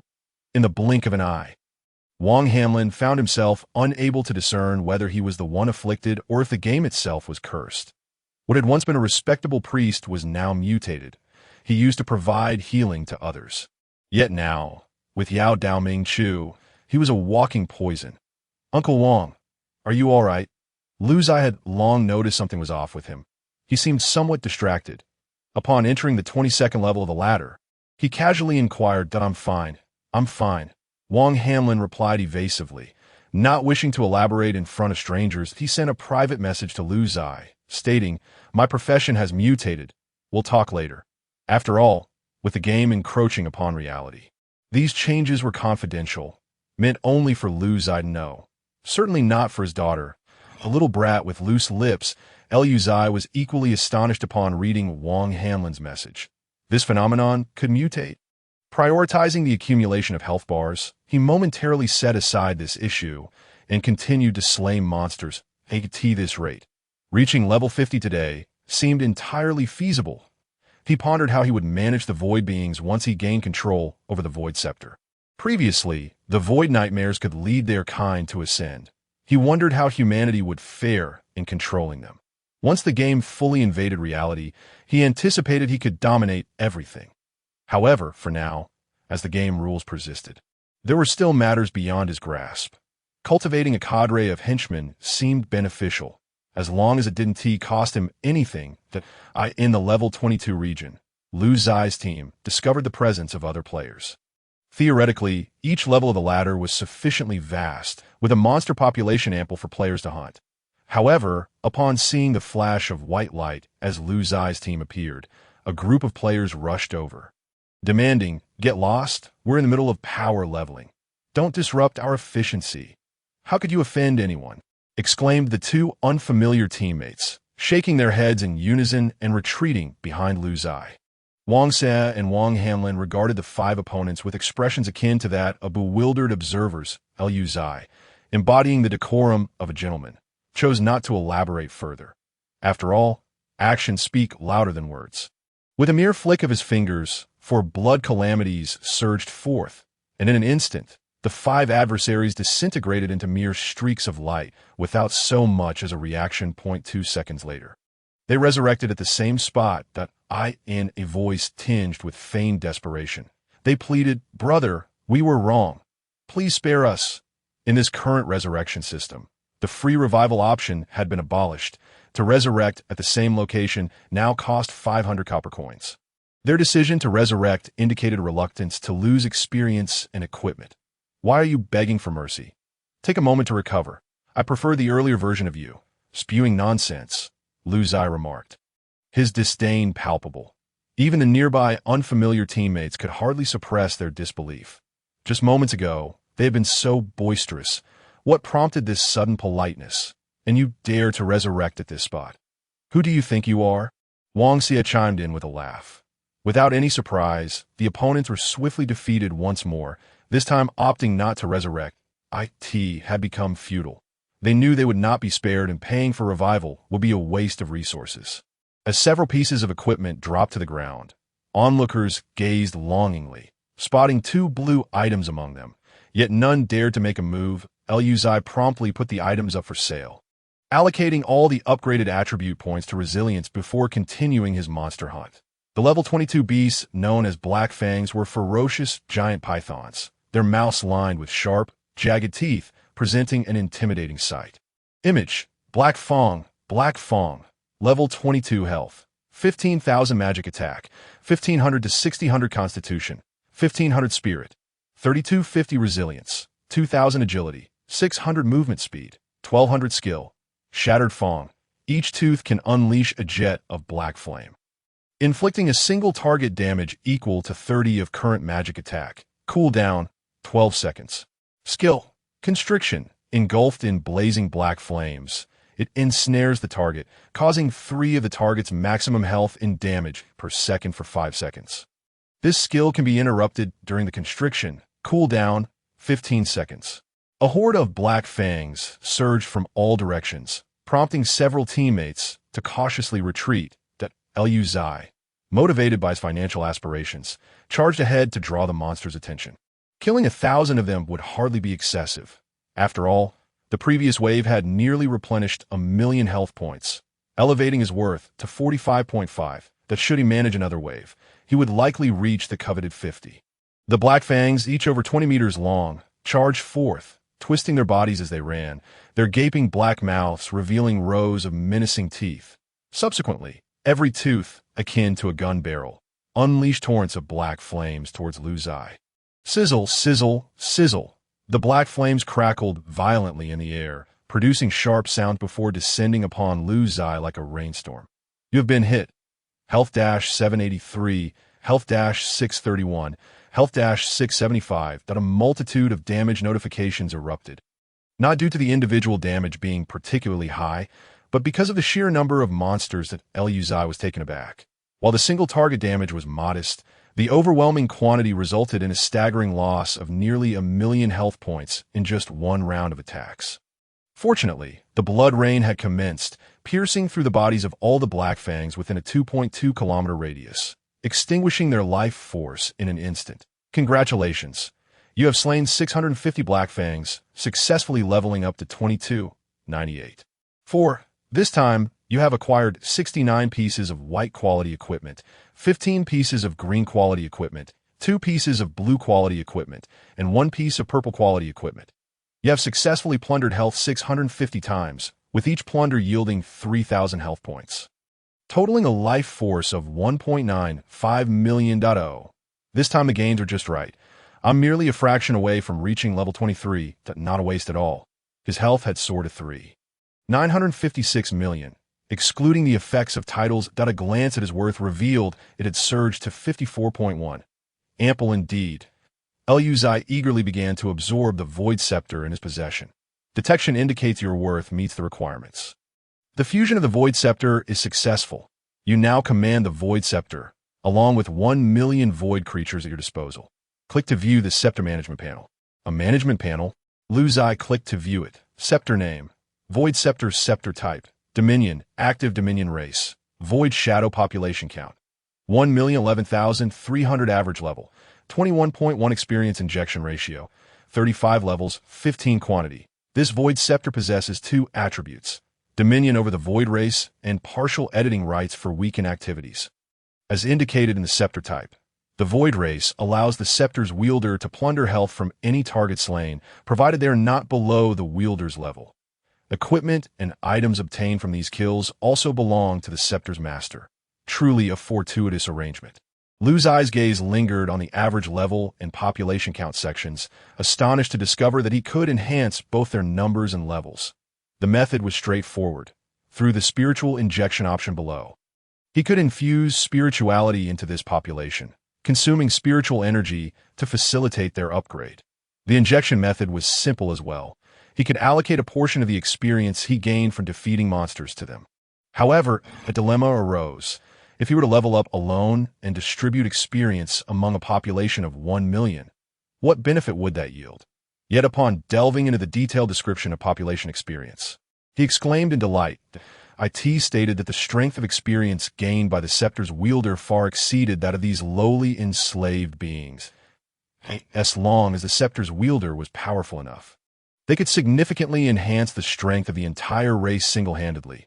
Next, It would depend on how much experience Lu Ziye was willing to allocate to the race. What more is there to say? I'll give you everything. I have no intention of leveling up for now, that I'll just grind the toxic fangs. They become increasingly appealing. However, the system coldly rejected such an operation, stipulating a maximum distribution of 50. Divided into two developmental directions, leveling up and increasing population. Thus, Lu Ziye decided to allocate 50 of his future monster hunting experience to the cultivation of the Void race, with 25 dedicated to increasing the number of Void Shadows and the other 25 to enhancing their levels. Once the allocation was complete, a warm reminder appeared. You have allocated 25 to increase population. This may lead to an excessively large population with slow leveling to D. You wish to maintain this allocation ratio? The system's concern was rather thoughtful. Indeed, it was a valid point that IT was akin to a household with too many puppies, where the available milk could not sufficiently nourish them all. Consequently, he decided on 35 for leveling and 15 for increasing population. Allocation complete. Execution in progress. Lu Ziye now wore a grin. His experience from battling monsters had been reduced by 50. For instance, when previously fighting monsters of the same level in a full 5-person team. Each monster could yield 0.2 experience. Now, it was merely 0.1, allowing him to slay with even more confidence and boldness. In truth, Lu Ziye had been rapidly leveling up. Defeating higher-level monsters also allowed for health plundering, with even greater health yields from elite monsters. However, the difference lay in the fact that if Lu Ziye did not form a team, he could slay 100 monsters to level up. Now, he could kill 1,000, resulting in a 10-fold increase in health plunder. Moreover, information regarding levels beyond 50 was scarce, with little discussion on forums. The unknown equated to risk, prompting Lu Ziye to choose the most prudent path, maximizing his health accumulation before reaching level 50. Cultivating the Void race presented no detriment to him. Even if he eventually had no use for this horde of monsters, it would not matter. Presently, he had reached level 22, 98.4, and needed to slay just 16 more to level up. With a swift cast of Blood Calamity, he efficiently finished the task, then entered the level 23 area, accompanied by 4 teammates who regarded him with admiration. Now, I can slay 1,000 monsters of the same level at once. Perfectly positioning myself for level 24, observing the surging health points and the development of the Void race, Lu Ziye felt invigorated. Brother, are you tired? Would you like to take a break? I can give you a shoulder massage. Wang Xia offered a cup of fruit and vegetable juice. Lu Ziye shook his head. Tired? Not at all. I could grind until the end of time. Good to hear, brother. By the way, would your father like some juice? I cannot indulge in excessive drinking. It is rather peculiar. Just yesterday, after having too much to drink, I found myself unable to consume any milk tea post my logout. Wang Xie complained as she handed a vegetable and fruit juice to Wang Hanlin. Lu Ziye felt a sudden jolt of realization. Are more and more individuals beginning to exhibit physical reactions? I must find time to log off and ascertain whether there are any news reports in the real world. A sense of urgency swelling within him. I shall continue leveling up. With over 1 billion health points, I shall have the confidence to ascend the 23rd level of the heavenly ladder. Here I come. As Lu Ziye continued his fierce battles within the heavenly ladder, the infamous thief had already logged off that he awoke from nutritional gaming chamber, shook his head, and poured himself a glass of strong liquor. The interrogation he had just endured from the company had been nothing short of harrowing. Yet fortunately, they showed leniency, acknowledging his hard work and allowing him to atone for his mistakes. The relief of surviving the ordeal allowed him to exhale deeply. Knock, knock, knock, came the sound of a knock at the door. The infamous thief quickly changed into a different jacket and rose to open the door. In reality, he was merely a food delivery worker. However, since the game commenced, he discovered his remarkable talent and transitioned to full-time boosting. With his impressive skills, he garnered the attention of the 5 major companies, skyrocketing to success, and even entered the Dark Sanctuary last month. Significantly multiplying his income, he was quite satisfied with his current life. Upon opening the door, a striking lady with a corgi appeared at his doorstep. She smiled warmly, tucked a strand of hair behind her ear, and politely stated, I am the new tenant residing above you. I'm not sure if it's a property issue, but there's no water in my apartment. Would it be possible for me to give my furry friend a quick wash at your place? Rest assured, I will clean up afterward and ensure your room remains spotless. The lady was exceedingly polite and graceful, presenting a formidable allure to the reclusive thief. The infamous thief gestured toward his somewhat messy room. It's already quite disordered. Feel free. Thank you so much. I'll be swift, she replied, donning her shoe covers before carrying her corgi inside. The sound of water filled the bathroom, accompanied by the soft reprimands of the woman instructing the corgi not to move.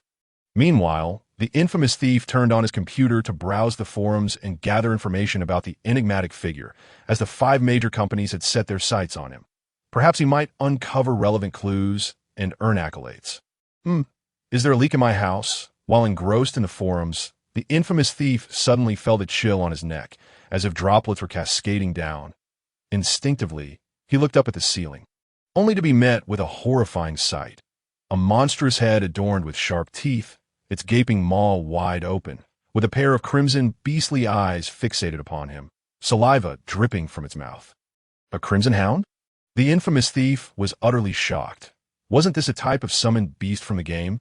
The company's punishment would not be delayed in his next life. He should perhaps be more reliable in his endeavors. The woman's gaze at the bathroom door was no longer gentle, but rather cold and indifferent, as if she were viewing a corpse. Howl! In the next moment, the gaping maw lunged for him. Inside the room, a mist of blood rose, and shortly thereafter, the crimson hound devoured the scene entirely.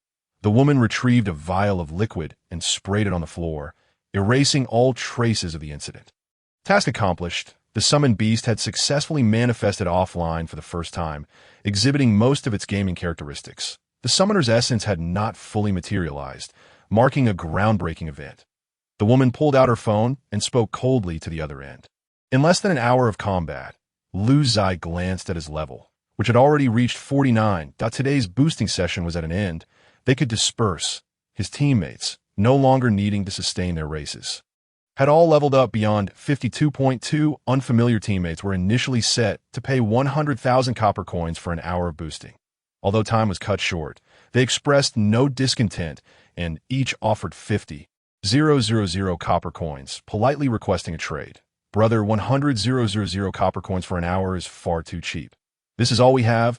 Please accept it. Lu Ziye nodded, not one to refuse, confirming the transaction. Who would ever complain about too much money? He chose not to upgrade to level 50 yet, as he still had many matters to attend to in Qingtian County, such as the epic challenges of the Heavenly Ladder. Once Wang Hanlin and the 2 strangers had departed, Lu Ziye dismissed Lu Ziye and spoke. Take a look at my personal information. Something seems off. Lu Ziye nodded as old Wang opened his personal details for scrutiny. The next moment, his pupils dilated. What on earth was this unbelievable profession? He beheld that Wang Hanlin's priest class had transformed into a mutated priest, with 3 skills that could only be described as utterly astonishing. Mutated healing LV3, 31 mutates the healing of a target, intensifying their injuries by 30. Skill cooldown, 5 seconds. The same target can only be affected once.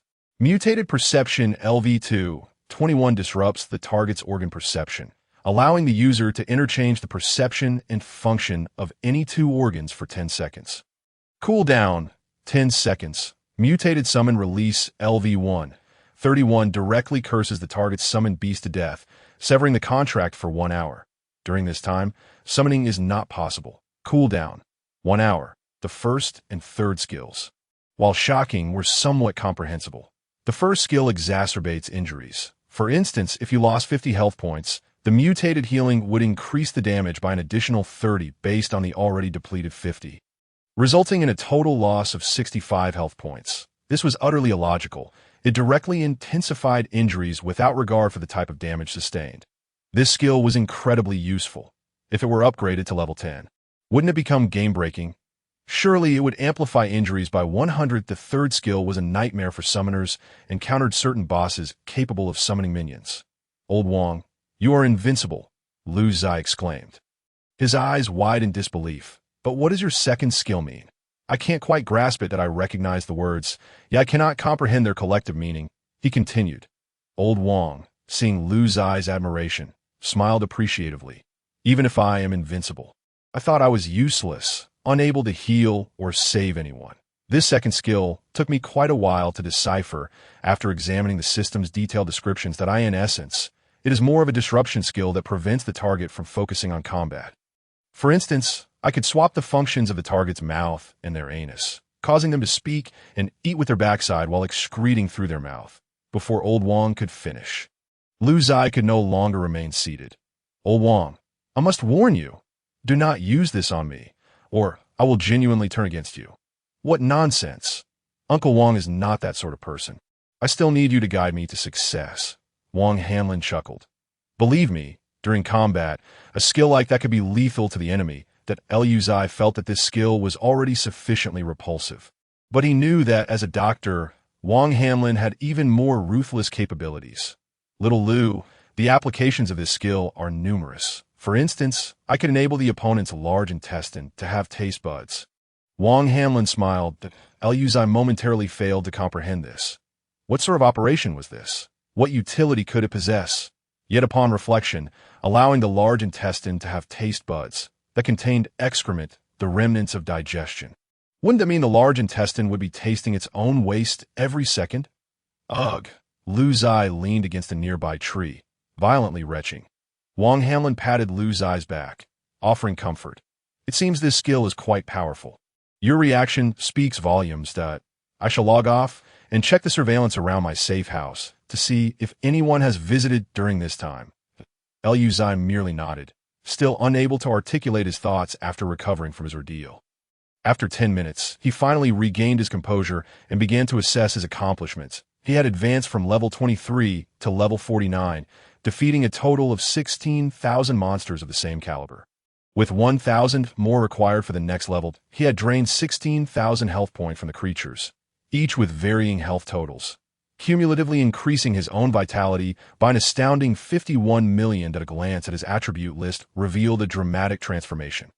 ID: Funainai Chuang Hong Deng Class, Bloodfire Mage Title, Pillar of Heaven, 10 Life Amplification, Authority, Void Level Net Worth Index, 128.6 Health Points, 55,006,000 Magical Attack, 2,651,075 Resilience, 367 Agility, 315 Luck, 90 Cooldown Reduction, 75 Movement Speed, 646 Physical Critical Hit, 0 Magical Critical Hit, 0 Base Magic Damage, 200 Talents, Blood Fiend Level Trait, Blood Loss Level Trait, Blood Gain Skill, Taste of Blood LV10, Ascended Skill, Blood Rain LV5, 3, Skill, Sea of Blood LV7, 1, Wealth, 1 Gold, 10,105 Silver, 1,000,000 Copper.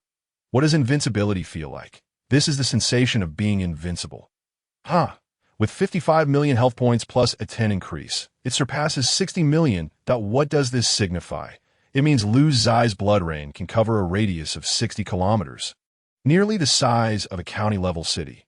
Furthermore, his blood-like calamity ability can convert 10 of his health into magical attack power, which amounts to 6 million magical attack points. This does not even account for the skill's 250 amplification. In other words, a single cast of blood-like calamity could inflict tens of millions in damage, with 4 projectiles bouncing off to deal over 1 billion damage. Who could withstand that? With countless pieces of equipment at his disposal, Lu Ziye chose to equip only 2 purple items that enhanced his cooldown reduction. Once he sells off this batch of gear, the wealth he accumulates will be staggering, sufficient to elevate all his skills to level 10. Currently, he only needs equipment that offers cooldown reduction, bringing his cooldown reduction to a remarkable 75. Originally, his bloodlight calamity had a cooldown of 3 seconds.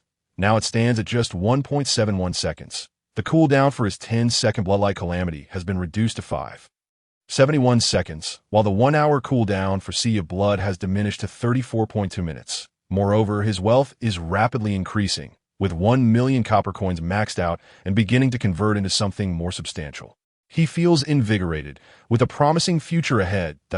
In high spirits, Lu Ziye decided to indulge in a hearty meal at Qingtian County before tackling the ladder challenge. However, the moment he exited the ladder training dungeon, a pair of blood-red eyes loomed ominously in the sky, blocking out the sun as they fixated intently on him.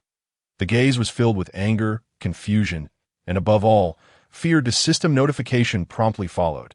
You have touched the divine tier of life. You have become a qualified candidate for the life path. Elevate your health to 100 million, and you will condense divine blood and ascend the path that Lu Ziye expressed his bewilderment. Compared to Black Dragon City, Xintian County was far more prosperous. Even the dining establishments boasted a more lavish menu. As soon as he sat down, a beautiful waitress presented him with a menu and poured exquisite tea. After savoring a sip of the otherworldly tea, which was pleasantly sweet, he pondered deeply. The concept of fate? What is fate? And the notion of condensing divine blood to ascend the divine tier. Does this game aim to make gods or lunatics? Why was it becoming increasingly incomprehensible? Could this be yet another layer of the main god's play? He hoped it wouldn't merge with reality and invoke divine retribution. Now that would be disastrous. Fortunately, his strength was growing ever more formidable, leaving him far ahead of the competition. Lu Ziye recalled the high-level players who had entered the game months before him. Why hadn't he heard any news from them? Had they also reached the threshold of fate? Furthermore, he noticed a disquieting term, fate candidate. What does it mean to be a candidate? Is it not akin to being a reserve? This implies future competition. Such a situation transforms a straightforward path into a convoluted maze. This game truly vexed him. Lu Ziye opened his authority panel to examine the development status of his void race. Authority name, void authority type. Ruling, active dominant race, void shadow population, 1,713,000 average level, 26.1 experience injection ratio, level 35, quantity 15.0, not bad. The average level has climbed directly to 26. 1. With the population increasing by 700,000, it seems this explosive upgrade has yielded significant benefits. He wondered if nurturing such a vast number of void shadows would prove useful in the future as he closed the panel. While lost in thought, the waitress, having not disturbed him earlier, politely inquired upon seeing him regain his focus. What would you like to eat? Any house specialties. Noticing the extensive menu, Lu Ziye simply requested a recommendation. The house specialty is black striped pig's intestines braised with star anise. Oh, Lu Ziye thought of old Wong's skill at the mention of intestines. Let us go with something light. Just bring a few dishes.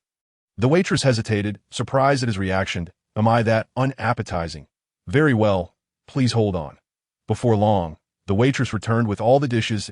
Lu Ziye glanced at the system clock and marveled at the efficiency of the big city. 6 dishes prepared in just 10 minutes. You all work remarkably fast, Lu Ziye complimented. They are all pre-prepared, hence the efficiency. Take your time. The waitress bowed politely before stepping away. Lu Ziye opened his mouth, unsure what to say, and focused solely on his meal. He had reached the point where he could sustain all his bodily needs through eating in the game. While dining, he gleaned 2 significant pieces of information from the game as public screen. The first, the Yuan tutoring service in Black Dragon City, announced an indefinite suspension of operations, citing that certain individuals were leveraging behind-the-scenes forces to suppress local businesses, engaging in shameless exploitation. Lu Ziye felt a wave of sadness upon hearing this news. He used to save tens of thousands in service fees, but now that advantage was gone. The second important announcement was that the 5 major companies declared their comprehensive entry into the otherworld, aiming to increase their player recruitment plan by 20-fold. What did comprehensive entry into the otherworld mean? It implied that they would allocate all resources from reality into this game. Previously, when the exchange rate was one between real currency and game currency. Their investment was highly cost-effective, and they did not choose to fully immerse themselves. Now with a ratio at 1:5, they opted for an all-in approach, indicating that something significant must have compelled these corporations to alter their strategies. Lu Ziye could only surmise the singular possibility. The 5 major companies had realized that the game could influence reality and had obtained irrefutable evidence. What was inevitable had finally come to pass. Lu Ziye lamented. The epic ladder challenge was sparsely populated compared to the previous leveling area, with only around 1,000 players actively participating. The current record for the ladder stood at 66 floors. Recently set by a level 50 assassin, a rather unexpected contender for the top spot. Congratulations, brother! You've broken the record again. I reckon the 66-floor record will stand for quite some time. Indeed, a record unprecedented and unmatched. The assassin casually rested one hand behind his back, the other waving dismissively. It's nothing special. There are countless talents in the other world. I believe successors will surpass me. TSK, look at you being so humble. Lu Ziye wasted no time and promptly entered the epic challenge. The scene shifted, and he found himself standing at the center of the challenge arena. Beginning at the first level of the ladder, defeating each level's guardian monster would unlock the next tier of challenges. Curiosity piqued. He wondered what lay beyond the 99th level of the ladder. To his surprise, the challenge monster at the first level was a mere grass dog. Did it truly not regard him with any respect? This diminutive creature was rather charming, barking excitedly as it rushed forward, only to be swiftly dispatched by Lu Ziye with a single kick. Despite being a mage, delivering a fatal blow to a level 1 monster was quite effortless. Lu Ziye proceeded to eliminate foes all the way to the 67th floor. With each monster vanquished here, Lu Ziye would ascend to the top of the leaderboard. The monsters at this level were elite beings. After level 50, adversaries transformed into elite classifications, yielding 1 point of luck upon defeat. Lu Ziye had already amassed 16 points of luck, a fortunate windfall indeed. Unsurprisingly, even the 67th level elite monster could not withstand a direct damage exceeding 10 million or a ricocheted damage surpassing 100 million from the Bloodlight Calamity. A melodious notification chimed. Congratulations on breaking the ladder record. You have claimed the top spot and may collect 200,000 copper coins daily at midnight. Should you choose to exit the challenge, we will provide a rating based on your performance. And you may select the quality of the traits you have acquired, of course. I shall continue the challenge. The ladder can only be attempted between levels 10 and 50, and Lu Ziye would not return a challenge this again. He aimed for a singular. Conclusive triumph. Lu Ziye persisted in his challenge. News of his ascent to the pinnacle spread in an announcement at It is well known that all records achieved at the summit would reveal the true ID. When a name Funainai Chuanghong Deng appeared on the screen, 5 major companies sprang into action in the Dark Palace. The Grand Elder immediately issued commands to be why my decree. All hunting teams encircle the ladder challengers. Every player who has completed their challenge must be interrogated. Those who present their information for verification may proceed. For those concealing their identities, immediately employ the item duel space to apprehend them. They must not escape. Understood. The 70-level elites of the Dark Palace formed 5 teams and swiftly mobilized, supported by over 150-level teams, all determined to apprehend the intruder. The so-called duel space is a high-level item that forcibly transports both parties into a confined arena. Only upon the defeat of one side will the space be dissolved. Furthermore, within the duel space, life and death are trivial, and if one refuses to yield, they must fight. Resurrection at the original location is impossible, and one can only respawn in the city, meaning the defeated will face obliteration and lose their equipment. Members of the Dark Palace sprang into action. Only one 75-level expert was detained by the Grand Elder. Haifeng, you are our final safeguard in this operation. Take this curse protection with you to ensure absolute success. The member named Haifeng was initially taken aback, but quickly complied. Understood, but Grand Elder, is it truly necessary to employ even golden quality equipment? I have stated that we must ensure absolute success. The opponent is a mage, and this curse protection is specifically designed to counter mages, that if we can significantly diminish their morale in this operation, it will all be worthwhile. Understand, we have been preparing for this for quite some time. Our readiness is thorough, our personnel are ample, and we possess advantages in levels and equipment. Rest assured, Grand Elder. Haifeng spoke with unwavering confidence. Very well, go forth. I shall await good news. Haifeng accepted the command and vanished within the Dark Palace, quietly donning the cursed protection armor, thinking to himself, the Grand Elder is indeed becoming overly cautious. Curse protection, level 100, golden legendary quality. Stamina, 2000 constitution, 2000 agility, 2000 cooldown reduction, 50 magic immunity, 10 equipment level, -30 equipment level requirement. Level 70 class requirement. All classes trait. Curse, wearing this equipment guarantees that upon defeating a player, at least one piece of equipment will drop. Upon being defeated, this equipment is guaranteed to drop. Haifeng vaguely recalled when the Dark Palace competed against a certain candidate for destiny, using this very item to forcefully extract the opponent's golden weapon. leading to their subsequent decline. Little did he expect that today, having reached level 75, he would have the opportunity to gain fame and be written into the annals of the Dark Palace's history. With the 5 major companies fully entering the otherworld, the Dark Palace would only grow stronger. He must seize this opportunity to ascend his path of destiny. Haefeng arrived at the epic challenge dungeon of the ladder, finding it completely sealed off by the Dark Palace. Those wishing to enter for an epic challenge were forcefully repelled, instructed to return once the Dark Palace had concluded its business. Meanwhile, players who had completed their challenges were promptly subjected to detection spells.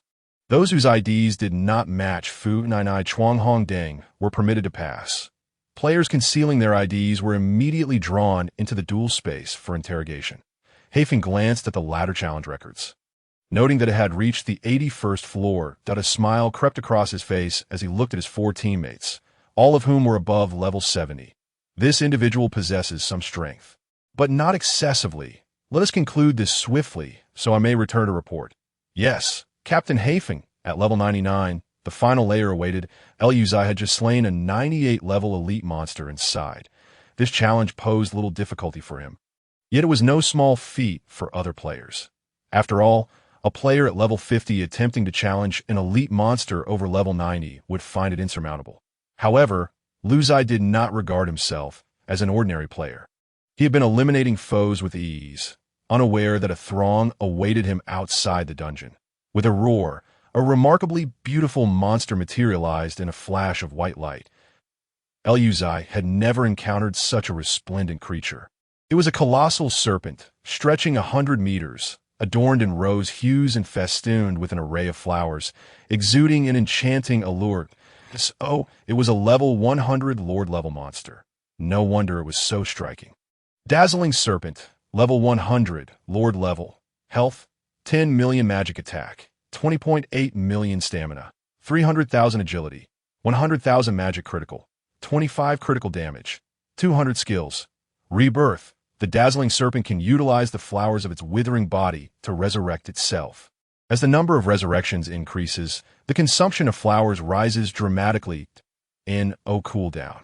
Wither releases a deadly flower that explodes upon the target, dealing 200 current magic attack damage and inflicting 100 current magic attack damage in a 100-meter radius. Cooldown, 3 seconds. Curtain Call, when the Dazzling Serpent can no longer resurrect, it chooses to self-destruct, dealing damage equal to 100 of its health to the target and perishing alongside its enemy. Goodness! This Dazzling Serpent is not merely here to fight. It is here to play for keeps. Each skill it possesses is overwhelmingly formidable. It can resurrect, can explode, and ultimately can perish alongside its opponent. Truly, it is a worthy guardian at the final gate of the epic ladder challenge. For an ordinary player, this serpent would be lethal. Its magic damage is exceedingly high, and its floral adornments allow for multiple resurrections. Even if a player ultimately triumphs over it, the serpent could still choose to self-destruct, ensuring mutual destruction. Thus, the design of this ladder challenge seems not to have anticipated that players of level 50 could succeed in clearing it. The Dazzling Serpent flicked its long tongue, coiling its massive form toward Lu Ziye. Its head raised high as if preparing to launch a probing attack. It had evidently been stationed here for quite some time, having never encountered a challenger. The human before it exuded an aura of strength. Without so much as a glance at its opponent, Lu Ziye unleashed a strike of blood-like calamity. 4 frenzied crimson orbs crashed into the serpent's body, obliterating it in a single blow, severing it into several segments without the need for further ricochet damage. A blood-red rose upon the Dazzling Serpent's body quietly shattered, blooming amidst the carnage, as its petals transformed into a swirling mist of blood, gradually restoring its severed form. The Dazzling Serpent, reborn, wasted no time. As soon as it reformed, it launched an attack, employing the skill. Withered at a flower blossom beside Lu Ziye, its immense power sending him flying several dozen meters. You have been hit. Health-791,000. What a formidable skill. It managed to deplete 1.4 of my health at a few more of those, and it could pose a genuine threat. Regrettably, this skill inflicts single target damage and is subject to a cooldown period. Lu Ziye offered no opportunity to the opponent.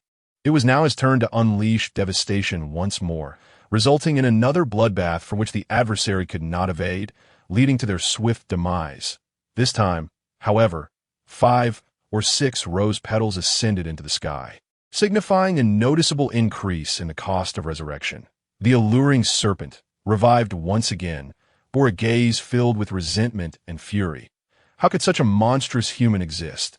The scene before it felt dreamlike, as if it had envisioned a formidable human who could annihilate it in an instant. The most terrifying aspect was awakening to find that this human still stood before it. Thus ensued a relentless cycle of struggle and slaughter. A serpent, once resplendent and adorned with vibrant flowers, became a mere loach after 15 deaths. Indeed, its once flourishing blooms had vanished, leaving behind a gory, bare body that swayed grotesquely in the it became evident that most beautiful things, once stripped of their adornments, appear exceedingly ugly, save for Lu Ziye. Lu Ziye mused. Lu Ziye raised his hand, preparing to unleash the blood calamity once more. This time, the enchanting serpent anticipated his move and, with a fierce roar, activated its skill prematurely. Curtain call. After its futile resurrection, the alluring serpent chose to self-destruct, inflicting damage equal to its life force upon the target, thereby perishing alongside its foe. Lu Ziye smiled faintly, glancing at his health bar, which still boasted over 48 million TO. Seek mutual destruction was a pity. His life far exceeded that of Lu Ziye's legs, rendering such an attempt futile. A mist of crimson fog erupted as the alluring serpent detonated its life force, culminating in a resounding explosion. Lu Ziye brushed the dirt from his body, and the familiar chime of the system echoed in his mind. Congratulations, you have successfully slain the ultimate ladder monster-luring serpent. You have gained 99 experience points, and you have leveled up to level 50. You have acquired 10 points of luck, obtained the alluring cloak, level 100 orange quality, and earned 200,000 copper coins. Your talent has successfully activated, plundering 20 health points, adding 2 million to your life force. You have become the first in the epic challenge of the ladder, and your shadow avatar statue has become the guardian of the 99th tier of the ladder. As long as you do not fail in challenge, you will earn 200,000 copper coins daily. You have gained the SSS level trait, Blood Battle to the End. Trait Blood Battle to the End requires activation, converting one of your health points into any combat attribute. Resilience, agility, strength, spirit, or intelligence, selectable only once, and cannot be converted back to constitution. Upon seeing his new trait, Lu Ziye nearly burst into laughter, converting 1 health point at will. Now, accounting for the title's enhancement, he possessed over 60 million health. Thus, he could convert over 600,000 into any attribute. If he transformed it into 600,000 agility, would he not be supersonic, perhaps even several times the speed of sound? Converting it into 600,000 magical attack power? Unnecessary, as his skills already dealt over 100 million in damage, rendering it unworthy of his attention.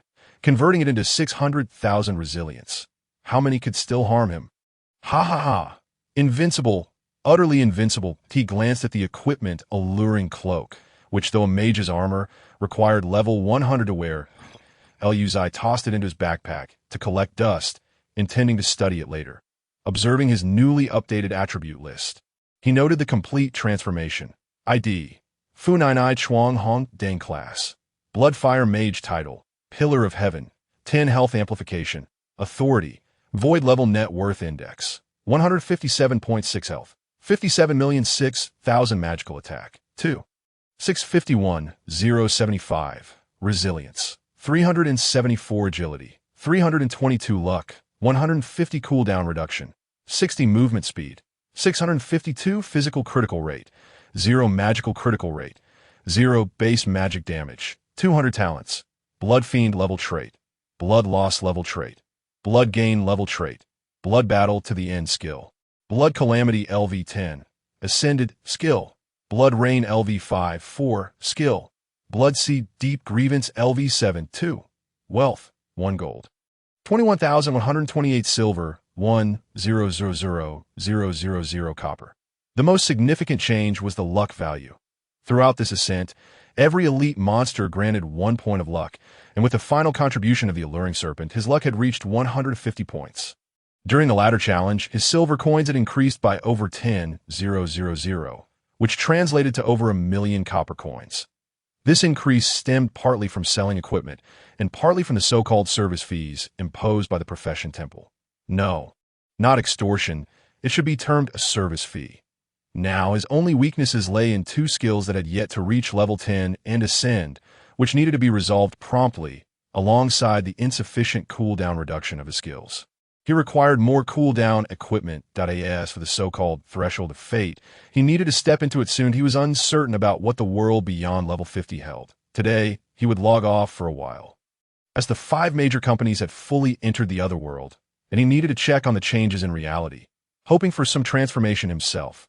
Ladder challenge completed. You will automatically exit in 30 seconds. 30. 29. 28. Just as Lu Ziye awaited his departure with ease, a private message chimed in. Private message. Yao Dao Ming Chu. Xiao Lu, are you challenging the ladder? I saw the announcement. You become the top rank. But have you exited yet? Private message. Fu Nai Nai Chuang Hong Ding. What is the matter? Private message. Yao Dao Ming Chu. If you leave, consider it as if I never spoke. If you haven't exited, be cautious. The 5 major companies have surrounded the ladder challenge dungeon, that I suspect they also saw the announcement that you were challenging the ladder and intend to block your exit. I glanced at them. They're formidable individuals that be careful. Sia and I are outside waiting for you, that if you need any assistance, just let us know. Private message. Fu Nai Nai Chuang Hong Ding. Is this really happening? Private message. Yao Dao Ming Chu. What? Lu Ziye had never imagined that such an opportunity would present itself so unexpectedly. Elite foes. He thrived on battling elites. How else could he acquire quality equipment? As anticipated, the countdown of 30 seconds concluded, and in a flash of light, Lu Ziye appeared at the entrance of the ladder challenge dungeon, only to be immediately surrounded by a throng of people. This brat has concealed his information. Quickly lift the block, or we shall not hold back. Before they could strike, Lu Ziye unblocked his personal information. Do not bother searching. I am right here. Blackblade was the first to notice. And upon seeing Lu Ziye's ID, he immediately recognized the name Fu Nai Nai Chuang Hong Ding. Without hesitation, Blackblade activated dual space, pulling Lu Ziye into a secluded area, and could see that moment. Blackblade's team of 5 surrounded Lu Ziye, entrapping him in the center. You cannot escape. This dual space can only be resolved through a fight to the death. Lu Ziye looked astonished. Huh. Seeing Lu Ziye's bewilderment, Blackblade chuckled. Now you're scared? Lu Ziye waved his hand dismissively. I'm not afraid. I just find it hard to accept someone voluntarily placing themselves in a dead end and choosing to self-destruct. Blackblade's team. Lu Ziye shook his hand. I'm not afraid. I just find it hard to accept someone voluntarily placing themselves in a dead end and choosing to self-destruct. Blackblade's team. How did we become the ones committing self-destruction? 5 of us against you, with a golden level 100 equipment in hand. Little brother, are you out of your mind? Blackblade displayed a bemused smile. As people genuinely laugh when they are at a loss for words. Fine, let you boast one last time. Just be cautious around the company members you encounter, with a gentle wave of his hand. Blackblade signaled his 4 companions to prepare for battle. Lu Ziye could hardly be bothered to regard their tactics. He merely raised his hand, sending out 4 crimson orbs. Lu Ziye noted that as his health surged. The size of the crimson orbs had also increased significantly, each reaching a diameter of 3 to 4 meters, and their speed had become exceedingly aggressive. Raised shields. The well-trained Blackblade team reacted swiftly, with a shield bearer thrusting a massive shield into the ground, creating a luminous barrier that enveloped all 5 members. Little mage, how laughable. No matter how monstrous one might be, they were still merely level 50. The mocking voices abruptly ceased, replaced by the sound of bloodlight piercing through the massive shield. Then, there was the sound of 5 individuals being obliterated, followed by the ascendance of white light, culminating in 5 distinct orbs. In a single strike, the core team of the Dark Palace was annihilated. The system's notification echoed in my ears. The combat space has been successfully breached. What is that? Lu Ziye's gaze fixated on one of the golden orbs on the ground, which stood out conspicuously among the 6 orange orbs. Golden legend? Lu Ziye was utterly astonished. He had not anticipated that his first piece of golden equipment would not be obtained from defeating monsters, but rather delivered right to him. Goodness, the 5 major companies are truly benevolent entities. With a sweep of his hand, Lu Ziye collected all 7 pieces of dropped equipment. This team is incredibly affluent, all sporting orange gear. And the team leader possessed a golden item. Lu Ziye couldn't help but marvel at the immense strength and kindness of the companies. Next time he encounters someone from the 5 major companies, he must be the first to strike as a sign of respect. What was that saying? The greatest respect for one's enemies is to eradicate them completely. Most of this equipment is level 50. With only that single golden piece at level 100 that, however, due to one of its attributes stating equipment level -30, it could be worn at level 70 among the other 6 pieces of level 50 gear. 2 were for his personal use, while the remaining 4 were put up for sale. Fortunately, the other 2 orange items both featured cooldown reduction, a significant boon. King's Helm, level 50, orange quality toughness 500. Constitution 1000, agility 1000, cooldown reduction 30, spell critical hit 10. Level requirement 50. Class requirement magic-based profession. King's Bracers, level 50, orange quality spirit 1000, constitution 1000, intelligence 1000, cooldown reduction 30, physical damage immunity 5. Level requirement 50. Class requirement magic-based profession. Lu Ziye's overall attributes experienced yet another enhancement, this time acquiring both spell critical hit and physical damage immunity for the first time, with agility surging by 1000 and a notable increase in constitution as well. The most impressive aspect, however, was the further augmentation of his cooldown reduction by 60, as the 2 replaced items lacked any cooldown reduction attributes. Now, with 120 points in cooldown reduction, the actual casting time of his skill Blood Calamity was reduced to 1.36 seconds, while Rain of Blood took 4.5 seconds to cast. With the dual space shattered, Lu Ziye promptly utilized the teleportation array outside the challenge instance to randomly travel to a district in Black Dragon City, subsequently concealing his information before logging off. Upon his return, he planned to ask classmate Xiaoru for some funds to upgrade his remaining skills. He estimated that this woman had recently earned a significant amount from the second storyline, while the first storyline likely yielded little profit, as there were very few players below level 5. As Lu Ziye chose to log off, the Grand Elder opted to escalate matters, berating a throng of Dark Palace members who were kneeling before him. Is there no justice left? Is there no law? He had repeatedly provoked the 5 major companies, and yet they had done nothing, allowing him to be soundly beaten. It was likely that the adversaries were now laughing in their sleep, thinking the 5 major companies were fools delivering equipment right to their doorstep. The Grand Elder, panting heavily, gestured with trembling hands in frustration. Grand Elder, this time it was our negligence, but that individual is simply too powerful. Silence. The Grand Elder furiously interrupted Black Blade's defense, advancing towards him and delivering a swift kick. Who said the advantage is mine? Who believed that my use of curse protection was a mere, trifling matter? Wait, you weren't just defeated, were you?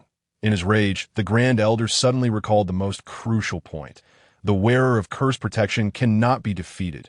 Black Blade, with a sorrowful countenance, exclaimed, I was defeated. I curse your mother. The sounds of fists and kicks resounded within the Dark Palace. That piece of equipment had been temporarily borrowed from a candidate for destiny, and now, poof, it was gone. Grand Elder, I was wrong. Please stop hitting me. Black Blade pleaded desperately. Too late. In a long-awaited reality, Lu Ziye opened his eyes and pulled a chair over to sit on the balcony. The suburban setting was delightful. The house faced the mountains, offering an excellent view. The sound of Lu Ziye dragging the chair caught the attention of Wang Hanlin and his daughter, who approached with measured footsteps. Wang Ziye, holding a large cup of ice cola, beamed as she came closer. Big shot. Would you like some cola? Wang Hanlin also pulled over a chair to sit next to Lu Ziye, lighting a cigarette in the process that aren't doctors supposed to avoid smoking. Lu Ziye inquired curiously, Well, I won't get lung cancer, so why worry? Wang Hanlin replied with a grin. You wouldn't believe it. It truly alleviates stress. The real world is in utter chaos, and some matters are becoming increasingly difficult to conceal. Oh, do tell. Wang Hanlin had logged off significantly earlier than Lu Ziye, as he was responsible for monitoring and security in their vicinity, as well as gathering information from the real world for Lu Ziye, which saved him considerable time. The forum and news outlets had revealed numerous new developments, such as an increasing number of people selling their homes, investing their entire fortunes into the game. The voice of concern is growing louder. Wang Hanlin remarked gravely that Lu Ziye nodded. This indicates that they have sensed something unusual about the game. They may have even begun to notice changes in their own bodies in the real world. Wang Ziye, overhearing the mention of bodily changes, became intrigued. Earlier, Dad kept telling me to play the game well and stick close to Big Brother. I thought he was just being eccentric, but who would have thought that this game could actually influence reality? After speaking, Wang Ziye picked up a nearby compound bow and casually shot an arrow towards a distant wildflower, hitting a target 600 meters away. Lu Ziye furrowed his brow. That exceeded the range by several times. Your strength has affected the arrow. Wang Ziye nodded. This is merely a preliminary change. Many others are likely experiencing even more profound transformations. Oh, look, a squirrel.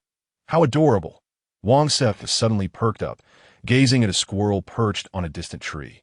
Nibbling on Anut, Lu Ziye focused intently, extending his finger into the void, and a beam of crimson light shot forth, obliterating both the squirrel and the tree. Wang Ziye's expression froze. So cute. Utterly adorable. Have you fully converted your power? Beside them, Wang Hanlin was astonished, as he had only become somewhat stronger without being able to fully utilize his skills. Lu Ziye shook his head. Not yet completely transformed.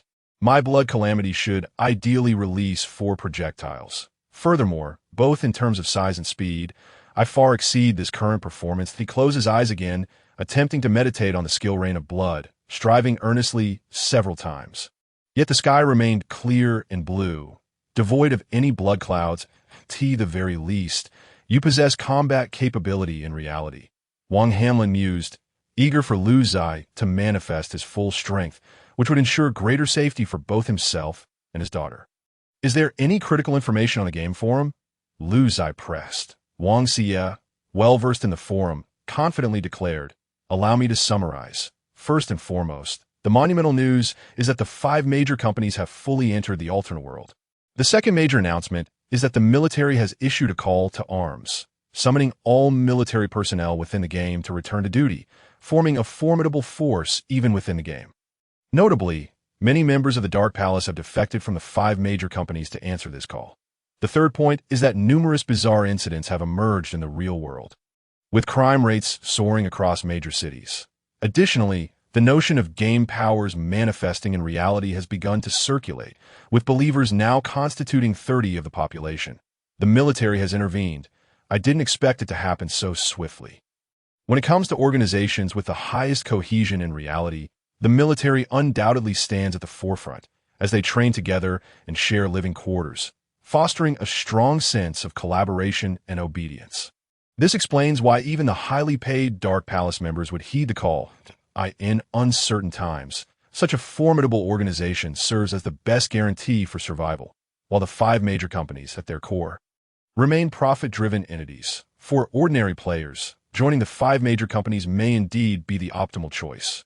However, for the warrior, returning to the army is the wisest choice. Lu Ziye was uncertain about the current stance of the military, and naturally, he would not act rashly. Enhancing his own strength was the true path to follow. It was a rare occasion for the 3 of them to gather offline, and Wang Ziye volunteered to prepare a home-cooked meal from the recipe. After a lively discussion about the future, they all logged back in. This time, Lu Ziye reached level 50, allowing him to enter the realm of deities, where he intended to touch the mysterious threshold of fate. In a flash of white light, Lu Ziye reappeared in Black Dragon City. Upon logging in, he was greeted by a flurry of discussions on the screen regarding the game's version update. Another update. Lu Ziye hurried to check the announcement. Announcement, effective immediately. The game version has undergone another update, with the following content. 1. The trading ratio of game currency to real currency has been adjusted to 1:10. 2. The resurrection function now allows for a single resurrection per player per day at the cost of 1,000 copper coins. The return to town resurrection rule has been changed to a maximum of 3 times. With each resurrection resulting in a level drop point 3'd, the forced health reduction has been removed. If an attack cannot break through defenses, the target remains unharmed. Point 4. The contest of fate in the realm of deities has commenced. With the chosen ones of various destinies fiercely competing, step onto the path of destiny and ascend to divine heights. Lu Ziye was astonished. They had changed it again. Even the previously unlimited return to town resurrections have been restricted to 3 times. What happens after 3 times? What will happen? The game did not specify, and it seemed no one was willing to test it. However, with such a large player base, unexpected events were bound to occur. And there would surely be some reckless individuals who would disregard this, thinking it was merely a game, only to learn the consequences later. The public screen was abuzz with discussions. What? Now, even resurrection has become so difficult. If I don't have copper coins for a resurrection, I can only drop levels? What happens after 3 drops? Will my account be deleted? This wretched game is becoming increasingly tedious. I don't want to play anymore. Wow, a large number of players exchanged their houses for game currency yesterday, and I thought they were foolish. Now it seems they made the right choice. If they had sold today, the value of the exchange copper coins would have diminished again. Is game currency really that valuable? The forums are buzzing about how this game will impact reality. Is that true? Why Haven T? I felt anything. Not to mention, at this rate of development, it seems increasingly plausible. Just short of game items entering the real world. But how could that be? Lu Ziye closed the channel and continued onward. This update seemed relatively friendly to him. The announcement emphasized the importance of power. It appeared his initial decision to conquer the Void Clan was indeed correct. However, he had not anticipated that the game would encourage players to conquer power. Moreover, the removal of forced health reduction meant the era in which human players relied on game mechanics to conquer high-difficulty monsters was over. Now, if there was no health reduction, there was simply none, which was good news for him. After all, he possessed the trait Blood Battle to the end, which allowed him to convert 1 health point into resilience.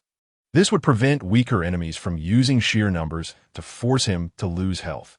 The former Lord of Black Dragon City had lost half his health due to forced reduction. The cautionary tale was vivid in his mind, and Lu Ziye no longer had to worry about that issue. How did I end up at Lu's residence? Lu Ziye slapped his thigh. The IT was all this leg-ass fault for being uncooperative. Pushing the door open, a familiar scent enveloped him. Lu Xiaoru was watering flowers in the courtyard. Upon seeing Lu Ziye, she surprisingly remained aloof this time. Ahem. Lu Ziye cleared his throat to get her attention. Lu Xiaoru finally looked up, feigning surprise. Oh, I see this young Master Lu. Long time no see. How have you been? Feigning indifference, Lu Ziye remained silent and moved behind her, then pinched her soft flesh vigorously. Ow, that hurts. Still pretending. Laughter erupted. Okay, I won't pretend anymore. I'm scared. Please let me go. Lu Ziye hoisted her up and strode away. This was bound to lead to a fierce struggle. 2 hours later, astonished voices echoed from the room. You only accompany me for an hour and ask for 10 million copper coins? Are you made of gold? I need this money. You must find a way to... Lu Ziye come today specifically for funds, as his obsessive nature left him feeling uncomfortable with 2 skills not maxed out. I don't have it. Lu Xiaoru pouted. All right. So you're stingy, huh? If any trouble arises due to the plot and power struggles, don't say I didn't warn you, Lu Ziye teased. Lu Xiaoru was merely joking. She didn't care about money. Her primary concern was the safety of Lu's residence. Her fate was almost intertwined with this man's. Without him, she would have no path to survival. All right, I admit my mistake. Please don't hold it against me. Lu Xiaoru feigned an apology, pressing closely against Lu Ziye, then faced him to trade 100,000 silver coins. Young master, look at my information. Lu Ziye glanced over and discovered she was already level 31. You've leveled up so quickly. I don't know why, but things have been different lately. Ever since I obtained the plot powers 1 and 2, I've had more interaction with adventurers. And this interaction allows me to gain insight. Not just me. The average strength of the city defense army has also reached level 19. That this change was unexpected for Lu Ziye, but it wasn't a bad thing. I still haven't figured out the weekend activities. You'll have to give me some ideas then. Lu Xiaoru said sweetly, massaging Lu Ziye's shoulders. We'll talk about it later. I have important matters to attend to. So I'll take my leave now. Leaving again? What else can I do? Lu Ziye fastened his trousers and exited Lu's residence without looking back. Glancing at the system information, his wealth had increased to 1 gold, 129,105 silver, and 1 million copper. That should suffice. With a renewed growth in the value of game currency, the prices of previous items had decreased slightly. Originally, a special skill comprehension scroll cost 150,000. Now it only required 120,000. The tutoring service in Black Dragon City had been shut down due to his exploits, so Lu Ziye had to head to Qingtian County to AT present. With his newfound strength, taking advantage of Qingtian County's tutoring service should pose no problem. Lu Ziye planned to purchase scrolls directly at Qingtian County's tutoring center, hoping to benefit from their services for free at the Qingtian County Skill Experience Center. After several exchanges, Lu Ziye was left disappointed. Owing to the past experiences in Black Dragon City, they only provided services now and no longer offered scrolls, requiring payment up front. Who were they trying to guard against? This was utterly disheartening, devoid of any trust. In total, he spent 1 million copper and 90,000 silver coins, finally elevating all his skills to level 10, feeling rejuvenated.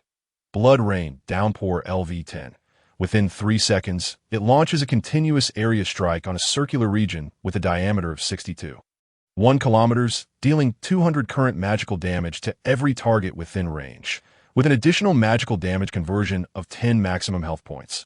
The strike range is influenced by health points. Every 1,000 maximum health increases the diameter by 1 meter. Skill cooldown for 5 seconds, mana cost 1,000. Bloodseed Deep Grudge LV10. Designate a target and engage in a life-for-life exchange. For every 1 point of health you sacrifice, you inflict 3 points of damage on the opponent. This skill ignores defenses and immunities, trading blood for blood, life for life. Cooldown, 27.2 minutes. Cost, life, not mana. Leveling up merely increased their power. To achieve a qualitative transformation akin to Bloodlight Calamity, they required sublimation. However, upgrading skills necessitated crystal cores, and Lu Ziye had no idea where to acquire such items for the time being. Never mind for now. He could only do his best and see how fate unfolded. Nevertheless, he was determined to enter the realm of deities after reaching level 50. Lu Ziye passed through the teleportation portal in Qingtian County and entered the realm of deities. The scenery shifted before his eyes, and in an instant he found himself on a misty continent devoid of large cities, with players exploring everywhere. As Lu Ziye took a step forward, he collided head-on with an invisible barrier, eliciting a wave of mockery from those nearby. Another reckless rookie. It seems he dares to enter the realm of deities without understanding anything. Truly, ignorance breeds courage. I envy such newcomers who know nothing, unlike us who have been through enough trials. Lu Ziye found himself unexpectedly trapped within a perimeter of approximately 1,000 meters, surrounded by an air wall. Beyond this barrier, numerous players were mocking him. "Brother, look over there!" A warrior wielding a massive sword kindly pointed to Lu Ziye's left. It was then that Lu Ziye noticed an entrance to a dungeon challenge on his left. World Boss Challenge, Dominator level. Players wishing to enter the realm of deities must first engage in the World Boss Challenge at the top of every hour. Participation in this event is strictly individual. No teams are allowed. Each hour, only 10,000 players may participate to inflict damage on the world boss. Only those ranked within the top 1,000 will be eligible to enter the realm of deities. 2. The top 10 players inflicting the most damage on the world boss will earn fate points and unlock the fate leaderboard. 3. Players who cannot access the fate leaderboard but manage to enter the realm of deities may have the opportunity to unlock their fate during subsequent explorations. 4. Following the hourly refresh of the world boss, it will regain full health, initiating a new round. Lu Ziye momentarily froze, finally encountering something related to fate. There's even a fate leaderboard? What purpose does this serve? The top 10 earn fate points, yet merely placing within the top 1,000 grants entry to the realm of deities. It seems the challenge may not be insurmountable. Suddenly, Lu Ziye recalled something. He turned to the warrior who had just offered him a friendly warning and inquired, "Brother, why does the event description fail to mention the rewards for defeating the world boss?" Surrounded by a throng of newly arrived level 50 players, The area fell silent for a few seconds before erupting into laughter. Ha ha, defeating the world boss. Do you understand that it's a dominator level? Before level 50, neither Black Dragon City nor Qingtian County has ever seen a dominator level. Let me put it this way. In the past few days, around 150,000 to 200,000 candidates have been waiting for the assessment to enter the realm of deities. And during each challenge, with only 10,000 players participating, they couldn't even take down 1/5 of its health. Do you truly believe you can succeed? Brother, 5 major companies once organized an attempt to conquer this boss, deliberately amassing a large number of elite level 50 players to wait here. They brought their best players, in optimal condition and equipped with the finest gear. The result was a record-breaking damage output of 39, after which it was concluded that no one would dare to challenge this boss again. Brother, don't listen to their nonsense. I support you. Go for it. Ha ha ha. Lu Ziye shrugged off the mockery. Just because others couldn't succeed doesn't mean he couldn't. He prepared to sign up for the next slot, which was at 10 o'clock, only to find it fully booked, forcing him to accept the 11 o'clock slot instead. Lying on the grass with a blade of dogtail grass in his mouth, one question consumed his thoughts. Could he withstand the onslaught of a dominator-level world boss, which could endure an hour against 10,000 players? He wondered if he could kill it and what magnificent rewards it might drop. It was tantalizing indeed. As the 10 o'clock world boss battle raged on, Lu Ziye took the opportunity to read through the challenge rules. Rule 1. Players entering the challenge arena will immediately respawn upon death, with a total of 3 respawns allowed, not counting the daily resurrection rules, and death incurs no penalty. After exhausting the 3 respawns, players will be forcibly removed from the challenge arena, yet the damage inflicted on the world boss will still be included in the score. Rule 2. The healing output of support classes will be converted into damage at a certain ratio for score calculation, ensuring fairness. Rule 3. The world boss is under divine protection, rendering all skills that inflict proportional life damage ineffective within the arena. Damn, no wonder it can't be killed. It's as monstrous as I am. Disregarding proportional life damage, I'll have to see how it unfolds. Finally, the 10 o'clock world boss challenge concluded, and the result was clear. The 10,000 players had failed to deplete even 1/5 of the boss's health. Though the world boss remained undefeated, the top 1,000 damage dealers still secured the opportunity to embark on their fate journey. They either entered the courtyard of reincarnation to converse with the deities of life fate and embrace their destiny as the divine subjects, or chose to enter the Tower of Termination to engage with the malevolent deities of destruction fate.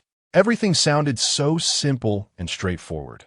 One group professing justice, cherishing life and prosperity, while the other reveled in destruction, welcoming rebirth through annihilation. The future seemed to hint at factional conflict. Lu Ziye didn't dwell on it too long and utilized his trait, blood battle to the end, to convert his 1 life point into resilience. After all, being able to endure and fight is the ultimate truth. This trait has no cooldown, allowing for manual adjustments at any time. If the monsters prove weak, he could always shift the conversion towards magical attack power.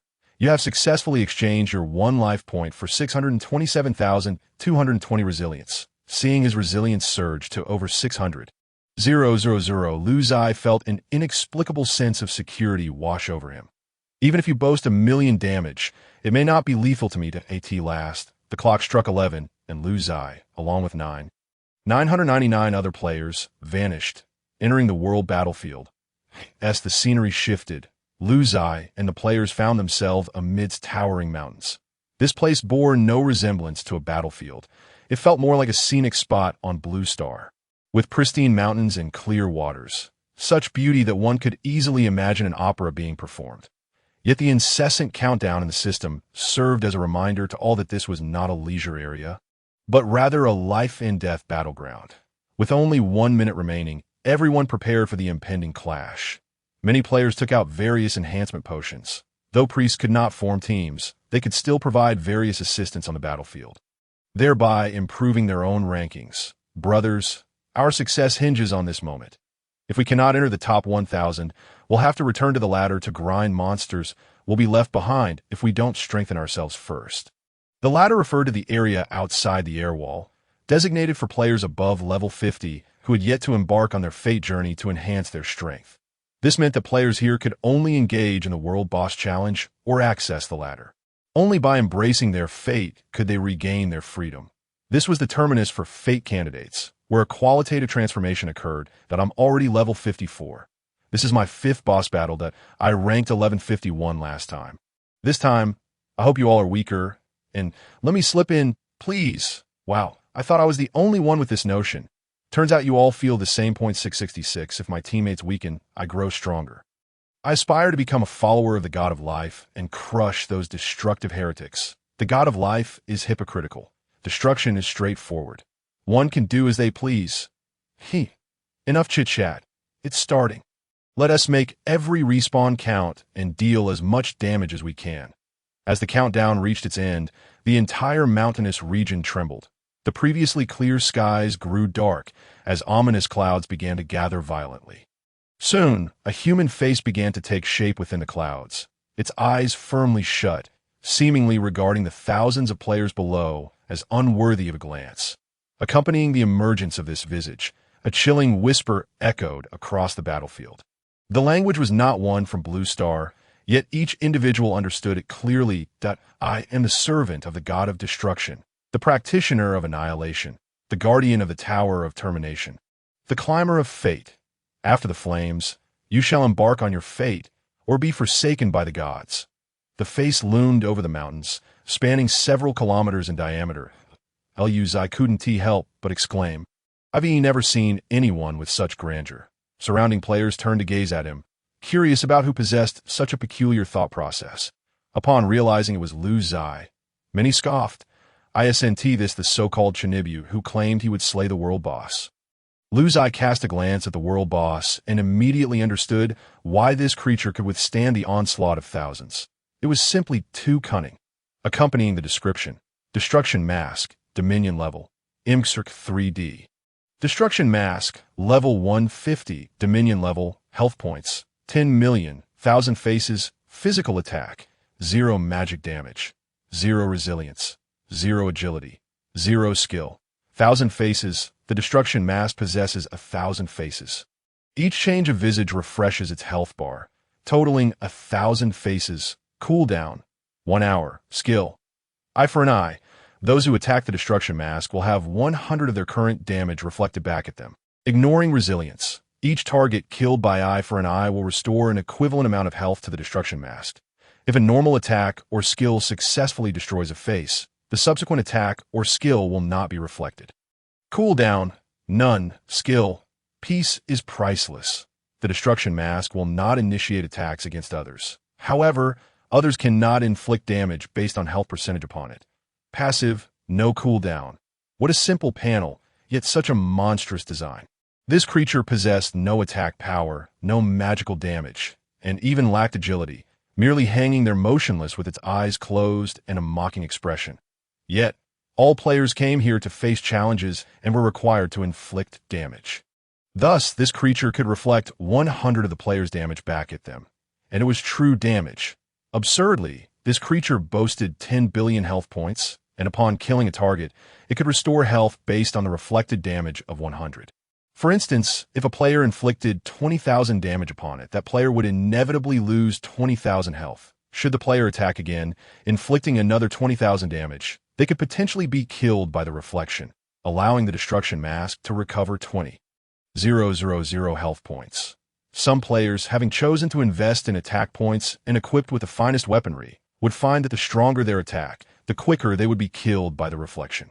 However, the reflected damage would only fail under one circumstance.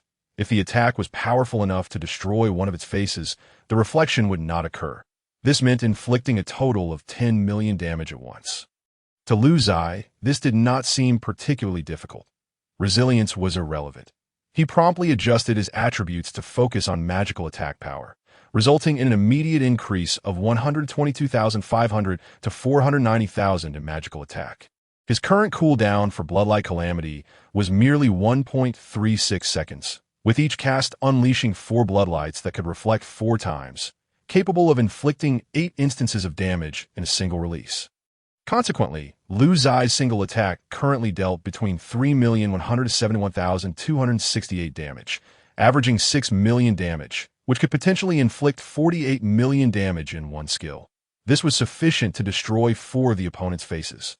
And the failure of the reflection was determined by the entirety of a single attack or skill.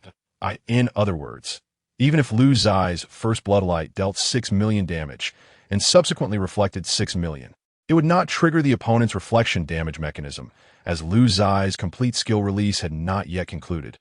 Understanding all of this, Lu Ziye prepared to strike. The surrounding players were already engaged fervently. Many had dealt damage to the destruction mask only to be turned into white light and killed instantly, subsequently resurrecting successfully, waiting for their strongest skill cooldown to end before striking again. After all, with only 3 resurrection opportunities, they needed to maximize damage dealt. Some players began to devise cunning strategies. After attacking the mask once without being killed by the reflection, they attempted to disengage from combat to recover health, seeking to strike the boss without taking damage. However, they soon discovered that not only could they not recover health here, but they also could not exit combat.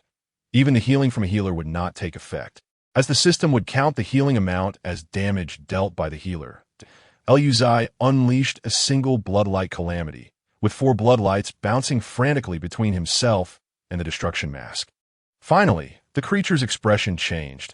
It shifted from calm disdain to one of evident distress, for that wave of reflections had directly caused it to lose 7 faces. Lu Ziye had underestimated his own damage. Each strike against the mask dealt a minimum of 8 million damage, with some Bloodlights inflicting as much as 11 million, approaching the maximum damage threshold. The creature, lacking resilience, suffered actual damage. Its hollow eyes stared at Lu Ziye, filled with terror. The surrounding players also noticed this astonishing scene. The damage leaderboard instantly changed, with the top spot now held by Nanny Fu running a red light. Current damage, 79.04 million? What? Is this damage calculated incorrectly? No error here. Did you not see the creature's expression change, and that it has swapped 7 masks? Truly absurd. Wow, it's the Nanny Rider. No wonder. Did he not just say he would kill the world boss? Seems so. Did you not just insult him? My bad, esteemed one. Please allow me to be swept aside. Some players even ceased attacking, reasoning that with only 3 chances, it mattered not when they struck. They simply watched Lu Ziye's performance in silence. Lu Ziye had no time to heed the murmurs around him. He focused solely on releasing skills, deploying them as soon as the cooldowns expired. Fortunately, there was a full hour ahead, more than sufficient. Minutes later, the destruction mask had only 20 faces remaining, and that familiar yet foreign deep voice resounded once more. Dare you slay the divine? Lu Ziye chuckled. You invited me to battle the boss. And now you blame me. Am I the one slaying the divine? Surely, you must be deranged. The expression of the destruction mask twisted further, its faces continuing to deplete rapidly, as the last face shattered. It sighed silently. I have heard the echoes of life. Yet the god of life shall scorn you. You shall never become a child of the divine. Lu Ziye could not be bothered to respond. He heard no echoes of life, only the resonances of the system. Congratulations, you have successfully slain Destruction Mask. Luck increased by 50 that you have obtained the Life Destruction Necklace. Level 150, golden quality. You have acquired Echo of Life. Your level has risen to 55. Talent activated successfully. You have successfully plundered 2 million life points. PS. The basic true health of Destruction Mask is only 10 million. The repeated health of the 1,000 faces is a trick of the divine, not actual health. Plunder failed. By my dear mother, killing a monster directly catapulted me to level 55. Moreover, why only 2 million health? A divine trick. The 1,000 faces are mere illusions? How infuriating. Yet, as a level 150 Dominion level monster, 10 million health seems reasonable. 10 billion, however, is not. This boss must be a manifestation of divine means. The dungeon scenery faded, and Lu Ziye found himself at the periphery of the divine realm, having exited the area separated by an air wall. Beneath his feet lay an enormous teleportation array, capable of transporting him to Black Dragon City, Qingtian County, and other locales, while before him stood a colossal structure resembling a cathedral. Yet, Lu Ziye had never seen a cathedral towering 600 meters high. It resembled a great mountain more than a building. The edifice was named the Court of Rebirth, from within which the sounds of bells and choral voices emanated. Although Lu Ziye did not comprehend their language, he understood the essence of their song. Life is eternal, and the cycle never ceases. The system's voice echoed once more. Use echo of life to enter the Court of Rebirth. Embark upon the path of life. Lu Ziye then recalled the item he had just looted, named Echo of Life. He retrieved it from his inventory, revealing a red bell like the tea that moment. The bell began to ring on its own, guiding Lu Ziye toward the vast Court of Rebirth that Lu Ziye mused. Am I to embark upon the path of life? That seems fitting. The bell in Lu Ziye's hand harmonized beautifully with the cathedral's song, creating a serene melody in that instant, Lu Ziye felt as though he were truly the chosen one of the path of life. The path of life advocates for prosperity, reproduction, and the continuity of existence. Lu Ziye had a fondness for reproduction. His health bar was robust, a testament to his vitality. Gazing upon the grand and majestic cathedral, Lu Ziye's heart swelled with aspiration. In the future, I shall be but a brick in the Court of Rebirth, moving wherever needed. The path of life, I am here to conquer. Upon entering the Holy See, Lu Ziye discovered he was not alone. Many others were there, listening to the echoes of life and embarking on their destinies. He too could only wait patiently in line, as it would be quite impolite to cut in such a sacred place. The voices of numerous players who had already set foot on their paths resonated around him. Ah, now I understand why those players in their 50s and 60s possess such high attributes. Gaining just a few attribute points per level seems insufficient for such remarkable stats that it turns out that upon commencing their destinies, they can undergo life evolution, where every level up contributes back to their attribute points. Astonishing, by adhering to the divine will of life, one could potentially receive dozens or even hundreds of attribute points with each level. The most outrageous part is that we are still merely divine subjects of the life god, with the potential to become his divine servants and serve him, even experiencing his favor to become divinely favored, ultimately ascending to divine ranks as his lesser deities. This is simply preposterous. Lu Ziye was captivated by the discourse, yet it sounded somewhat reminiscent of a pyramid scheme. Every phrase seemed to revolve around he, creating an odd sensation. It's your turn. A male priest ahead of him turned and reminded Lu Ziye, who left the court of reincarnation with an expression of excitement. Lu Ziye adjusted his appearance and approached with utmost seriousness. The term God held an aura of mystery and intimidation. The first level of the Holy See was vast, featuring an expansive area adorned with intricate designs, soaring to a height of 100 meters.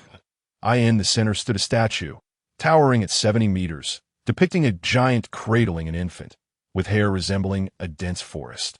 It emanated a sense of vibrant life and flourishing vitality that was said to be the vessel of the life god, testing his followers here. Upon Lu Ziye's arrival, the statue casually dropped the infant onto the ground. Lu Ziye's lips twitched, thinking, is it really that casual? What if it breaks? With its hands now free, the statue pointed a finger at Lu Ziye, and a beam of crimson light emerged, slithering like a small snake. Slowly making its way toward him, Lu Ziye could instinctively sense that the red beam contained terrifying life force. As the small snake approached him, the statue spoke again. Perceive the vigor of life. You have piqued my interest that I bestow upon you the path of life. Before it could finish, the red beam abruptly retreated as if terrified upon touching Lu Ziye. Come back! The statue's eyes widened in shock as it furiously exclaimed. Dare you defy life? I cast you aside. You shall never enter the path of life, forever barred from divine ranks. Begone! Was it truly that easy for the divine to turn their back? Lu Ziye felt an immense force pushing him out. He couldn't comprehend why his vibrant life force failed to impress the god of life. What was this deity's reasoning for rejecting him? At the moment he was expelled from the court of reincarnation, the statue's eyes bore into him, angrily declaring, the essence of life is cyclical, not eternal.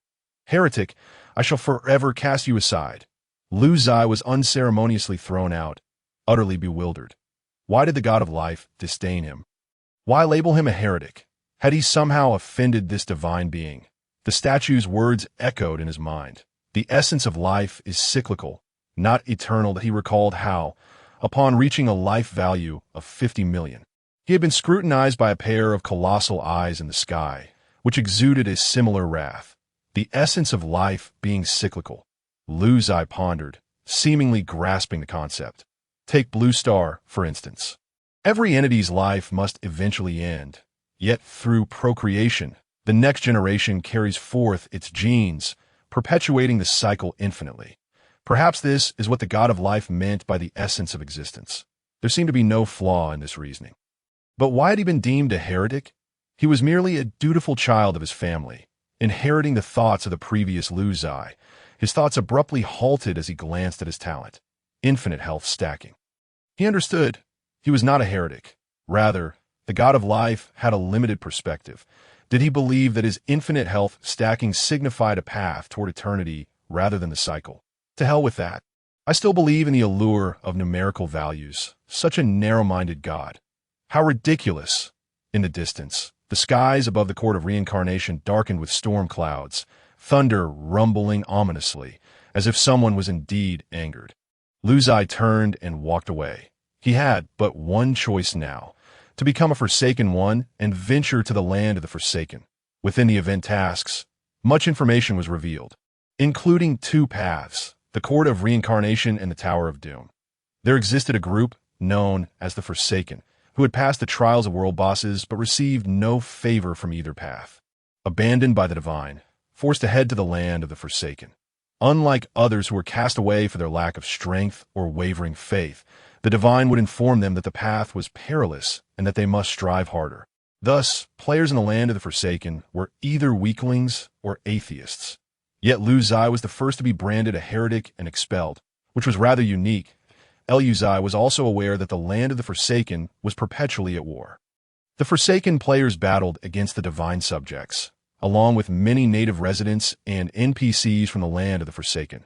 The paths of life and destruction were also embroiled in conflict. In summary, the entire region of Jinsei North had descended into chaos. The paths for candidates of destiny were distinctly defined. Divine subjects, divine servants, divine favor, lesser deities, forsaken, spiritual beings, enlightened ones. Lesser deities' point one path was a clear ascent to divinity, while the other offered self-redemption and understanding after divine abandonment. Lu Ziye shook his head, choosing not to dwell on it further. While ascending the path of destiny could yield greater attribute points, becoming a Forsaken and a Slayer of Gods also offered significant rewards, especially for someone with his talent.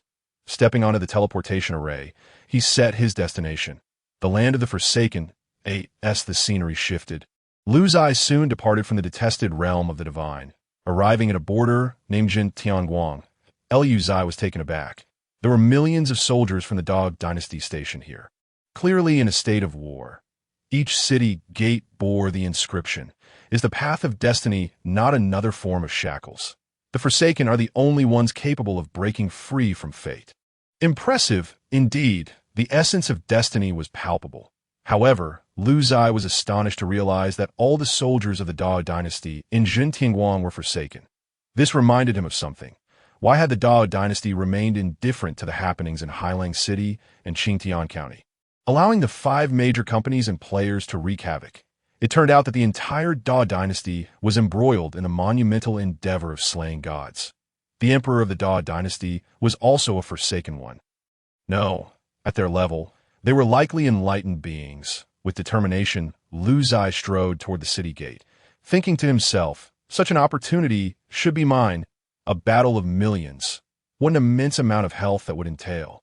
He was but a brick of the Dao Dynasty, ready to be moved wherever needed. Lu Ziye possessed a flexible moral compass. A hauntingly beautiful yet invigorating horn sounded. The gates of Jin Tianguang swung open, and a well-equipped army set forth. Countless individuals on the walls raised their arms in fervent cheers, bidding farewell to the departing warriors. Crush those fallen believers, freedom of will, unwavering and eternal. The rallying cry resonated thunderously. Lu Ziye shook his head, paying 100 copper coins to enter the city. His immediate priority was to clarify his position and objectives. He needed to converse with an NPC to join the resistance of the Dao Dynasty. In the eyes of the Dao Dynasty, Those who embarked on the path of destiny were all heretics. Thus, as the game gradually merged with the world, humanity would eventually be divided into three factions: life, destruction, and the Forsaken. The ensuing conflicts would transcend game mechanics, evolving into life and death battles. What was the purpose of this? For faith, who created this game? Contemplating these matters, Lu Ziye had unknowingly arrived before the most significant NPC within the Xintian Pass. The spirit guide of the Great Wu Dynasty. The so-called spirit guide is a figure who assists the Forsaken people in discovering a path of self-awakening suited to them, elevating their status from Forsaken individuals to spiritual beings. The difficulty and intensity of each Forsaken person's transformation into a spiritual being vary. Some may achieve this by merely vanquishing a few destruction followers, yet even after becoming a spiritual being, they may still falter against powerful Forsaken individuals. The fluctuations in power during this transition are challenging to generalize. However, it can be said that the journey from Forsaken to spiritual being is one of self-awakening and a means of empowerment. "Greetings, guide," Lu Ziye remarked, noticing a question mark hovering above the elder's head, signifying the standard task NPC icon. The elder, a white-haired man, leaned on a wooden staff with one hand while holding a spinning wheel in the other. "It is a pleasure to meet you. I sense the will of freedom, hear the struggles of fate, and behold the indomitable spirit," the elder declared. Lu Ziye replied, "I wasn't aware of my own excellence. Could you perhaps speak more plainly?" "Oh, great Forsaken one, you have shed the shackles of destiny and liberated yourself from the lowly amusements of ignorant faith. From this day forth, you shall fight for yourself." "Very well, esteemed guide. What should I do?" Lu Ziye inquired. Striving to engage with the elder's words, the old man smiled slightly, channeling a stream of light from his staff into the wheel, which began to spin rapidly. Lu Ziye observed numerous words coalescing upon the wheel. "Lead your followers and usher in a new era." Indeed, those are the words inscribed upon the wheel, causing the elder to momentarily pause. "Are you one who has been actively forsaken by the divine?" "Whether actively or passively, I cannot say. I was simply cast out. Please provide me with clear guidance," Lu Ziye responded, shrugging his shoulders. "Young man, the Great Wu Dynasty requires talents like you. You now wield the authority of the void. Please lead them into battle across the lands, until they cultivate reverence for you and follow your will. Once the level of worship reaches a certain degree, you will transcend into a spiritual being, an enlightened one, or even a deity." The elder appeared quite animated, as if he had glimpsed a true divinity, his eyes sparkling with fervor. Lu Ziye furrowed his brow. "Encouraging followers to develop reverence. How does that differ from the faith you disdain?" "Faith is merely blind obedience. Quickly, young man, seek out the guards of Xintian Pass. From them, you will find opportunities to achieve great deeds. Our Empress of the Great Wu Dynasty rewards merit and holds individuals like you in high esteem." Lu Ziye nodded, observing the question mark above the elder's head vanish, thus refraining from further inquiries. From the guide, Lu Ziye gleaned two pieces of information. First, his followers, namely the over 1 million void shadow spirits, could grow stronger through combat and might even develop individual wills. As their master's strength increased, they could potentially evolve into divine beings. Second, the value of reverence is paramount, directly linked to his awakening. Third, not only himself, but other players embarking on their destinies must cultivate their followers, referred to as believers on their side, with future conflicts among believers being an integral part of the game. While others might meticulously nurture these followers, Lu Ziye felt no such need, for he was already strong. He opened his authority panel and examined the attributes of the Void Shadow Spirits, noting some changes. Authority name: Void Authority Dominion Race. Void Shadow Spirits Identity. Ignorant Followers Worship Value: 20,100. Number of Spirits: 1.7913 million. Average level of Spirits: 28.9. Spirit Experience Injection Ratio: 35 level.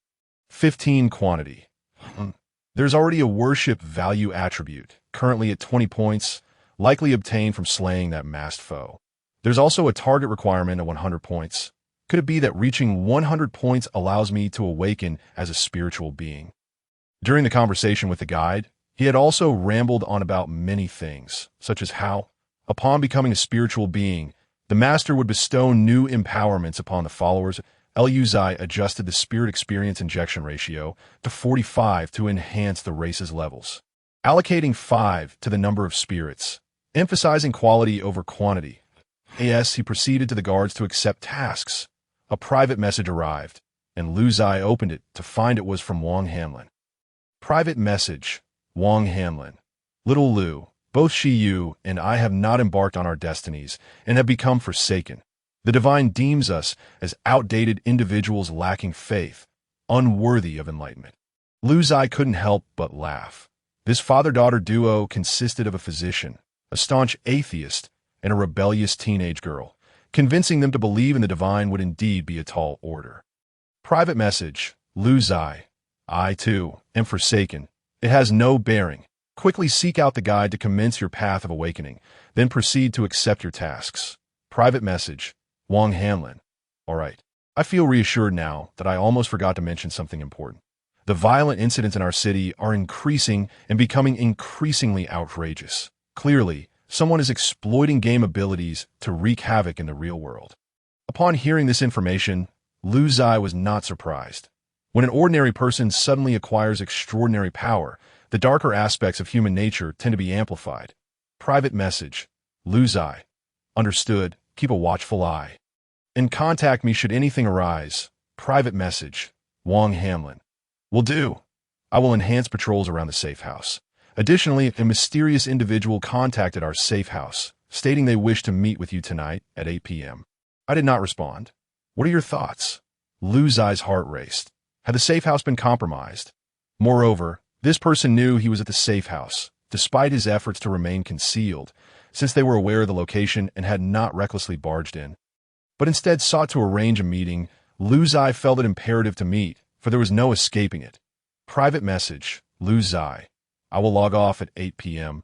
Let us meet at the safe house. And you should come as well. Private message, Wang Hanlin. Understood. Lu Ziye marked Wang Hanlin's private message as important, ensuring he could pay immediate attention to it. Unbeknownst to him, he had already arrived at the camp of the city guards, where millions were stationed. Just the officers issuing tasks numbered in the thousands. Observing the multitude of question mark icons hovering above their heads and the forsaken players bustling about to accept tasks, Lu Ziye lamented the dire state of the war. Damn it, I intended to hunt a few destruction disciples and ended up ambushed by the life disciples, taking me and the destruction disciples down in one fell swoop. Failing the task was of little consequence. After all, it was merely a B-level task, yielding only 5 points of worship upon successful completion. It had invested half a day into IT this rate. It would take an eternity to become a spiritual being that he had heard that S-level tasks offered 15 points, a much more lucrative prospect. Whoever is yellowing their urine, come and wake him. Lu Ziye did not rush to accept tasks. Instead, he inquired among them, selecting the task with the highest rewards and greatest difficulty to expedite the accumulation of his health bar and increase his worship value. The tasks were numerous and overwhelming. But Lu Ziye finally stumbled upon a B-level S-level task. Profanation of life. The city of Liangzhou in the Great Wu Dynasty has fallen under the control of the servants of life. They have corrupted the thoughts of the citizens of the Great Wu Dynasty, gradually leading them down the malevolent path of life's destiny. Please eliminate these malevolent beings and restore clarity to Liangzhou. The task S rating will depend on the number of citizens you save. Collateral damage to the citizens of the Great Wu will reduce the score. Could they really convert forsaken individuals into their believers? This presented an intriguing scenario. Was it not the divine that cast others aside, thereby rendering them forsaken? Why then seek to recruit them? Suddenly, Lu Ziye contemplated a possibility. What if the forsaken were merely players? And these individuals from the Great Wu Dynasty, who claimed to be forsaken, were not truly forsaken. Damn it, are they all exploiting the players? It seems none of them are virtuous. That Empress of the Great Wu Dynasty must be filled with malice. Lu Ziye accepted the SS-level task, Profanation of Life, and then utilized the colossal teleportation array at Zhentian Pass to travel to Liangzhou City. As Lu Ziye stepped through the teleportation array, he was greeted by an astonishing sight. A corpulent giant hovered above Liangzhou City, its size utterly terrifying. Towering over 1,000 meters, it squinted its eyes, while every citizen of Liangzhou bowed in reverence before the colossal figure. Chanting in unison, all beings suffer, may they swiftly enter the cycle of reincarnation. Life is unending, and the cycle is perpetual. What a bizarre amalgamation of Eastern and Western beliefs. Lu Ziye found himself in an awkward predicament. Judging by the imposing figure before him, it was undeniably steeped in an aura of Eastern charm. Accompanying image, the countenance of all beings, Imxerk 3D, the countenance of all beings. Level 70, Divine Servant. Health points, 10 million magic damage, 100. 000, 400,000 resilience, 200,000 agility, 0 skills. All beings suffer, a spiritual elixir that intoxicates all beings, glorifying suffering, extinguishing resolve, and ensnaring them in the cycle of reincarnation. Effect: polluted individuals will blindly obey commands, willingly marching to their demise. Skill: the voice of reincarnation, a haunting melody that captivates the soul, ensnaring the target in mundane suffering for 120 seconds, duration dependent on the target's vitality. Skill: the eye of reincarnation, the countenance of all beings opens its eyes, inflicting 300 current magic damage per second on the target. Skill: Song of Life, under the protection of the God of Life, grants 20 damage reduction. Introduction to the countenance of all beings, a servant of the God of Life, guardian of the court of reincarnation, and nemesis of the Tower of Twilight. Goodness, this entity has ascended to the rank of a divine servant, corresponding to the realm of the Forsaken, which is that of the Spirit Bearer. TSK. It appears that the transformations brought about by the path of ascension are indeed formidable. The skills of this countenance of all beings are markedly superior to those of an ordinary player. Particularly, the voice of reincarnation can ensnare others, deceiving the common populace to become its puppets.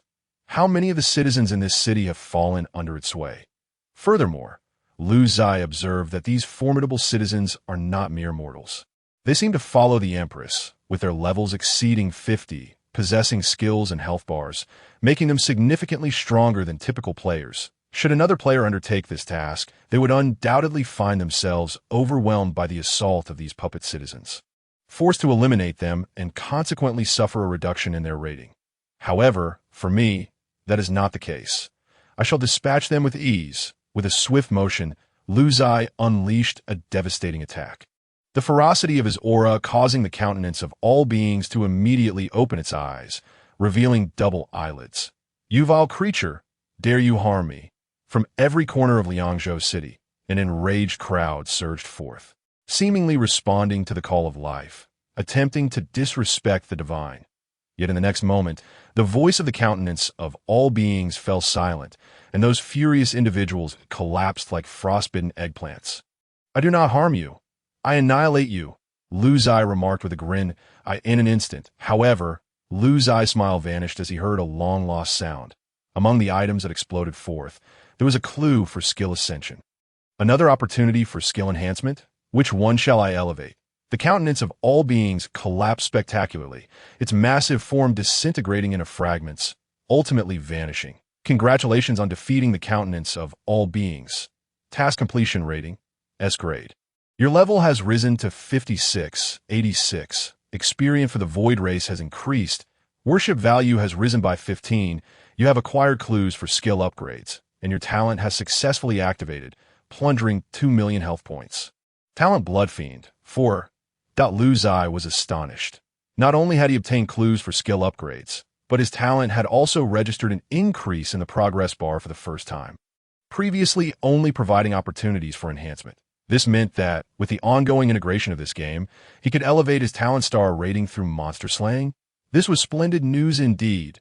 Lu Ziye's talent might just reach its maximum level, enabling him to siphon 100 health points from his adversaries. However, upon arriving in the Forsaken Lands, Lu Ziye discovered that the progress of health point plundering had slowed, with large-scale wars being rare.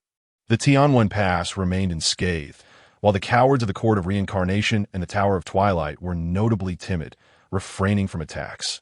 Even the Empress seemed hesitant. Why did she not confront them directly? Currently, He was left to complete tasks and eradicate enemies to plunder health points, running tirelessly day after day. As Lu Ziye returned to town, preparing to examine the clues for skill ascension, another system notification arrived. Due to your outstanding performance in the Forsaken Lands, you have been selected as a participant in the weekend event Wrath of the Gods. You will join the Forsaken faction to repel the Fate Players' assault. Lu Ziye. What on earth? He clicked to view the details of the event and the historical battle records. Wrath of the Gods. Offending Party. All divine citizens who have embarked on the path of fate, including natives. Defensive Party. The Forsaken abandoned by the gods, including natives. Event content. The offending party will advance on Tianwen Pass, initiating an assault on the Forsaken. During the event, level disparities are disregarded. Killing an enemy target grants 1 point and corresponding experience. Points can be exchanged for items, including worship value. Each player is granted 1 free resurrection opportunity during the event, and any deaths do not count towards daily fatalities. Lu Ziye's excitement surged. This was a golden opportunity, and disregarding level differences meant that every enemy was a mobile health bar, ripe for the picking. This time, a torrential bloodbath awaited. Lu Ziye could hardly contain his eagerness to gather divine blood. If they look down upon me, I shall ascend to divinity before their very eyes. God of values. Ha ha ha. Moreover, the players during the weekend shall undoubtedly suffer. Do not blame me for my ruthless hands. The event takes place on Sunday, conveniently coinciding with the timing of activities in the Black Dragon City. Lu Ziye glanced at the historical battle records of the event. Since the players' involvement, the Tianwen Pass had suffered complete defeat. This was truly pitiful. However, he noted that prior to the arrival of players, such events had been ongoing among the natives, with both sides evenly matched. This suggested that this so-called game was not exclusively designed for Blue Star. The players of Blue Star were merely latecomers? How intriguing. With over half an hour remaining until the 8 p.m. logout, Lu Ziye seized the opportunity to investigate the clues for skill ascension. Skill ascension clue. The countenance of all beings once possessed a skill ascension crystal core, which, regrettably, was lost in a wager duel against the Knight of Twilight. The opponent claimed the core, becoming a source of regret for him. Now, the Knight of Twilight roams in search of divine, serve and serve forsaken individuals at the Spirit Bearer level to challenge for the crystal core as a wager. You may attempt to engage him. Upon opening the clue, a path appeared in the system. Following the guidance would lead him to the Knight of Twilight. Although he was still at the Forsaken Realm, not yet reaching the Spirit Bearer level, he was confident that the opponent would not refuse his challenge. Lu Ziye followed the guidance and was teleported to a remote corner of the Great Wu Dynasty's border, where he witnessed an intriguing scene. Several followers of life were queuing to duel with a fearsome knight. Image: Knight of Twilight. Imcirc 3.9G3T. The two sides exchanged curses, yet maintained the decorum befitting divine servants. The Knight of Twilight sat atop a pitch-black steed.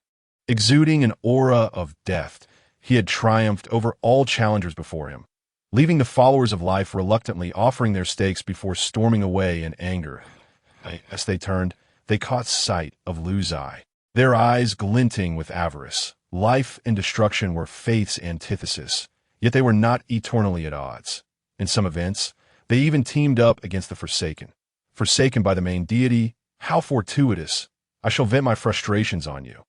Observing their covetous stares, Lu Ziye felt a surge of elation and politely remarked, "Excellent. I had no intention of letting you off the hook. It seems we are kindred spirits.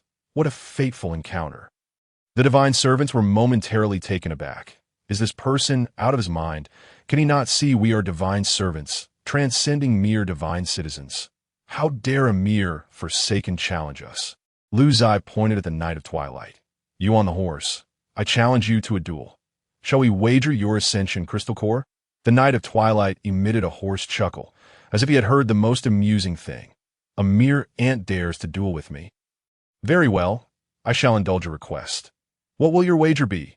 Lu Ziye produced a level 100 golden curse protection and a level 150 golden destruction necklace. Do you desire these? The Knight of Twilight's greedy gaze fell unabashedly upon Lu Ziye's hands. Repeating, I want them all. Fortuitously, I possess 2 crystal cores. Dare you wager? Lu Ziye was taken aback. Had he encountered a collector of crystal cores? Items that they had struggled to obtain were now in his possession.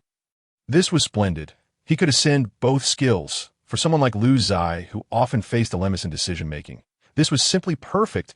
No need to deliberate over which skill to enhance. Very well, let us sign the dual contract. Lu Ziye readily agreed.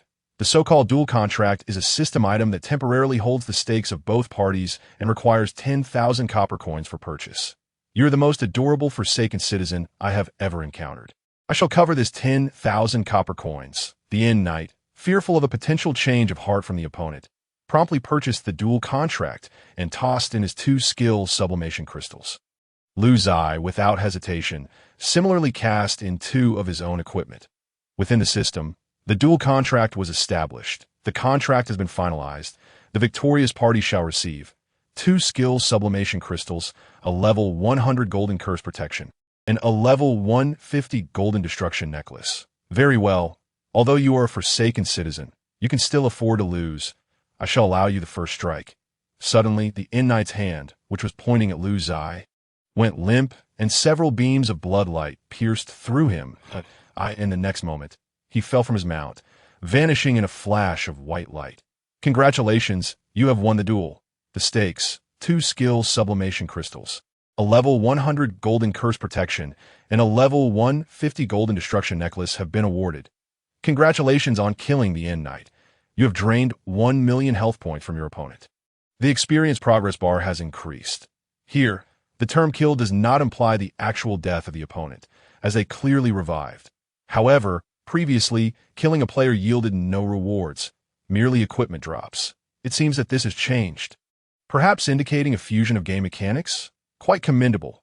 I must say to be by the way, there are still 3 life followers. Lu Ziye turned to look, only to see them fleeing several hundred meters away. Oh, not even a farewell. Lu Ziye unleashed a torrential blood rain upon them. Under the carnage, the 3 life servants were instantly dissolved. The essence of life lies in its cycles, not in eternity. Care to show me your cycle? Lu Ziye, in the realm of the Forsaken citizen, instantaneously obliterated the servants, a clear case of cross-domain slaying.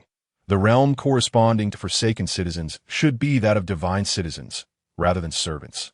Moreover, his innate blood fiend progress bar reached 10, yielding substantial gains from the slaying of 3 servants. After witnessing the heavy spoils entering the system's inventory, Lu Ziye glanced at the system time and chose to log off directly, intending to meet that mysterious individual.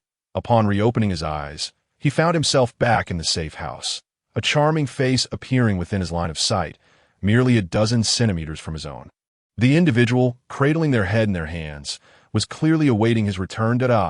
Big brother is back. Upon seeing Lu Ziye awaken, Wang Ziye exclaimed joyfully. Footsteps could be heard from downstairs as Wang Hanlin hurriedly approached. Lu Ziye's return felt markedly different from previous occasions. Each prior return to reality had been accompanied by a sense of disjunction, despite the game's claims of 100 authentic experiences. The transition between the game world and the real world always bore a sense of separation, not in sensory perception, but in the consciousness of the mind. The brain could distinctly differentiate the sensations of reality from those of the game, akin to the experience of waking from a vivid dream. Although the dream may feel real, upon waking, one swiftly recognizes the disparity. Yet this time, that sense of disjunction had diminished significantly, to the point where the brain began to blur the boundaries between the 2 realms, indicating that the cognitive differences between reality and the game were increasingly negligible. Little Lu, you have returned. That person will meet you in 10 minutes, but no one has been spotted around the safe house. Wang Hanlin confirmed after glancing at his phone. I shall wait for him. Lu Ziye sat quietly within the gaming pod, snapping his fingers lightly, a swirl of bloodlight dancing at his fingertips before rising and extinguishing. This scene left both Wang Ziye and Wang Hanlin in utter astonishment. Little Lu, you can now freely control your abilities within the game?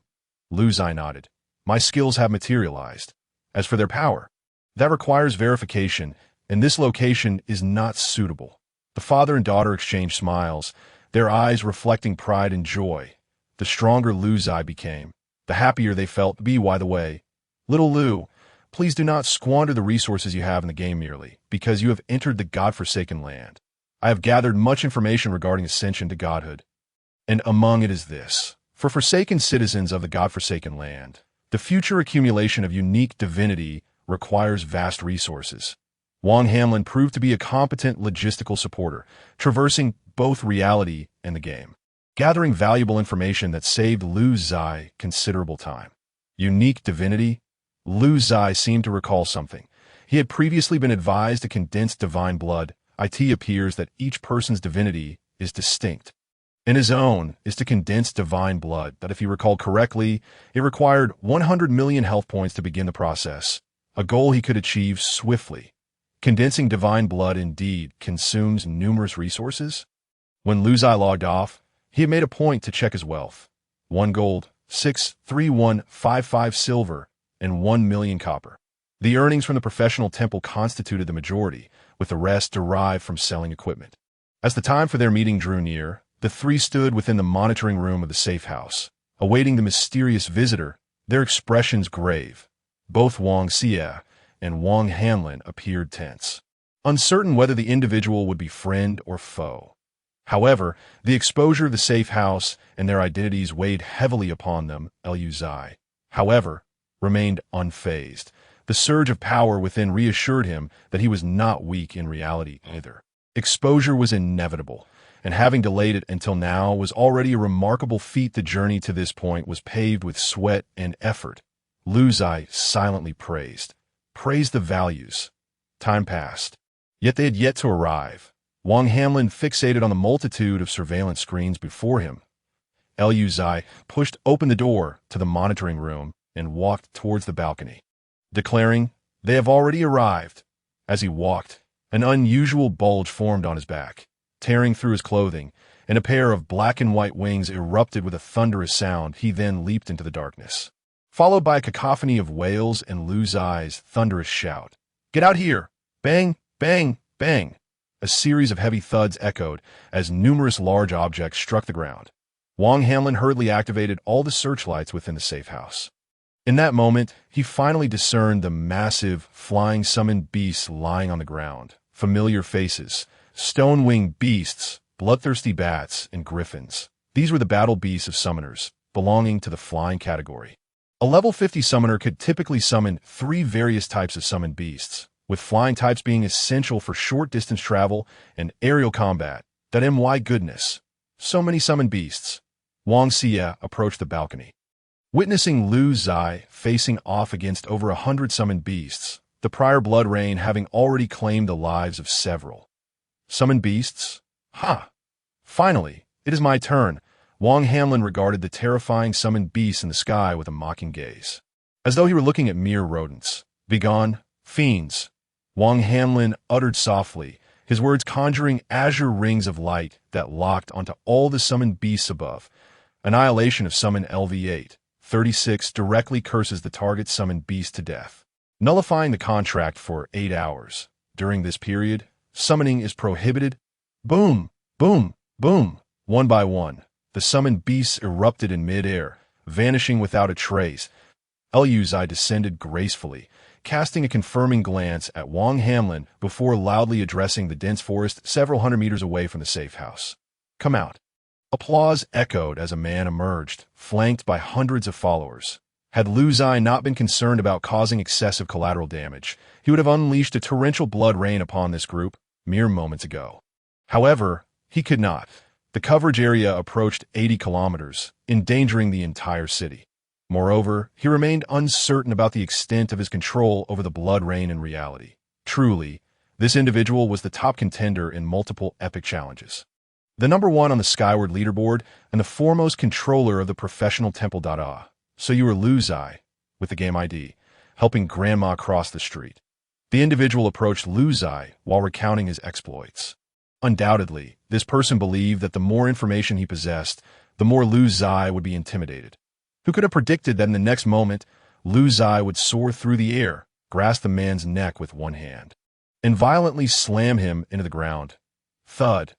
The mysterious man crashed into the earth, only to be dragged several hundred meters by Lu Ziye, who still held him by the throat. until he crashed against the stone wall. Lu Ziye ceased his actions on the ground, lay a trench several hundred meters long, from which a mysterious man had been dragged.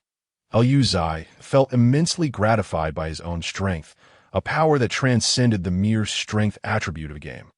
He realized that upon entering reality, he had transcended the confines of the game's rules, no longer merely a character limited to 3 skills. His formidable magical attack power and life force endowed him with exceptional combat prowess in the real world. Beyond skills, each of his punches and kicks was imbued with potent magical energy, potentially even divine power in the future. Having failed to grasp the nuances of the game, what made him presume he could threaten me in reality? Lu Ziye raised his foot and stepped down. Just as the other lackey attempted to come to the rescue, he was directly repelled by Lu Ziye's arrow formation, while Wang Hamlin followed up with a debilitating healing spell.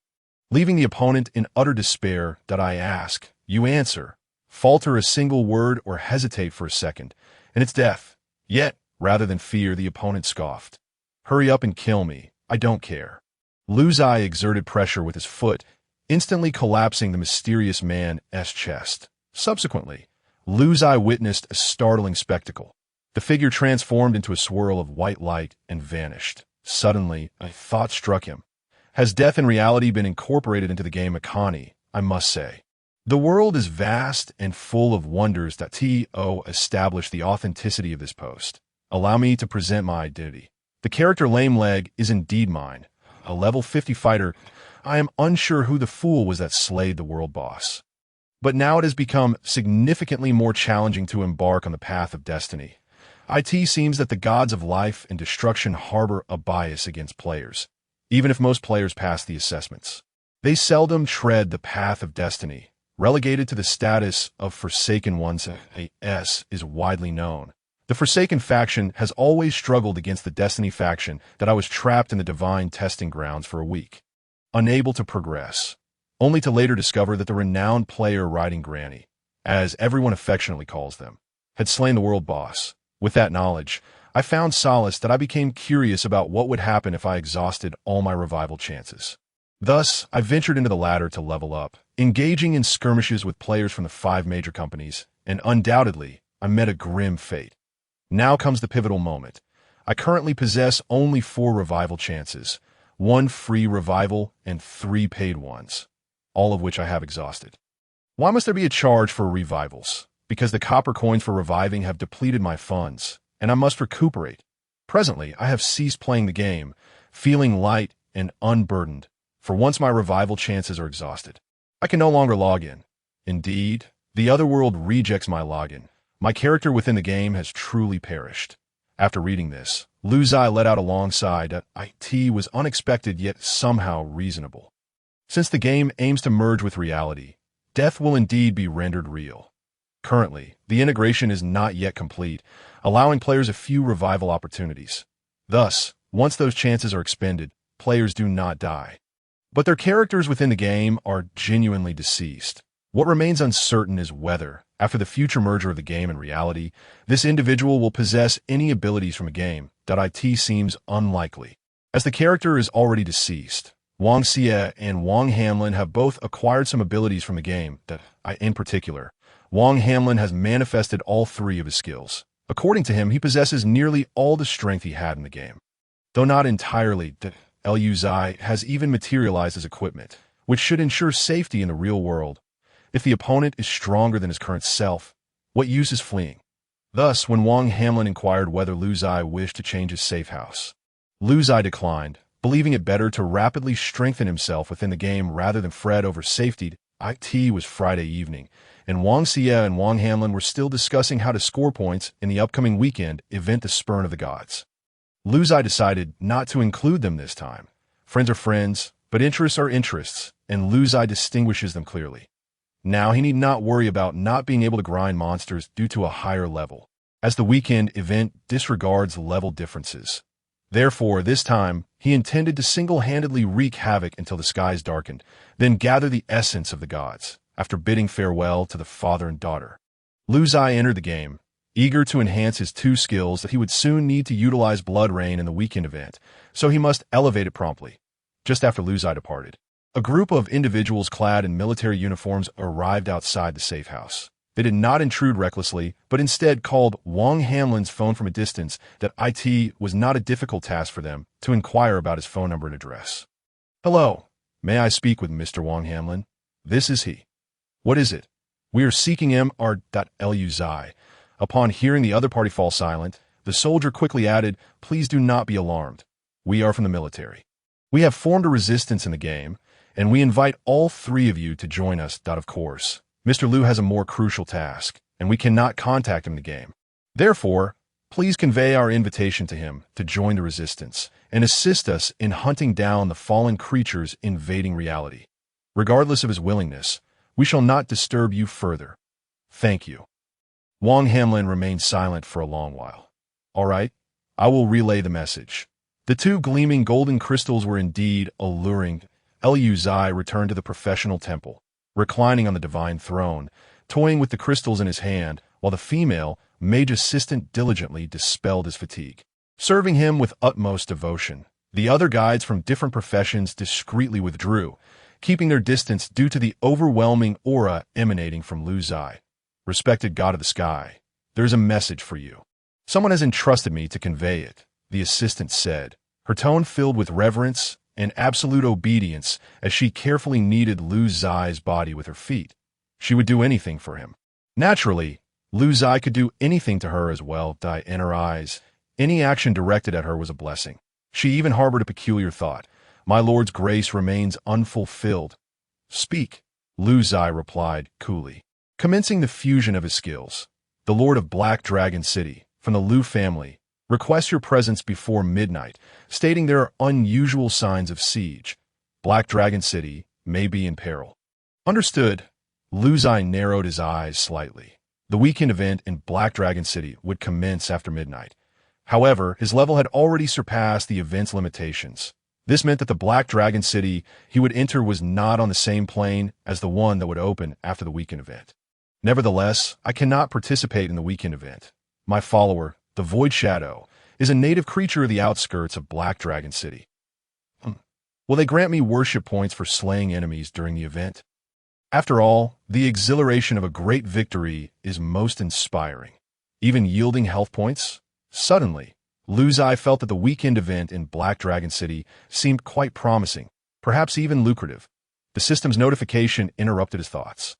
"Your skill enhancement is complete. Blood Rain has successfully evolved into Bloodstorm LV10, enhanced, and Blood Sea of Deep Grudges has successfully evolved into Blood Debt and Blood Payment LV10, enhanced." "Nice." Lu Ziye sprang to his feet to check. "Haha, I am invincible." Upon reviewing the effects of his two enhanced skills, Lu Ziye could not help but lean back, even letting out a soft hum of delight.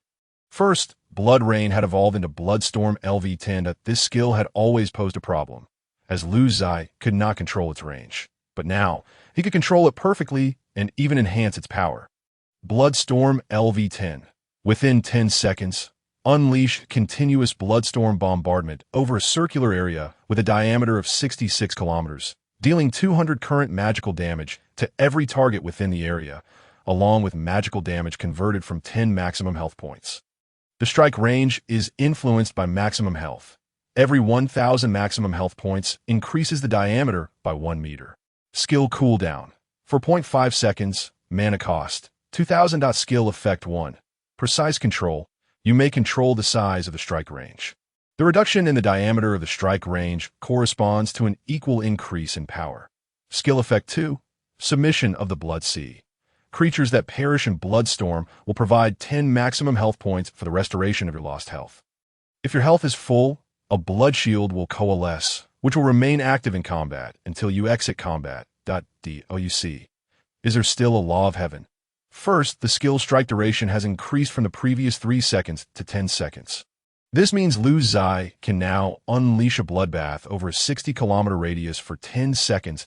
He cannot fathom what species could survive such a massacre in that time frame. Furthermore, the enhancement has granted this skill 2 brand new effects, both of which are extraordinarily powerful. The first effect allows him to precisely control the strike range of the skill, and that is not all. If he reduces the strike range, the skill's power will similarly amplify. For instance, if the current striking diameter is 66,000 meters, and he reduces the striking diameter by 1,000 times, targeting a mere 66-meter diameter, the skill's power will increase by 1,000 times, dealing damage in the hundreds of billions per second. Here, it refers to the diameter, not the area. The author is not good at math. The simpler, the better. This skill is terrifyingly powerful. Previously my most formidable area attack skill, and now it can also serve as my most potent single-target skill. I could even condense Bloodstorm into a single line, striking at the enemy with a drop of the purest blood rain, inflicting tens of thousands or even hundreds of thousands of times the damage. Had I not been unclear about the life-preserving methods of the above-mentioned deities, Lu Ziye would have been tempted to dismantle the Hall of Reincarnation. That life statue shooting him out was truly ostentatious. Lu Ziye had always been displeased with it. The second effect is equally absurd, serving as a perfect means of self-preservation, allowing him to regain health. If at full health, it will coalesce an unlimited blood shield. The thickness of the blood shield depends on the number of enemies slain by the skill Bloodstorm and is 10 of the total health value, which is already a terrifying figure. One use of Bloodstorm covering dozens of kilometers would require at least a few thousand, if not tens of thousands of monsters to be slain. Just how thick would that shield be? Perhaps it is absurd that the shield is thicker than the health bar. However, there is more than one piece of good news. Lu Ziye's other skill enhancement effect is also remarkably impressive. The deep-seated enmity has successfully ascended to Blood Debt, Blood Repayment LV 10. Blood Debt, Blood Repayment LV 10. Designate a target. The battle is to the death, exchanging life force with the opponent at a ratio of 1 point of your life for 3 points of theirs. This skill disregards defense and immunity, trading blood for blood, life for life. Cooldown, 27.2 minutes. Cost? Life, not mana. Skill effect 1. Repayment. There's a 10 chance to steal a specific effect from the target you have killed in the exchange of life. For the blood debt must be repaid. Skill effect 2. Blood ignition. By igniting your own blood, burning 1 point of your life can incinerate 100 points of the opponent's health. However, the blood consumed in this manner cannot be restored and is a one-time expenditure. The ascended blood debt, blood repayment, has transcended its original form of life-for-life exchange. Now, it not only retains its original life exchange function, but also enhances it. Among its effects, the second one allows for burning blood to exchange lives when confronted with formidable foes, aligning perfectly with the characteristics of a blood igniter mage. However, compared to the conventional one, 3 life exchange. This burning blood expenditure cannot be replenished, effectively resulting in a permanent reduction of the burn portion of one's health bar. The first effect is intriguing, allowing the theft of another's characteristics, although the success rate is modest at only 10. When combined with one's own luck, the odds improve significantly. Therefore, in future encounters with opponents possessing formidable traits, one must use the life exchange skill to eliminate them. Who knows what one might steal? With all 3 skills fully ascended, Lu Ziye felt a surge of accomplishment. As midnight approached, he knew he had to attend to Lu Xiaoru's call for help. After all, he could also reap the rewards from the storyline's first and second acts. Navigating the familiar grounds, he stepped once again into Lu's residence, where Lu Xiaoru awaited him in the reception room. Unbeknownst to her, she had sent a message to Lu Ziye, requesting his assistance. Had he been waiting here all along for her? Upon seeing Lu Ziye enter the room, Lu Xiaoru was unexpectedly moved to tears. "Why are you crying?" Lu Ziye felt a wave of irritation wash over him at the sight of her tears. "If you hadn't come, you might never see me again," Lu Xiaoru replied, her voice tinged with grievance. "Oh, what has transpired?" A massive gathering of Lionheart warriors in the south was underway, with uncertainty surrounding who had seized their authority. They were set to launch an attack on Black Dragon City after midnight. Originally, these Lionheart warriors were only around level 25, yet in just a few days, their strength had surged to a formidable level of 30. This was a significant disadvantage for the Black Dragon City's defense forces, whose average level was merely 20. Lu Ziye recalled that the average strength of the city defense forces had previously been only 15, indicating that Lu Xiaoru had indeed bolstered their ranks considerably during this time. The individual wielding authority over the Lionheart warriors must be a formidable player, presumably at least a divine servant or spirit realm level. With Sunday's activities approaching, Lu Ziye found himself unable to participate due to his elevated level. However, the authority for the weekend's events rested in Lu Xiaoru's hands, and the Void Authority possessed event attributes that allowed participation in such activities. Hence, as long as Lu Xiaoru invited void beings into the city defense camp during Saturday's event, all would be well. Upon sharing his plan with Lu Xiaoru, her demeanor noticeably relaxed. "Oh, you had already devised a plan, hadn't you?" Lu Ziye embraced her slender waist, a mischievous glint in the "let's fan the flames, and then we can enjoy the show." Lu Xiaoru instantly understood, her dimples deepening as she smiled. "Are you feeling greedy again?" At first glance, one might mistake her for a pure and untouchable goddess, radiating an aura of aloofness. Yet, as in reality, the goddess you dare not even imagine often indulges in far more frivolity than one can conceive. As Lu Xiaoru bent down, busily attending to her tasks with tireless dedication, the clock struck midnight, marking the commencement of Saturday's event. Notifications from both the offensive and defensive sides promptly appeared on the screen. Event announcement. The Lionheart warriors in the southern outskirts of Black Dragon City have grown weary of the city's defense forces and now call upon players of levels 10 to 20 to invade Black Dragon City and eradicate the dark rule of Lu's residents. Event announcement. The Black Dragon City's guard forces have allied with the Void Race to repel the invaders and protect Black Dragon City. They now summon players of levels 10 to 20 to join in defending Black Dragon City and safeguarding their hard-won victories.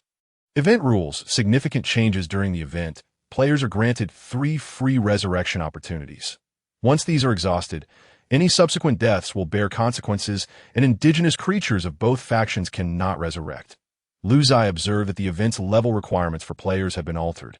As both the players and the faction strengths increased, the level allowance for participating players have been expanded to levels 10-20. The most significant change was the resurrection determination for indigenous creatures. Previously, whether attacking or defending, any non-sentient indigenous creature's death would only prolong its resurrection cooldown. However, now, any indigenous creature could be killed without the possibility of resurrection. Was this a reflection of the integration progress? As the event commenced, players were already eager to participate, for events were the fastest means to enhance one's strength. Brothers, is there any need for thought? Join the city defense forces. This city lord is far more reliable than before. The plot lines 1 and 2 weren't her reforms, and I have no copper coins to complete the tasks that you're right, but I choose to join the Lionheart warriors. They're simply too powerful, and the city defense forces cannot hold them back. Look at that ingrate upstairs. The assessment is complete.